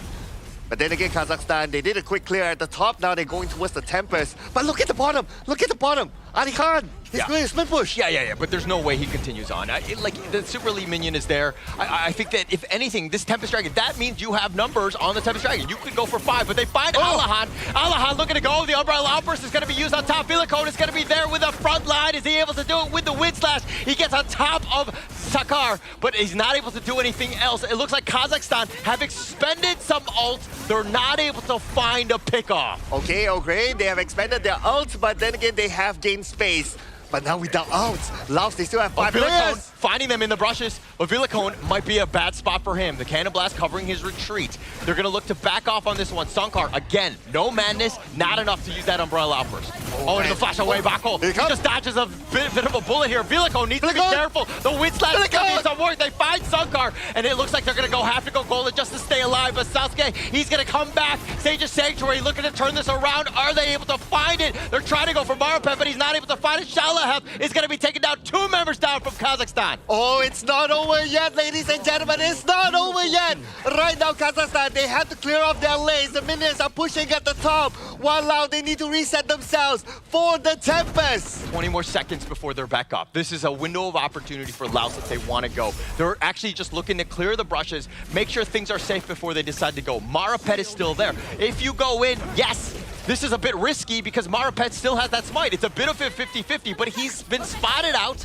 They've had the sentries on top. They're going to start this Tempest. Okay, they can start right now. Tempest down to 50% of health. They need Alikan together with them right this moment, but Alikan's just too far away. This Tempest. Oh, Maripet, he's looking to go in, but he gets control. Tuesday making sure that he gets his Sage's Sanctuary. He's going to be popping. Falcon gets the Tempest Dragon. Maripet gets picked off. The buff is just way too much. Boxhole just trying to stay alive, trying to deal with Villicone, who's been on top of him. Falcom is there. He's using his perfect positioning, staying on the outskirts. Oh, nice cannon blast onto 3, slowing them down. But with Maripet down for 30 seconds, it looks like Laos have found a way to end. Oh, it's going to be huge. It's going to be huge. Kazakhstan, they need to defend with all their might right now. But the waves are coming in. They have to put in everything in this final push. Yeah, they need to just deal with the minions more than anything else. The nice 2-man stun the Umbrella is using. And now Boxhole is going to be killed. They've taken him down. The box is going to lock him in, but Studazai gets taken down as well. Alahan, he's going to be gone. Arsha just running for the hills, just trying to stay alive in the fountain,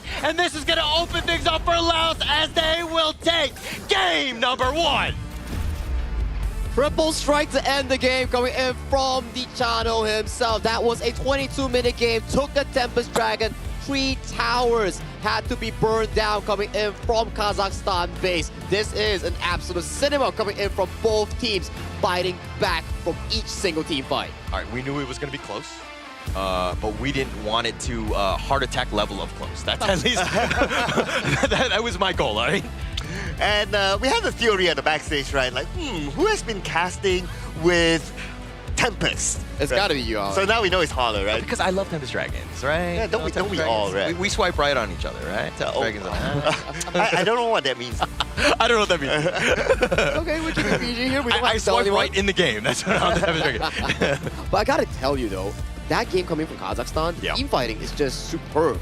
Yeah. Yes, we did see like some moments coming in that they actually faltered, but Ali Han as a player, the number of truth mantras that he found in the backline on towards Fulham, that was just splendid in pushing all the way to a very late game scenario. He was so good on Virtus Pro. I know that Virtus Pro didn't have the greatest of time, but Shisuke, he was making so many plays. Alahan, that is. And he was just so good. And I love the fact that he's continued on because you're seeing just how amazing of a clash laner he is. Oh yeah, absolutely, right? I really like, okay, he knows where to dive, who to dive, and so on.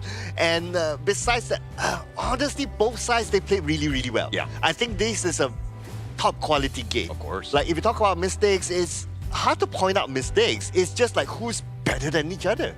I mean, you can't just be like, oh, that team, you know, they're better than them because they just won this game. That's over, right? But I think that, I want to see like a best of 5, best of 7 because I think that that's the true test between these two teams. Unfortunately, we're only able to play a best of 3 here. I think if you were to really identify like what exactly went down that caused Kazakhstan to be in that particular state, we have to go back to draft, right? Where in the early game, in the draft itself, you can see the channel being prioritized and you can start to see if the channel doesn't fall coming in from the side of Team Laos, they could always make a comeback because that's just the damage of what you can actually do on that specific pick. Let alone you have a Charlotte, one of the best late game clash lanes to actually be in the game itself. Now, one more thing.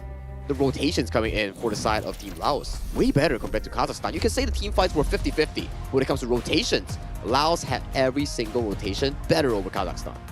Well, is that because they have a lot more mobility, right? Because they have the Charlotte, they have the Mai, so there's mobility there. You can kind of say that the Monza has a dash as well that gives it slight mobility, and that's why their rotations were more quicker. Yeah, and actually, Sudazai, Mai really falls off late game, but he had such an impact as that secondary support of just, again, controlling them, pulling them back, and just having, that secondary stun, essentially, that control, enough for Fulham to kind of just knock them down. I mean, there's a reason why they picked it. First, Laos again, just an absolute monster throughout. I mean, that was a really active pick coming in from the side of Sudasai. Every time he saw an opportunity, he would jump on towards it, gather a lead for Team Laos and making sure that they can continuously get those objective leads. And in the late game, the moment that Bakzol used his legal immunity in front of the members coming in for Laos, immediately Sudasai, spell and flash in, find Sadaka. Yeah, that's the one you want to. I mean, they did such a great job of target prioritization, right? And it's not easy to do, especially because if you're looking at Kazakhstan's lineup, I mean, the Truth, the Ghost Ship, the Umbrella Outburst, you got to navigate these things to find a way to get on top of Boxhole. So it's really about his positioning more than anything else because you had guys that could be that meat shield, but if you're getting isolated, it's a you problem, not a them problem. Yeah, but I also have to give credit to Velacone, right? Like how he went in to open up the map, and then he starts the engagement for the most part with his Unruly Blade. So he knows what sort of damage he's able to absorb, and that's shown by the stats as well. He has the most damage absorbed here. Now, in comparison with Kazakhstan, you have at least 2 players with 200 plus damage taken, but for Lao, it's only Velacone, so they are very dependent on him to be that frontliner guy. It further adds on to your point, right? Like, there's only a single frontline player coming in for South Laos, which is Velacone on that Dun, so that his job as a frontline, if he falls easily, it's immediate GG over for Laos. Every time you see Velacone getting caught out of position, the entire formation coming in from Team Laos starts to split up, and this goal chart is really amusing because it's a roller coaster, up and down, but it's always within a 3,000, which is very little. Yeah, I think I died every single time there were these giant changes of gold here because the way that they were able to swing back and forth. I mean, even Laos, they were behind, but they had the victory because it doesn't really matter about gold at a certain point. But the way that the two teams are able to just, counter punch one another was an absolute feat to watch. Yeah, they kept it nice and tight, right? And also that's because of the objective gameplay. Both sides are able to play the objective game very, very well. Yeah, you can see Ali Han in these mini highlights. You're just finding the markers on towards channel and setting up the team, isolating Velacone all the way to the back end here. And as of this point into the front line, there's just not a lot of fights here. And these are the moments that all of us say about Sudasai. See, The moment that Bak Seo uses Flash and Legal Immunity, it's go time coming into the Maestro. They're trading himself for a farm lane, a main carry coming from Kazakhstan. Perfectly worth. Yeah, and this is also the problem with D-Ren J. He's like, yeah, he's like this like jack of all trades farm laner. He has a lot of different things that he has. Oh, Alahan, that truth. That was a highlight reel of highlight reels, right? And the fact that it's like 18 minutes in, you see that, you're like, oh, how did this team lose? Exactly right. That play just now stopped Laos from going back and getting the Tyrant, which extended the game into this important Tempest Dragon, where the fight was so back and forth. But you gotta give props to Boham as well. He positioned so well at the end of team fights, making sure that Alihan couldn't get towards him. If Alihan was to get hands on towards that channel, this game could pretty much go into anyone's favor. Yeah, and actually that comes back to more Vilacone and Kampang, just keeping him shielded, right? Hocom let him work around the wings on the outside and use that range advantage, and that's kind of what you saw here. The way that Laos was able to kind of weather that storm, that onslaught. There's so many different ults that were coming at him, and there's a reason why, of course, Falcom was MVP. Yeah, Falcom, yes, KDA, 837 with a damage up of 13.5%. Very, very good, well positioned and winning his early matches. But I would say that he also owes this to his teammates, right? To like kind of open up the space in front and pretty much minimal disruption towards him. It was very stressful for him as well, right? Because every time that you want to go up to do any damage, you have to be careful of Alihan just flying into the backline and looking for that troop on towards you. So the first few times that it actually happened, it cost him heavily. So when it went to the 18-minute mark, the 20-minute mark, it started getting better and better and better for the farm lane player of Laos. Finding it out, I mean, 837, 30% of the damage. This is exactly what you want. I mean, the fact that he wasn't dying, it just speaks volumes about his play. He was able to, like, if you're able to stay alive and only die 3 times in a 20-plus minute game, you know you're doing things well. Like, the team relies on you to stay alive, to stick around, and he did such a phenomenal job here. Yeah, sometimes playing farm lane is like a horror game, you know? It's like, you don't know what comes next, and you have to react accordingly. If you fail to react, you're dead. You're back to the respawn base. I thought you were gonna go a different route and be like, yeah, Farm Laner's like a horror game because everybody is against you. Like, yeah, I mean, that's true too. You know, in the late game, like everything in the early game that we saw like yesterday from Emmanuel, like he just clears mid and goes back to bottom and just to like pick up some kills. And then like you see on this game itself, every time you play farm lane, there's at least like a party of 8 people just dancing around in bottom lane, going for a team fight where you're like, guys, I just want to farm. Why can't I farm? Obviously, they're not going to let you farm that easy, right? Yeah. But kudos to both sides. I think this is a very good quality game overall. It is. And yeah, it kind of highlights the reputation of 2 teams, right? Like yesterday, we saw Kazakhstan played a good game, and Lao coming in here with competitive experience. They're showing it on the ground. Yeah, and going both ways, right? I think that we wanted to see a competitive game. Both of these 2 teams, you can see the level very similar, right? It was just really come back to the micro plays, that Tempest Dragon, those like little pieces. I mean, it was just so close at the end of the day. Yeah, this close matchup, this epic finale of the matchup can only be happening at one sweet spot. It's definitely going to be at Petaling Jaya Marriott Hotel, our official venue sponsor and hotel partner sponsoring us for this event. We thank you so much for sponsoring the 2026 Asian Games Esports Qualifiers for Honor of Kings. Please do check out Marriott Petaling Jaya if you're interested in a nice stay hotel. Yeah, and not only that, like all the teams have been here and just well rested, and we're able to see this top tier because again, the internet is great. The phones have been, flawless in that sense. It's just been really good because again, we're gonna go into game 2 to see exactly how these teams somehow go back into the drawing board, figure out Laos. I mean, Kazakhstan, what do they need to do here, Sir Cloud? Oh man, I think they already did good, But maybe if that's that one thing, right, is to try to play with the pace of Lao. But not to say that Kazakhstan doesn't have good pacing. Their pacing is quite good. So, I don't know, it's really down to those minor details, right? Could it be like who engages first? Could it be like who baits someone first? Like those minor stuff. What do you think, Sagi? I think it's more on like playing as one, right? Because Kazakhstan, we know that they don't really have much competitive experience compared to the whole team of Laos that plays together as a single team. It's more of the cohesion, the teamwork that we always emphasize for such teams. They just need time, but time is running out because if you lose this game, you're 1-1. Not the best of the world because you're still in the competition for your respective group, but you want to be 2-0 if you're Kazakhstan. 2-0 means that you are soft secured for that top 3 spot. Yeah, if you're able to do that, I think that would, like, I want to see a game 3 more than anything else. So Kazakhstan, like, I will do whatever I can, you know, manifest energy for them to bounce back, because that was so close. They had so, I mean, it wasn't like a winning situation, especially when you're talking about the gold, but they had a great opportunity. And it comes back to the draft here, as it looks like Laos sticking to the Mai. From what I hear from you, Holler, it sounds like you're calling for game 3, basically. Oh, I want the game 3. We want the game 3, man. It has been really exciting, and then it's start to go back to basics here. Like, if it's not broken, why fix it, right? We saw the fact that Alihan had a fantastic game on towards the Dharma, so they locked that in again. Is Laos gonna pick that channel up again? What do you think? Why not, right? I think that if it ain't broke, why fix it? I mean, they're going to go with the 2 and now they're going to go with the Dolia to kind of just double up on it. This is going to be way more annoying for Kazakhstan. Okay, yeah, it's going to be really interesting to see how the Dolia will happen here, right? Of course, one thing about having the Dolia is that we did discuss about this. Having the Dolia, your synchronization, your chemistry has to be there. So let's say if the Dolia refreshes the Dune and then the Dune like backs off, not knowing that his skill is refreshed, then it's not going to be the right plan, right? So we need to have that communication. But like how we know that they do have competitive experience, I'm sure they have that level of understanding. And that looked to be pretty fine here coming in for the South Laos here, especially how they played Dun in the early phase of the game. Very aggressive in sorting out and finding those aggressive picks, aggressive jungle invades here. I can probably be expecting that Laos will be trying to ban out the pick like the Atar coming in on the final ban. So they're going to go with the D-Renche. Bakhol played this one just in the last game.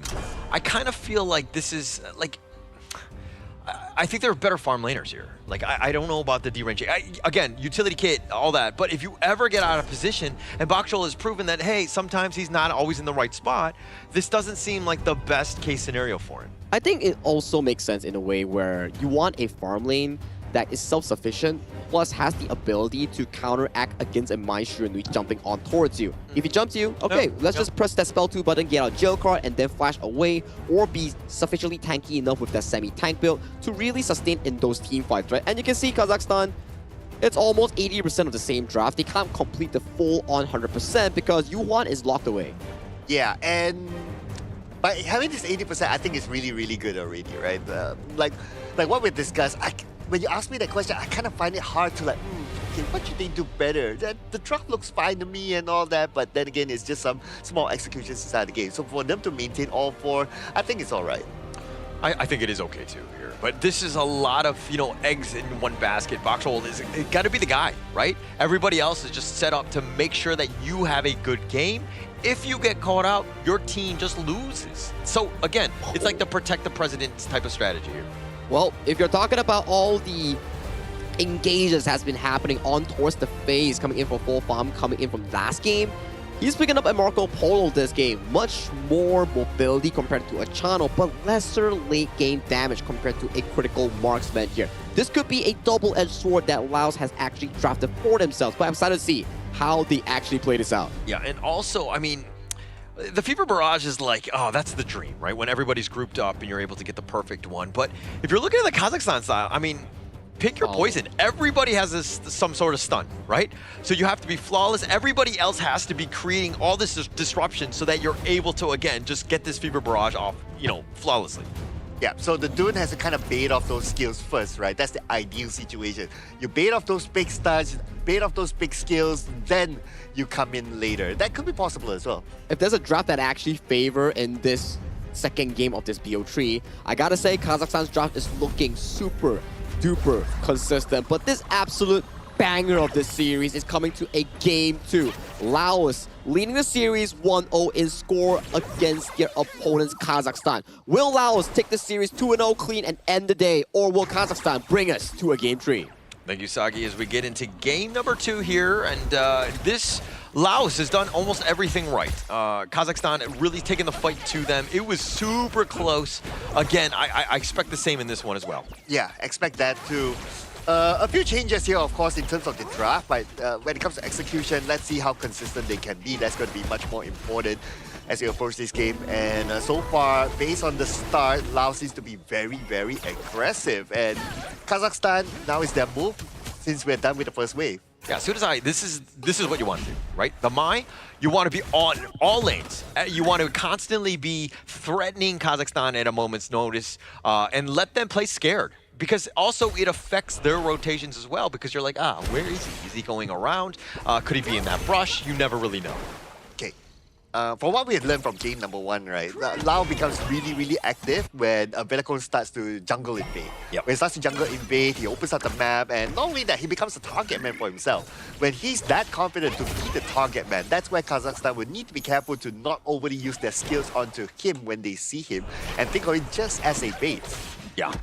I think that would be best case scenario. Kazakhstan, again, they need to be a little bit aggressive as well, because they have a lot of stuns, ways to kind of get them, and now the flash away. See, this is a good one, right? Because you've threatened, you forced Kampeng to use the flash out early, and it looks like Sunkar has to just leaping savior away as he was teleporting in the heart of the enemy team. Yeah, and all 4 of them, at least 3 of them now gathered in the middle. Yeah. Okay, but I don't think they can really engage right now. If we were to look at the 3 that's gathered in the middle, that's not that much. Oh, whoa, that happened just like that. Yeah, just you blink and you miss it. Arshan giving up first strike on that one. Just kind of, again, it's about just sticking around. Laos are very fast. They're going to find Sunkar yet again. The wind slash controlling him. He's not level 4. And is he able to stay alive? Not enough. Sudase with the Kachusen and the wind slash on. They're going to continue this chase. And Bakshol, he's going to get dove under. Sudase just setting it up. They're just bouncing off the tower aggro, and that's going to be enough. They cycle through all, but Alahan looking to start up. But what can he do? He gets under tower. The wind slash is going to be used on him, and you wanted to see teams brawl, and they're going at it. Man, they just didn't want to let go of Bakzol at the bottom. They like what? One go in, another one goes out, another one comes in just to try to tag the tower damage so that they deal enough damage to get that takedown. Man, that was just flawless execution by Laos. Yeah, absolutely flawless right here. I mean, this is exactly how, like, Laos are playing fast. They're playing aggressive, and they're playing within themselves, right? This is the discipline that you're talking about, because when they go, everybody's on board. There's no questions whatsoever. Oh, absolutely, right? This just shows the chemistry that they have here. And especially if you're playing like with the Dolia, right? You really need to be on point in terms of your communications and also understanding whether, okay, the Celestial Melody is on to who, when to use it, and all those things need to fall in place for them to come up with a really, really good execution. And they're going to do it again at the bottom, it seems. They're putting so much pressure at the farm lane. It is so much pressure that they have to swap the Dirige to the top. Yeah, that's gonna, I mean, you're gonna have to take whatever sort of space that's given to you. It's not best case scenario for them. But okay, let's talk a little bit about this whole synergy thing and trust, right? Whenever we talk with Adam, whenever he's on the desk, we're always like, hey, Adam, what do you do if you have an esports team? How do you kind of build that? And he's just saying, oh, we just gotta hang out, we gotta go to the movies together. What is your thought process? But before, okay, it looks like the tire's gonna be taken here, but please answer that question.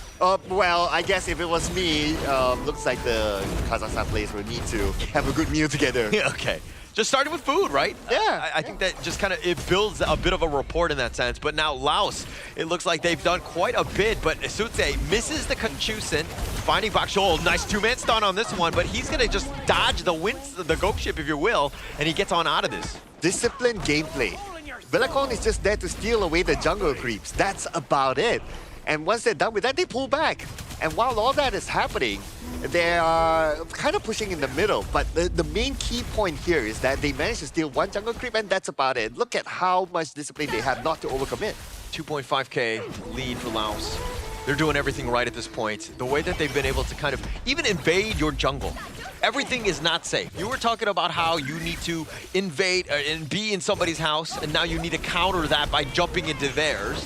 It doesn't seem like Kazakhstan has been able to do that. Oh, they don't have the space. They don't have the space. And their type of heroes are not the type that can invade early on. So that's going to be another issue. Whereas you have the Mai on the other side that can clearly invade. Yeah, they got the pushback onto him. Sunkar not even able to get his ult off. Arshan taking a lot. He's going to try to turn this. They have the wheel as well. And Alishan doing a little bit of work on side. He finds Falcom, but he's going to be probably taken down as well. Villicone gets the revenge on him. Kampong is going to be on out. 2 members down from Kazakhstan, as now they're going to look to just retreat. Okay, they get 2. That's okay for Lao.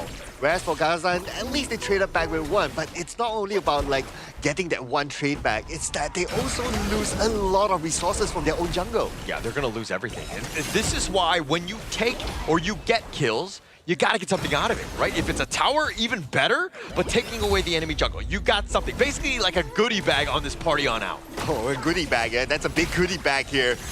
And after clearing off like the bottom side, they got the buff, they rotate back to the middle. Again, this is highlighting what Sagi talked about, like their rotation is really on point. Right now they're moving towards the top and they're ready to take another fight. Yeah, and Villicone, again, just with that vision, Sunkar, he's going to get on back, but Villicone just wrapping around. Who's around him? He knows that he's going to be, tanky enough to survive the potential first one. They find Sunkar. He's going to take a lot of damage on this one, but he's not going to commit the ult. Laos, again, just trying to push it out, push those buttons, because again, if he uses that, he doesn't have it for the next big team fight. Yeah, very good call there not to use the Uprider outburst first, because they know that more is to come. Yeah, it looks like the wind slash from Villicone. He's just been an absolute menace. Space created, top T1 down. Oh, and that's the tower down, and that means that more space is going to be open onto the top side. The Overlord is up though, but Lao, are they going to go for it yet? Probably not. Maybe they feel like, okay, it's not 10 minutes yet. So this Overlord to totally commit to it when all 5 players of Kazakhstan is still in the game, it's not worth it yet. Yeah, and you saw the push from Laos in the top T1. They took it down, but you're thinking, okay, Laos is definitely winning, but Alahan is counter-moving. Right, he took the bottom T1 himself. So they're trading towers. It doesn't look as great for Kazakhstan because they're down about 3K at this point. But Laos, the way that they've been aggressive, taking over the enemy jungle, that's been the biggest differentiator. Oh, here comes. on. It looks like they find Marapat. Sunkar has already been taken down. He gets caught out, not able to find any value. Now losing the blue buff. This game has been all Laos here. And now with this mid T1 potentially going to be started on this one, they're just going to wait for the minions. And again, Falcom, he's got so much space. This Marco Polo needs that time and farm, and they're giving him plenty of it. Yeah, Laos is moving as a team right now. Look at this, 5 players not too far apart from each other. Even if like, okay, mine goes up to clear the lanes because of mine is a high mobility sort of hero, he'll be back with his teammates really, really soon. Well, the Byron is a flash laner. He can stay down there just to do that split push thingy. So I'm very sure that they will come back as a 5 or as a 4 at least to get there again, especially after getting this Tyrant. Yeah, this game seems like Laos has really found that flow, right? They've gotten that moment. It's not even 10 minutes in, but it feels much later. They've just been completely dominated. They find Alahan. They get the wind slash on top of him, but he's going to get under the tower. The bottom T2 taken down by Kompang, and it looks like Laos with just yet another big objective. Right now, they're probably trying to bait out the Unbridled Outburst. Unbridled Outburst is on, but no real space to use it. Yeah, like who are you going to go against? Like Villicone is, I mean, they've done it in the past. I mean, you questioned it even in the last game when they actually found him, but that's really not the right target because he kind of wants to be baited in that sense. He wants to go, but now it's going to be used and it actually just pushes back Kompong. They're not able to get any sort of value. They're just like chasing around, trying to find something, but they cannot find a single kill. Oh, and now they baited out the Unbridled Outburst. That's going to be huge for them to continue on pushing. And the Unbridled Outburst, okay, expired. Now they know they have the entire space for them to play. And in fact, that should be enough time for them to even take down the Overlord soon. Yeah, taking things away, right? It's a massive cooldown. Now he's got to build it up. That's going to take even more time. You've lost your jungle, all of the buffs. Things are looking very dire for Kazakhstan. Now they took down the buff at the bottom. 20 more seconds before we see the Tyrant. Lao is ready for it.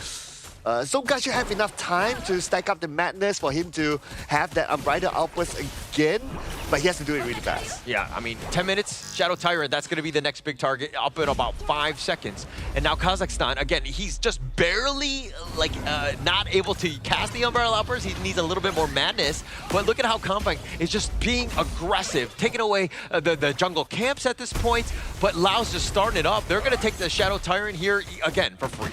Yeah. Just sending 2 down, but Unbridled Outburst onto only 1. Yeah, the ghost ship doesn't even catch him. They did not catch a predator. That was Kompang. Unfortunately for them, and now Kazakhstan, they have to walk the shame walk because, again, they've expended so many ults, didn't get any sort of value, and they've been pushed back into their base. Oh, okay. Kazakhstan, they seem to be losing the plot right here. Unfortunately, they wasted 2 big outs earlier on, and that will open up the window for Lao to push. Yeah, Vic alone up in front.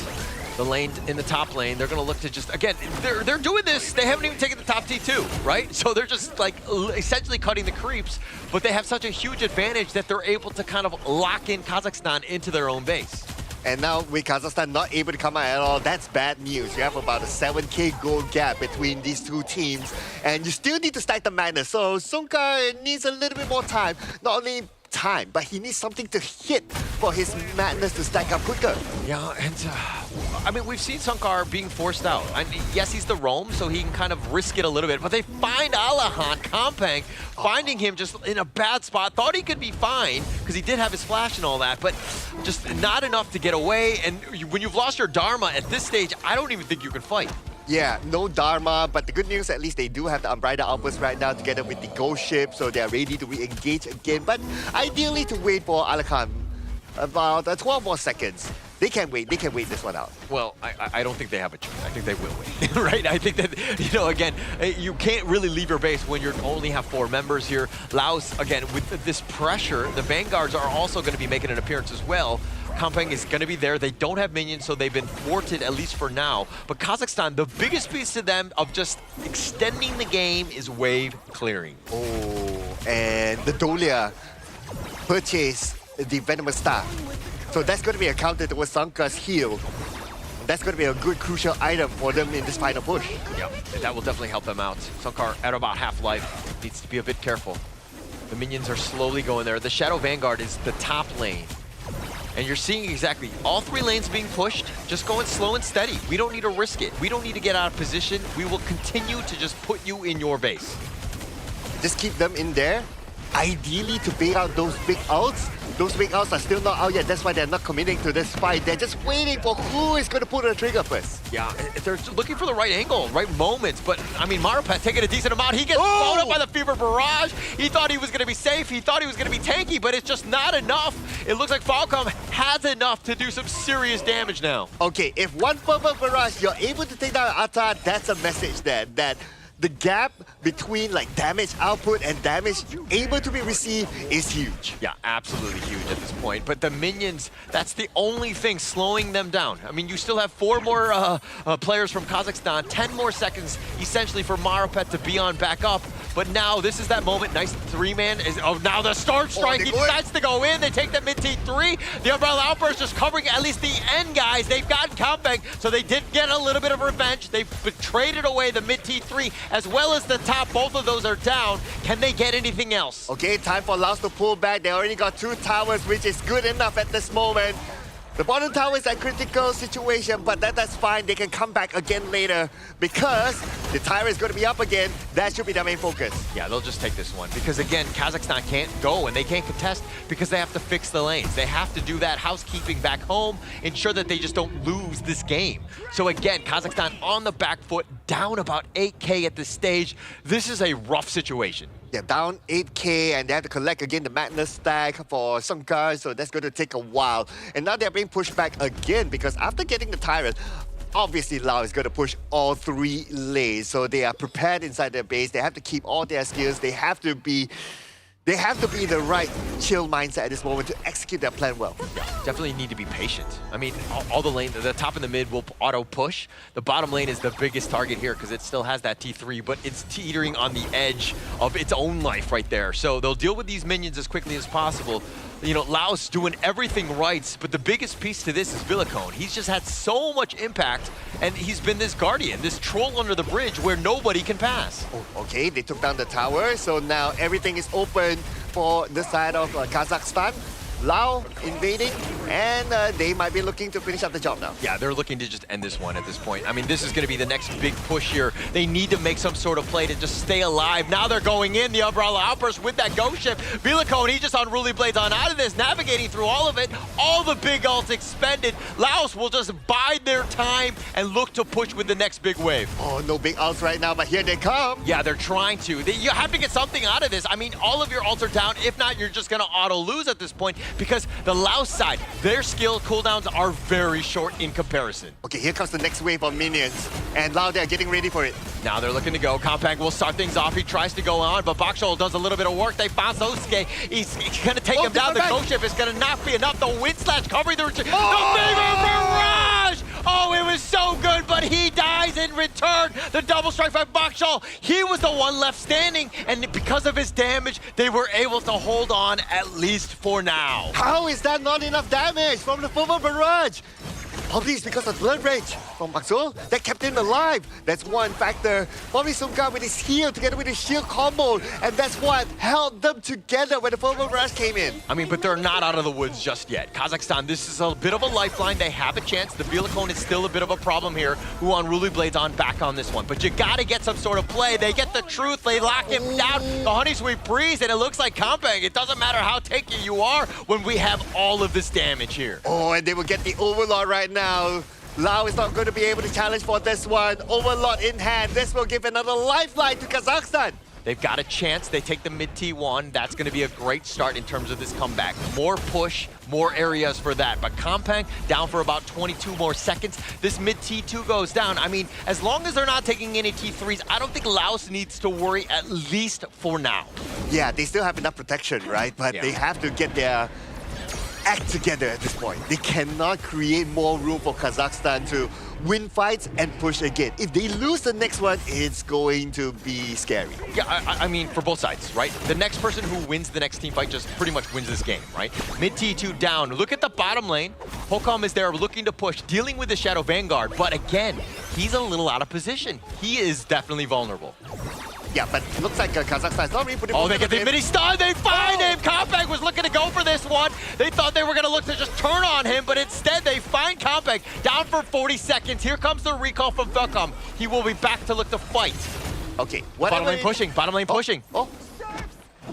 Okay. Is he going to still push for it? Nah, he's kind of contemplating whether he should go, whether he should not go, but Kazakhstan says, okay, let's play objective, let's not worry about the pushing for now. Yeah, but this Shadow Tyrant, that might be the next big piece. Volcom looking for the flank, the Ghost Ship not enough to lock him down because you got that Unruly Blade. He has a get-out-of-jail-free card, and now Bakshol is turning it up. Needs to be careful with the Fever Barrage on the side. Volcom doing a little bit of work, but he gets taken down. Sage's Sanctuary, they lock him down! Again, not enough damage from the Fervor Barrage because of Sungkar and his heal and his shield and the blood rage from Bakshol. He's not able to get even a single strike from that fight. I mean, the biggest piece to this is that Kampang was down. Why are you trying to take a fight 4 versus 5? It seems like you're compounding on one mistake after another, and now Kazakhstan definitely in it. They actually find Vilacone, who has to Unruly Blade the flash away. The Ghost Ship is not able to catch, but Kazakhstan in the driver's seat somehow, with no towers up, have an opportunity to make it the ultimate upset against Laos. Oh, this is disciplined gameplay, Holler. Disciplined gameplay shown by Kazakhstan. When to use what, when to wait for your opponent, and right now Lao has to get the act together again. I mean, they have to just calm down, right? I think that they're getting a little impatient. They thought they had this game. When you take down all the T3s, you're like, okay, this game is over. We can kind of chill, put my feet up on the chair, all these things. But it's not playing that way because Kazakhstan is so resilient. The way that they're able to kind of weather the storm and find those small, minute plays to get themselves back into this. Okay, this is going to be the big one, right? The Tempest. 40 more seconds to the Tempest. Who's going to be ready for it that time? It will depend on who can bait out who's killed. I mean, but if they get Vilacone, that would be gravy. But unfortunately for him, he does get on out. The Ghost Ship not able to get the right catch. They've got the push in the bottom lane, which will help. Vilacone still up in front, needs to be careful with his positioning here.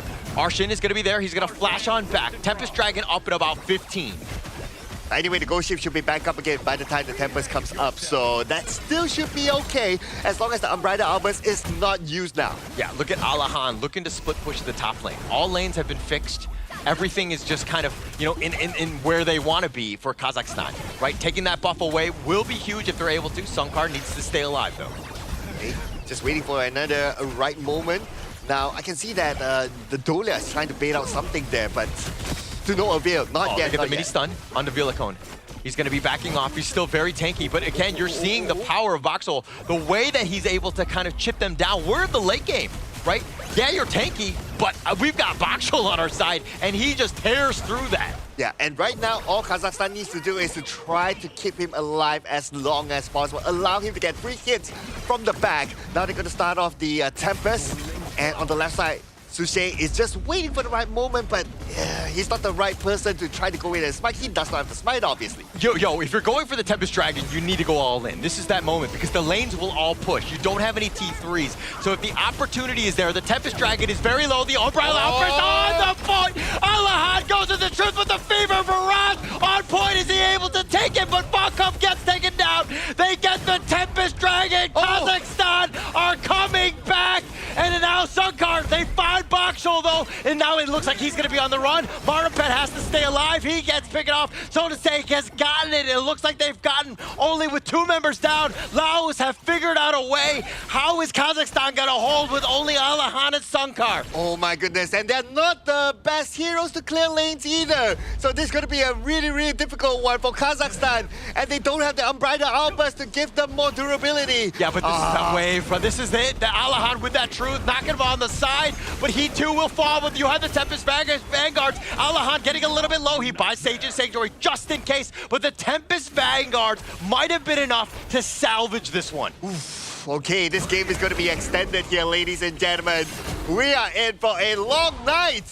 And now with the Tempest. I mean, you wanted a game 3, or did I want to? I don't know. I don't remember. I'm kind of hazy right now. So who wanted what? But we were definitely very close. We wanted a competitive series, and this has been the best one thus far. Oh yeah, absolutely right. And I believe this will go to the next Tempest for sure, because both sides, they're gonna try to pull the handbrake, try to chill, try to calm down, and not engage when unnecessary. Yeah, and this is that point, right? I mean, the T3's still not down.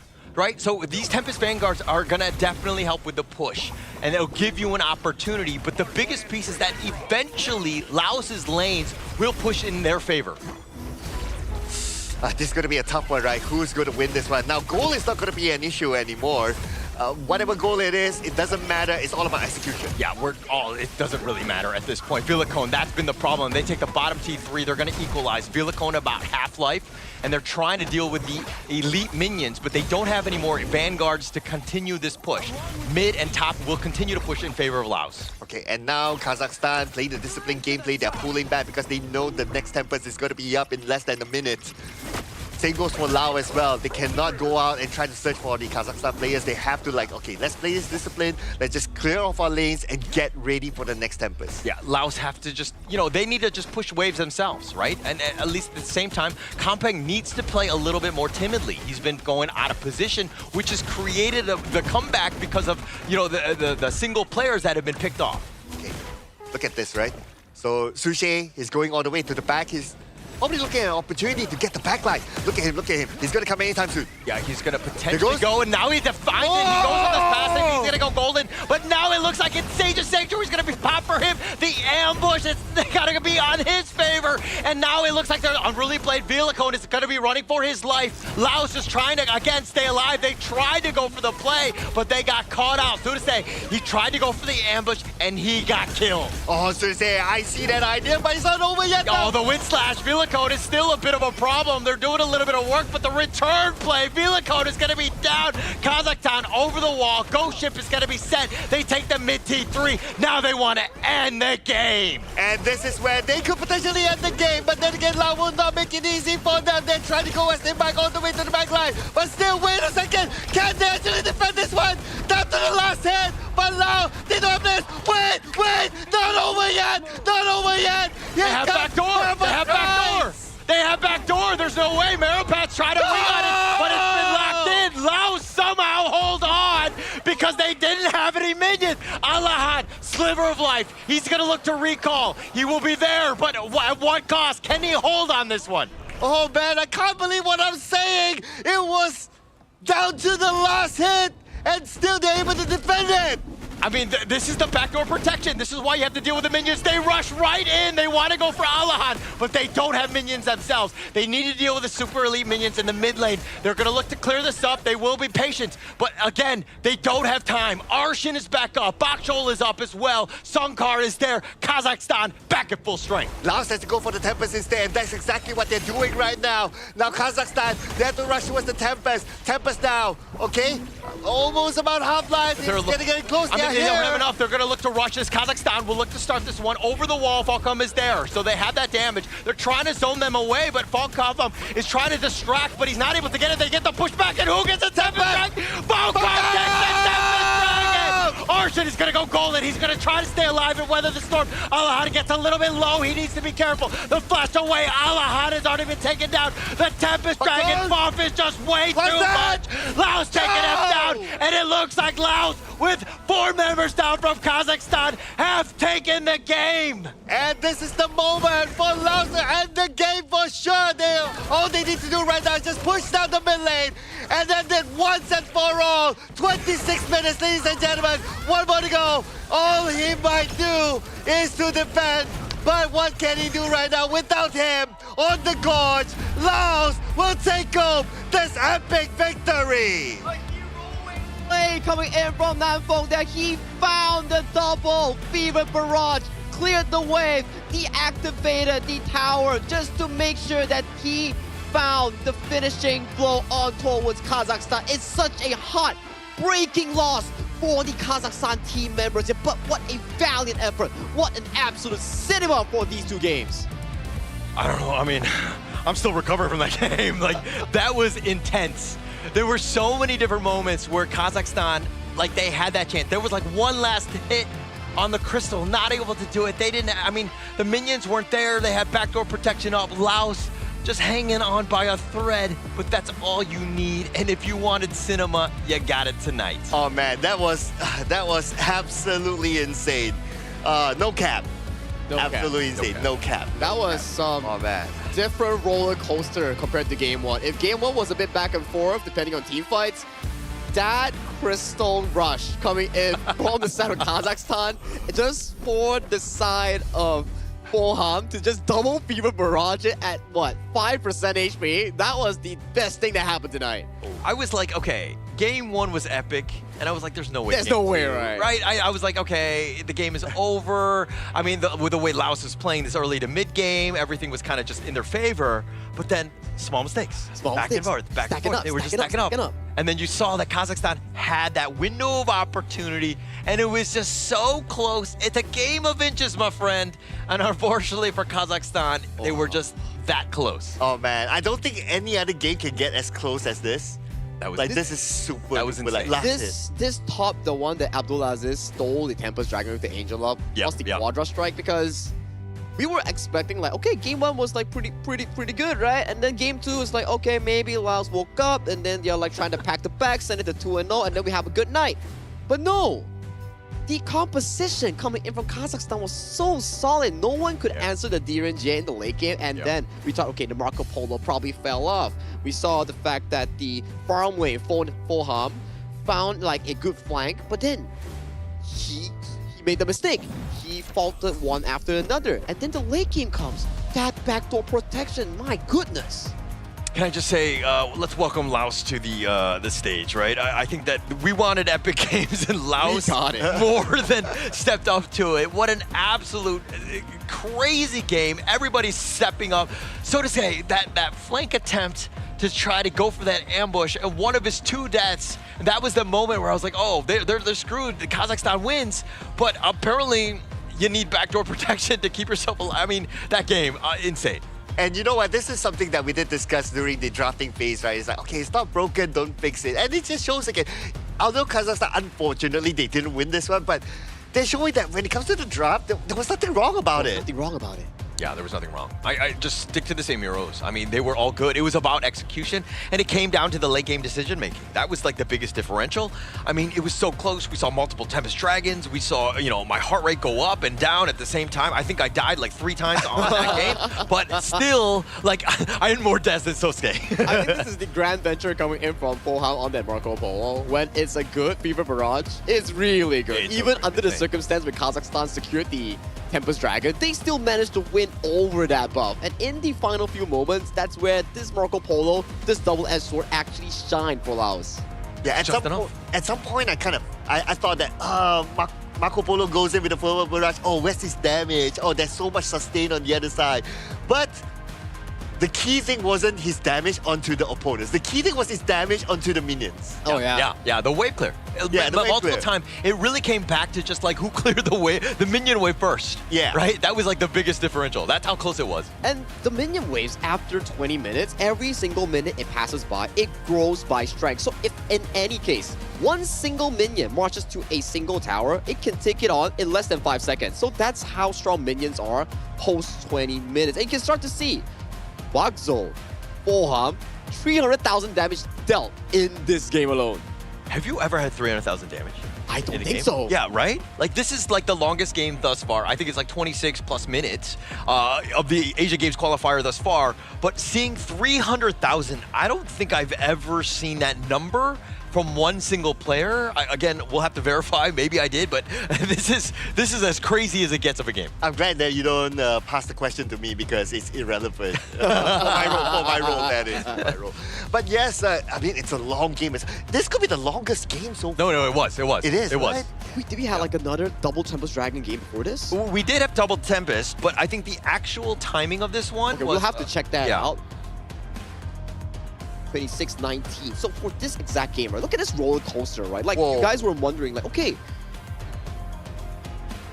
so this is the second longest one. No, this is the first. This is the longest one. There was another one that was 25 minutes. 35. No, 25, 35. There was another game that was a little bit shorter than this, and then this is now the longest. This is now the longest This game. is the longest. All right. You know what? If you can't break records by getting the fastest game, you might as well break records by getting the longest game, right? Oh my. That's actually a terrible idea. Let me be very But let's go back to this gold graph. This is exactly our caster's heart rate monitor. It was looking like very steady chill. We're going up to a nice slope up until those trolls start coming in. But let's break down with these highlights here. The early game was looking super duper good coming in from Team Laos. Every single play, every single rotations, everything was in their control. They got all 3 towers in the early game very, very early. This is when some of the mistakes started coming in from Kampen. You can see, okay, this stuff justifiable because you still got the 2 towers, but this one caused it a lot. Yeah. It's a good theoretical position to come in from Foham, but then you burn the Sage Sanctuary, and you know Sage Sanctuary. That item only has 2 charges. Exactly. Actually, Kampeng was dead, right? And they decided to make a play 4 versus 5. Terrible decision in hindsight. Exactly, and this is the highlight of the game. This one. Like, okay, 24 minutes, minions are marching in. First Fever Rush goes in with the Purify, stuns everybody with the Winter, and then comes in with another one, with a brink of health. Nobody got him with the last hit, and he still managed to swap it to a Sage Sanctuary at the very last, coming in for the side of Kampeng. And then they have Doomsday here to take down the Ata. That was just marvelous. And as of this point, you can see the Ata slow respawn coming in from the top of Marapet. So this is a 4v5 up front in favor of Laos. So this fight is a no-brainer here, rewarded towards Laos with the Tempest Dragon with a Team 5 victory in the 26-minute mark. Crazy game. I mean, the Tempest Dragon buff, like this was that buff was enough for them to overcome Kazakhstan in the end. Kazakhstan's team fight was very good. They were doing such a great job, but it got to that point where Laos needed any sort of edge to, again, win that team fight. And our MVP, of course. Has to be him. Has to be him. If it's not him, I'm out of here, right? Pokam, congratulations, you're the MVP with a KD of 858 and the damage output of 37.3%, damage taken 10.5%, and a total goal of 23.3%. But what made him the MVP was that win clearance. That play. Double Fever Barrage. That was just absolute insanity coming in for the side of Foham here. Well deserved, the Miracle Boy in this game too. And just enough. And taking 10.5% of the damage taken, that's phenomenal of your positioning, right? You're able to stay alive and to use those Fever Barrages at the right moment, plus you have the Celestial Melee. That's the dream, man. Wow. What a way to end the day, man. This is an insane series here. I was thinking that we're going to go to a 3rd Tempest Dragon game in Game 3. I don't know if my heart would allow that. I would have to call my doctor. But I we have a betting outside. It was Laos. And nothing is decided until the crystal breaks. Exactly. That one last, man. I mean, imagine if you're Kazakhstan, you go back, you review your board, you'd be like, Why didn't you hit the crystal? Why didn't you hit the crystal? All those small things will pop up, right? God. Oh man. Heartbreaking. Yeah, Sagi, you've been into enough like team discussions. You would know. But it's one of those things where like the crystal, like yeah, they probably should have attacked it. But when you see the fever barrage on top of it, you're like, okay, I gotta stop him. You're so tunnel visioned on trying to stop him more than anything else, so that you know what I mean? Like it's more about the player, and the timing and the way things worked was just like really unfortunate for Kazakhstan here. I think this comes into a question or a discussion where experience really matters. True. Like let's say some more experienced regions or countries or teams, something like Philippines, Indonesia, they've been through a lot. Yeah. So these moments, they're more calm and composed, whereas Kazakhstan, although they have limited experience, but their gameplay is really good up there, really high up there. It's just that the experience factor to compose themselves, to calm themselves in these moments, it just isn't there. Yeah, not just yet. I think we saw that on both sides. They were like, when you see teams and it's like, 5-10 minutes into the game and they're willing to skirmish, like, you know that there's a little bit of fire in them and they need to kind of rein that in a bit. You got to be very smart in terms of the movement. Not to say that both of these squads are going to be, made mistakes, but you can tell that they're willing to fight at a moment's notice. Yeah, willing to fight at a moment's notice, willing to do it all for the win, for their region or country. But let's throw it over to Mara on the interview stage to check out one of the best series that we had so far with the winner Laos. After 26 minutes and 19 seconds, Team Laos takes the victory. That was the longest game so far in this competition. And in that game number 2, oh my gosh, everybody was screaming. We didn't know what was going to happen. In the early beginning of the game, it looked like you had control. But then at one point, your opponent, Team Kazakhstan, almost made a comeback to a point that the high ground tower had very little life yet. Tell us what was going through your minds, the communication, what was happening with the team at that point? Game 2, right? Yes. Yeah. We so confident we can beat them, end them early. Yeah. And What about when you had very little life yet on your high ground tower?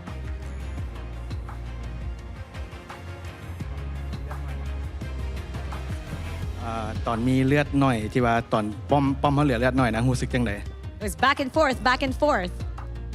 แบบตีกลับไปกลับมาเถื่อบ่ตายเถื่อนะเขาเกือบชนะรอบแรกแล้วเกือบตีป้อมกับเจ้าได้แล้วแล้วก็ป้อมเฮาเกือบถึกแตกเกือบเหลือเลือดน้อยเดียวนะพวกโตรู้สึกจังไดจึงคัมแบ็กได้ oh, we just in communication we just say all in what we have. Yeah. Were you nervous? Yeah, what was yeah. happening? What was going through your mind? What were you feeling?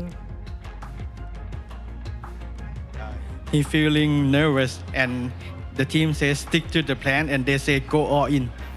And it worked? It works. It worked. Congratulations. That was one of the most intense matchup ever.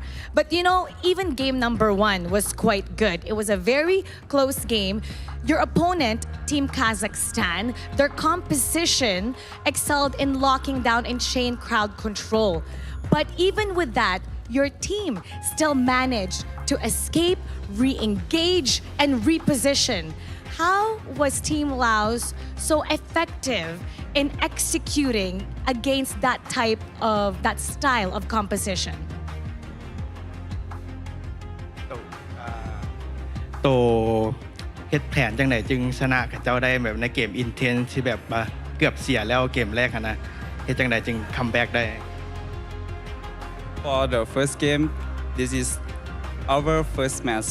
Yeah, we still a little bit excited and yeah, we still believe in our heroes, our plans. And it was great. It was great. Congratulations with that first 2-0 sweep, even though it's your debut. That was so great. And for sure, everybody that's watching at home right now, they're going wild and they're congratulating you as well. What would you like to say to everybody watching? Thank you for watching. And yeah, we can do it. Yeah. Definitely you can, especially what we've seen. Once again, congratulations. Thank you. Thank you. And what do you guys think about that? Let us know down below in the comment section. But we're going to be talking about that a little bit more with the casters. Lead the gorge. And you can definitely do it, Team Laos, because that was an insane game and a absolute cinema that both Team Laos and also Kazakhstan delivered us in that for a treat. Because, guys, we've been through like, what, 2 days of full 2-0s, and then coming into the third day, we got our first 3-game series in the first series, and then coming into the last series. Double tempers game, but it's okay, double tempers is fine. But to that extent of having that close of an end, oh my god, that's just a treat, man. That's the first game that they played on stage. And Oh, you're yeah. thinking like, oh, is every series going to be like this for Laos? Like, I mean, I'm all for it, but I think that it was just really exciting, right? I think that having that opportunity and to do that, the things that they did, the way that they did it, it was unmatched, right? We've been with, like for 3 days. I mean, we saw some competitive games, but that one was just absolute cinema. Based on what you just said, now I know who's going to cast all the Laos games. Oh God. Okay. Yeah. I mean, I gotta check the schedule. We're gonna have to see. Yeah, it seems like every Tempest game, every third game, and all that is all holler. I mean, it's a good news, right? If viewers want like Tempest Dragon intense games, they can always watch for Hollis like casting schedule, and you'll always get some good games all over the board. So this is gonna be Group A. There won't be much change except for the fact that Uzbekistan has defeated Pakistan coming in for the first series of the day. Looking at a 1-1 here, currently leading the pack along with Philippines and Indonesia. And Group B, we have Nepal getting their win against Jordan here, putting them much more ahead of the curve, with Myanmar coming second, Kyrgyzstan finding a fresh win to tie up the score at 1-1, and Jordan, UAE still yet to find their first win. Coming to Group C, this group has been a group of fantastic games. Vietnam still sits comfortably as the group leader, but Laos' debut today with Kazakhstan was an absolute banger, and Saudi Arabia and India still has to find their first dub in the group. And coming to Group D, I don't think we had any games today in Group D, but it's still no shifts towards the standings. Republic of Korea 1-0, Syria 1-0 tied for first. Singapore and Sri Lanka has played against them, but yet to find a single win, and Hong Kong, China has yet to play their first game. They will find their debut likely tomorrow. Yeah, and actually, I'm very excited to see them. Hong Kong, China. I think that there's a lot of expectations in terms of this team as being one of the favorites in Group D. But walk me through at least the schedule for tomorrow here. Well, for tomorrow, we can see Group A, B, C, C, D. Oh, A, B, C, D, everybody will start playing here. For the start of the day, Pakistan will take on against Mongolia, both looking to find their first win. Myanmar against Jordan. India will come up against Laos. I think that 4 p.m. game at UTC +8, that's going to be an interesting one. Kazakhstan will take on KSA for another Group C matchup to see whether they can solidify their spot in their respective group. And finally, the debut of Hong Kong, China will come at 8 p.m. against Syria for the closing game. Yeah, so to answer your question, Sir Cloud, yeah, I will be on the Laos series tomorrow. So I guess I got what I wanted? I don't really know, but yeah, I will be there on that series with India. And you know what? Before we started like watching today, right? My thought was like, okay, tomorrow's schedule. I looked at it. It's like, oh, it's going to be Hong Kong, China's debut. I look forward to seeing them. Now, on top of them, I look forward to seeing the India-Laos game. That's going to be packing a big punch here, considering that Laos and also India, they all have like a pretty similar playstyle, where India like to play specific picks that like to drag towards the late game, and Laos is really, really dominant in the early phase, likes to invade the jungle, likes to capitalize off early game leads. So we're definitely in for a treat for the third series of the day, and a lot of the Hong Kong China fans are waiting for the debut of the team, and that team is also a monstrous one to look out for because they have so much competitive experience. Yeah, and I mean, coming all the way from Fearless Esports, AG, AG Global as well, so they have that, and bringing that onto the stage where Group D, where, again, there's a lot of other titans in that one. It's going to be an interesting watch. We have so many good games every single day. Please do stay tuned because, again, we have like 9 days in a row of this Asia Games qualifiers, and they've been bangers of days. Absolute bangers here. But if you're also fans of updates coming in for the Honor of Kings official app, do check out June 17th for the comprehensive improvements for the lobby interface. New UI and in-match controls are definitely coming in with a lot of new heroes, with a lot of new stuff, new events. So do check out the new game of Honor of Kings coming in on June 17th. Yeah, June 17 is like what, 2 days from now? Yeah, 2 days from now. 2 days from now. Yeah, lots of good stuff there. But of course, you can't only like just play the new update on just any phone, right? You have to play the new update on the best phone possible, which is the iQOO. Yeah, the iQOO 15R, official gaming phone for the 2026 Asian Games Esports event for the Honor of Kings here. So you gotta give it props, right? This phone has been sustaining 26-minute games and still going well, back-to-back Tempest games, and you know it. It's been trial and tested, and if you need a good phone, check out iQOO 15R. Yeah, I think that we should get access to them as well, especially on the desk, so that we can kind of get some stats, or just because I need a phone, that's all. On the desk? You mean? I was going to say just the desk, that's an excuse, but yeah, I'll just take it with me just to test it out, right? I mean, it's been a long day, guys. Like, today has been a roller coaster, I would say. Vietnam still continuing with their dominance, and then we had like Uzbekistan coming back from a 1-0-1 like deficit into a 2-1 convincing win. And to end the day, we had back-to-back Tempest games with like crazy tower defense, with crazy crystal like inches. I don't know, man. If today is not one of the best series that you've been watching, you can count on Holler to bring you even more action tomorrow. I don't know if it's a blessing or a curse at this point, but I'm super excited to just watch competitive games, and we definitely saw some today. Yeah, exactly right. I mean, lots of good games. Oh, man. Now we're still somewhere in the middle of this competition, right? But yet the games are really ramping up right now. I'm sure there are a lot more to come tomorrow onwards. But hey, that's probably the end of the show for today of Day 3 of the Asian Games Qualifiers for Honor of Kings. My name is Zagi, your desk host for today. With me are the casters of The Gorge, Andrew and also Holler. We will say goodnight. Ever changing, some chameleon, blood, sweat, and tears. We'll never make it if we fall to everything that brings us down. With a comeback is now. Blood, sweat, and tears. Fight for what we want. Doesn't matter the cost. Every day, put in work. Blood, sweat, and tears. Nothing comes overnight.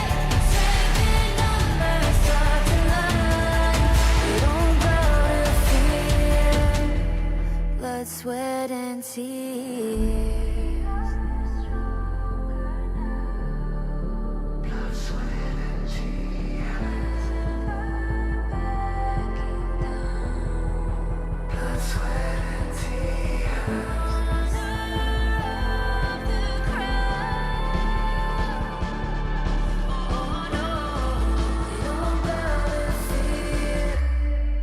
Blood, sweat, and tears.